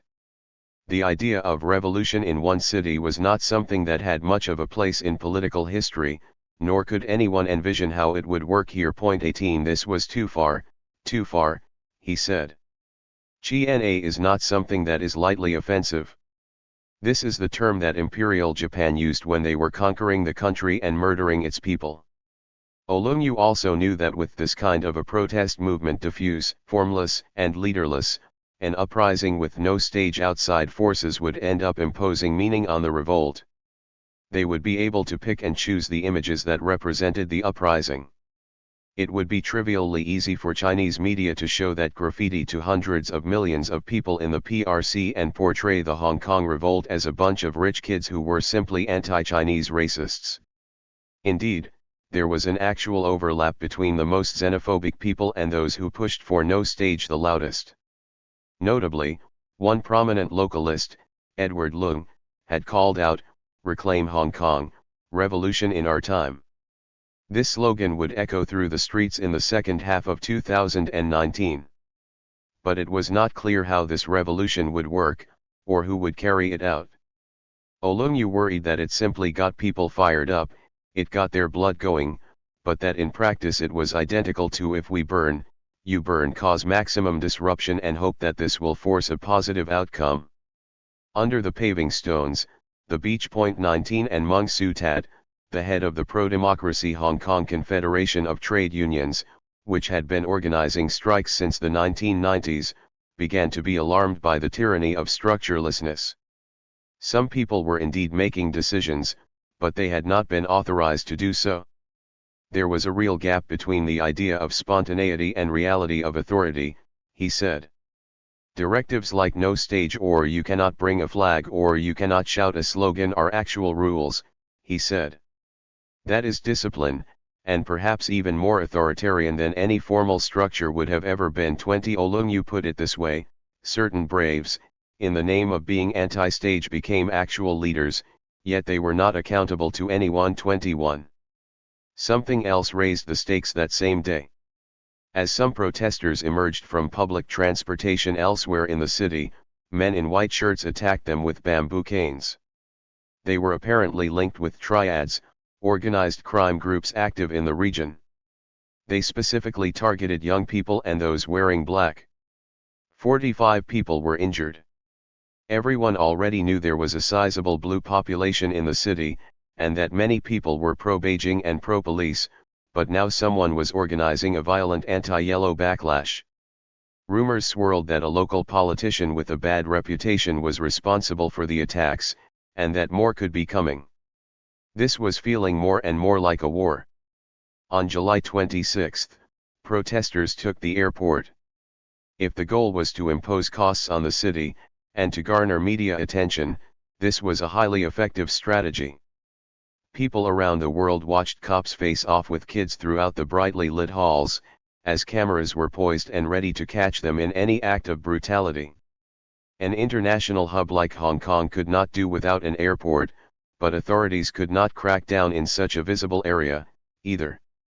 Then on July 28, the dark yellow camp escalated things again. At the Battle of Shengwan, many protesters showed up in full gear, that is, yellow hard hats, eye goggles, and gas masks on top of their black bloc-style clothing. It became routine for wealthier braves to engage in combat with police, ripping up the street and throwing stones or building barricades, and then simply ditch the full gear on the street at the end of the night in order to return home undetected. In addition to the three-finger salute from the Hunger Games, members of the movement drew on other aspects from global popular culture like the Avengers, Star Wars, or Neon Genesis Evangelion to shape representation of the movement. Anthony Daparan, who was deeply sympathetic to the movement, wrote, "The barricade socialite had given the protesters an identity, and forged them into a cohesive unit that could match the police play for play. And if the protesters' full gear outfits were a uniform, they were also in this sense a costume. Some became increasingly elaborate in their theatricality, reveling in a dystopian post-apocalyptic sci-fi chic. This was a protest of cosplay." 22. These kinds of performances got ample attention from international journalists, whom the Braves normally regarded as allies. 23 The Battle of Shengwan forged a new, Hong Kong, specific repertoire that would become familiar to audiences in the city and around the world over the weeks that followed. On July 29, however, a representative of the government in Beijing made a surprising statement. He acknowledged the efficacy of the initial peaceful protests and issued a thinly veiled criticism of Carrie Lam. If the young Hong Kongers spoke the language of the CPC, if they were amenable to negotiating, this might have been an opening. But these were two entirely different political cultures, which had been part of the problem ever since 1997. 24. Apple Daily, the tabloid newspaper founded by local tycoon Jimmy Lai, had become the most vocal media supporter of the ongoing protest movement. In the years leading up to 2019, it had bothered a lot of activists with sexist or xenophobic coverage. It was a populist rag, not high-minded political commentary, and Jimmy Lai's business aide Mark Simon, who previously worked for U.S. Naval Intelligence, used company money to fund right-wing conspiracy theories in the United States. 25 But at the beginning of August, the newspaper became the main mouthpiece for a general strike. The HSU was taking the lead on the August 5 strike. 26 According to that union group, hundreds of thousands of people participated in sectors across the city, most crucially in the aviation industry. Airlines had to cancel hundreds of flights. Chinese authorities responded by declaring they would ban staff who participated in the strikes from flying into the mainland, which is tantamount to losing your job for a Hong Kong airline worker. Supporting a workers' insurrection was a strange position for a newspaper owned by a tycoon with links to the U.S. Republican Party, but that is where Apple Daily lined up in 2019. There was another group that had an interest in imposing meaning on the diverse, diffuse uprising. Republican congressmen in Washington, D.C., and the media outlets that supported the Donald Trump administration could find evidence that this was actually an anti-China uprising, if they chose, and they did. They framed it as an affirmation of the moral leadership of the United States on the world stage.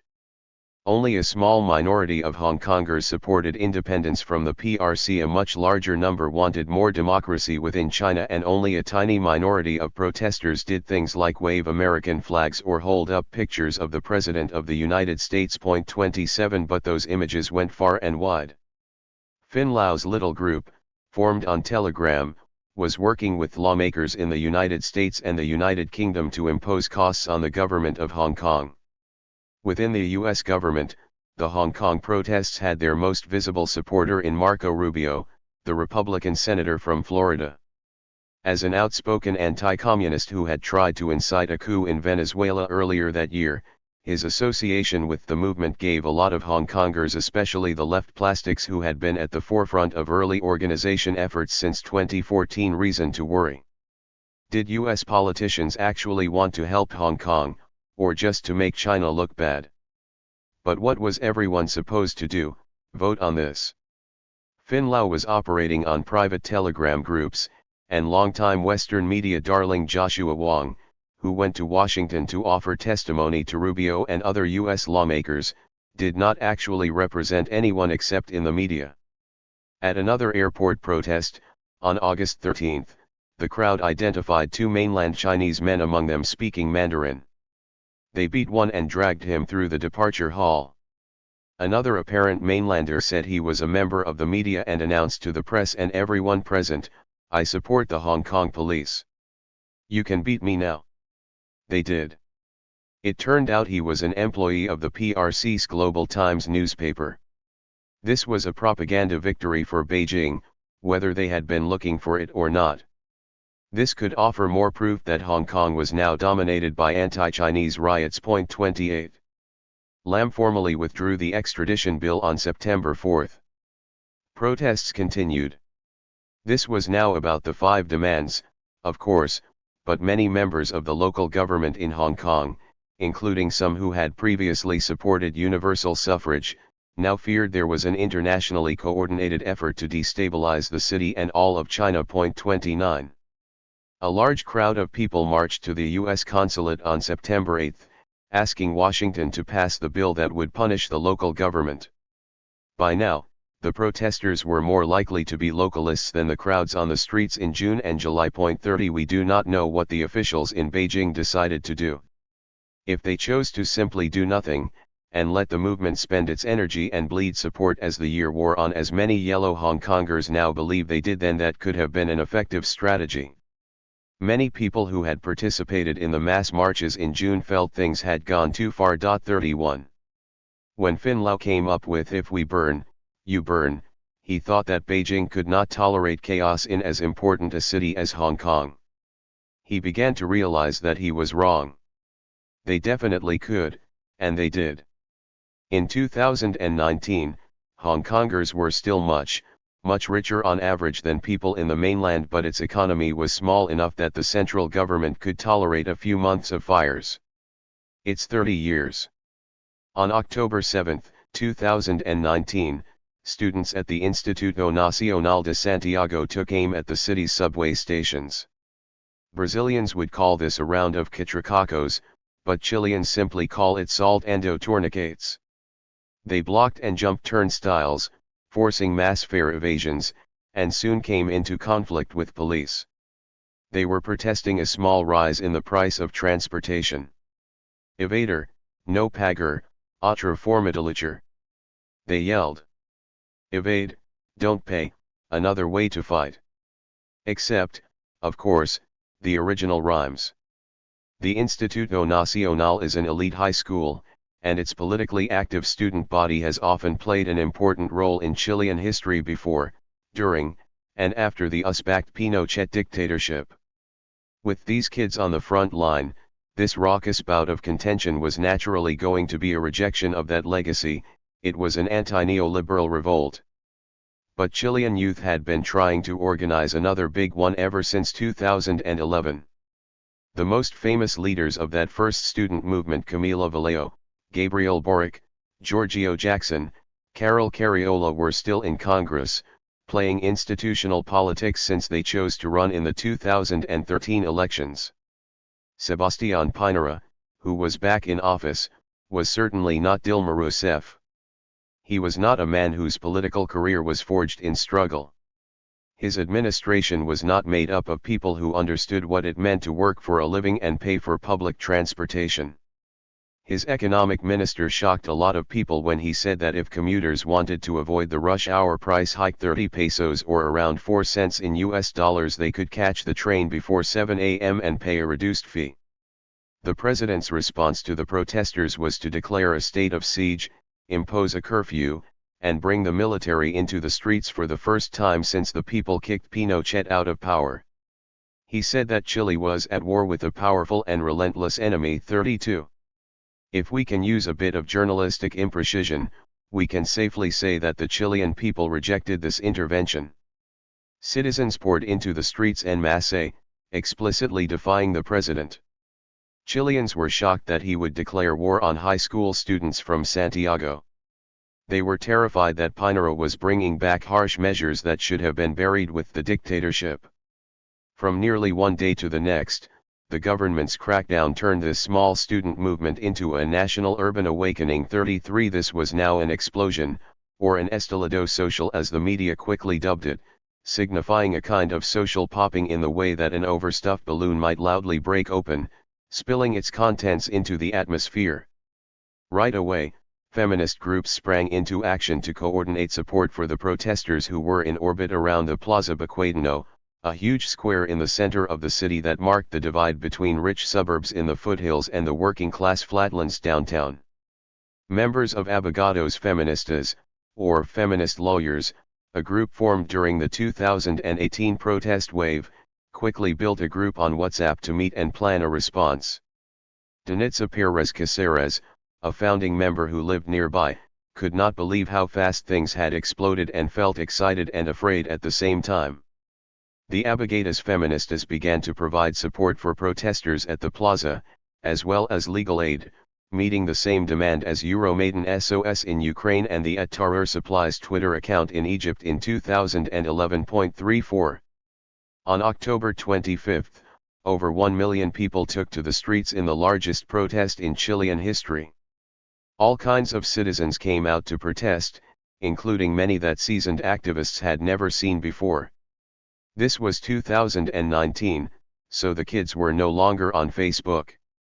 Over the years, that company had fiddled with the algorithm on its service to maximize profitability, radically changing the type of post that would appear to users, and the kinds of groups and discussions that had driven uprisings from 2011 to 2013 were not happening there anymore, if they were even still possible.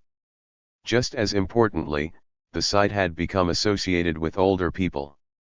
Instead, the meaning of the demonstrations was often hammered out on Instagram, especially on its image-based stories function, where public back and forth was impossible. 35.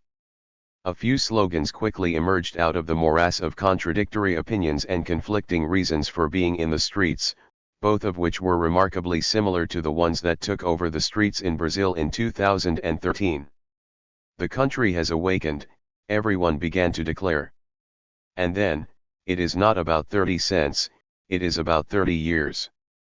Except unlike the "it is not about 20 cents" cry in Brazil, the meaning was not left indeterminate.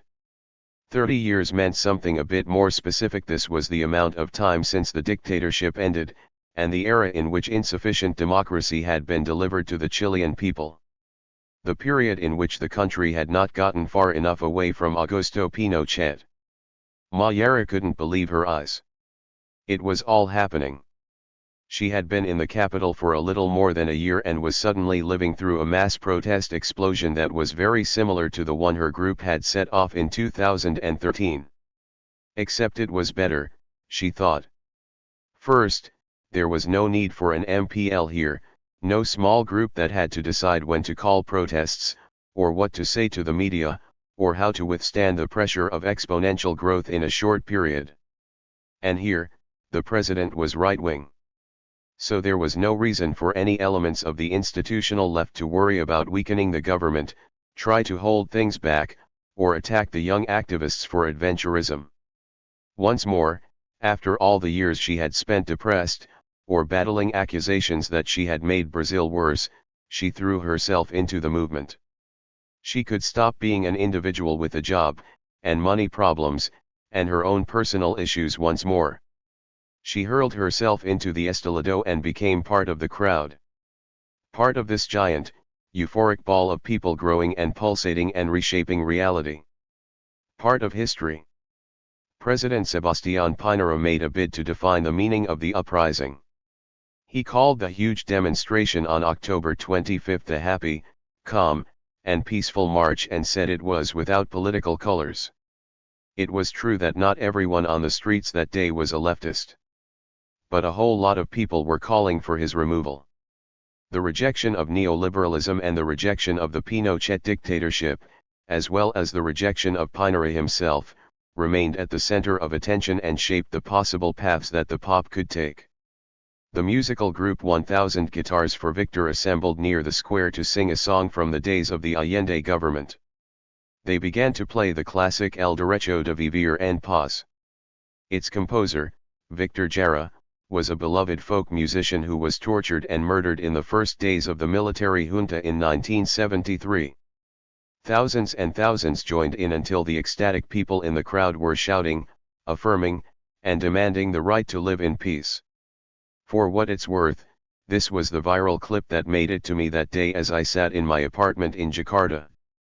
Another iconic image, the kind of photographic reproduction of reality that is copied and posted and reposted around the world, showed a mass of people climbing up the statue at the center of the Plaza de la Dignidad, waving Chilean flags.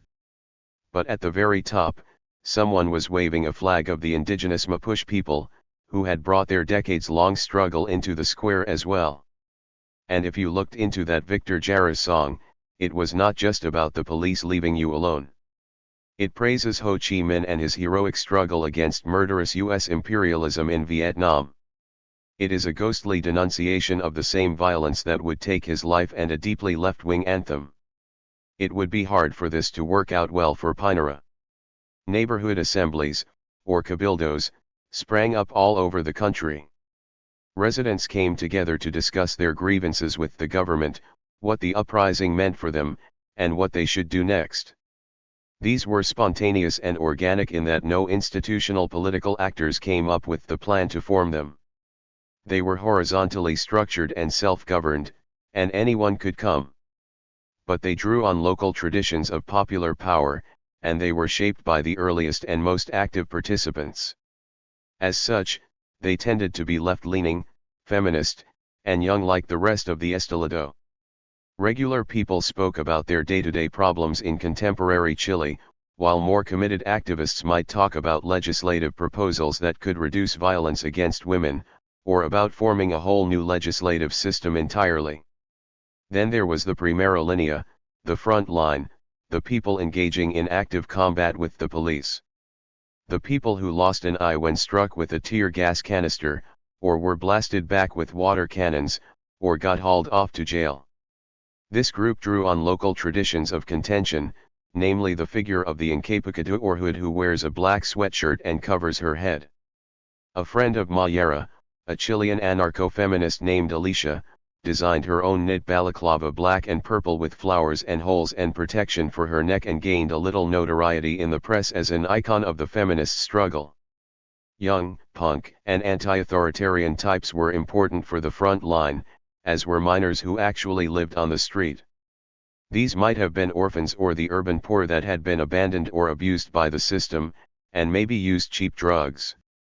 And then there were the football ultras. As in so many other mass protests since 2011, committed soccer fans had the bulk, bravery, and background to provide real assistance in street combat. But very much unlike the situation in Kiev, and despite Pinera's best attempts, this was an explosion where left-wing themes remained dominant. Romina A. Green Rioja described what it felt like for a feminist historian like her on the streets. There was the feeling of joy, the acceleration of history, and the sense that politics was happening everywhere. 36 Danitza Perez Caceres and her colleagues just kept working and helping people. Days were long, and they would all blend into each other until her memories of events felt somehow nebulous, something more than real. There was no time to stop and think, or to be afraid. The uprising had come quickly, and it was intense. In 1 month, more than a dozen people had lost their lives. Central Santiago stopped functioning as anything other than a site of contention and a furnace of history. It couldn't burn like this for long. This was a climate of real instability, and that forced authorities to act, Danitza said. When the city center is being destroyed, this creates a very real sense of urgency. Even some residents who supported the uprising and participated daily left their downtown apartments empty to stay with friends or relatives a little bit outside the impact zone. 37 Back in the days of the old left, most people would know that classic Marxist analysis asserts the primary task of the bourgeois state is to reproduce the conditions for the accumulation of capital to make sure the business class stays in business. These conditions were disrupted. Things got even worse, from the standpoint of those who were carefully monitoring the Chilean economy, when dock workers began to strike in port cities like Antofagasta and San Antonio, bleeding millions of dollars out of Chile's trade flows. 38. The country's elected representatives needed to find a way out of this. In the middle of November, congressional leaders got together and began negotiations that lasted deep into the night. Not all parties were there. The Communist Party was absent, for example, but enough assembled to get something done. What could they give the streets that would respond to their demands without pulling the rug out from under their own feet? Since 2011, and even before that, a wide range of civil society groups had been calling for a new constitution to replace the 1980 document inaugurated under Augusto Pinochet. For obvious reasons, this cause was especially close to the hearts of the left, and the generation of student leaders that took to the streets 8 years ago often found they bumped up against the invisible glass ceiling of the old constitution as they made their demands. And while there were many other demands being made outside, right now, the call for a new constitution was on the streets. It was often at the center of conversations taking place in the neighborhood cabildos. So these political representatives came up with a peace deal, an acuerdo por la paz. Soon, they proposed, Chileans would vote in a referendum to decide if the country would write a new constitution. If that referendum passed, voters would elect representatives to sit in a constitutional convention and write it. This was not a deal, an acuerdo, made between the political class and the streets. This was a deal made within the political class.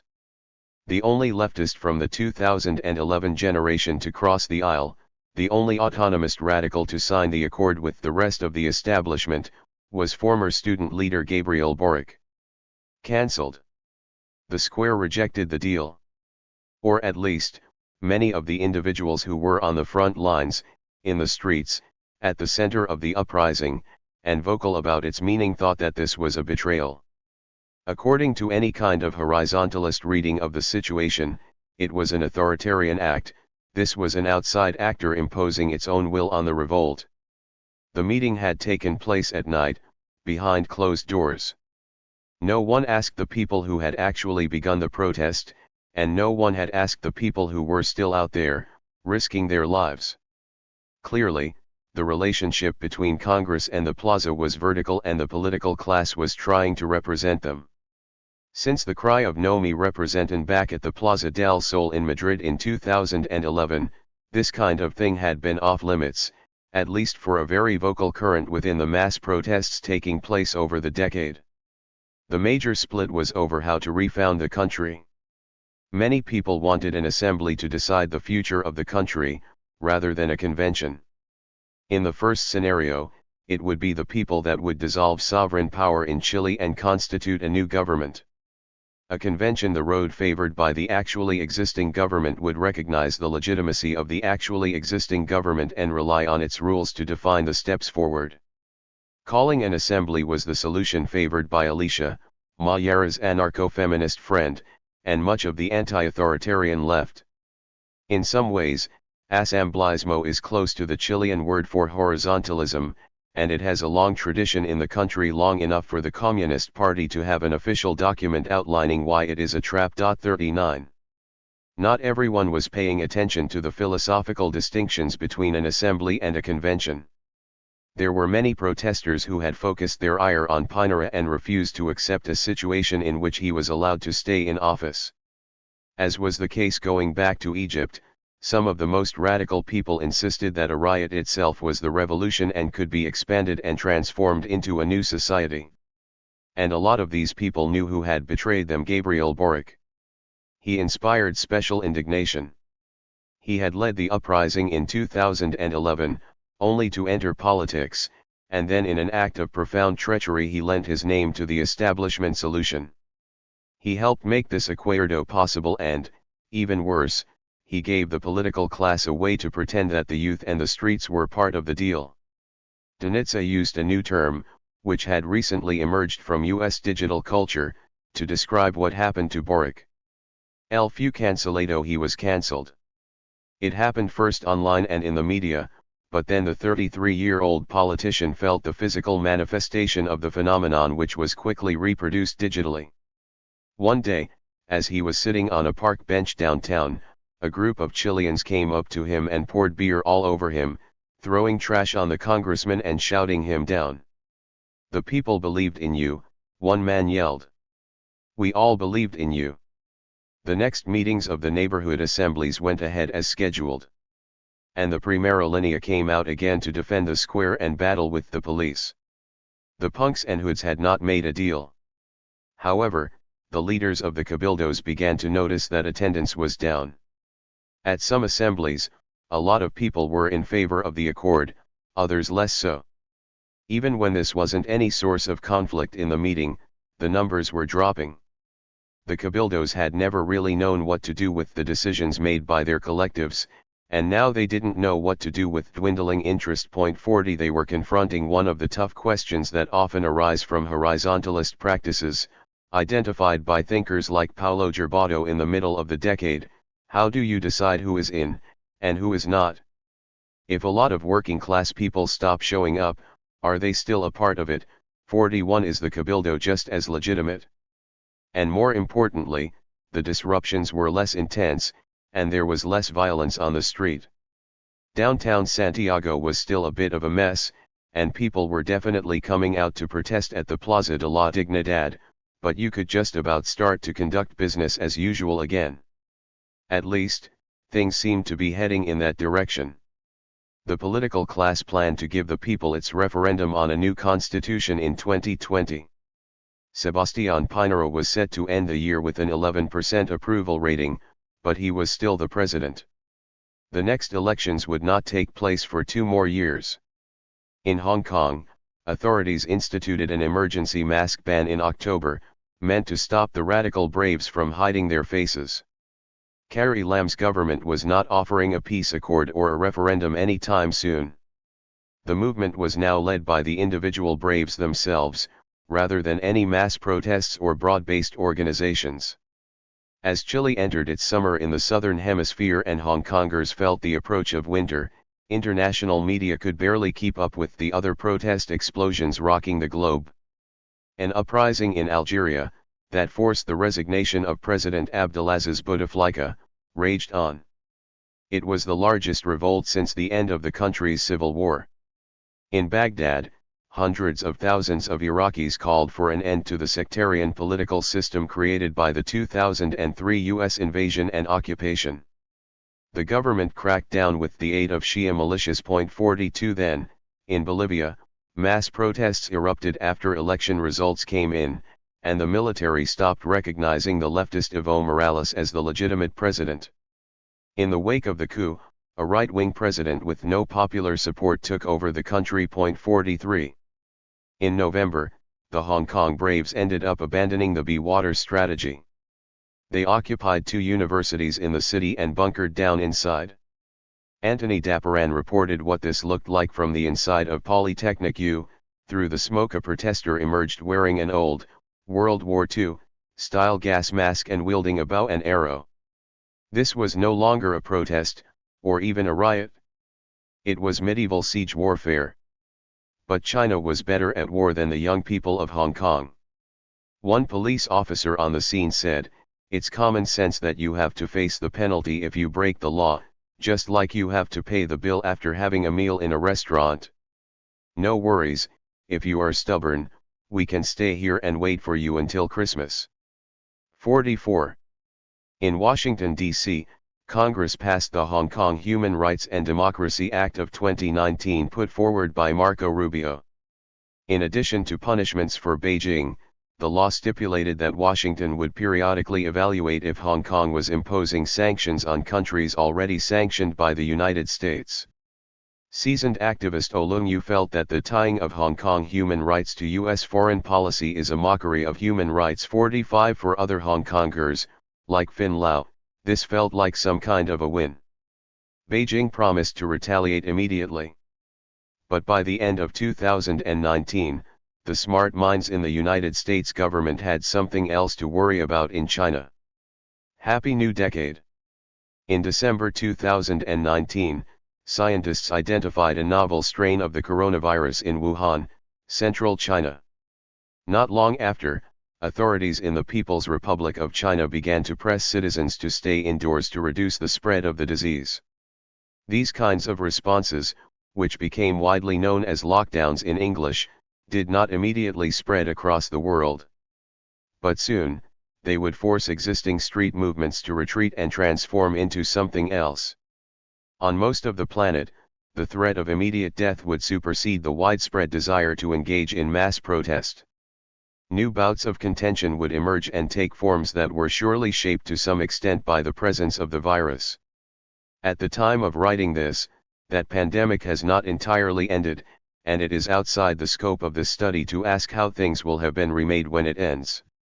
But as the decade came to a close, before COVID-19 froze a global wave of contention in place, the explosion of mass protests since 2010 had already effected profound historical shifts in the countries where they took place. This was true in Africa and the Middle East, and in the former communist world, and in Brazil, and it was true in Hong Kong and Chile. In Santiago, many of the young people who had been active on the streets since 2011 could ring in the new year looking forward to a constitutional referendum, whether or not it was coming in the exact way they wanted. Danitza and other feminists fought behind the scenes for rules that would make a likely constitutional convention more aligned with the values of the uprising. Fin Lau spent New Year's Eve in Hong Kong. He was still studying in London, but he had come home in December to participate in the movement he had assisted from abroad. The university occupations had been a major blow to the ranks of frontline braves. He was still known as, or if we burn, his sign-off on the Lig Forum, as his public identity had never been revealed. The demonstration planned for the next morning, January 1st, was deemed illegal. But they weren't going to call it off. On the first day of the new decade, along with hundreds of other people, Fin Lau was arrested. 20. Reconstructing the past. Tirarika, despite his many talents as a clown, was wrong about history. His campaign back in 2010 struck a powerful chord when he declared Pirke Ta Nau Fika, and millions of internet users made his clip go viral. But anyone who thought that was tragically mistaken. It can get worse. Things got worse in Egypt, where an even more brutal dictatorship has taken the place of the Mubarak regime. Things surely got worse in Libya, which became a failed state.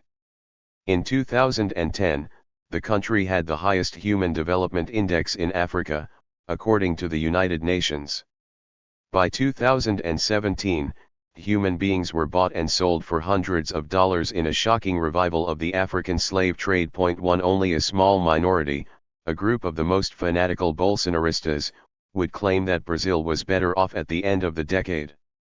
It is unquestionable that, from the point of the organizers of the June 2013 protests, the country had gotten much worse.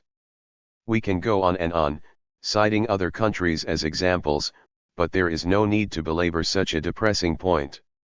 It can always get worse. As I spent years traveling around the world, talking to the people that helped create the mass protests described in this book, and interviewing the experts and government officials who tried to grapple with their meaning, I would always ask what they thought had happened. But I never did so to cast blame or to establish that mistakes were made. Most people who spoke with me know very well that things can go terribly wrong regardless of intentions, and the conversations often became difficult. Many of these individuals have suffered for years trying to understand the events of the past decade. I always put my question something like this: if you could speak to a teenager somewhere around the world right now, someone who might be fighting to change history in some kind of political struggle in their lifetime, what would you tell them? What lessons did you learn? The first very obvious lesson, perhaps now too clear to require much explaining, is that history continues to unfold after the explosion. A revolution is a difficult process and does not start and end with a single bolt of lightning. Too often, it seemed that the approach employed in the 2010s could be summed up, fittingly, in a tweet. 1. Protests and crackdowns lead to favorable media coverage. 2. Media coverage leads more people to protest. 3. Repeat, until almost everyone is protesting. 4. 5. A better society. It is with some bitter irony, and a big helping of his self-deprecating wit, that Mahmoud Salem, the blogger who crossed the Nile to fight for Tahrir Square in 2011, recalls that final battle scene from the movie trilogy The Lord of the Rings when Sauron is defeated. Why did they think that if Mubarak fell, all evil would simply disappear from the land? When Lucas Vegetable Montero told me that the Movimento Passe Livre had made no preparations for what happened after they successfully killed the fair hike, he smiled and then burst into humbled laughter. They had forgotten quite a big detail.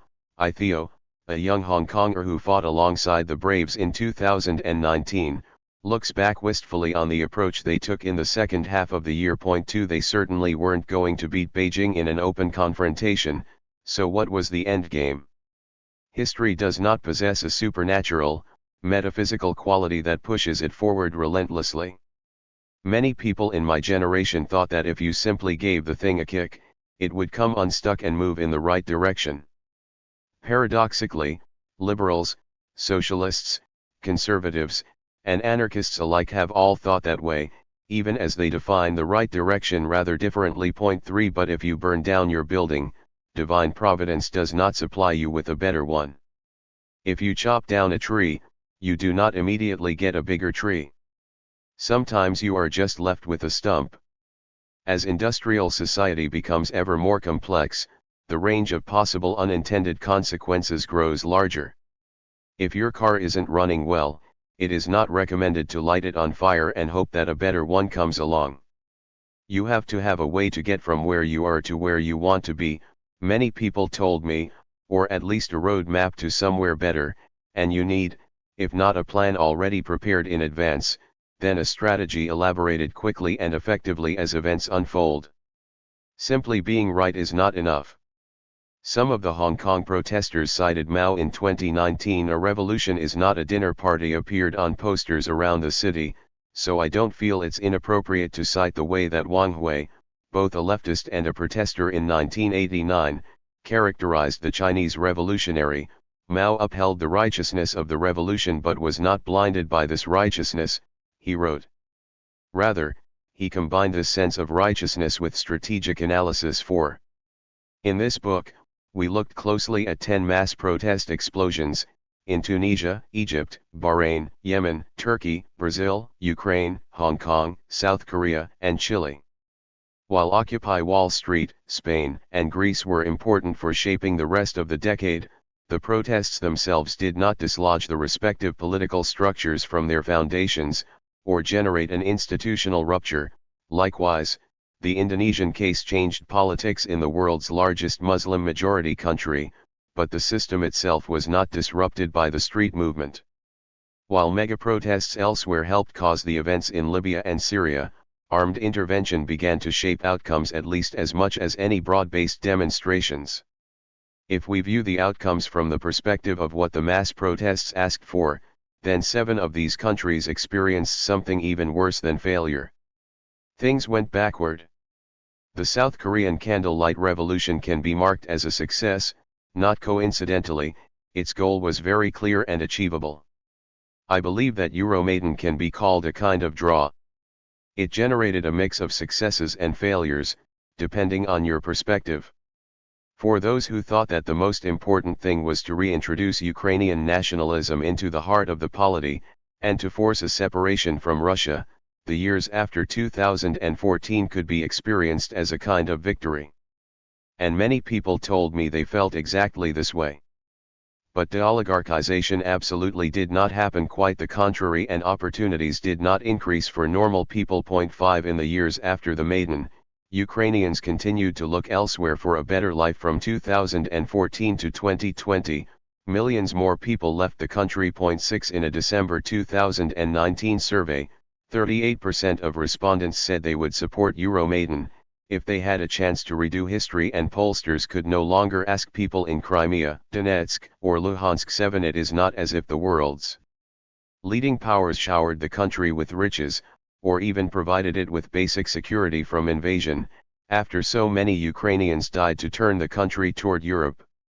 At the level of elite political and economic power, Maidan forced a kind of game of musical chairs, with the players now required to don Ukrainian nationalist garb. Volodymyr Ishchenko and Oleg Zuroflev call this type of uprising deficient revolutions, and the victorious pose requires a forgetting of many of the revolt's original goals. 8 These kinds of things always do. In Ukraine there were certainly losers, not only the blue Ukrainians who felt that they had been disenfranchised by the end of the Yanukovych government, or people in places like Odessa that had protest movements annihilated. For some people, the rise of right-wing nationalist ideology in Kiev politics, and the affirmation of Ukrainian identity as necessarily anti-Russian and anti-communist, was something like an assault on the nation they believed they were a part of. Many people told me they felt exactly this way. And this is leaving aside the people of the Donbas, whose neighborhoods were decimated by civil war. Obviously the decisions to violate Ukrainian sovereignty, to snatch up Crimea, and ultimately to invade the country fall on Vladimir Putin. Those are his crimes and he is responsible for the consequences. But if there were no men like him, no political struggle would ever be necessary. A more audacious analysis might ask if a different type of revolution was possible. Some early participants told me they hoped that the Kiev uprising would create dissenting groups that would push for economic justice from below, but they were surprised at the degree to which conservative elites were organized and succeeded at delivering a top-down cultural revolution instead. As a rule, the people who sat down with me did not want to stop their analysis at the recognition that repressive forces were repressive. They did not want to simply blame their enemies for behaving badly. If all of that were not the case, there would be no reason for contention in the first place. Those kinds of answers were too easy. They wanted to hold themselves to a higher standard. The last 2 uprisings that we followed, those in Chile and Hong Kong, probably had the most wildly divergent outcomes: a delicate victory and a devastating defeat. In June 2020, Beijing introduced a national security law for Hong Kong, and what has happened in the Special Administrative Region in the following years amounts to about the exact opposite of what the Yellow Movement had asked for: mass arrests and many young people going into exile, a crackdown on media, and the end of the pandemocrats in the Let Go.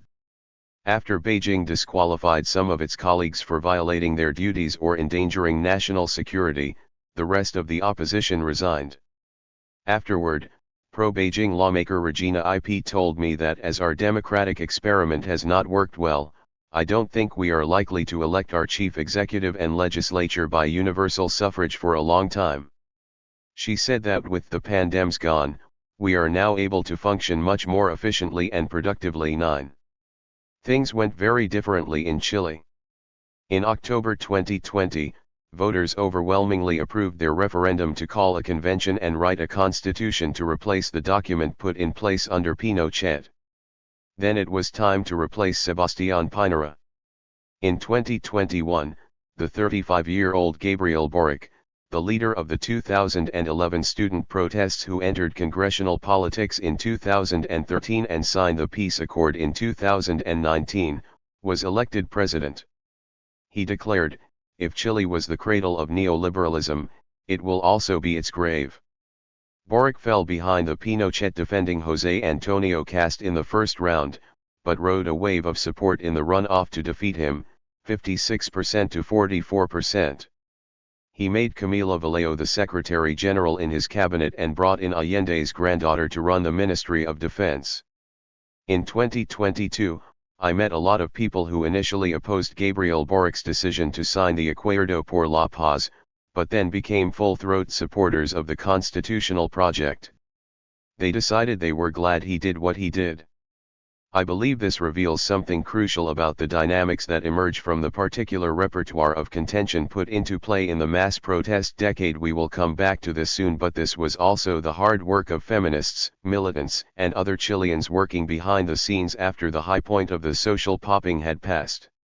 So far, the Boric government has struggled to make real the dreams of the Estado Social, mirroring the historical experience of most social democratic governments in the global south, but they got into office, and so they got their shot. It is entirely possible that the Boric government will fail, or provoke an effective right-wing backlash. But setting aside the possibility of a fully fledged revolution that defends itself against the inevitable counterattack, you cannot do much better than win power, and get to work. Not as a result of this kind of mass protest. Mahmoud Salem now lives abroad, as do Hassam El Hamali, Gihad, and almost everyone from Egypt who could speak to me for this book. Point 2. When I was in Cairo, I felt a climate of repression unlike anything else I had experienced in my career. I wasn't even trying to uncover any secrets or break any news, and yet, everyone told me to be extremely careful. Any conversation about politics in public could get me, or worse, my Egyptian contacts, arrested. I met friends of friends, before other friends of friends said that those friends might be spies, and that actually, anyone could be. Don't judge them, they said, as they may have been forced into it against their will. And US President Trump was characteristically brash but revealingly honest when he called Sisi my favorite dictator.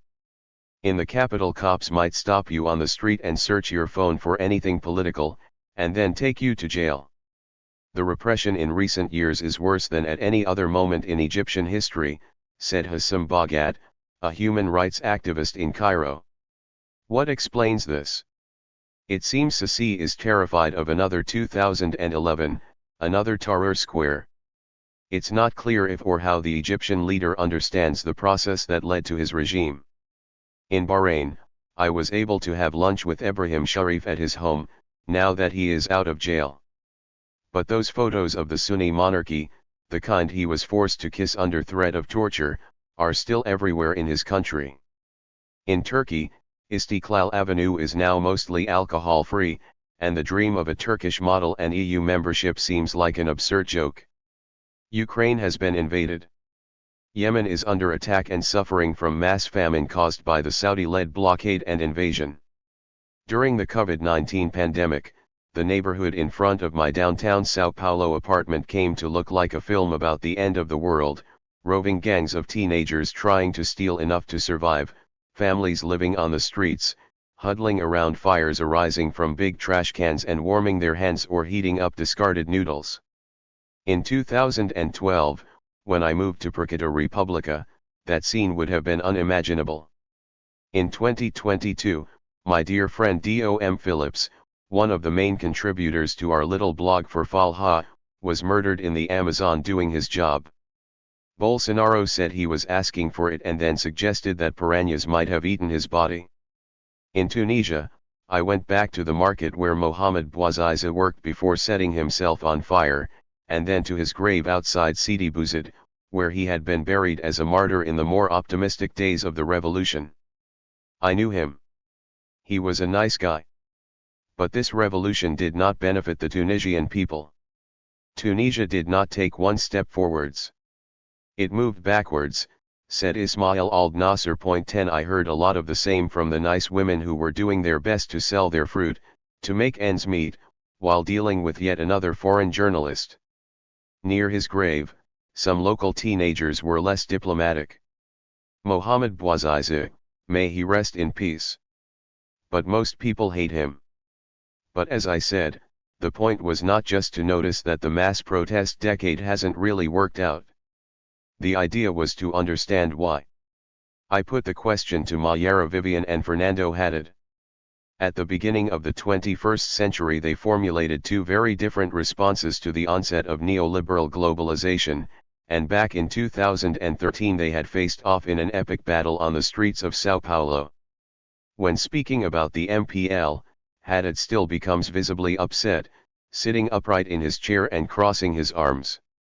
9 years after the events of June 2013, I asked them the main lesson they learned. They both said the exact same thing. Now exist vacuo politico, there is no such thing as a political vacuum. The idea is that if you blow a hole in the center of the political system, taking power away from those who have it, then someone else is going to enter the empty space and take it. Unclaimed political power exerts an irresistible gravitational pull on anyone who might want it, and at every moment in recorded history, someone has wanted it. Personally, in the years since 2013, I would often use the language of a theatrical performance to say something similar. If you want to knock the main players off the stage, you should be paying attention to who is going to take their place. These might be local or foreign actors. If is not going to be you, then you had better like the people who are waiting in the wings.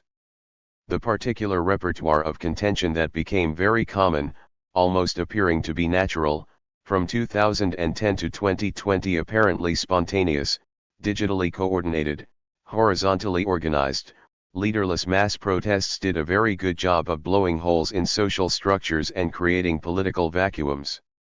There's a reason we so often call them explosions. As a very simple rubric for understanding the outcome in each country, we just have to look at who was ready and waiting to rush in. In Egypt, it was the military. In Bahrain, it was Saudi Arabia and the Gulf Cooperation Council, who literally marched in to fill in the gaps. In Kiev, it was a different set of oligarchs, and well-organized militant nationalists found a little bit of space that they could occupy too.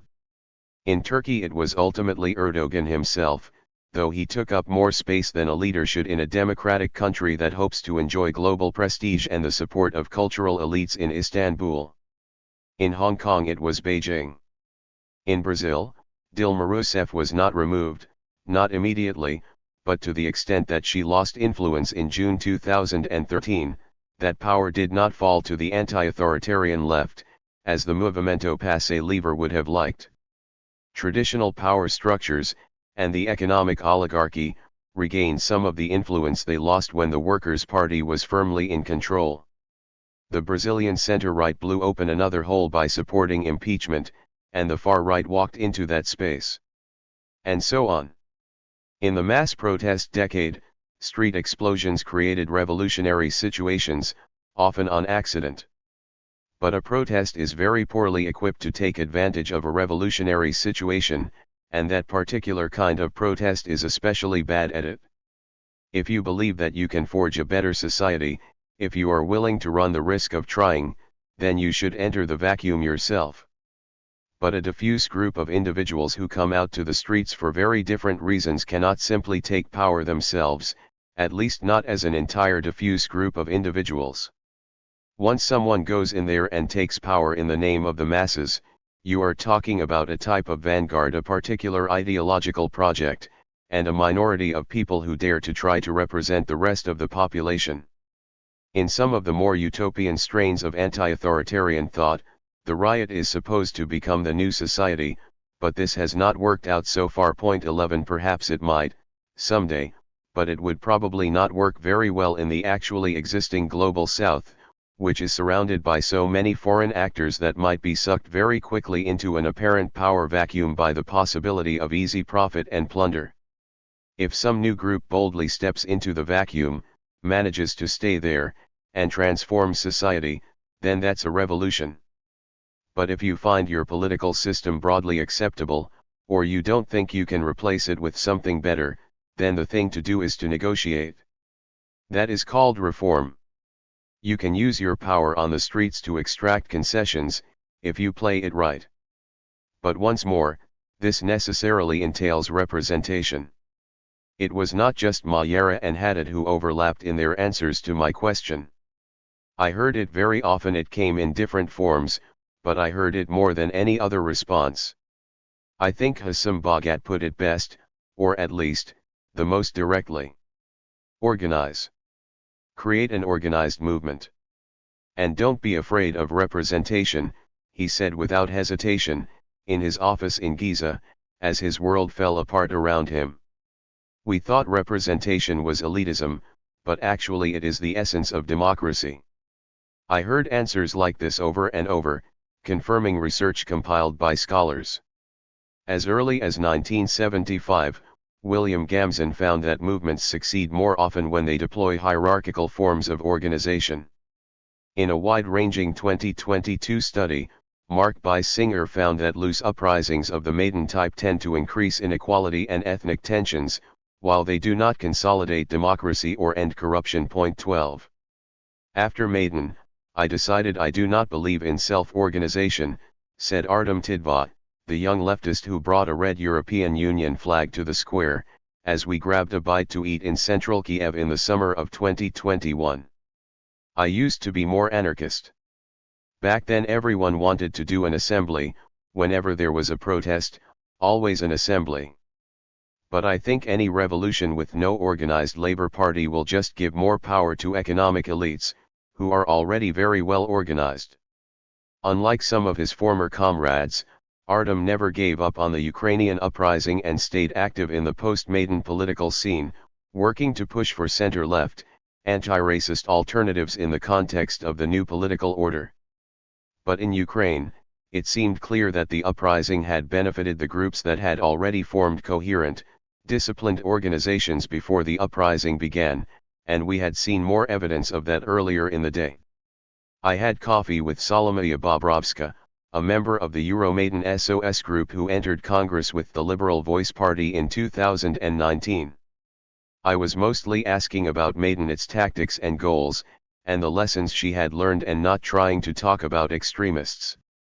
But she began to complain that she received criticism for working with C14, the far-right youth group, when in reality people should realize they are allies united with people like her against Russia. After the interview finished, I texted Artem to ask where we were meeting. He would need a minute, he said. He and his friends had just been attacked by C14. I definitely don't have the same views on these things as I did before 2013, said Lucas Vegetable Montero. He still believes that a better society must be born out of this one, not just created after some revolution seizes state power. But he now thinks that the Movimento Passe Livre turned the principles of horizontalism, autonomy, and prefiguration into a dogma, into a kind of religion, and we could not turn them into real political practice. Instead, they became a kind of identity. And we ended up quickly crashing into barriers that we ourselves had created. The MPL still exists, but no one who was in the group in 2013 is still a member. Looking back on 2019 in Hong Kong, Theo told me, was very fun to see the China building defaced. I had a lot of fun on the streets, but the decentralized nature of the movement meant that there was no room for discussion about how it should work, or how a coherent strategy could be developed. Not everyone I met came out of the decade adopting positions in favor of formal structures, in support of verticalism and hierarchy, insisting that representation matters. Mayera, for example, remains mostly true to the ideals she adopted as a young punk. Point 13. But everyone moved in the same direction.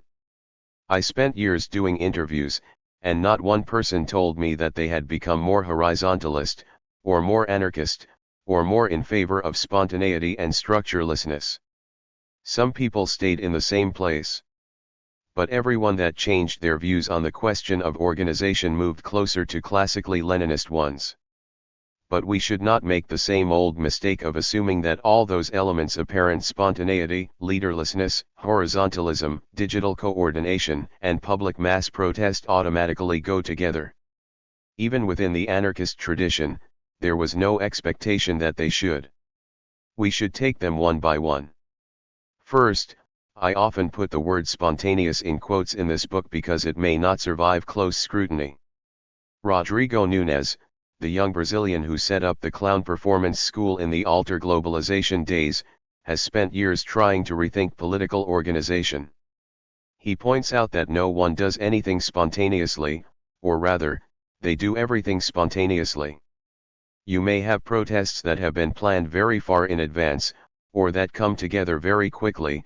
You may have formal structures, or you may have a mass of individuals. Either way, each person has made a decision to participate based on what they have seen and heard and what they understand to be the right way to react.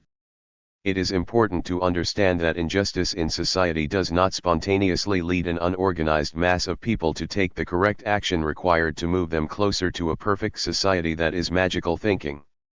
Usually these days, spontaneous protest just means big and fast, planned in a hurry, or one that grew more quickly than expected. Digital coordination is something that emerges with the internet and social media, and as Tufekci points out, they allow for the existence of big protests that come together very quickly, so quickly, perhaps, that no one knows each other. People are trying to realize contradictory goals, and after the initial energy fades, nothing remains. Point 14. However, leaderlessness, horizontalism, and prefiguration are ideological elements. They are ways you might think political movements should be structured, or ways in which it is morally correct to do so. Again, these are tricky to pin down in practice. Since Joe Freeman's essay in 1972, it has seemed clear that any putatively leaderless movement will have unofficial leaders, as long as the group gets big enough, whether they admit it or not. The question is how they arise. Did they self-select based on their social power in the group? Were they chosen democratically by its members, or were they appointed by foreign media and engagement on social media? Even the most ardent horizontalists admitted that it is never fully possible. Horizontalism is a horizon, Daniel Guimaraes in the MPL used to say, reproducing a famous quote that also appears in Marina Citrin's 2006 book. Prefiguration may be understood symbolically, as a way to communicate the movement's values. It may be a way to get people fired up and excited to participate. It may be mystical and even religious.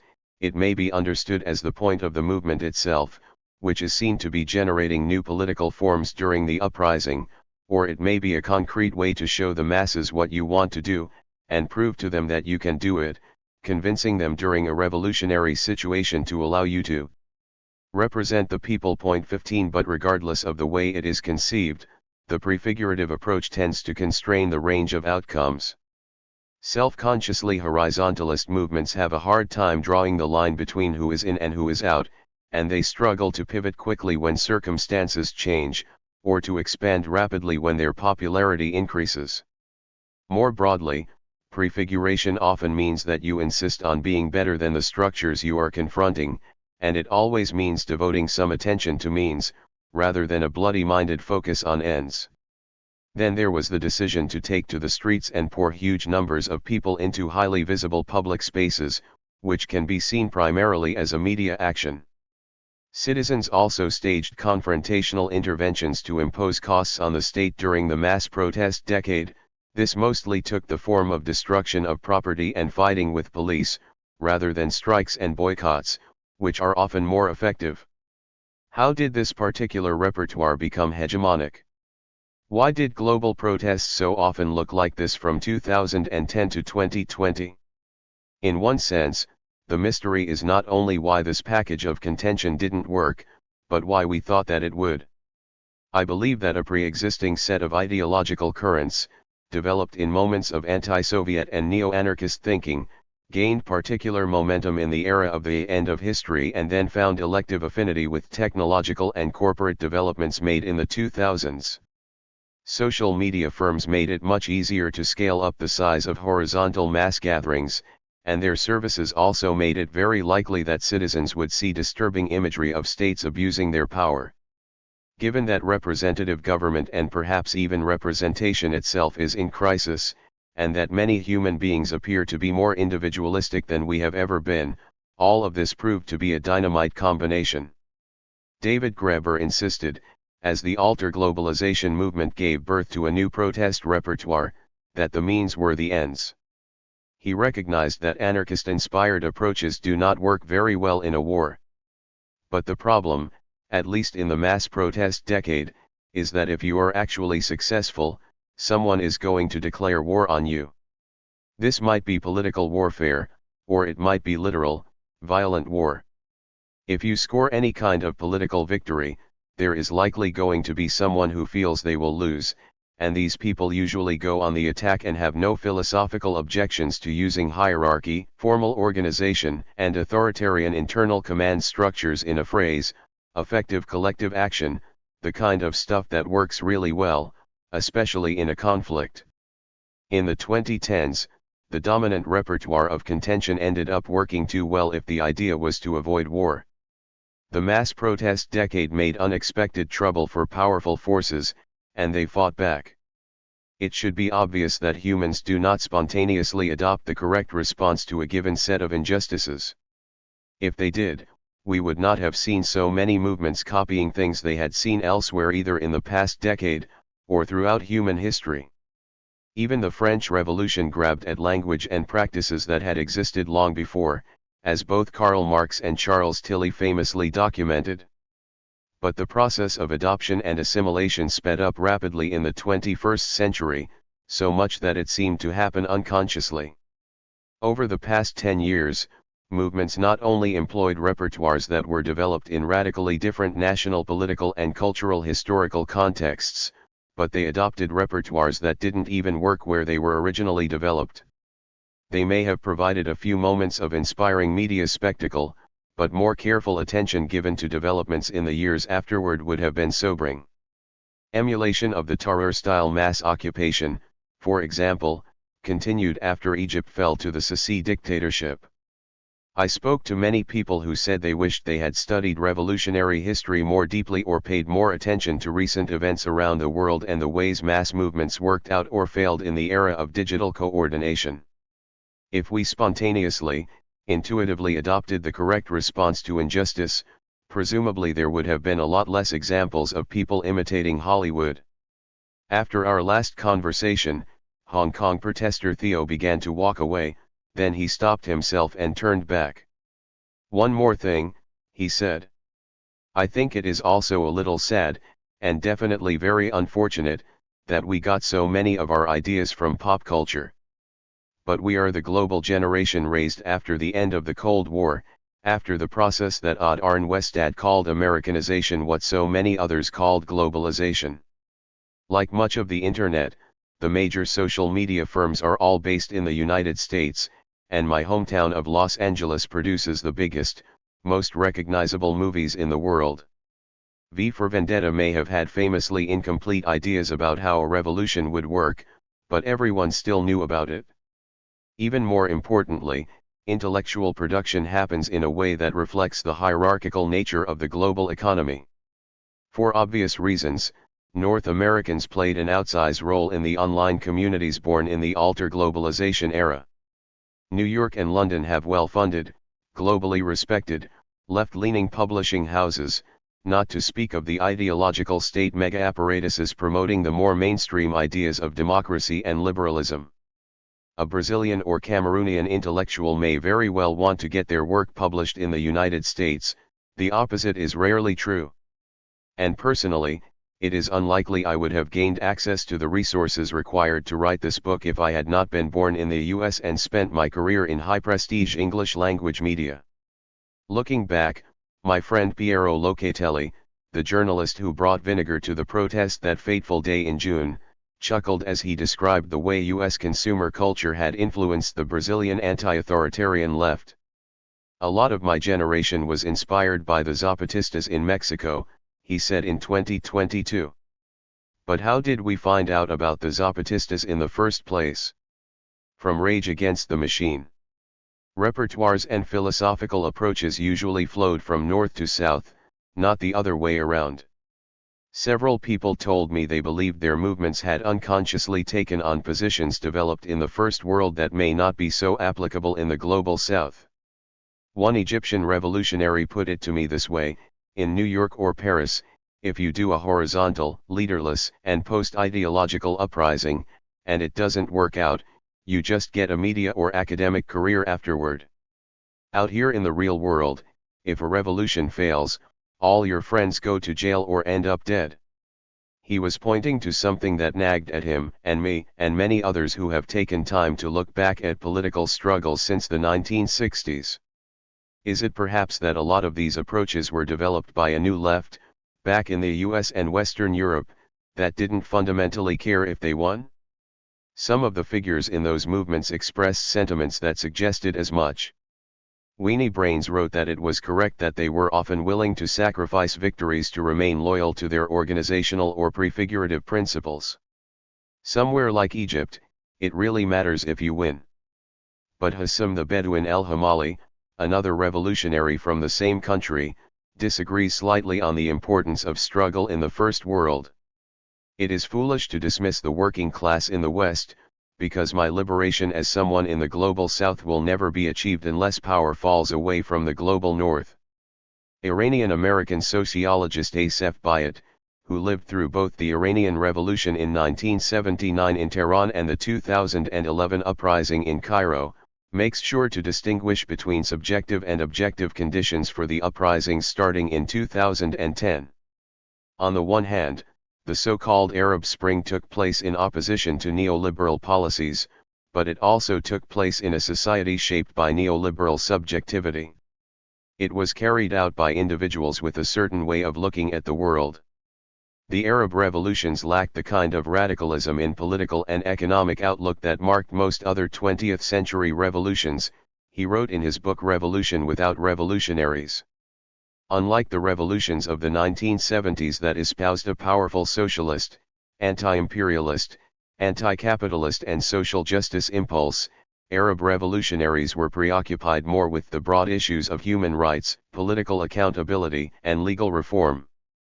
The prevailing voices, secular and Islamist alike, took free market, property relations, and neoliberal rationality for granted. A generation of individuals raised to view everything as if it were a business enterprise was deradicalized, came to view this global order as natural, and became unable to imagine what it takes to carry out a true revolution. Looking back on 2013, Fernando Haddad tied the form of the uprising to the outcome. After 1999 we saw the rise of a certain anti-state left, with a kind of neo-anarchist charm, that kept its distance from governments and any instantiation of political representation in general, he said. When brought to Brazil, the innovation short-circuited. The form of the protests, much more than their demands, allowed other causes to enter the streets and contest their meaning. Italian sociologist Paolo Gerbato, who was present at so many of the decade's explosions, said something even more forceful: at the end of the day, horizontalism is a reflection of individualism. This might, indeed, make sense for a movement that had so much overlap with a musical subculture born out of generational warfare and absolute rebellion. 17. In our age, we tend to think that you are not really involved if you are not deciding everything for yourself, if every individual is not a leader in a leaderful or leaderless movement. The format of the mass assembly, all the talking, was perfectly suited to the hyper-articulate and educated middle class that tended to dominate protests in the 2010s, wrote Turkish theorist Sahan Tagil. 18. But throughout history, people have contributed to causes greater than themselves in a wide manner of ways, no less heroic for relying on different skills. We all understand that the coach is not the most important figure on a soccer team, and that the famous striker cannot exist without the defenders. In a political movement, the leaders, the people who make strategic decisions or stand in front of cameras, must not be seen as superior to the people delivering food, or risking their lives in battle, or caring for the sick and wounded. There are many reasons why things are fundamentally different outside the North Atlantic, which I have tried to sketch throughout the book. But another obvious one I have mostly left aside is the fact that the First World confronts no group of countries that are much more powerful. If a power vacuum were created in the United States, it might be filled by any number of groups. But it cannot be filled by a more powerful country. There are none. When one of the main tasks of the neoliberal project was to make all the world's states porous to international capital and open up all the planet's resources for extraction and commodification, it's easy to see how simply weakening a small state can provide opportunities to governments or companies abroad. That is, if no group with real legitimacy takes over what has been lost. I think the mass protest explosions in the past decade primarily emerged from local dynamics. But taking this very wide view of the global system helps us to understand why this particular type of revolt can reinforce pre-existing power dynamics. There is no such thing as a political vacuum. During my last meeting with Artem, I mentioned that Lenin had said spontaneous uprisings would simply adopt the ideology that is dominant in the air around them. Of course, he said, that is exactly what happened. If you want to reshape or oppose the larger global system, you probably want to dig in your heels and make it very clear what you stand for. If, on the other hand, ideologically diffuse mass uprisings tend to create opportunities for, or reinforce, larger power structures, then it would make sense why the world's richest countries might tend to welcome them. But all of this would be based, necessarily, on an incomplete reading of events. For this book, I focused on first-person testimony and built the story based on the things that we already know. But if the past 70 years are any guide, then it is safe to wager that over the next few decades we will begin to learn about secret foreign interventions and provocations that will be shocking, if not in their effectiveness, then in their deviousness. Back in 2013, when Turkish President Recep Tayyip Erdogan called Dilma Rousseff and warned her that an attempt to destabilize her country, with foreign support, may have been underway in Brazil, she didn't agree with that analysis. In an interview in 2021, she said she has changed her mind. 19. Wang Yikmo, one of the original organizers of the 2019 Hong Kong protests, is far from certain that foreign involvement was helpful to his cause at all. He worries, looking back, that we were used, that the Trump administration wanted to sacrifice us as part of their propaganda war against China. The goal in that case would not have been for them to win, but to fail, and be repressed very publicly. Historically, successful revolutions have had to defend themselves against ousted elites and their foreign allies. Against counter-revolution and invasion. What would have happened, I would often ask, if there were a full revolution in Egypt? What if some kind of Arab nationalism, or Arab socialism, returned, or even just mild social democracy in the world's largest Arab country? The United States has relied upon Israeli and Saudi Arabian power in the Middle East since the Cold War, and real democracy in Egypt would almost certainly mean a pro-Palestine position. Offering people basic freedoms and a half-decent life would undermine Saudi Arabia. When Tunisians explained why things went relatively well for them, they would often point to the fact that their country was too small to matter for geopolitics. But those are more elegant explanations than usually emerge when looking back on the mass protest decade. In North Africa, Brazil, Hong Kong, and throughout the world, there is fundamental and often acrimonious disagreement on what the movements were all about. In 2022, as he launched his book on Bolsonarismo at a Palestinian bar in Sao Paulo, Rodrigo Nunes put it this way: if someone starts a sentence saying, June 2013 was, then they are already wrong. I am not sure we have even gotten so far as to interpret what the uprisings meant. Is it even possible to do so? Representation matters. In 7 of the 10 places we analyzed in this book, the explosion was facilitated by viral images of state repression. We can see that protests took off after evidence emerged of police brutality, or a crackdown. And in Tunisia, Egypt, Turkey, Brazil, Ukraine, Hong Kong, and Chile, the crucial spark consisted of visible repression against a particular type of citizen, against someone who was not supposed to be hurt, or be murdered. In Brazil, the press did not mind much when the cops were beating and arresting punk anarchists. Indeed, they asked them to please do more of that. But when middle-class journalists Giuliano Valloni and Piero Locatelli suffered state repression, the nation was shocked. In Egypt it was not the plight of striking workers that powered the mass Facebook group, it was the death of Khalid said. I spoke with countless people in Ukraine who told me that it was when Yanukovych cracked down on the students that they decided to take to the streets. This was also the dynamic in Chile and Hong Kong. In Turkey it was the woman in an elegant red dress, not a militant, who went viral. After a mass protest event, social scientists and journalists begin to look for structural explanations. That country has a lot of inequality, they may say.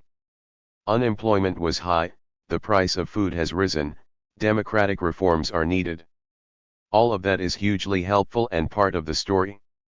But I think that after taking an extremely wide view of the decade, looking at these events in comparison to one another makes it clear that this isn't quite enough. Employing just those methods, you can't really explain why Chile's uprising happened in 2019 instead of 2015, or why Brazil had one at all. At a very human, emotional, and even cognitive or phenomenological level, a person is always reacting to what they see or hear or feel. An individual does not really stand up, open their front door, and walk to the square in the center of the capital because of inflation. Not for that reason alone. Point 21 is often stirred to action by some passion, either anger or shock or the taste of righteous euphoria. And I believe one usually has to believe that what is happening outside is a good thing. You have to believe that it will be fun, or exciting, or inspiring, or you have to believe that you will be doing something noble, that this action will put you on the right side of history. No matter how angry you are, or how much you despise your government, few individuals are going to join an event they believe to be a reactionary mob, a self-destructive riot, or troublemaking organized by foreign meddlers. That means media are fundamental, both social and traditional. Every single modern nation-state relies upon the use of violence and repression. Cops will physically restrain and haul away anyone who violates property rights or defies their authority. Repression is literally what the police are supposed to do. That is necessary for maintaining this type of society, reflected Lucas Vegetable Monteiro, looking back on 2013. The cops were doing their job. Police might be prone to frequent violence, as in Egypt, or they may be relatively respected, as they were in Hong Kong a decade ago. You may believe that police should disappear in a future, more perfect society, or you may think that they should always be around. But in basically every country that exists, you can get a cop to beat you up. Until very recently, however, it was unlikely for a regular person to ever see this violent repression in action. Indeed, it is a recent technological invention that allows human beings to see any things that aren't actually happening in front of their eyes. The age of photography occupies a tiny percentage of our history. Our bodies will still react physically to anything they experience, as if it were happening to us.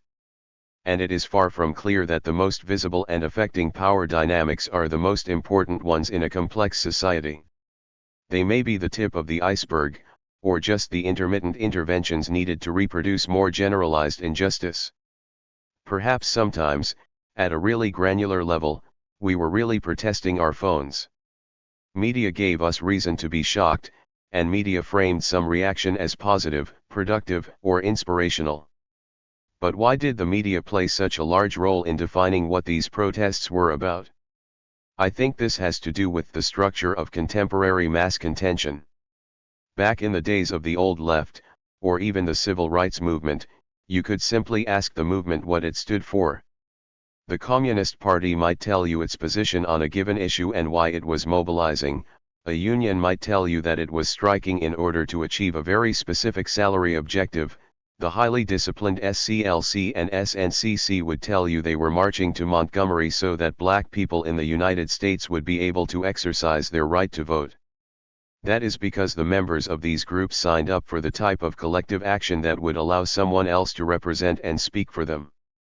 Protests, after all, are communicative events aimed at existing elites. That is right there in the name, and it becomes even more clear in Latin America in Spanish or Portuguese. They are manifestations or demonstrations.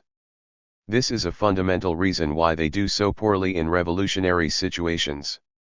By taking Tahrir Square, the Egyptians were sending a message to somebody else rather than forming a new government.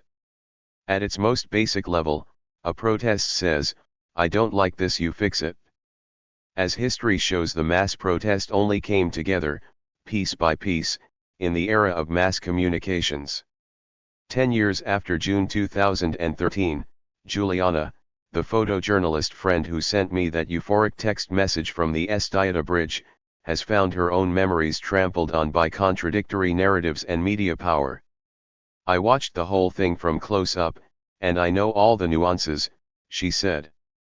But now, does the real, original meaning of the protest matter to anyone? These days I find myself thinking that knowing the whole story just makes us more traumatized, rather than more enlightened. I told her that to this day, Lucas Vegetable Montero is fond of citing a poll conducted on June 20, 2013, indicating that transportation was the most important motivation for the turnout that day. 21 Poor guy, Juliana responded. Does he actually think data has anything to do with the historical meaning of that protest? After looking at events like this across the world, I have come to the conclusion that the horizontally structured, digitally coordinated, leaderless mass protest is fundamentally illegible. You cannot gaze upon it or ask it questions and come up with a coherent interpretation based on evidence. You can assemble facts, absolutely millions of them. You are just not going to be able to use them to construct an authoritative reading. This means that the significance of these events will be imposed upon them from the outside. In order to understand what might happen after any given protest explosion, you must not only pay attention to who is waiting in the wings to fill a power vacuum. You have to pay attention to who has the power to define the uprising itself. When analyzing the June 2013 coup in Egypt, Sahun Tegal helpfully summarized Marx, saying, "Those who cannot represent themselves will be represented." I think we must take this one level further when explaining the mass protest decade, and say movements that cannot speak for themselves will be spoken for. With this in mind, it is interesting to consider the case of the most successful explosion in the 2010s.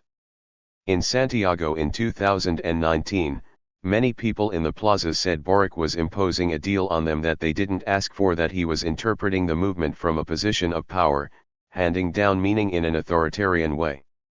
And I think that, fundamentally, they were right. But it was always going to go that way, given the form of the explosion, it must go that way. The Estillado was never going to ask for, or agree to, anything. Chile was lucky enough that it ultimately had its meaning imposed by a generation that understood the streets, had entered power at an earlier moment in the decade of interconnected struggles, and actually had the political legitimacy to pull something off. Boric and the rest of Congress were elected representatives, after all. This is the key to their victory. The streets had representation, even if they didn't ask for it. This is not the only way this thing goes, of course. In the center of Tahrir Square, the Sisi government maintains a monument to the 2011 uprising and still officially traces its rise to the revolution. But if you get anywhere near the thing to try to read its inscription, cops will physically stop you. During illegible revolts, the dominant media take on an even larger role than they might otherwise. They not only portray the things in a positive or negative light, influencing the number of people who might choose to go. The journalists try to provide some kind of explanation, which can end up reshaping the very object of our reporting. The weaknesses of mainstream corporate media are well known. Recent opinion polling indicates that few people need to be convinced of their limitations. 22 From ownership structure to the need to chase eyeballs and clicks, to the narrow band of class and the ideological perspectives offered by major outlets, we do a very imperfect job. But I think another one of our blind spots needs considering when it comes to these uprisings. It's safe to say that many journalists at the top of our global media hierarchy in the past decade did not really understand the aspirations of the global south, or the profound revolutionary transformations that would actually be required for the world's less rich peoples to live the way that the rich nations do. A talking head on CNN or a columnist at the New York Times has almost certainly lived a life of wealth and privilege that is unimaginable for most of the world's population, mostly if not entirely in the United States, and the best that they could usually do in the mass protest decade was to interpret the people to be yearning for freedom and promise in vague terms that good things would come if westernization and democratization won the day. Then they would move on. Too often, democracy has been conflated with a desire to join the West, or some idealized version of it, that is, to join the small club of rich and developed countries. Too often the only question asked about a protest movement was if the government in a given country was a bad one. Even those of us a little bit closer to the ground failed by getting too excited about the explosions and failing to ask where the pieces would fall. By representing and re-representing the upswing with messianic imagery, paying too little attention to the underlying structures and the way they fell apart. I hope that in the future, my cohort will look carefully at the constituent elements of any new protest movement, and where it could lead. That we will ask, who comprises this movement, what specifically are they asking for, and what is likely to happen if they win. Given the existing configuration of global media, it may have been precisely the least effective elements that got the most attention. One only needs to think of how a big television station in the United States might cover spontaneous, leaderless mass protests apparently espousing broadly liberal, pro-Western goals compared to a revolt led by a disciplined group with a clear ideological project. If something does not appear to be ushering history along its path, it may be painted with different colors. That is inevitable. Media will always employ some kind of framing. But in the case of horizontal uprisings, those decisions change meaning, they elevate leaders, and they become part of the event. I don't personally think this works in a conspiratorial way, but journalists simply interpret events using the beliefs and experiences they already have. Which leads me to myself and gives me an opportunity to recognize the way my own perspective has twisted the shape of this book. I hope it was clear that my little tweet in 2013, the one that made it to Gezi Park, had absolutely no influence on the course of events in Turkey. Even in Brazil, I had very little importance. I was one of a few dozen people representing the explosion beginning on June 13. Collectively, we probably had a role in shaping the way the protests were understood, and I don't think this is a good thing, but no responsible historian would put me in any part of this story. I included my own experiences to be honest, but even more so to show the subjective conditions of journalistic practice and the incentive structures that appear before our eyes. I think it is a real problem that we are drawn so powerfully to the production of whatever will go viral on social media. I also wanted to make clear, throughout the story, that things could have gone differently.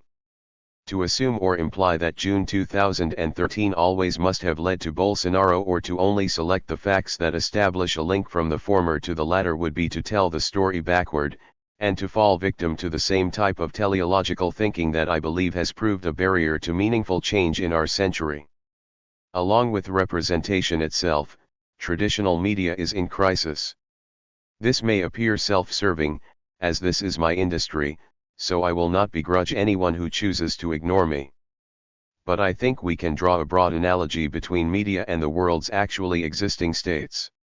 Like any representative government, the media is deeply imperfect and needs to be criticized constantly, both from within and from without, in order to keep it honest. We should seek to create media that are better and more democratic. But we should not fall victim to cheap wishful thinking and believe that if we simply blow up the media, something better will appear out of thin air. You have to pay attention to who will rush into the vacuum. But leaving the media aside, the problems of illegibility and virality scrambled reality for the major actors across the decade as well. If you are the government of Brazil, you should not find yourself responding to demands articulated by a single guy in a mask on YouTube, just because his video got a lot of views. And if you are a protest movement taking on the most powerful government in the history of Asia, you should not pick your strategy based on which post gets the most upvotes on a forum like Reddit. We can be certain that any worthy opponent is not making its decisions that way. 21. Building the future. There is one more thing I heard over and over, across 5 continents. In the face of obvious setbacks, serious tragedies, and widespread depression, people would tell me, this is just the beginning. We have planted the seed for something bigger. In the long term, these struggles can be part of something greater, and we can come back stronger than ever and win. Not everyone said it. But this possibility hangs over the entire project. Without it, there would be no reason for these people to give me their time in the first place. I think that this possibility teeters on the edge between obvious truth and teleological self-deception. A major lesson that emerged from the experiences they shared with me, a historical fact that emerges in the 2010s, is that failure is an option. In order to win, you have to accept that possibility. As we have seen, there is a huge amount of desire to see change in the structures that comprise our global system. And as we have shown, that desire was not enough, and neither was being right. At least, not yet. It is of course possible that, in the future, these struggles will be seen as crucial steps toward a better world that has come into being. But for that to happen, movements like these and the people inspired by them will have to actually succeed. If failure is also possible, what does that mean? It means that we have to learn from this decade and make it happen. Step by step, piece by piece. That is why so many busy, demoralized people, including those who took serious risks, chose to speak with me. Gihad and Ahmed built their relationship looking back on the Egyptian revolution and its failures. From the beginning, they connected over their shared understanding of what happened in 2011, and they spent years talking about what it meant, and how it felt. I met a lot of people who spent the past decade this way. Egyptians, like Brazilians, and people from so many other countries, will often stare into the distance when asked about the uprising that rocked their lives before launching into an endless, sometimes contradictory set of explanations. But Ahmed and Gihad have also built a family. Their young daughter is entering a world facing political crisis and environmental collapse, and she will soon be old enough to take part in political struggles of her own. They don't have to stop looking back, but they must also look forward. That was the other half of the question I asked everyone. If you could speak to a teenager somewhere around the world right now, in Peru or Korea or Tanzania, someone that might be fighting to change history in some kind of political struggle in their lifetime, what would you tell them? What advice would you give them, as they attempt to build the future? The answer was never that we should give up. It is not like you can avoid the arrival of historical struggle, even if you wanted to. That is why we have been so careful throughout the book to delineate between political resistance in general and specific forms of contention. Though eminently understandable, it is a grave mistake to fall victim to do-somethingism, to think that every action is equally valuable. Mayera, and Hassam 3 Arabai Bedouin, and Artem, and many others told me that they have obsessively gone back over every little detail of certain days, wondering what could have gone differently. Mahmoud Salem, the Sand Monkey blogger, told me that he never wants anyone to feel the guilt that he does, the knowledge that he asked teenage boys to risk their lives and watched them die, only for the entire movement to experience defeat. When trying to do something as difficult as changing society, there are no guarantees that anything will go as it should. Of course, I am just a journalist. I have never built a political party or carried out a revolution. I am keenly aware that a lot of my conclusions are much easier said than done. But I think we came up with a fairly coherent set of first responses. Organizations are effective, and representation is important. Collective action has a proven record of success and works best when it is truly collective. There is a reason that the powerful have sought to divide and conquer since before the birth of Jesus. All else being equal, Individualization tends to reinforce existing power structures. That is why unionization, something that undoubtedly worked for achieving certain goals, consists primarily of a kind of dehorizontalization. Leaders, vertical structures, and hierarchies tend to emerge in large groups of people. One must either be prepared for this, or the classic solution, construct a self-consciously democratic organization that ensures this happens in the most legitimate and transparent ways possible. One must be very aware of what a protest is doing, and how it will lead to a positive outcome. One must not confuse tactics and strategy. A particular type of contention may get you through one phase of a struggle, but not the next. If the goal is to put pressure on existing elites, then strikes and boycotts often work much better than people walking back and forth across a city. If enough leverage is created to make demands, that is, to enact reform, then someone must represent the group causing problems and negotiate the victories. If the existing elites can actually be removed, a revolutionary situation, then some group must be prepared to take their place and do a better job. In both of those cases, this has always been a relatively small group, compared to the rest of the population. The question is whether the people give this minority permission to speak for them. But none of that means you have to dismiss unplanned mass action or decline the participation of all kinds of regular people who may not have the time or inclination to join a political party, union, or formal organization. Indeed, even the most disciplined and radical revolutions have relied upon them, and they are likely to come along again in the future, unless the configuration of many things changes drastically. It is entirely conceivable that the 2020s will surpass the 2010s as the decade with the most protests in human history. Rodrigo Nunes was one of the evangelists of the Brazilian alter-globalization movement in its fully horizontalist phase. Looking back on the 2010s and looking forward to a new era of organization, he reached for a metaphor that is more appropriate to the challenges of our planet in neither vertical nor horizontal.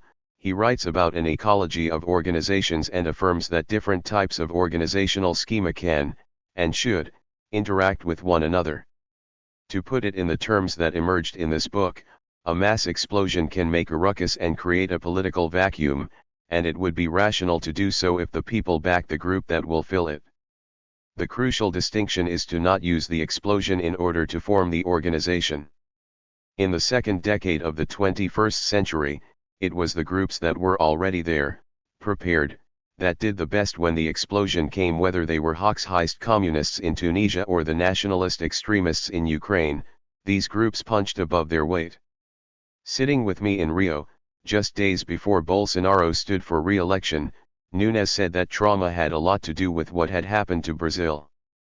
Progressives traumatized by the direction taken in 2013 felt that they had lost control of the streets. They were paralyzed in the face of extreme right insurgents. Any new mass protest action might, once more, serve the interests of their enemies. But the direction taken in 2013 had to do with an earlier trauma experienced by the left, the sins of the Soviet Union, Iran, or any other revolutions that led to messy, imperfect realities after victory. As Nunes wrote, Brazil has been stalked by the fear that the organization necessary to change the world will be the same that stops us from doing so. From there flow feelings of impotence and melancholy. Of course, the actual Leninists never went away, and the whole time they were there insisting on discipline and coordinated action.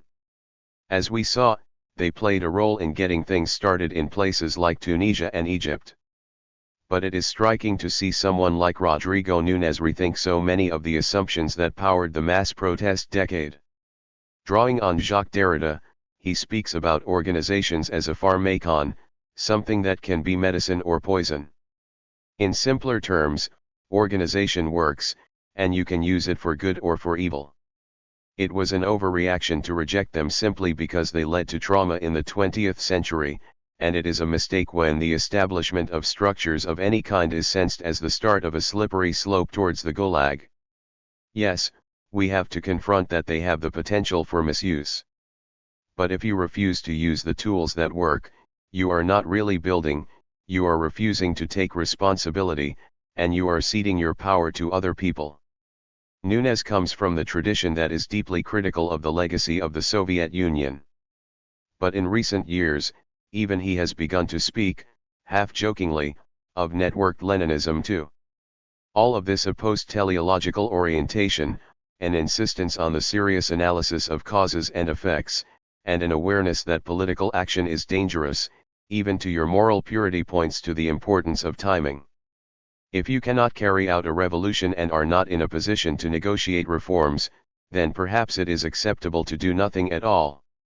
Better yet, to organize, analyze, and strategize to put yourself in the best position for the next opportunity.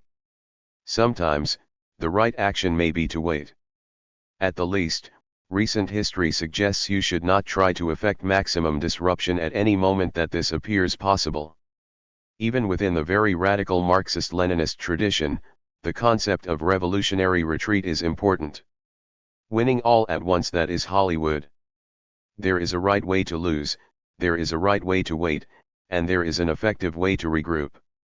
Victory is impossible unless one learns how to attack and retreat properly, Lenin wrote in 1920.3. Given the complexity of the world's problems at the moment, there is no reason to believe that victory is right around the corner, no matter one's idea of triumph. As two very different men put it, the future lasts a long time. Point 2. If you want to help people, if your goal is to confront the problems facing humanity, that means a focus on ends, and it means constructing a movement that can stand the test of time, in addition to remaining democratic and accountable. In Brazil, the Movimento Passe Livre is gone. At least, all of its members in 2013 have left the organization. But Oliver Kaká still wore one of the old black shirts, illustrated with a foot kicking over a turnstile, when we met 9 years later. We got to talking about the problematic relationship between means and ends in the MPL. I asked what if it were possible to achieve the 20-cent fare reduction through quiet negotiation or back-channel activism, rather than via the glorious struggle in the streets? Without the heroic battle with the cops? Would the MPL have taken that route? Absolutely not, he said with a smile. For many people in the movement, the point was the fight. Point 4. But what about that feeling? What about that intense, life-changing collective euphoria? This was an issue on which my interlocutors were split. What about those magical, radiant days, the moments when you felt that your very soul became fused with the forces of history, that you were bigger and more powerful? That all your differences melted away, and that you and your fellow revolutionaries were literally remaking the world, with each and everything that you did? This supernatural experience was something that took place all around the world, and everyone agreed it was important. Some people said they would relive those days for the rest of their lives. The disagreement was about what came next. For some of them, the horrible come down, the plunge into depression that came after things did not work out, was something like a hangover. You can get yourself all fucked up on revolutionary Allah, just like you can drink alcohol or take drugs. But it warps your senses and causes you to make poor decisions. It isn't real, and you're going to pay for it later. If you want the feeling of mass ecstasy, you should go to a music festival instead of encouraging vulnerable young people to go out and get killed. Indeed, it seems you can probably draw a line from the ethos of the New Left and the arrival of Woodstock, and then, ultimately, to Coachella. Then there was another interpretation, just as common. It is the most real thing that one can ever feel. It is not an illusion at all, it is a stunning, momentary glimpse of the way that life is really supposed to be. It is how we can feel every single day in a world when artificial distinctions and narrowly self-interested activities melt away. When our society truly is participatory, when we are truly forging history in every movement and acting in love and harmony with our fellow human beings, we will be able to feel this way all the time. Over 4 years of interviews, across 10 countries, people went back and forth. As I said, they couldn't decide which one it is.